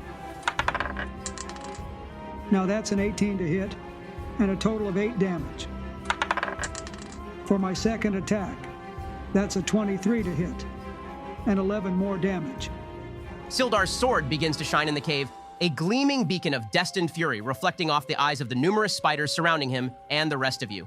With 2 accurate slashes, the light pours into the spider, leaving it heavily wounded yet still standing barely. Try to finish some of these spiders off, Donnie. I gotcha. I'm gonna pivot to attack the spider that Jorkus had blasted with fire. Then I'm using my fighting spirit to gain some HP and gain advantage. That's a dirty 20 to hit and a total of 12 damage. Is it still standing? It is, but it's limping and on the verge of keeling over. All right, I'll be using my additional attack to try and finish it. That's an 18 to hit and 10 damage. After being freed from the webs covering him by Jorkus's ray of fire, Donnie stands as quick as he can and begins to attack the spider wounded by Jorkus as well. A slash across the face and a stab through the abdomen leaves the spider curling up, dead on the cave floor. Good work, Donnie. Yeah, nice one. I'm going to action surge and go for the other spider next to me now. Now that's an authentic Donnie Thane natural 20, boys. Take notes. Donnie's starting to cook now. And that's 22 damage altogether. This one's also on death's door now. Well done, Donnie. Well, Death better prepare to unlock that door. I'm using my extra attack again to finish this 8-eyed freak off. The 16 hit? Sure does. Roll that damage. That's another 10 slashing damage. With 1 spider taken down, Donnie summons all his courage and goes for another. With 2 direct hits, Donnie splits the arachnid down the middle, leaving no room for doubt and finishing it off in the blink of an eye. If Gundren wants to go band for band on these fights, he will lose that each and every time. Seems like you know what you're doing in a fight, huh? This is more like pest control than a fight. I expect a good cut of the profits from the mine after my extermination service is concluded. I'm moving up next to Barbin and I'll pass. Kick ass, Donnie. Nice job. You're damn right. Next up is 1 spider, which is going to also go for the easy prey of Barbin, still tangled in the webs along the cave. That's a dirty 20 to hit. Go ahead and make a con save, Barbin. That's another natural one. What the hell's up with my rolls tonight? This may be the worst night for me to have bad rolls. Don't worry, Barry. We're all here to help you out. Thanks, Joe. All right, that will be 10 piercing damage as another spider digs its fangs into you. I'm going to use my uncanny dodge again, since my turn passed to half the damage from the piercing at least. In your exposed state, you're again able to twist and contort your body enough to avoid taking a large amount of damage from the bite of the giant spider. Nevertheless, the bite and sting of poison that follows continues to course through you and burn through your entire body. That's a total of 13 damage. You feel your eyesight failing, the effects of the poison taking hold. In the corner of your eye, you see a familiar figure dressed in black, sitting atop a rock. What was previously a dark corridor that led you all into this opening is now a lusher area. The coarse dirt and gravel, now replaced with patches of grass, greener than that in Phandalin. Water now moves across the floor, streaming in from what seems to be an exit to the cave, one that wasn't there previously. She looks at you, an expression of what seems to be dissatisfaction across her face. Is this the best you can do? Ha ha ha. How disappointing. Having never had a voice to put to the figure, it catches you off guard, as does the pain once again making you strain in the webs. You wince, yelling out in pain as your allies around you fight to keep you safe. As you open your eyes back up, the figure is gone, as is the grass, water, and light filtering in from the sudden exit of the cave. Barbin is going absolutely fucking insane. Yeah, did we see any of that, Ben? Your back is to the spiders at the moment, so only Donnie and Jorkus would have had an angle to potentially see. You two can roll perception if you want. That's a 17. Did I see her? I only got an 11. You wouldn't have seen anything, Jorkus. However, Donnie, in the midst of the fighting, you notice the outline of a figure. It doesn't make much sense to you, and as you turn back to look as you fend off an attack from a spider, the silhouette seems to have vanished. I'm gonna yell out that someone else is here with us. I'm not taking any chances. We'll go to Gundren now first. Go ahead, bud. I'm going for a bonk with my light hammer, reckless again. 21 to hit and 11 damage. Good damage. It's still up, though. Not as good. Does 14 hit? Yep, just barely. All right, that's 9 more damage from my hand axe. This thing is bloodied and in terrible shape, likely about to scurry away if possible. That's not gonna happen. I messed up last turn, since I think I only get 1 attack from dual wield, and the new ability I got lets him do it as a bonus action. I misread that one. All good. We're still learning the new handbook. All right, this will be my last attack. And that's a 24 to hit and another 9 damage. That'll do it. With another combo, Gundren is able to take down the last of the spiders coming from the northern entrance of the cave. 2 corpses with caved-in faces from repeated bonks of his hammer and slashes from his axe lay across the ground in the corridor. I'm gonna move into a flanking spot of the closest spider, hopefully to help out Sildar. Alrighty, I'm gonna twin cast Chaos Bolts at some spiders. Hopefully I can either kill some or draw their attention from Barbin. I'm going for the one on Sildar and the one in the back of the cave. That's a 16 and an 18 to hit. That's also an 8 and 10 on Wild Magic. That's a total of 19 thunder damage to the spider on Sildar. Damn, nice damage, Jorkus. Well, watch this. That's 12 lightning damage to the other spider, and it bounced. Funny story, Jorkus. The spider on Sildar is dead from the first Chaos Bolt, so it isn't an option to bounce to. So, what happens now? I think I know what's going to happen. Haha. Make an attack roll on either Barbin or Donnie. It has to bounce, but you get to choose who. Does 18 beat your AC, Donnie? I hate you, Jorkus. I'm going to take that as a yes. That's 11 cold damage. Yeah, I really hate you, Jorkus. In the midst of battle, Jorkus sends out 2 of his usual wild bolts of magic, while one creates a thunderous boom in the face of Sildar, splatting the spider into a mess along the cave wall. Another shocks the spider that had been biting Barbin. Lightning courses through the spider, and as it turns to now defend itself and its meal, the lightning jumps to Donnie. In one of his patented magical mishaps, a hefty shock turns to a deep freeze along Donnie's arm. We'll be taking that into account when it comes to splitting the loot, Jorkus. Rats won't happen again. Next up is another spider. With the risk of you all surrounding them, their easy meal no longer seems a realistic option. It will be going for a bite on Gundren, and with advantage since you used Reckless Attack. Lots of crits tonight. Go ahead and make a con save. Wow, how many 20s is that already? Only a 7 this time on the save.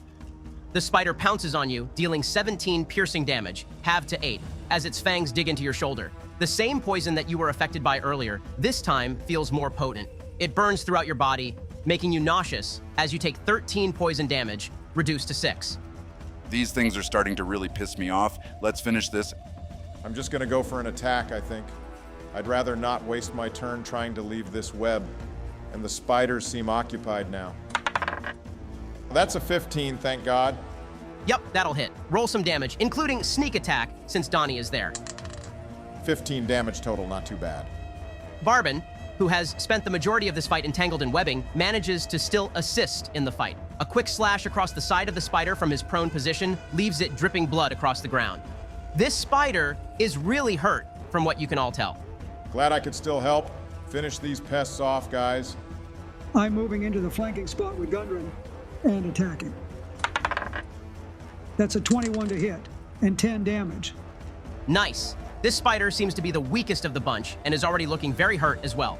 I'm swinging again then for my additional attack. Finish that thing off, Sildar. 17 to hit and another 12 damage. That take it out? It does. As with Sildar's previous attacks, energy flows through the spider as he continues to hack at it. This spider seemed to be the runt of the group, and the sheer power of the strikes from Sildar's weapon quickly takes it down, smoldering as the radiant energy, slightly tainted by darkness, flows off it. Last one is all you, Donnie. That's a 17 to hit for me as well, and 11 damage. With a final attack, Donnie stabs his greatsword through the spider, bringing the encounter to an end. The interior of the cavern grows quiet once again, with multiple avenues for your group to continue down. Let's get Barbin out of these webs. Come on, buddy. Thanks, guys. Sorry I wasn't much help. I'm feeling kind of off today. Wait a minute. That's right. Is the figure still over by that path we came down, Ben? Are you looking from a distance or moving closer? I'm gonna go to where they were. I'm almost certain I saw someone over here, guys. I think we're being flanked. Give me a perception or investigation check, Donnie. Holy shit. That's a nat 20. Wow, nice. Give me a moment. I'm gonna go up with Donnie as well. You sure you saw someone? I don't see anything. No, I'm pretty sure I saw it too, Yorkus. Well, what did they look like? I didn't get a good look at them, but they were dressed in black, I think. He's right, I saw her in black as well. There was a lady. Was it another drow? Don't think so. You all scan the area where the figure was for a good 4 to 5 minutes, finding nothing of interest, no signs of disturbance in the area, and no figure hanging about. While looking though, Donnie, you look onto a higher ledge of the cave. And what you spot leaves you completely confused. Somehow, in this cave, is a lance board piece like the one Barbin had thrown across the bedroom back in the inn. What the hell? Is it the same one that he had? You had never gotten a good look at the piece before you all left the room, but it's hard to imagine how many random lance board pieces are lying around in Phandalin and surrounding areas. This is some fucked up shit, guys. I found that little game piece you had this morning, Barbin. Didn't you leave this behind? Or did you bring it? What? No, I left it behind. Something feels off about this. We need to move forward. I agree. Just leave the piece where it is and let's go. I saw some rooms to the south of that cavern we fought in. Won't catch me complaining. As your party moves back towards the open section of the cave, Barbin, you can't help but feel drawn towards the game piece. I need a wisdom save. Oh shit, all right. Not bad. That's a 14. You catch yourself moving closer to it without even meaning to. Before you grab it, you snap back to reality. From this distance, you have a better view, and this is undoubtedly the same piece from the inn, a queen. Barbin, hurry up! I'll leave the piece where it is. Yeah, I'm coming. Moving into the southern hall of the cave, there are 2 rooms, one to the east and the west. The door to the west has been left open, and upon peeking in, you spot a rack of dusty and clearly rusted weapons. Piles of bones lay strewn across the mossy stone floor, in complete disarray, just as much of the room. The eastern door is still closed. I want to check out those weapons, but what's the odd those skeletons pull some bullshit and reassemble? We've fought enough undead things to be surprised by that. I want to check it out too. Let me cast a firebolt at one of the skeletons to see what happens. While you do that, I'm going to check the room across the hall. As you go to open the door, Barbin, you feel the resistance of it being locked shut. Okay, that's an 18 for lockpicking the door. You hear a slight click from the door as it swings open. At the same time, a small burst of fire next door rings out, though nothing in the room stirs as Jorkus's firebolt strikes one of the piles of bones. Looks like we're good, Donnie. Sweet, let's see what we got in here. I'm curious too, let's see. I'm going to look into the eastern room since it's open now, Ben. I'll join him. This chamber was once an office or storeroom of some kind. A large stone counter bisects the room, set with 3 dusty balance scales made of iron. Cubbyholes carved into the north wall are stuffed with dusty paper scraps. Several long dead corpses, gnomes and orcs by their look, are sprawled across the floor. Let's have a look around, Sildar. Just stay on guard. Gotcha. For you 3 in the room with weapons, nothing seems to be of interest until you spot an unopened bag on the ground next to the weapons rack. It lays next to a skeleton and looks to be ordinary, but well-made and in good shape. Ooh, I bet we got some goodies in here, guys. I'm gonna pick up the bag, Ben. All right, sounds good. Barbin and Sildar, as you 2 move further into the room, you both notice a small lockbox behind the counter splitting the room. You can immediately tell it's locked, and from looking at it, Barbin, it seems like a tougher nut to crack than that door. Go ahead and give it a shot, Barbin. I'll watch the door. Yeah, I don't think a 15 is going to cut it. You begin the pick at the lockbox, Barbin, but after a few moments, you feel the strain on your tools becoming too strong. You pull away, knowing that whatever is in here has been locked up tight. As you stand back up from crouching down to the lockbox, you and Sildar both hear a scream next door. Wait, a scream? From who? What the hell did you pick up, Jorkus? The bag that had grabbed your attention so much, Jorkus, suddenly begins to really get a hold on you, to the point where you can't put it down. But only a moment later, large pseudopods begin to burst forth from the bag, a large toothy mouth forms, and a giant tongue begins to crawl up your arm. As you attempt to drop the bag, you notice it's now holding onto you at this point and fully wrapping around your small frame. Help me. Well, I guess we know who's screaming now. I need you all to roll initiative. This will be a surprise round as well. I got a dirty 20, or whatever you guys like to call it. You mean tainted? Yeah, don't say that. 18 for me, much better this time. I got a 21. Take that, suckers. I got a 19. Seems like we're all rolling high. I actually got an 18 too. I never roll that high for initiative. Wow, nice rolls, guys. The Mimic is going to be going first since we have a surprise round, and then we'll go to you, Jorkus. If he isn't dead, that is. He's quite squishy. That's true. I'm like a scoop of chocolate chip ice cream that was left out in the Florida summer sun. Explains why you always smell so bad. Seriously, you two? I forgot what I was even going to say, so now you get no cool description. The Mimic is going to attack you twice with its tentacles first. Since you are grappled by it, the attacks will have advantage as well. That's a 24 and 25 to hit. Damn. It either has really high bonuses to hit or just rolled well. That'll be a total of 22 damage, and the Mimic is now going to also bite you as well. Wait, it attacks again? I may be in some deep shit here, guys. That's 10 more damage, Jorkus. I'm at 1 health, guys. Help.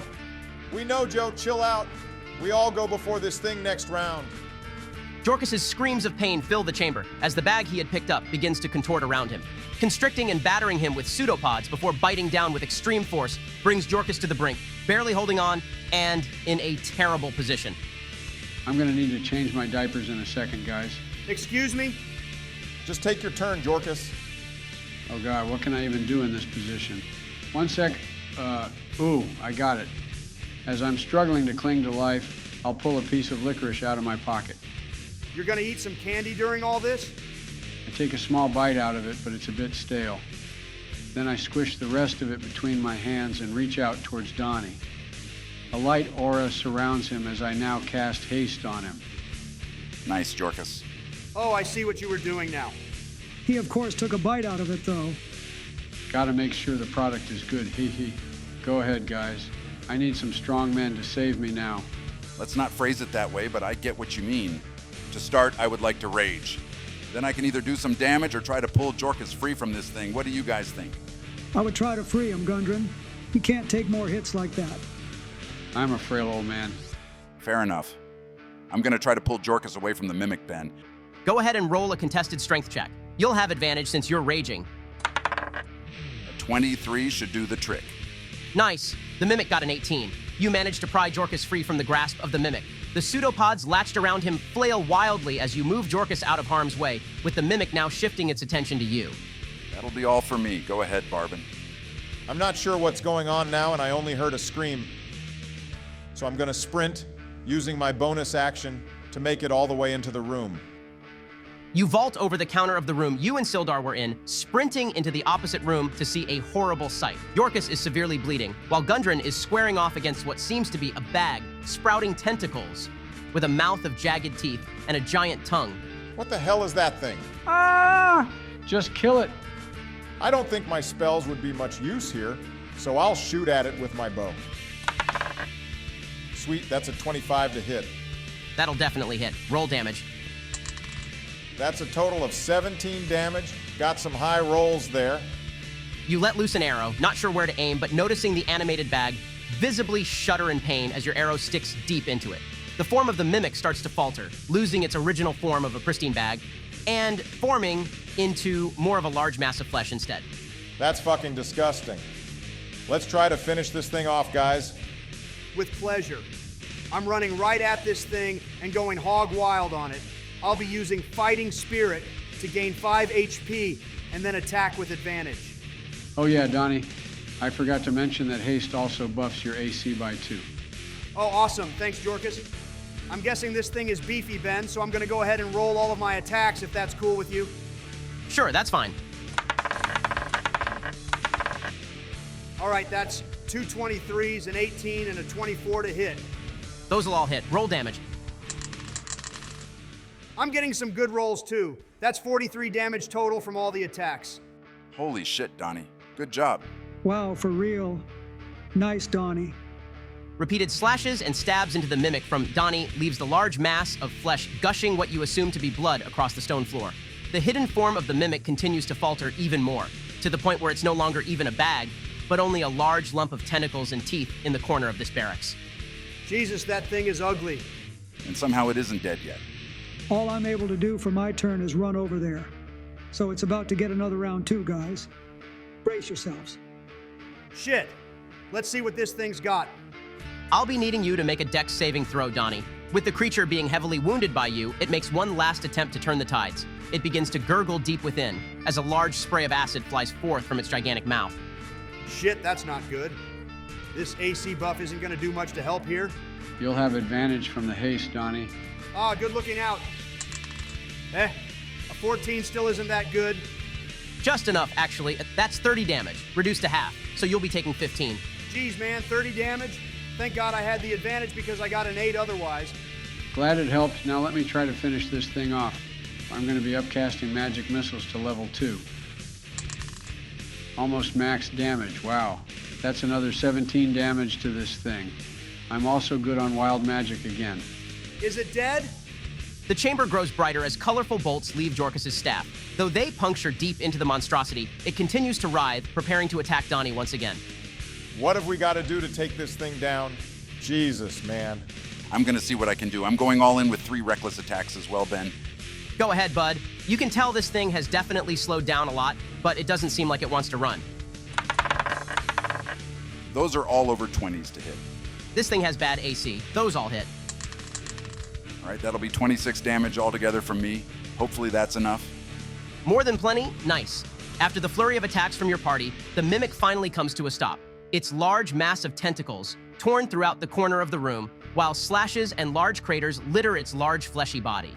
More spit flies from its mouth, a final attempt to fight back, but it proves futile as the projectile goes mere inches from its large, toothy maw. So what the hell happened in here? I found a cool bag and then it grew a mouth, which wasn't so cool. Yeah, and everything else in here looks useless, which is even worse news. Seems like we need to stick together from now on. I don't want a situation where we're split up fighting multiple things, especially something as tanky as whatever that was. I agree. I am kind of bummed that bag wasn't real, though. I thought it would have some good stuff inside. Well, Sildar and I did find something in our room, but I wasn't able to unlock it just yet. Unlock it? What'd you find? Looked like a lockbox. Probably some nice stuff in there. Yeah, but it's locked pretty good. Might just be better for us to bring it along for now in one of our bags, and I can try again later. That sounds like a great idea. A lockbox is bound to have some good shit. I'm gonna grab the lockbox from the room bin and give it to Sildar. You have room to put it in your bag? Yeah, I got it. I say we also take a rest here. This room seems safe enough, and we can keep the door closed to jump anyone that comes in. I agree, most of us are injured pretty bad. I'm good, so I'll be keeping an eye out. Maybe you can try to open that box while we're in here. We have some time. Yeah, I can try again. Go ahead and roll another dexterity check, Barbin. You guys can also roll hit dice if you want to gain some HP back. Even worse than last time? Yeah, no luck. This lock is strong, and whoever used it had no intention of letting outsiders easily get to the contents. I'm back up to 44 health now. I used 2 dice. I had to use 4 of my dice. I'm back to 30 now. I used 2 and I'm back to full. I'm back up to 40, used 3 dice.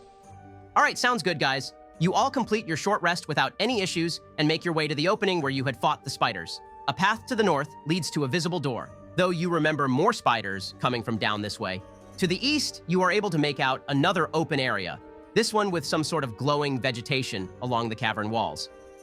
Hey, if we can avoid more of those spiders, I'm down. I'm going to place my hand along the walls of the cave, Ben. I'm using my tremor sense listening out for any vibrations further down the cave, specifically in that glowing area. As you approach the hallway leading to the next area, you can now see what is fungi that is shining throughout the cavern. You place your hand along the wall, focusing in and listening for any telling signs of activity further ahead. You sense no movement, so you shift to the floor. Waiting for any disturbance in the stone, you continue to focus, but again, sense nothing alarming. It looks to be fine ahead for now, everyone. I say we move this way, but let's do it quickly. Everyone just keep an eye out in case. You all begin to make your way into the next area of the cave, taking in the view of the glowing fungi along the wall, unbothered by any cave creatures this time around. As you move forward, Gundren, you hear a pop. Oh shit. Beneath your feet, more pops erupt, as does the ground underneath the rest of you as well. Gas begins to rise from the floor as spores burst along the ground and walls of the cavern. I need you all to make a Constitution save. Well, there's no monsters at least. How about you don't jinx us, Jorkus? That's a nat 20 for me. I got a 17. 14 for me. Same here. Got a 14 as well. You all notice the spores quick enough to cover your faces as quickly as possible. None of you seem to be affected for the time being, but you would know, Gundren, that prolonged time here is like begging to face serious consequences. I'll mumble through my hands to the others. We need to get the hell out of this room. Is there a clear exit, Ben? You see a bend up in front of your party, with other options looking like dead ends from what you can see at the moment. Well, I'm making a run for it then. Hurry, guys. As you run across to the opening at the other end of the cavern, you see no further sign of fungi along the walls. The spores seem to be contained to that specific area of the cave, and this portion now opens up yet again to an even bigger area. The remainder of the party follows through the winding path ahead. Glittering minerals in the ceiling of this large cavern catch the light and send it back to create the impression of a starry night sky. Dozens of skeletons, many crushed under fallen debris, are scattered across the floor. The cave is large enough that it contains 2 freestanding structures. The nearby structure has battered and blackened masonry walls. Its double door is cracked and scorched. The cavern is divided by an escarpment into which a flight of stairs has been cut. I want to check out this room. But first, we should do a look through the area. We don't want to get caught in a battle on multiple fronts. I'll be keeping an eye on the fungi cavern we came from. I want to keep an eye out for that figure Barbin and Donnie mentioned. All right, those looking around can go ahead and roll perception checks as you scan the area and the previous cavern you came from. You got better perception than me, Barbin, so I'll just assist you for advantage. Same here, Gundren. Yours is better than mine. Sounds good. I got an 18. And I got a 14. Only a 7 on my end. Are any of you proficient in Arcana? I think I may be the only one. Yeah, just you. As you all keep an eye out for anything of concern in this area of the cave, Dorcas, you begin to sense a magical aura within the area. You notice that the further north you move with Barbin, the stronger this aura becomes. The rest of you aren't able to find anything worth investigating more, just more skeletons, occasional small gems lodged into the walls, and puddles from time to time. I've got news, I'm just not sure if it's good or bad, really. What is it, Yorkus? There's some sort of magic in this area, or kinda in this area. From inside this building? No, it's further ahead. I'm gonna move back towards the door we avoided opening, Ben.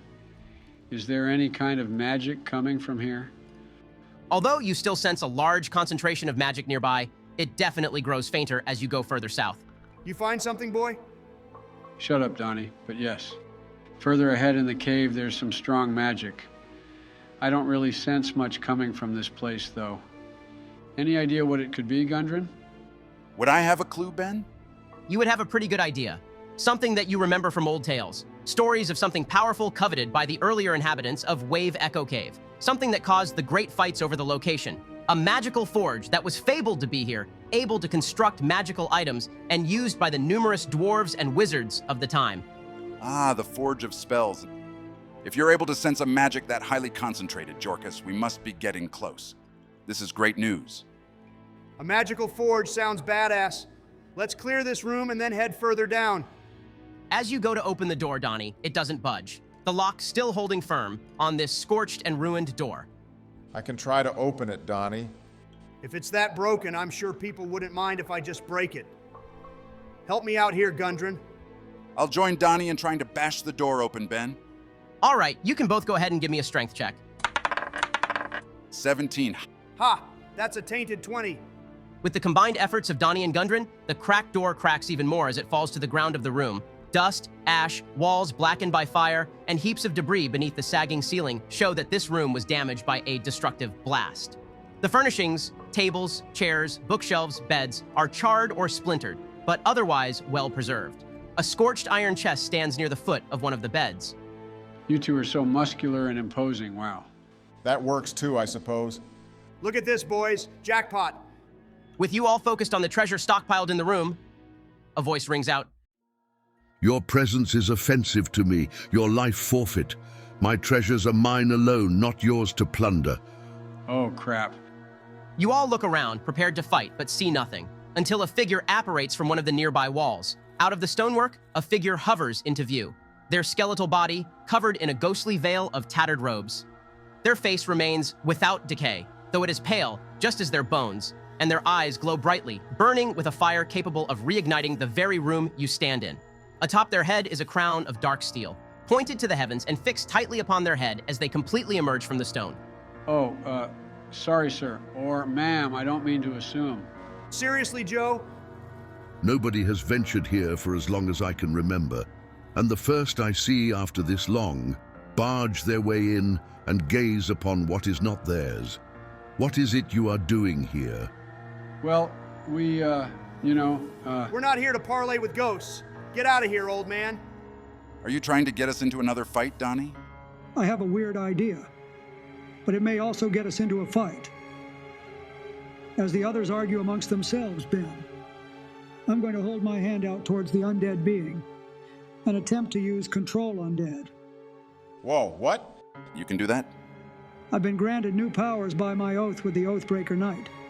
I may as well take advantage of the power he gives me. That'll be a DC 15 Wisdom save, Ben. Unless he's a CR 5 or higher. As you reach your hand out, Sildar, spectral chains rise from the floor, wrapping around the Wraith. They attempt to bind around his neck, forming a semblance of a leash, symboling control over the undead creature. However, the chains snap as he resists your powers. The dark green fire forming in your eyes dies down, as the fire in his burns brighter. You would dare break into my quarters and now attempt to use your magic to control me? A shame to have such poor guests. For now you and all memories of you shall die here as you become specters of my control. I need you all to roll initiative. Well, I tried, guys. All good, Sildar. Yeah, I kind of want to fight a ghost anyway. We didn't get to fight Hillary back in the earlier sessions. Only a 5 this time for me. And I only got a 6. I got 11. Nat 20 for a 23 total. 7 for me. Definitely not as good as last time. You'll be up first, Barbin. Not too sure if a joke will work on this guy, but I'm going to try anyway. Please no. I can't stand to hear another one of your terrible puns, Barry. You'll like this one, I swear. I'll shout out to the Wraith. Why couldn't the Wraith get a date? Because he always got ghosted. Jesus Christ, seriously? I don't get it. You literally never get them, Joe. Huh. That's pretty funny, actually. Yeah, definitely an improvement from last time. Wow, figures. The Wraith succeeds against the control spell, but fails when someone tells him a joke. Look at that. He seemed to like it. The Wraith begins to laugh. I get it. Then his laugh intensifies to the point where he can no longer contain it and begins to laugh uncontrollably after Barbin's crappy dad joke. You guys can thank me later. Now let's just hope he finds it funny for a little longer. Going to the Wraith's turn, he doesn't do anything, but this time, he does make the save against the spell. The laughter dies down as the Wraith realizes the joke really wasn't that good and was more of an insult towards him instead. I told you it was a crap joke. I'm going to cast some magic missiles at the ghost, Ben. That's 11 force damage from all 3. All right, nice. Go ahead and roll wild magic. Oh, rats. You guys may want to back up. You can roll the D100 this time, Jorkus. Go ahead. Ooh, all right.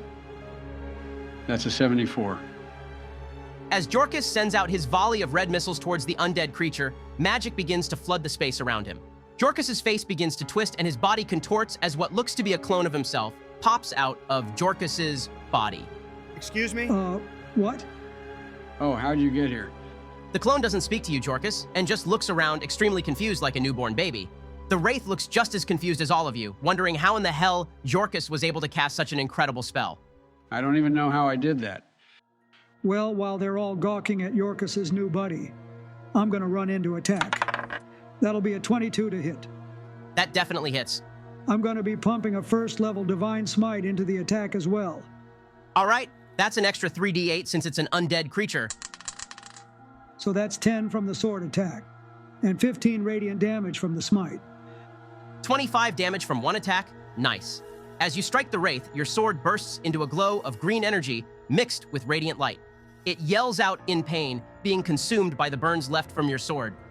Nice work, Sildar. Now it's time for me to kick his undead ass. I'm gonna get into a flanking position with Sildar first. Crap, that's a really bad roll. Only a 12th. Yeah, that one's gonna miss. This one's not much better than the first, got a 15. That one hits, bud. All right, nice. That's 11 damage. With your first attack missing, you take a second strike. Although hitting him this time, your sword goes cleanly through him. The wraith's form flickers slightly, but you can tell he took less damage than you were hoping from the attack. Your mundane attacks are worthless. If you were smart, you would all leave while you can. Looks like we're gonna have to brute force these attacks. See what you can do, Gundren. All right, Ben. I'm first going to rage, and then I'm going in with 2 reckless attacks. That's a 16 and a 25 to hit, and a total of 22 damage from both attacks. As with Donnie, you notice that both your swings seem to deal far less damage than you would have thought. I'll be taking a shot with my bow. Hopefully it does some kind of damage to this guy. Crap, that's only an 11. I'm gonna move to the corner of the room after that miss and hide as a bonus action. Not sure how much good it'll do in a small room. That's a 15 on stealth, I'll pass. Being surrounded, the wraith turns to Gundren first. Damn dwarves. I thought you had all learned the last time you came down here. He's then going to attack. I'm going to use my reaction to use my shield. I'll give him disadvantage on the attack. Thanks, Sildar. No problem. I gotcha. That's going to be a 19 to hit with the disadvantage, actually. Wow. Dang, all right. I need a con save, Gundren. All right, that's a 12. The wraith stabs his hand deep into your chest. You all back up as shadows begin to flood the area around the wraith and Gundren. You feel something within you lost, Gundren. Your very life force drained. That will be a total of 16 necrotic damage, which also lowers your max HP by 16. Whoa, whoa, whoa. It lowers his max health. Oh shit, we need to really start dishing out some damage to this guy.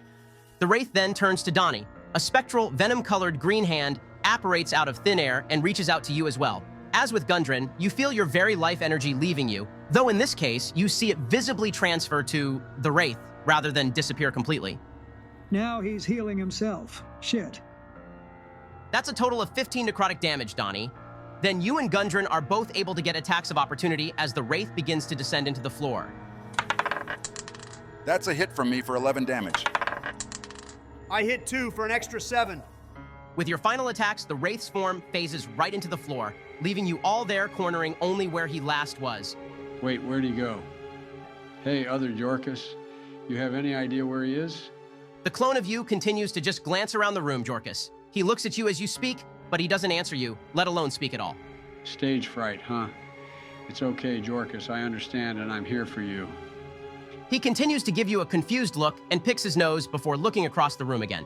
You two literally share the same brain cell. Yeah. Go ahead, Sildar. I'm going to be here checking on my newly discovered twin brother. I think the best course of action for us all would be to group up. We can hold our actions to attack. Once he comes back out, we can all get him at once. I agree. Let's all group up by Jorkus since he's a bit distracted. So are you all going to be moving and holding your action to attack? Yeah, sounds good to me. Let's do that, yeah. All right, to save time, then we can just do all that right now. Go ahead and position yourselves. We'll then go to the wraith's turn. He again rises from the floor. As he does, Gundren, Donnie, and Barbin, you are all able to make your attacks. You will have advantage from hiding earlier, Barbin.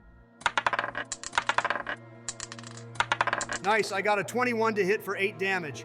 I also got 21 to hit, and that's 7 damage from me, too. Looks like we all hit. Awesome. That's 18 to hit from me and a total of 21 damage, including sneak attack. Nicely done, guys. As the wraith rises from the floor, you all attack simultaneously. With multiple attacks from multiple angles, the wraith is unable to reform after each blow. His form flickers more and more until eventually dispelling, fully. He leaves behind no trace of his being here, no last words, and further capabilities to attack your group. Jeez, that fight took a lot out of me. I don't know what that thing did, but I really don't feel so well. I'm thinking we check out the area up ahead. If it contains magic items, we can gear up and take a rest. Well, before that, I'm not going to forget this loot in the chest. Go ahead and pack up the stuff, and then we can head over to what may be the forge. I'm going to place a hand on Donnie and use the HP from my lay on hands pool. I'll give you an extra 20 health, Donnie. Appreciate it, Sildar. Inside the chest, your group finds a large collection of copper, silver, and gold coins. There is also what seems to be a flute. It appears to be more of a decorative piece, adorned with platinum filigree. Looking at the very bottom of the chest, you also spot a familiar item, a lance board piece. Nah, bro, fuck off. Is this some kind of joke, Barbin? What are you talking about? You find some good stuff? Catch. I'll toss him the piece, Ben. You instinctively grab what Donnie throws to you, Barbin. To your shock, it's the same piece that you had thrown in the inn and had left behind earlier in the cave. What's going on, Barbin? Why do we keep finding this thing? I really don't know, guys. Can I insight check him, Ben? I'm looking out again to see if I spot anyone as well. Go ahead and give me an insight check, Donnie, and you can roll persuasion or deception, Barbin. Just don't say which. And yeah, go ahead and roll perception, Sildar. That's an 18 perception, Ben. That's a tainted 20 for me. I got a 21 insight. Get fucked, Barry. It's usual for you guys to see Barbin being serious and stoic, but this time even he isn't able to hide how uncomfortable this whole situation is making him. You pick up on it, Donnie. Barbin begins to look around, as if he's scared of something, or worried that someone or something is following him. You notice something at the same time, Sildar. A shadow bolts past the doorway, heading north, deeper into the cave. You're unable to make out any details about the figure, but there's no doubt in your mind you saw something. Someone's here. Come on. You're bullshitting us all, Barbin. Either you tell us or don't count on us trusting you for much longer. I'm running with Sildar to go find the person he saw, Ben. You two believe me, right? I don't really know what to think, Barbin. This all seems way too weird for my liking. Let's just go see what they found. Come on, other Yorkus. As you turn around, Jorkus, a small mound of snow occupies the space where your clone once was. Damn, poor guy. I'm leaving the piece behind again, Ben, then I'm joining them. As your party continues north in the cave, you see no further signs of the shadow you had seen, Sildar. As you progress further, however, you begin to notice a green glow emanating from underneath a door, up ahead and to the right. The door has been left closed, and you can audibly hear noise coming from inside. The sounds of tinkering metal and hot steam fill the chamber as you move closer. We lost whoever that was. Damn it. You think they may have gone in here? Someone's obviously inside, judging from the sounds. If we got him cornered, let's just get in there. I kind of agree with you. I'm tired of being followed by whoever this is. Any objections, Barbin? I mean, I don't know why you're asking me, but no objections, I guess. I think you do know, and we're gonna find out. I'm opening the door, Ben.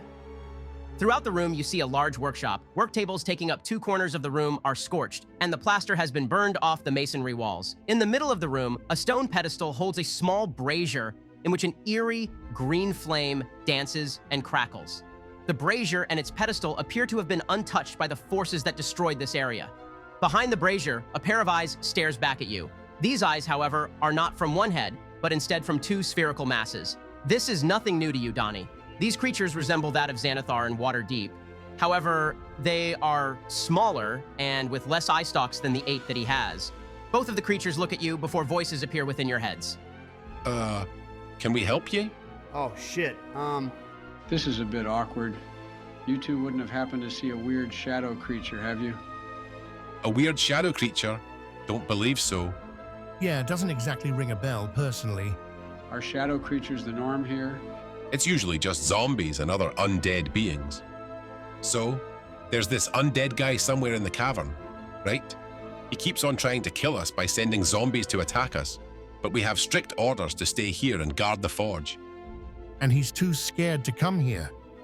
Wait, we literally just killed that dude. Black crown and everything? Yeah, that's the guy. You all found him? We just kicked his ass. Go ahead and give me a persuasion check, Jorkus. That's a 13, nothing crazy. The creatures look to each other, uncertain. Well, if that's the case, why are you all down here? I'll come forward, Ben. I am Gundren Rockseeker. We've come to rid this cave of the undead that have taken over after all these years, and protect the mines from the wrong hands. Rockseeker, you said? Phil, could you check the papers, please? Sure thing. The creature on the right moves towards the back wall and begins to read over a list of names. I don't see a Rockseeker on here, Bill. Do you have any documentation, Mr. Rockseeker? You know how the rules can be sometimes. What?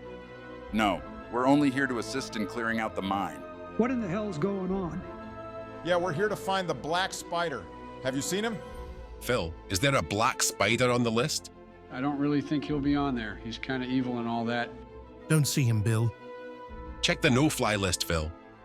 Am I going insane right now? I'm starting to think we may. Not there either, Bill. Look, Mr. Rockseeker, you aren't on the list, so there isn't much we can do. We're just here for extermination for the town of Phandalin, Mr. Bill. Give me a persuasion check, Gundren. That's a straight 16, Ben. Phandalin hired you all? Does that mean Phil and I are all good then? The Lord's Alliance and Phandalin have sent us. If you were stationed here until a crew was sent to clear the cave, we are that crew. One last persuasion check, Sildar. I'm going to roll a d8 using my commanding presence ability to add to the roll. That's a natural 19 plus 7 and then plus 3 for a 29 total. He's a smooth operator. Nice work, man. Well, that's a relief. Phil gets your things. We're good to go, finally. I don't have things, Bill. Oh yeah, me neither. You all are lifesavers. We've been here for far too long. Yeah, I need a nap. Glad we could be of assistance. You can count on us. Well, take care and happy hunting. There's quite a few undead throughout these halls. You take care as well, Mr. Bill, and you too, Mr. Phil. As you say that, Jorkus, the two beings disappear into a portal that opens behind them. You get a small glimpse through the portal, a floating island located in an endless sea of space. A land where the islands are cogs of machinery, yet are not set into any visible mechanism. Before you can look further in, the portal slams shut, leaving you all alone in the room with the green glow of the forge. That was quite something. They were lovely, weren't they? Was nobody else shitting themselves? We probably would have died if we had to fight the two of them. Well, it's a good thing we didn't have to. Is this actually the forge, Ben?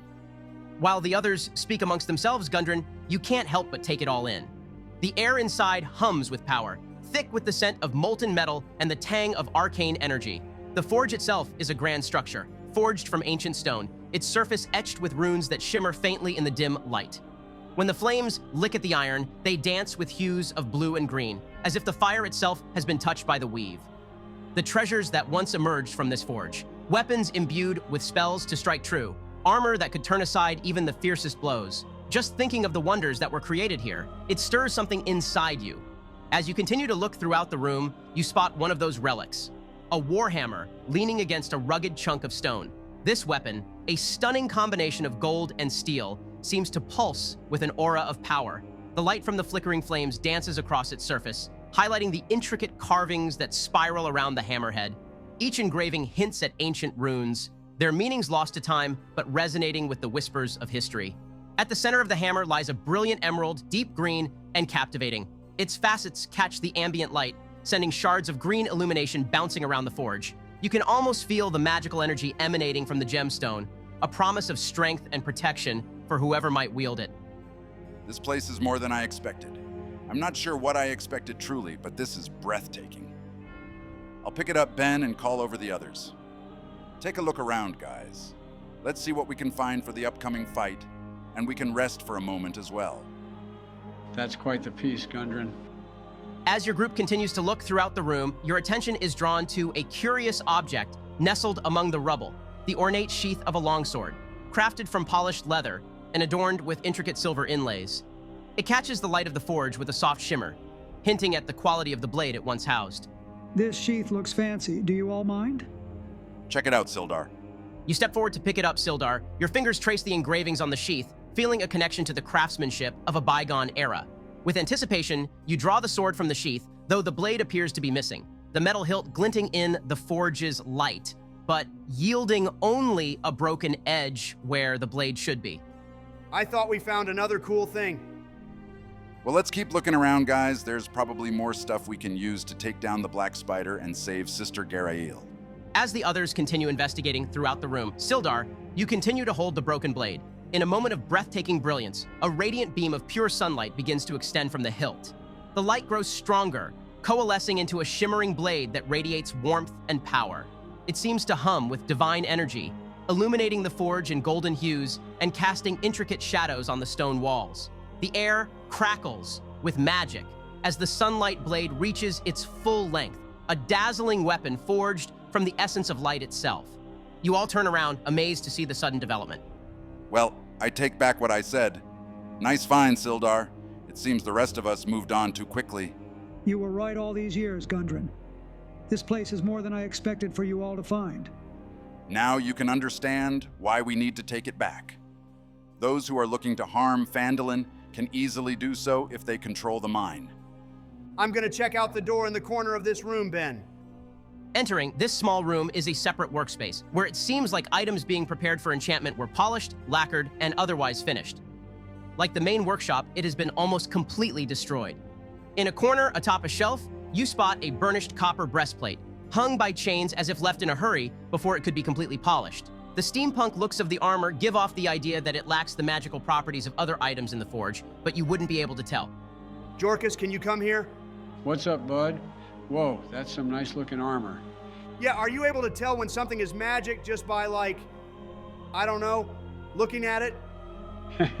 I can try. Go ahead and give me an Arcana check, Jorkus. That'll be a 16. Although you can't pinpoint what the armor exactly does, you have no doubt that this armor is more than may suggest just by looking at it. Keep a hold of this, Donnie. It's definitely magic. Sweet. Thanks, Jorkus. As your group continues to look through the forge, you see no further items of interest. The heat of the forge, however, offers a comfortable shelter for you to all rest. Were you all planning on taking a short or long rest? I'm worried that if we take too long to rest, we may miss the chance to reach Sister Garael in time. I'll let you guys know. If you want to take a long rest, I'm not going to penalize you. We can just say your long rest goes by quicker than usual given the circumstances. You all know what's at stake, so in this instance, it's not surprising for you all to push past your usual limits. Thanks, Ben. Yeah, if that's the case, I think we should have a long rest. I agree. Thanks again, Ben. No worries, guys. Which of you are going to be keeping watch? We'll say the rest takes 5 hours compared to the usual 8. I can keep watch. I don't need to sleep exactly since I'm half-elf. I'll make sure to close the doors of the forge before we all rest. All right, you can go ahead and give me a perception check, Barbin. Wow, that's a nat 20 for a 25 total. Nice roll, man. Your watch goes without disturbance for the first 4 hours, Barbin. You position yourself near the entrance, eyes scanning the dimly lit space filled with the remnants of ancient craftsmanship. The flickering embers of the forge provide a warm glow, casting long shadows that dance along the stone walls. The forge, with its echoes of history, feels alive, every creak of the stone reverberating through the stillness. After some time, however, the soft crackling of the forge's flames, once a comforting backdrop, abruptly snuffs out. A flame burning throughout all these years, gone in the blink of an eye, leaving you startled as you see the room in only shades of gray. I'm going to approach the forge, Ben, sword drawn. As you move closer to the extinguished flame of the Forge of Spells, Barbin, you shudder, noticing a similar game piece set upon the edge of the once burning forge. An unnatural wind rises, cold and biting. The heavy air shifts ominously, and despite the solid stone walls and closed doors, the sound of creaking wood echoes through the room. Suddenly, the heavy doors swing open with a slow, ghostly motion, revealing an inky void beyond. Your pulse quickens as you peer into the darkness beyond, where shadows blend seamlessly with the cave walls. A figure materializes at the threshold, cloaked in darkness, moving with an ethereal grace that sends chills down your spine. Can I make out who it is, Ben? Another perception check. Unnatural 20. You make out the familiar silhouette of that from the inn. A female, dressed in all black with a widespread hat and holding a black book. She seems to glide rather than walk, heading northward into the depths of the cave. I'm tired of this game of cat and mouse. I'm following her, Ben. I'm closing the doors behind me as I do. Quietly, you move towards the threshold, your footsteps light and purposeful. You pause for a moment, listening for any sounds that might indicate danger, but the wind has died down, leaving only a tense silence in its wake. Determined, You step outside the forge, glancing back one last time before carefully closing the heavy door behind you. The soft thud of wood against stone is the only sound as the latch clicks into place. With the forge sealed off, you turn your attention back to the shadowy figure, which is now rounding a corner. I'm not even going to be stealthy anymore. I'm chasing after her. You pick up the pace until you round the corner, your breath steadying as you enter a cavern that opens up into a vast, echoing space. The sight before you takes your breath away. A shimmering underground pool of water reflects the faint light from above, its surface rippling gently. Stalactites hang like jagged teeth from the ceiling, and the air is cool and damp. Near the edge of the water, perched on a smooth rock, sits the shadowy figure you have been pursuing. She is dressed in flowing black robes, long black stockings hugging her legs. A large witch hat, adorned with mysterious symbols, tilts slightly as she leans forward, her back to you. About time you took the hint, Bobbin. Why don't you come sit? I don't think I really want to sit with her just yet. I'll move closer, Ben. But I'm still gonna stand. I was wondering when you'd get curious enough to come speak to me. And I've been wondering why you've been so secretive about speaking to me. Well, I don't see a reason to have an audience when we speak, and I'd rather have the conversation of your own accord. I'm not too sure as to what the conversation is about. I know I do have a few questions, though, I guess. Ask away, Bobbin. I guess the first one would be, is that game piece yours? We keep finding it, and no matter what happens, I can't seem to be rid of it. I wouldn't exactly call it a gift for you, as it was given to me a long time ago and I had lost it. I'll allow you to keep it, though, a sign of my trust in you. Pretty soon, to have that much trust in me. I'd like to think that I'm a fairly good judge of character. So, who gave you the piece, or was it a whole board? Very intuitive. It was a whole board. You may know his name, Mordenkainen. Do I know that name, Ben? Go ahead and roll a history check. Getting some good rolls for now. That's a 17. Mordenkainen, a legendary wizard, not just a figure of great power, but a force of nature that has shaped the very fabric of the multiverse. Well known for developing numerous spells while he resided on Earth, and as well within many cities in Faerun, such as Waterdeep. Last you had heard, as well as many others, he had visited a land known as Barovia, where he was driven mad. Rumors say he has since returned to Waterdeep, Baldur's Gate, and many other locations, but nobody is certain. You must be pretty good at magic to attract the attention of Mordenkainen. You wouldn't happen to know what's happened to him, would you? Or have a role in what happened? What do you take me for, Bobbin? That I would drive a friend mad after he was kind enough to provide me with gifts.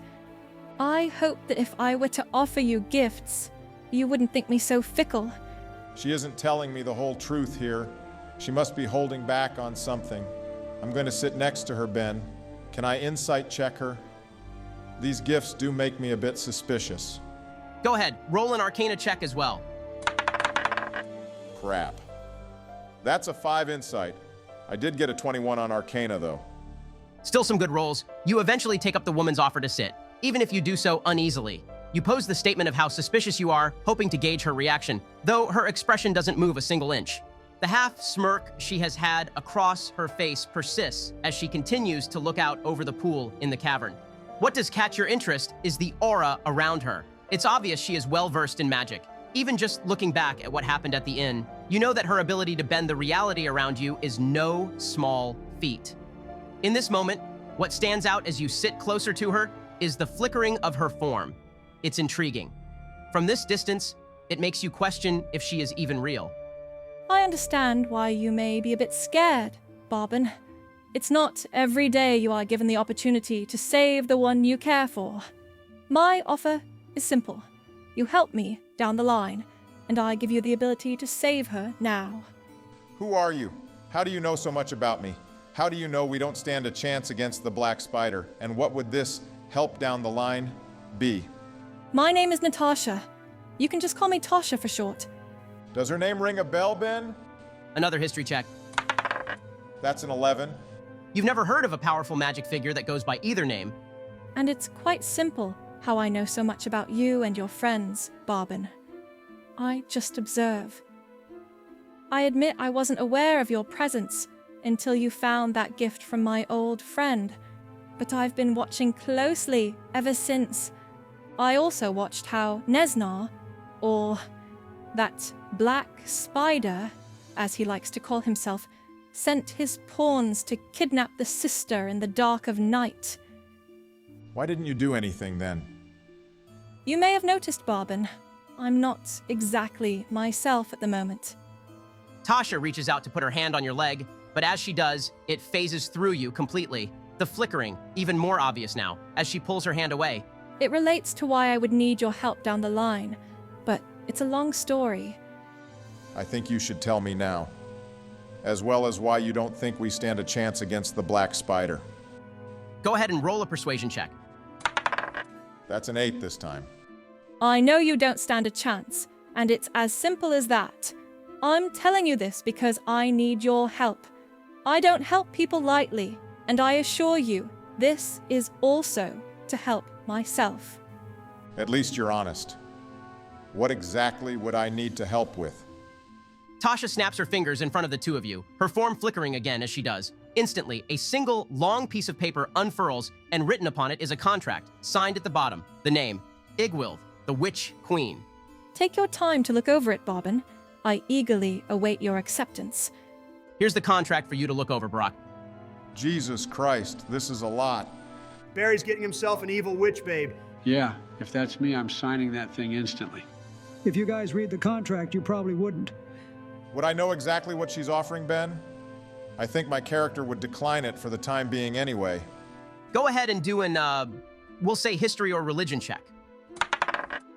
Dang, man, that's only an 8 on religion again.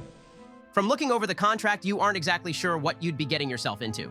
On one hand, Tasha seems very adamant that you and the rest of your party would need her help, but on the other hand, she has spoken rather directly that you would need to help her in return. I'll stand up from the stone. So, is it Tasha or Igwilv? Igwilv is for more politic-related topics. I would like to think of us as friends. At least, maybe eventually, if we end up helping each other. Maybe eventually. But I'm going to have to decline for the moment, Tasha. This seems like a lot, and I don't know if the risk is worth it. Suit yourself. But if I were you, I'd decide fully before it's too late. Good luck. With those final words, the shadows in the cavern once again begin to converge alongside the edge of the pool. Tasha again snaps her fingers, the contract fizzling out into thin air as the shadows swirl around her. It eventually becomes too dark to see anything, the darkness filling the cavern. As it all subsides, she is already gone. I'll head back to the forge, Ben. You quietly return to the Forge of Spells, the familiar green glow now being visible again from under the door as you approach, the intense winds from earlier gone, and the heavy shadows dispersed. I'll go on in and close the doors behind me again, waiting for a little longer to contemplate what just happened before waking the others. All right, sounds good. As Barben awakens you all after your rest, you can all benefit from a long rest, with the exception of you, Barben. Those of you who also got magic items can also now use them. For you, Gundren, a warhammer known as the Dwarven Thrower, a weapon capable of being thrown from a distance to deal more damage, with it also being able to return to your hand after hitting its target. Your max HP is also now brought back up from when it was reduced. Sildar, you now have the Sunblade, a weapon that deals pure radiant damage rather than slashing damage, along with additional damage to undead creatures. The light of the blade emits sunlight for 15 feet, and dim light out to another 15. You are also able to use an action to change the intensity of the light to make it more dim or bright up to the limits listed.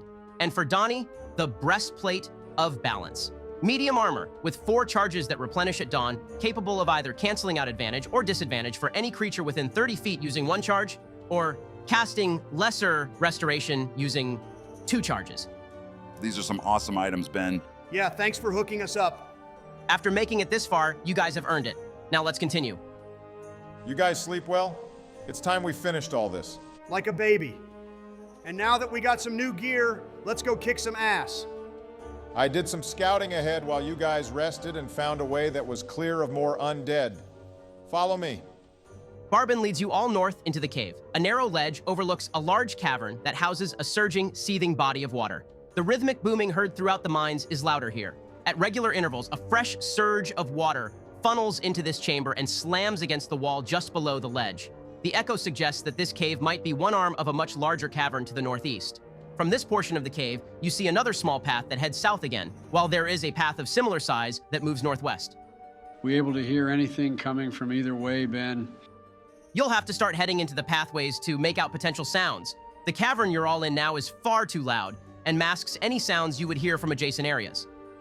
I'm gonna head to that upper path. I think we should follow the edge of the cave rather than heading back in.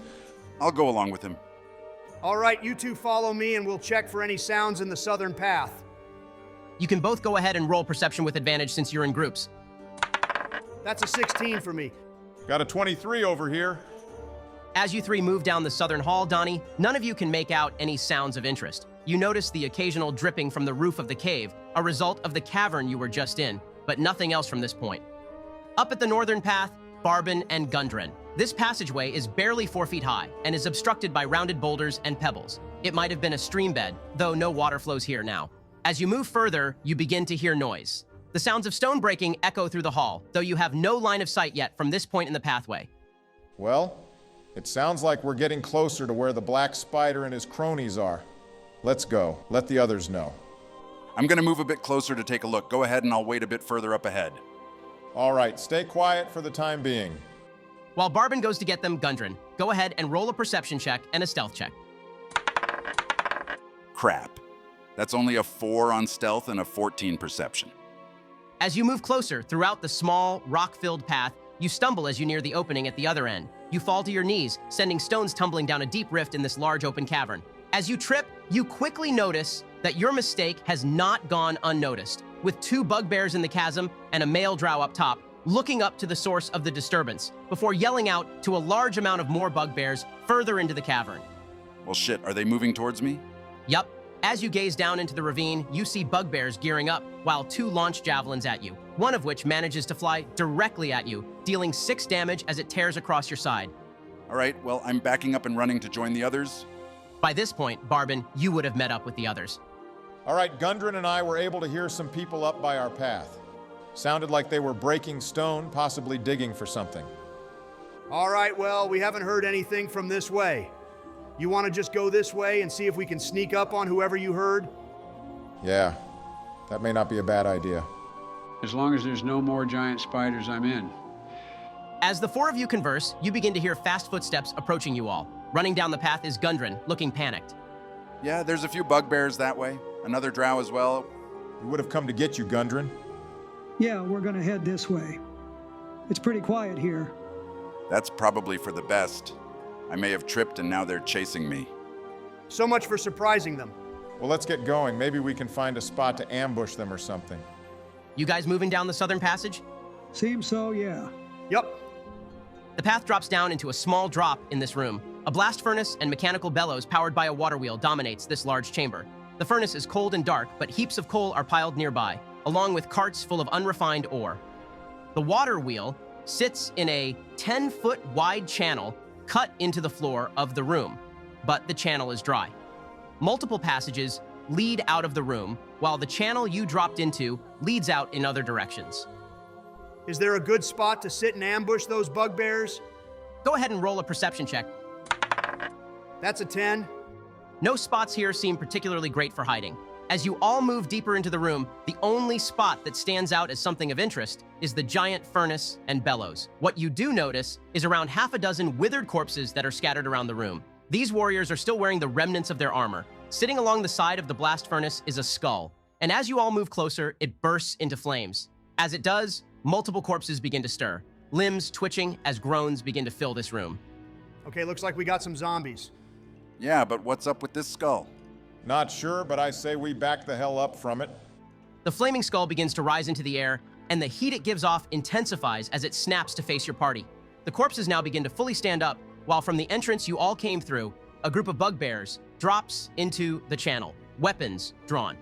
This is about to be a fucking mess. I'm gonna need you all to roll initiative. Great start. A natural 2-1. 16 for me. Same here. I got a 14. And I got an 8. All right, first up will be the bugbears, who were chasing you guys, but now have to fight some of the undead in this room first. 3 of them are going to climb up out of the channel and throw a javelin at one of the ghouls on the right. The other 2 that are already out of the channel are going to throw javelins at you, Gundren. 2 of the javelins thrown at the undead creature dig deep, knocking off chunks of its rotten flesh, while 1 is thrown wide. The creature, although temporarily halted, continues to advance towards the bugbears. 1 javelin also pierces you, Gundren. That will be 5 damage. Not too bad. Alrighty, you're up, Barbin. I'm going to go to the floating skull in front of us and attack it with my sword, using booming blade as well. Does a 15 hit?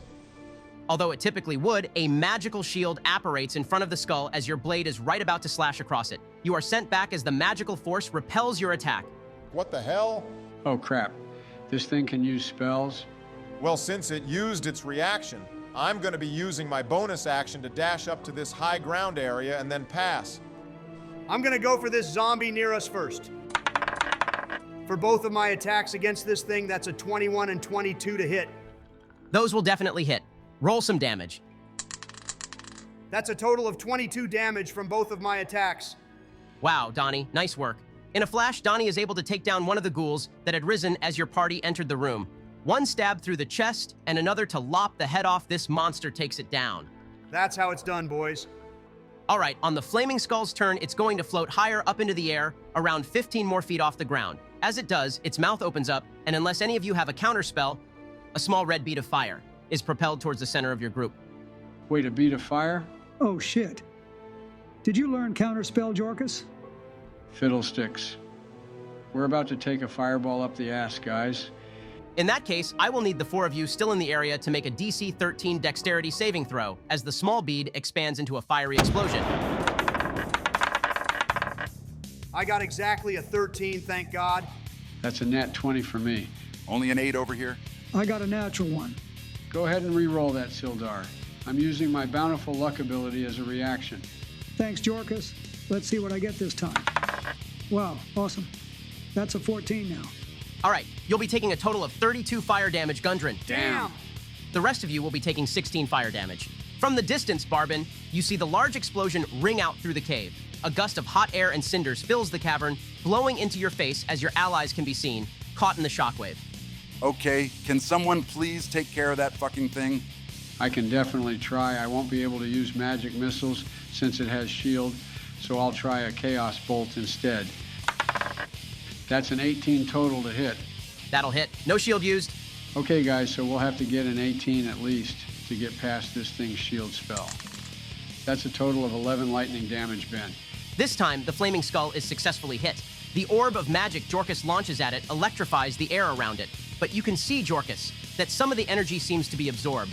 It appears the skull took less damage than your typical enemy would. Crap. This thing has resistances, too. Hopefully you can brute force this thing on your turn, Gundren. Well, before that, we have the ghouls up. 1 will be going for you, Donnie, while the other 2 are going to be going for the bugbears. The one going for you is far too sluggish, Donnie, and you are easily able to move out of the way of its claws. The same is true for one of the bugbears, though another one is unable to move out of the way. The claws of the undead monstrosity dig into the bugbear, and as he reels away, his joints begin to lock up as he appears to be paralyzed now. Paralyzed? All right, let's try to keep our distance from those things. Well, let me try to deal with this skull first. First off, I would like to rage. Then I'm going to run closer to the skull before launching my new warhammer at it. That'll be a 24 to hit, and that's some good damage rolls. A total of 18 damage from that hit. With pure force, you launch the warhammer towards the skull. A large crunch echoes as it makes contact before swirling back to your grasp, spinning the skull from the sheer effort behind your throw. The skull is visibly damaged, but still survived. I'm going to try to throw my hand axe as well. That's an 18 to hit, so that'll hit even if it uses shield. And another 9 damage. Nice one. This skull is almost completely caved in, cracks web across it while the magical flame burning begins to dim. See what you can do, Sildar. I have an idea. Let's see if it works. I'll hold my finger out to the skull and say, approach. I'll be casting command with a DC 15 wisdom save. Oof, it's smart but not wise. The skull begins to move closer to you, Sildar. It descends from its higher up spot, not flinching, and completely enthralled as it comes within 5 feet of you now. Perfect. Hopefully we can take this thing down now. Nice work. All right, we'll have 2 bugbears throwing javelins again, while 2 more attack with their morning stars and swords. The two javelins are going to miss, their aim put off in an attempt to not hit their allies. Those two are going to move up and also pull out their melee weapons now. The two attacking up close both hit, with one being a natural 20. Both attacks deal heavy damage, with one of the ghouls being taken down as the bugbear smashes its head through. That bugbear that was paralyzed failed his save, so he will continue to be paralyzed as well. Okay, I'm going to first be hiding as a bonus action before taking a shot at that skull to try to finish it off. That's a 15 on stealth. That'll work. Attack with advantage and sneak attack. Oh, hell yeah, that's a nat 20. Good shit, Barry. That's a total of 24 damage altogether. Nice shot, geez. The arrow you let loose flies perfectly to the skull. The final cracks along the skull, imploding as your shot is the final nail in the coffin. The flames fully extinguish as the flaming skull crumbles to ash on the floor. There we go. Now finish off that ghoul, Donnie, and we can take care of these guys over here now.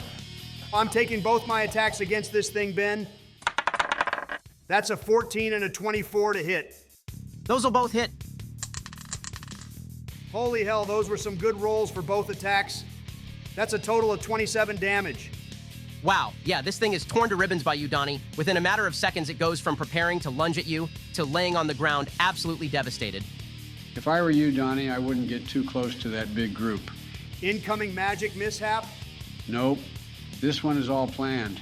Everyone over there is going to need to make a DC 14 dex save, Ben. I'm casting a fireball of my own centered on all of them. Fuck yeah. Let's hope this wipes them all out. Wow, those rolls were atrocious. The only one to succeed was the ghoul, and he's on the brink of death anyway. Well, then you better get your cool guy shades on, gentlemen, because I rolled a total of 38 fire damage on that. Damn. Even better than the skulls. Wow, yeah, that'll definitely do it. Go ahead and roll wild magic as well. Oh crap, it happened again. Looks like it is time for a magical mishap. Everyone find cover. For real. With a small red bead of fire being launched across the room, another fiery explosion pops your ears. In the aftermath, not one soul is left from the inferno. But for you, Jorkus, you begin to notice that your bag has become a bit sodden. It must have pissed itself. Let me check on it. The moment you check in your pack, Jorkus, a lovely scent fills your nostrils. Mixed smells of lime, lemon, kiwi, and other fruit. Oh, how lovely. Though as you fully open it, suds begin to overflow out of it. All 15 or so of your rations left inside being magically morphed into soap, some still as bars, while others are completely melted. Well, I hope you guys have some food to spare. You've definitely had worse magical hiccups, I suppose. I'm gonna take one of the bars and polish my armor. It's pretty decent soap. Not enough to buff out dents, but it clears your armor of ash and blood from the prior fight. If you guys need some extra, I got you, I guess. So, should we continue on? That channel probably leads out to the ravine we saw, Barbin. Maybe it's best we go this way instead to go around, just in case more people are there. I think we should maybe take a short rest, too. I'm really hurt from that fight, actually. I wouldn't mind that. If we're getting close to the Black Spider, it's probably best for us to make sure we're all set. All right, you guys can spend an hour here, resting if you wish. Let's look ahead first before we stay here. We made a lot of noise. I wouldn't be surprised if some more undead come along. All right, let's go to the next area and check it out. Up along this path, you are given the choice to either go down a staircase, heading further south, or continue straight where a door is. We don't want to go further south, right? No, we're trying to go north. That's where they were stationed earlier. I'm going to listen in on the door, Ben. Perception check. Natural 19 plus 5. You press your ear to the door, look through the small gap at the bottom, hoping to find any giveaway that someone or something may be hiding or residing in the room. After a thorough check, you're fairly confident that it should be good to go in. All right, I'll open it up. Come on, guys. Old stone bunks line the walls of this barracks, which is lit and heated by a glowing iron brazier in the middle of the room. This looks good enough. Pile up those boxes in front of the doors for now. That should prevent anything from surprising us. Yeah, this should do for a short time. After stacking boxes up along the doors, you are all able to get a short rest after the fight. Some of you spend some time cleaning your armor, while others close their eyes to wind down for just a moment. During this time, you hear her voice in your head, Barbin. Almost there. She's waiting for you, hoping you'll come. Is Tasha anywhere in the room, Ben? Perception check.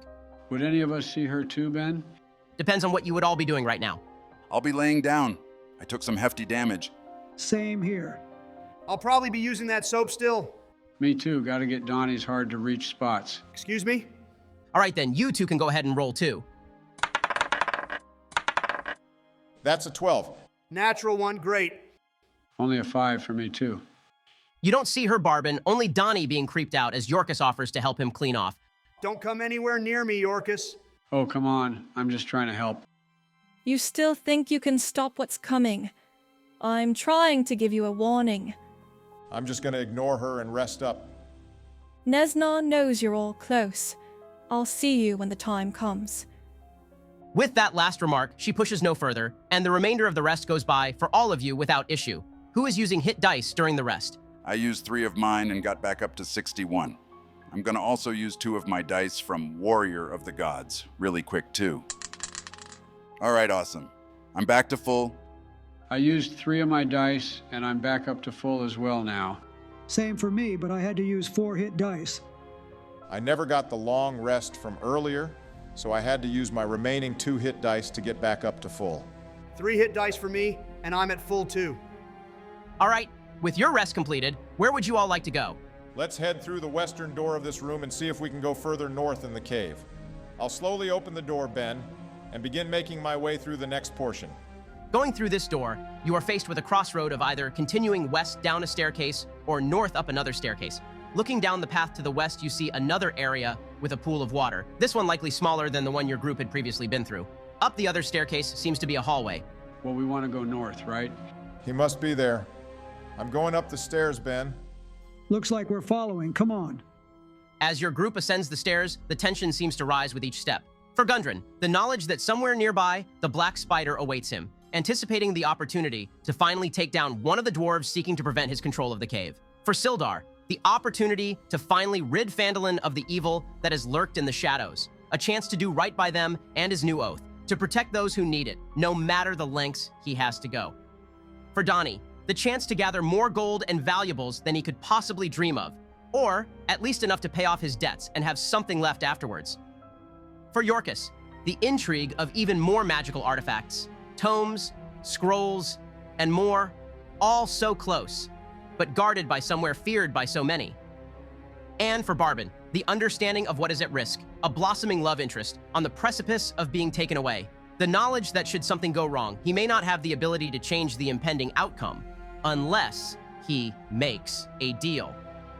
You all continue to climb, the staircase seemingly stretching forever as you all become more focused, yet also worried. Webs fill the landing of the staircase, having to be torn off by those with sharp weapons and burned away by Yorkus.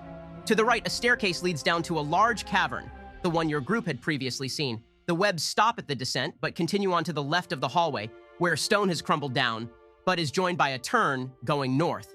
All these webs, I think this is it. Which way? Left. The more webs there are, the more things the black spider is trying to ward off. Agreed. I'll start moving ahead, cutting the webs as we go along.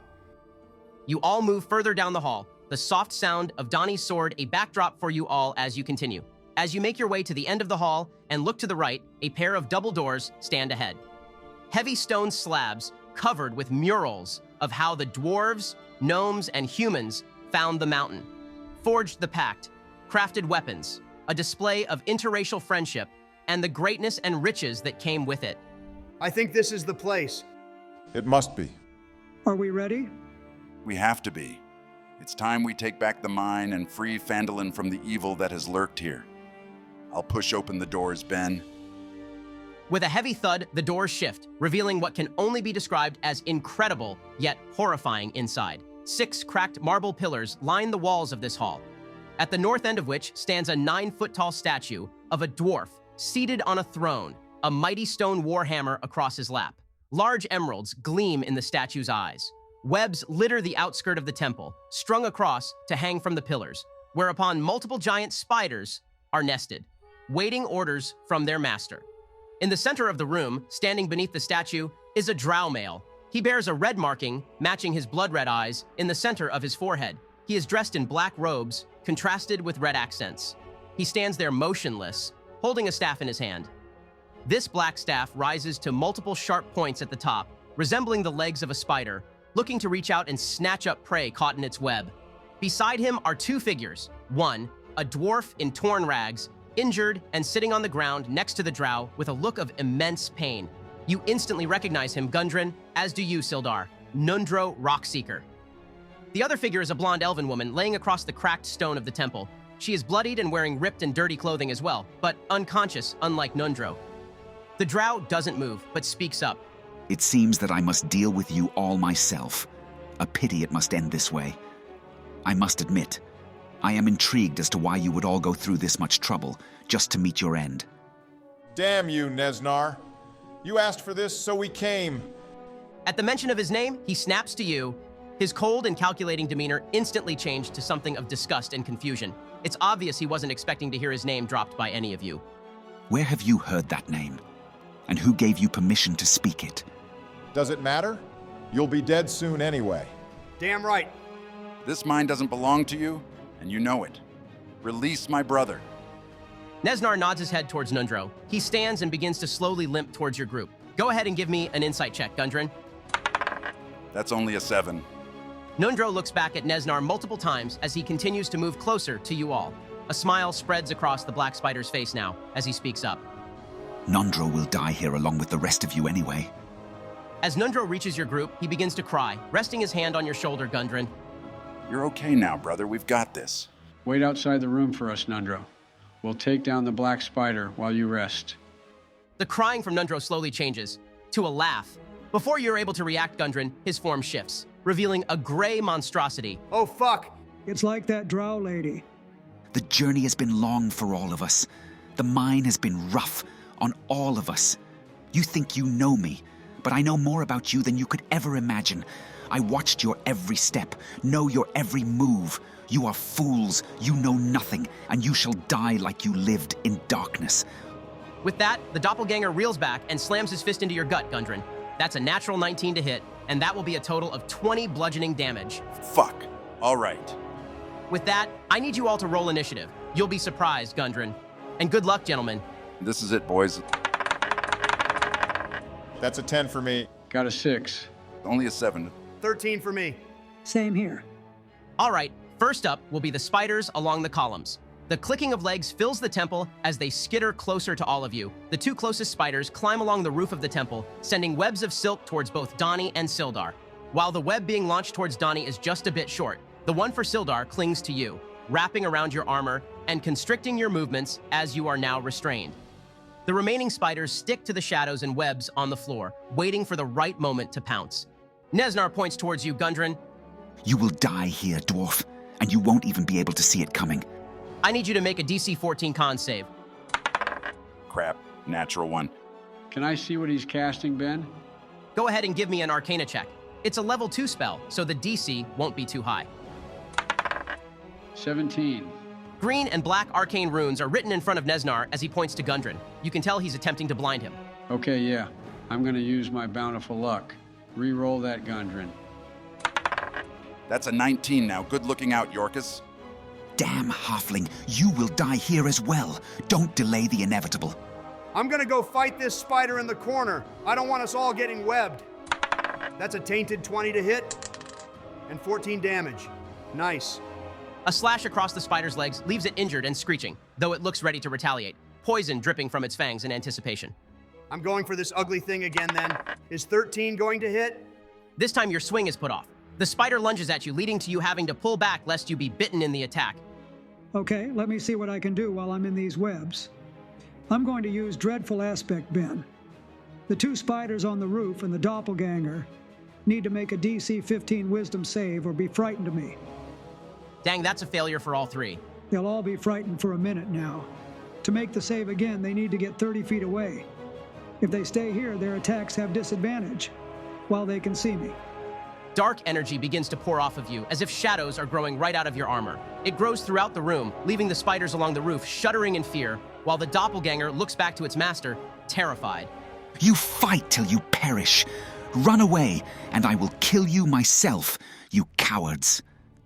At the end of your turn, Sildar, Neznar then sends a bolt of frozen energy at one of the spiders, a sign that he will not be ignored. The cold coalesces along the carapace of the spider, it hissing and again looking towards you, Sildar. He's able to do stuff on our turns. Welcome to higher level D&D, Donald. We get stronger and so do the enemies. This means we need to play smarter, so don't rush in unless you can get backup. Agreed. We need to stick together for the moment. At least until we can clear out these other things.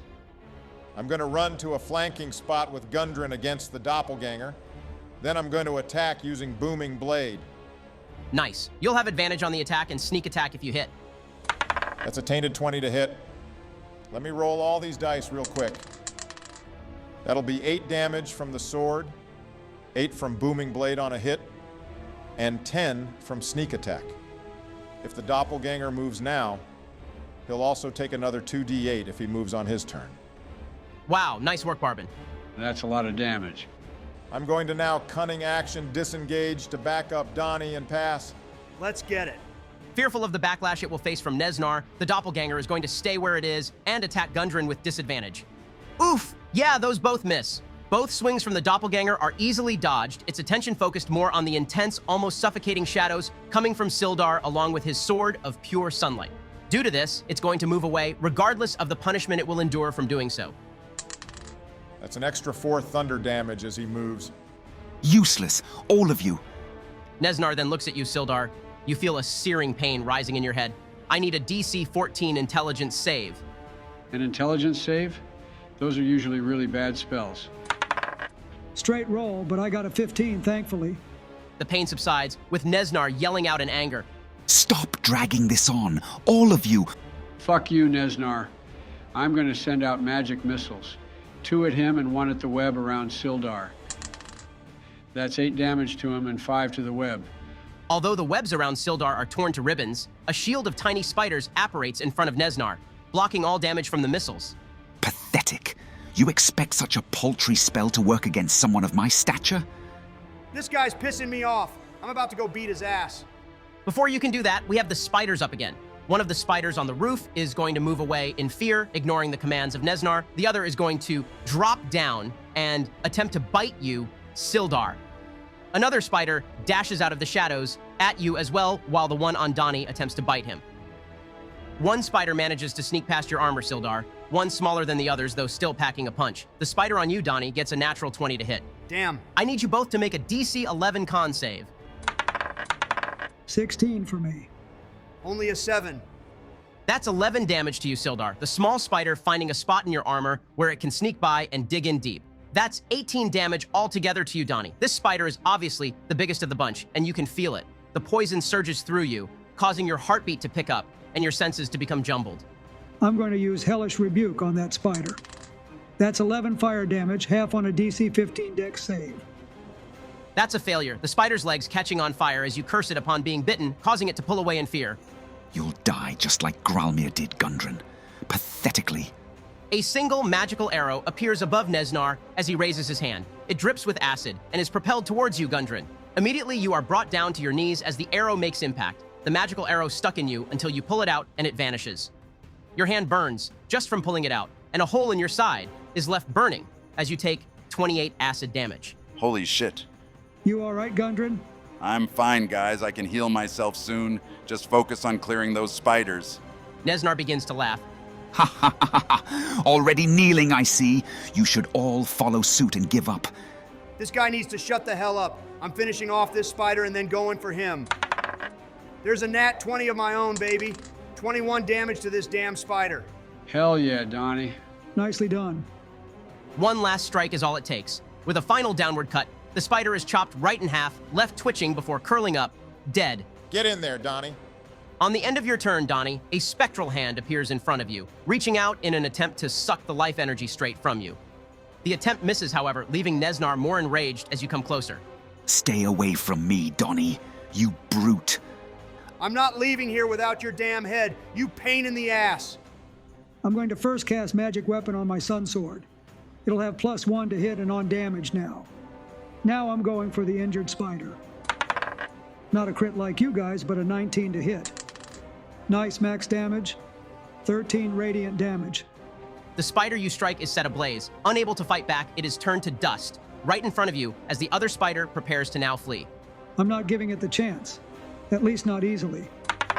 Another 19 to hit, and 7 radiant damage this time. This thing is in terrible shape now as well, the burns from the sunblade left across its entire body. with its legs buckling under the pain. Oh yeah, Ben. Those enemies can make that save again. I forgot about that. Let me roll for them really quick. All right, the doppelganger saves, but the spider is still frightened. At the end of your turn, Nesnar yells out. You think highly of yourself for killing these weak creatures? I'll show you what strength is. He then begins to rise into the air, a magical blue aura underneath his feet as he starts to fly 10 feet into the air. You would call us cowards, Nesnar? Hiding behind a fake name and running from a fight? You know nothing of me, Gundren. I've heard enough of this clown. I'm going to run behind this pillar in an attempt to hide before popping out from the other side to shoot an arrow at him. That's a 26 on stealth, Jesus. Yeah, you would have had to roll pretty high, so go ahead and shoot with advantage and sneak attack. Okay, that's a 21 to hit. Is he using shield? No, he isn't. Roll some damage. Nice, Barbin. That's 20 damage total. You've been dishing out good damage recently, Barry. Yeah, glad I'm able to pitch in more. Your arrow goes deep, catching Nesnar off guard as he floats higher within the temple. First blood against him is drawn, and he is not happy about it. Damn half-elf dog. I'll put you down first. He then points to the doppelganger. Kill that pathetic excuse of a fighter. Retreat again, and it will be your last time doing so. The monstrosity grumbles, then goes to attack you, Donnie. That's a 21 to hit and 6 damage as the doppelganger makes 2 attacks against you. The first slam misses as he pounds overhead but is too slow, causing cracks in the floor beneath him. The second strike is to your chest, briefly knocking the wind out of you, but not enough to slow you down. Time for me to join this fight. I'm gonna run to Nesnar and throw my warhammer at him. That's a 19 to hit. Spiders once again form in front of Nesnar, deflecting the blow before dispersing, before even more appear to shield him for the time being. You fight like you want to die, Gundren. How shameful. I'm going for this son of a bitch again. That's a natural 19 to hit this time. Yeah, that'll definitely do it. That's 11 damage. Nesnar's laugh is cut short, interrupted by your hammer being thrown for a second time. The glowing gold of the hammer slams across his face, breaking through the barrier of spiders covering him and planting itself right into his chin. With that, Nesnar falls to the floor, scrambling while now prone, the smirk across his face disappearing, and now a look of worry replacing it. He gazes around the room, realizing how bad things are actually looking for him at the moment. Don't speak to me of shame, Nesnar. I'm using my last 2 dice from Warrior of the Gods before I pass. All right, that's 12 health. Go get him, Jorkus. At the end of your turn, Gundren, you take an additional 10 damage from the lingering acid on you. As this happens, Nesnar shoots a bolt of deathly green energy towards you. Barbin, I need you to make a DC 14 con save. That's a 16. I'm good. The ray goes straight through you like a lance of necrotic and poisonous energy. You take 11 poison damage, becoming instantly nauseous as the energy flows through you, though you manage to shake it off somewhat. I told you I would kill you first, half-elf. I'm tired of this guy. I'm sending 3 scorching rays at him. Damn it.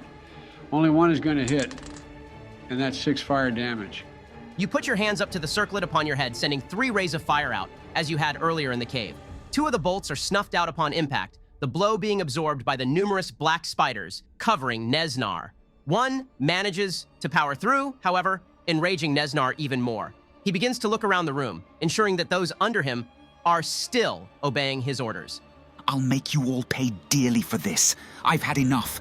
Kill them, you spineless creatures. The spiders again begin to chitter. This time the spider saves from being frightened and is going to go for Barbin, while the other attempts to finish off Sildar. The spider on Barbin is able to hit, while the one on Sildar completely misses with a natural one. The blinding light and burns are enough to put it off as it lunges. Go ahead and make a con save, Barbin. Only a 7 this time. That's another 16 damage as the spider grapples onto you before plunging deep into your side. The amount of poison your body has been dealt so far is beginning to catch up, your eyes getting heavy and you're breathing more shallow. Hang in there, Barbin. I'll come over to help. Nesnar again begins to retreat, his eyes darting back and forth as his grin returns. He backs up to where Sister Garael lays before kicking her in the side. Wake up, sister. It's showtime. He then picks her up, pulling a dagger out from his robes and holding it up to her throat. Surrender. All of you. I've grown tired of this futile attempt on my life. Don't touch her, damn it. You coward. Call me whatever you wish. It doesn't change your situation. Nesnar is currently holding his action. Go ahead, Donnie. Fuck. Let me try to finish off the doppelganger at least. I'm taking both attacks. That's a 24 and a 17 to hit. Both will do. Roll some damage, Donnie. That's 17 damage total. I'm gonna action surge now and attack the spider on Barbin. That's an 18 and 14 to hit. Both hit again. 26 more damage. Just as quickly as you dispatched of the doppelganger, you also take down the spider. Another extermination for Donnie. Go save the sister, guys. I'm attacking the spider on me as well, Ben. That's a 23 and a 17 to hit. And that's max damage. Total of 26. The flames this time don't even burn the spider, only incinerate it upon contact. With Neznar's final allies taken down, he yells out as you all look to him and approach. Back away. You attempt to harm me, and I will cut her down right here. Sister Gariel looks to you, Barbin. No words, only tears streaming down her face as she stands, held in front of Neznar. Enough of this, Neznar. You've lost. Put her down. She has no part in all of this. I don't care. Failure is not an option for me. The Queen has set me upon this mission, and to fail is a fate worse than death. Then how about we kill you now and get it over with? Neznar looks around, his grip loosening on Sister Gariel. We can give you an honorable death, if that is what you wish for. Persuasion check, Sildar. I'm adding my commanding presence to the roll. Shit. That's only a 14. Probably not enough in this situation. He lets go of Sister Gariel, looking between all of you, as she slowly steps forward. I'll go to her, Ben. In a warm embrace, the sister falls into your arms, her blood dripping across your arm as she softly says, "Thank you." Just as pathetic as I thought. You take 11 damage, Barbin, as Neznar stabs his sharp staff through the gut of both you and Sister Gariel. No, he couldn't. Damn it! I'm ending this! I'm raging and throwing my hammer at him twice, Ben. No need to roll. Neznar isn't trying to defend himself at this point, just take someone down with him. Reality seems to warp in your head, Barbin. A sick, twisting feeling wells up inside you. In your hands, you hold the lifeless body of Sister Gariel, Neznar's staff, impaling both of you, connecting you two together one last time. You go tunnel-visioned, seeing only the blurs of combat in the background as Neznar is beaten to a pulp by the combined efforts of Sildar, Donnie, and Gundren. Jorkus steps back, unsure of what the right course of action could possibly be at this moment. The sounds of metal on flesh, the only backdrop as you begin to cry, your eyes welling up with tears that softly plop one by one onto her golden blonde hair. But then, you hear another sound, Barbin. This one, in your head. It echoes as if you were in an empty room. No companions, no enemies, and nobody to hold within your arms. I warned you, honey. I tried to help. Shut the hell up, would you? You all see Barbin drop to the floor, the staff still impaling him as he yells out to someone not even there. And where Neznar once lay, spiders begin to crawl out of cracks in the wall. Shadows lining the room start to leech onto him, screams beginning to echo throughout the temple. What the hell is going on? I have no idea. Back the hell up. Barbin, we need to move. He doesn't respond, Jorkus, let alone even react to your hand on his shoulder. You know this fight isn't over, right? What else is there to fight for? Open your eyes, Barbin. The Queen of Spiders is not pleased with Neznar's work. He'll kill you all, just as he did her. Unless... Just give me the damn paper. In front of all of you, a woman appears, dressed in all black and holding a long piece of paper along with a knife. Who the hell is that? Would we have any idea who this is? History check. It'll be a high DC. Only a 12th. I'm not even gonna bother. There's no way I would know. I only got an 8. None of you have the slightest clue who this is, why she is here, and what she is doing holding a paper and blade in her hand. The woman pokes her finger with the blade before placing it onto the paper. Both items then float out of her hands to Barbin. She looks to the swarm of spiders now covering Neznar, screams becoming louder, and now, from where his dead body lay. What the fuck is going on, Gundren? This is your cave. I have no idea, guys. You all watch as a smirk grows wider and wider across the woman's face as she continues to levitate a few inches above the ground. The more Barbin contemplates his decision, looking to Sister Gariel, the louder you hear her soft giggle grow before he removes the staff from their chest and sets her on the floor. You'll bring her back? She shakes her head, yes. I'll poke my finger with the blade and imprint it on the paper. What the hell are you doing, Barbin? At this point, you're having to yell just to make your voice loud compared to the screams reverberating throughout the temple now. I'll look to Jorkus, but not say anything as I hand the paper and knife back to Tasha. I knew you'd make the right decision, eventually. You just needed some nudging, it seems. She places her hand through your chest, Barbin, and you feel a surge throughout your body, mind, everything. Scattered pieces of history flood into your mind. Arcane abilities you never even knew existed become known to you. You feel the very essence of who you are being altered, as if Tasha is taking whoever you once were and replacing it with something better, something smarter, something stronger, something you never thought yourself capable of. Here's your new player sheet we worked on, Barry. Awesome, thanks, Ben. Barack has a whole new class? Cool shit, Barry. Excited to see what you can do now. Yeah, same here. With your fingerprint placed upon the contract, it furls back up, snapping before your very eyes into a void of nothingness. Tasha looks down at you as her form flickers. The rest is up to you now, Bobbin. Use my gifts wisely, and I will speak to you again soon. With that, she looks to the rest of you as well, wishing you luck as well before vanishing into thin air. The swarm of spiders over Nesnar growing louder and louder. What are you all doing? I'm going to pick up his staff and back up to the others. What the hell just happened, Barbin? And who was that lady? She's helping us. We don't have much time, so if you can heal, do it now. I'm using my second wind, Ben. I'm going to cast Cure Wounds on Barbin. That's a total of 18 health. Then I'm going to use 20 of my Lay on Hands pool for Gundren. Appreciate it, bud. I think we all need to back up. I don't know what the hell is going on with him. She said that the fight isn't over. How is he not dead? The screams grow louder throughout the temple as a voice breaks through. Forgive me, Loth. I beg you for mercy. You would all know the name, the Queen of Spiders, the Weaver, the Queen of the Drow. In a society dominated by females, failure for a male Drow leads to a fate worse than death, as Nesnar mentioned. As punishment, he is transformed. An abomination begins to form within the pile of spiders. More crawl out from corners of the wall, as if they spawn within the shadows as Loth wills it. They go to him, weaving webs, biting and stinging as he continues to yell out in agony. Giant legs form in the mass of spiders. As the screams grow louder, a large spider-like body steps out from the mound of smaller spiders. The screaming now subsided as a spider, now towering over you, crawls out. Atop the spider-like abdomen, you see the body of Nesnar, his face covered to hide the shame of his failure. His legs now replaced with 8 spider legs, each plated in armor, with a sword in his hand dripping with a vile poison that burns the very stone and the spiders it drips onto below him. More giant spiders emerge from the shadows following Nesnar's command. The fire lighting the room going out, shrouding the room in darkness, lit only by the light of Sildar's sword. Loth has provided me with one last chance. I will not fail her again. The spiders surge forward, each one with hate in each of its 8 eyes, fueled by the resolve to defend the honor of their undying queen.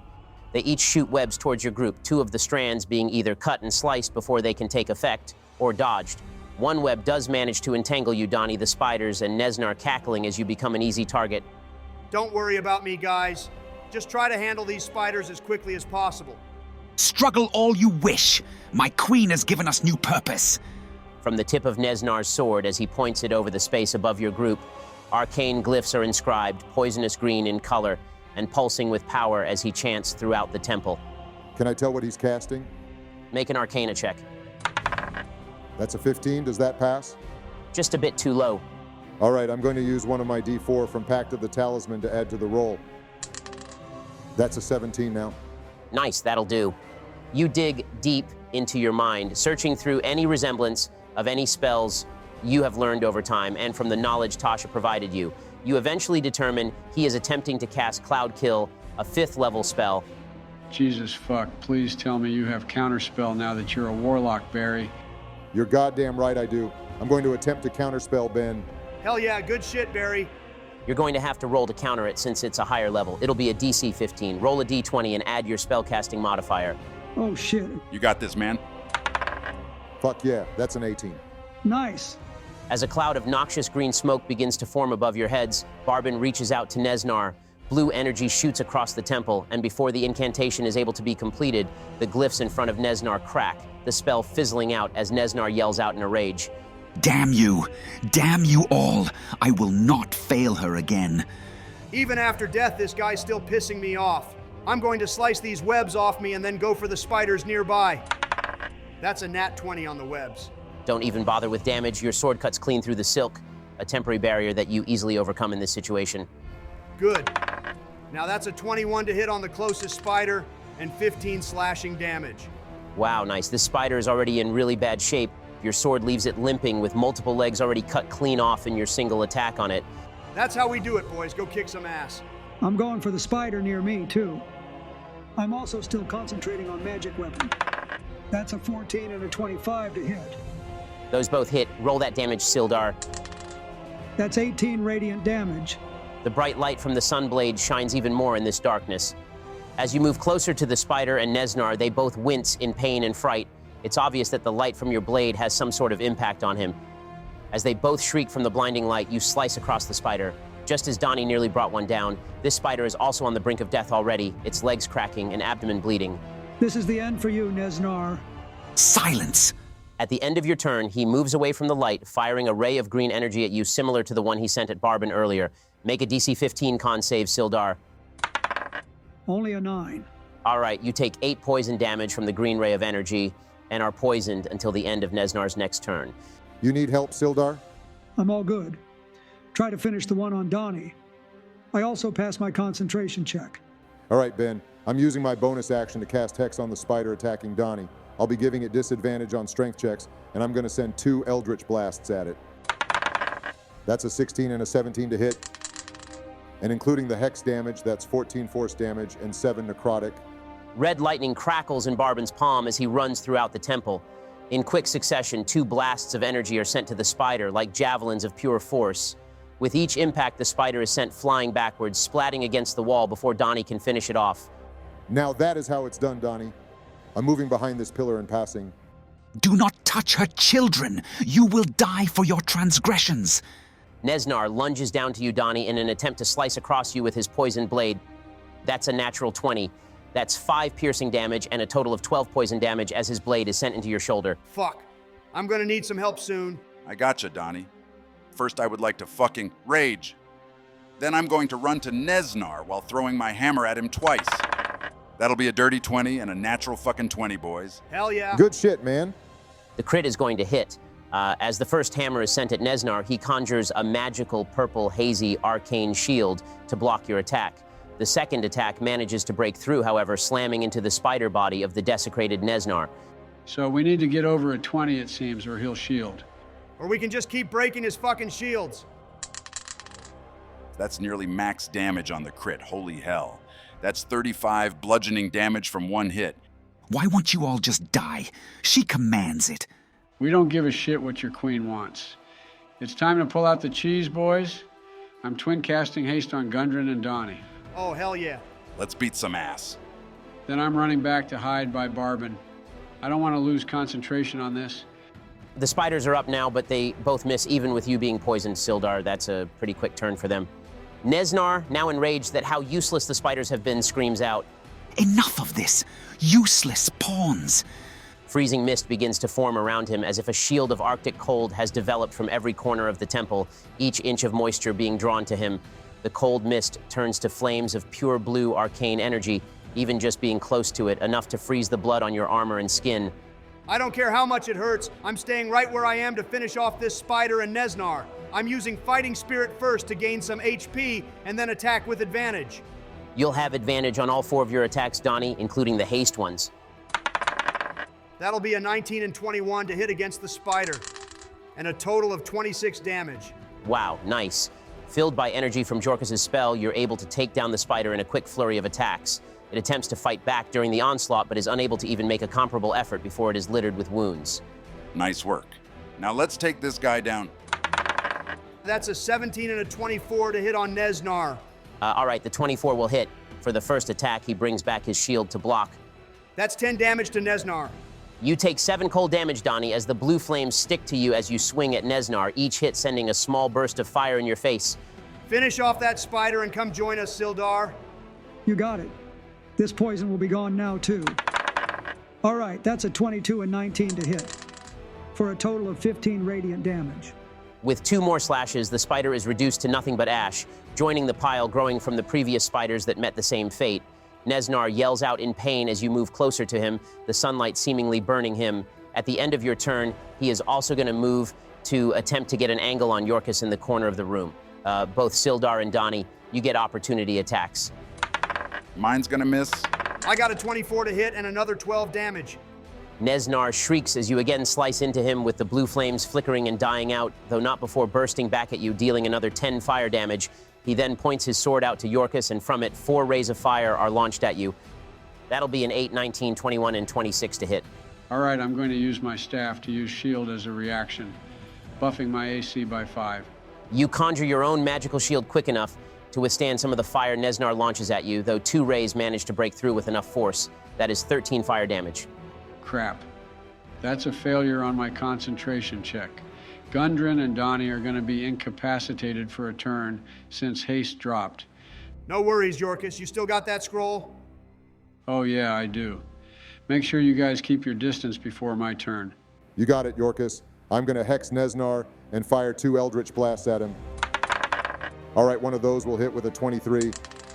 That's 17 damage from the 1 blast that connects. The red crackling energy courses throughout Nesnar's giant body. He yells out in pain, looking around the room frantically as if he is expecting something to come from the shadows. I will not fail her again. I cannot. You and your queen can both fuck off. I'm running in front of Barbin and using a bonus action to convert one of my spell slots into a sorcery point.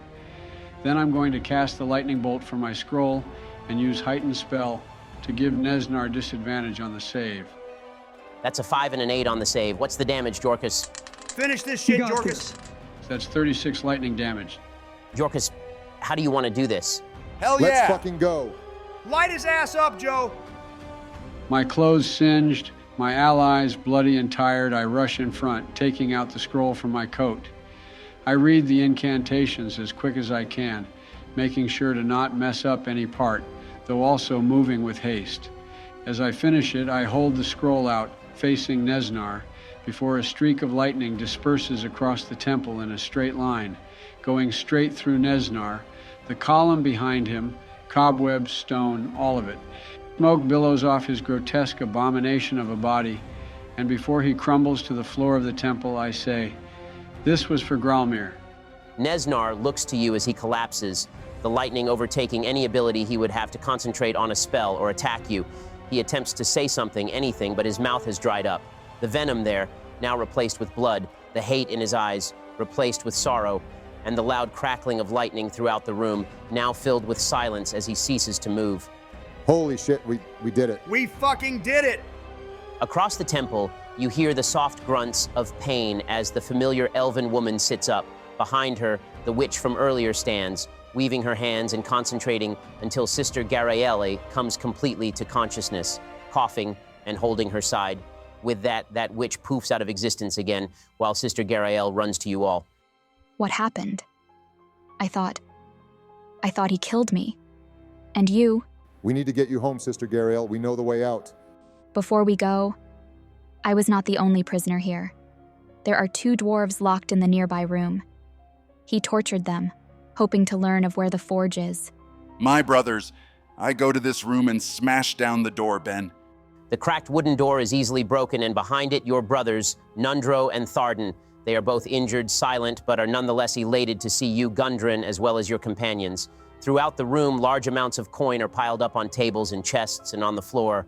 Multiple small blades, hammers, and other instruments are scattered around, signs of what they had endured. Let's get them and the loot out of here. I've had enough of this cave. I think we all have. Let's head back to Phandalin when we can. After filling your bags with gold, gems, and any other items of value, you all head back to Phandalin. You aren't sure what day it is, but you arrive late at night.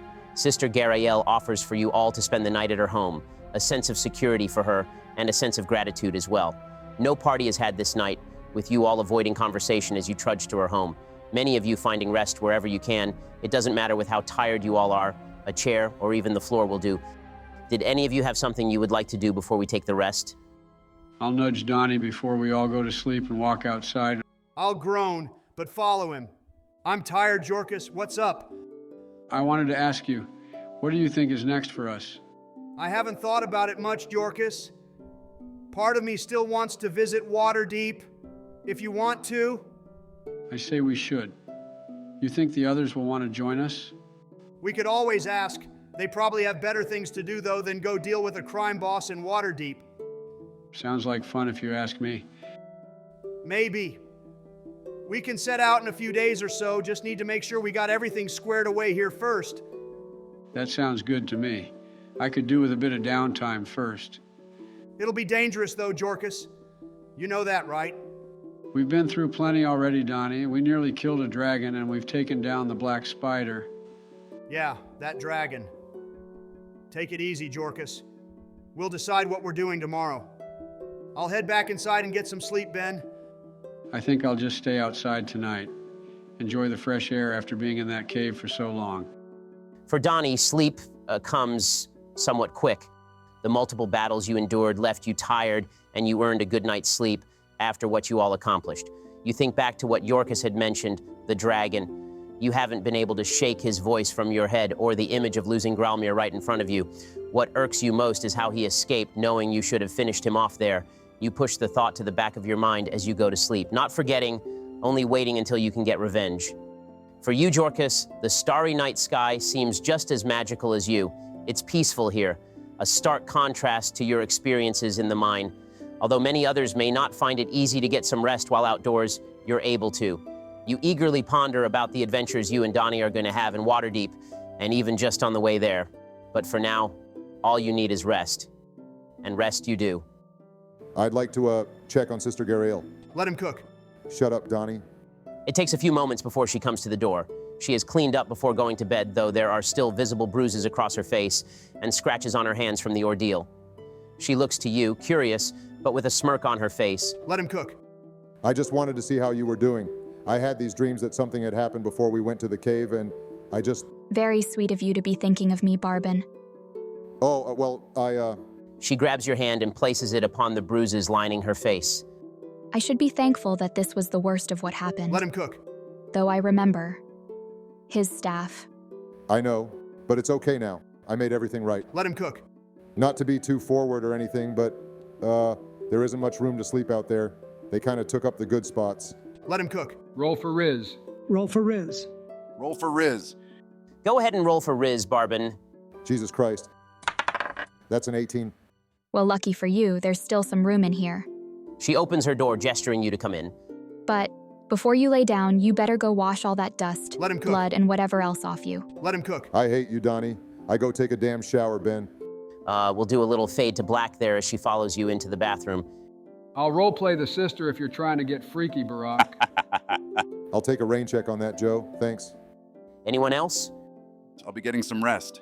Same here. Maybe I'll even join Jorkus outside to sleep. With your rest completed, we pick up with the party a week later, an important day for each of you. You all have convened in the center of town to bid your farewells.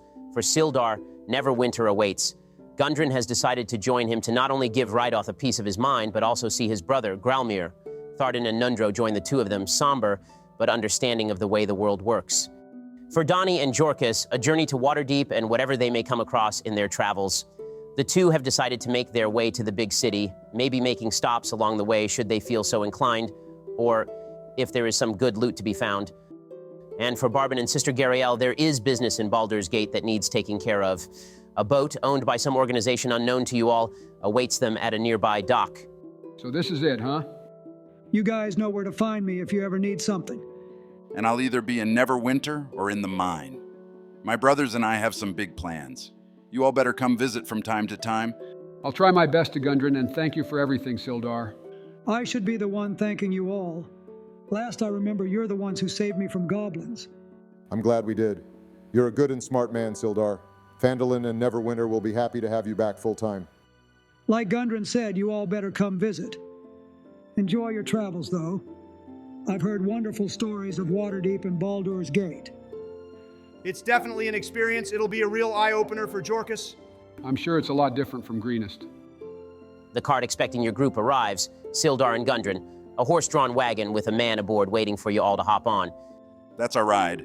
Stay safe, you guys, and make sure you bring back some good stories.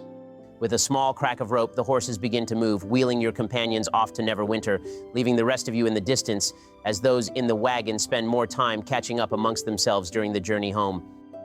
Stay safe, you two. Waterdeep is a wonderful but dangerous place, as I'm sure you well know. Are you ready, Barbin? I pull in the two of them for a hug and say goodbye. Yeah, I know you love us, Barbin.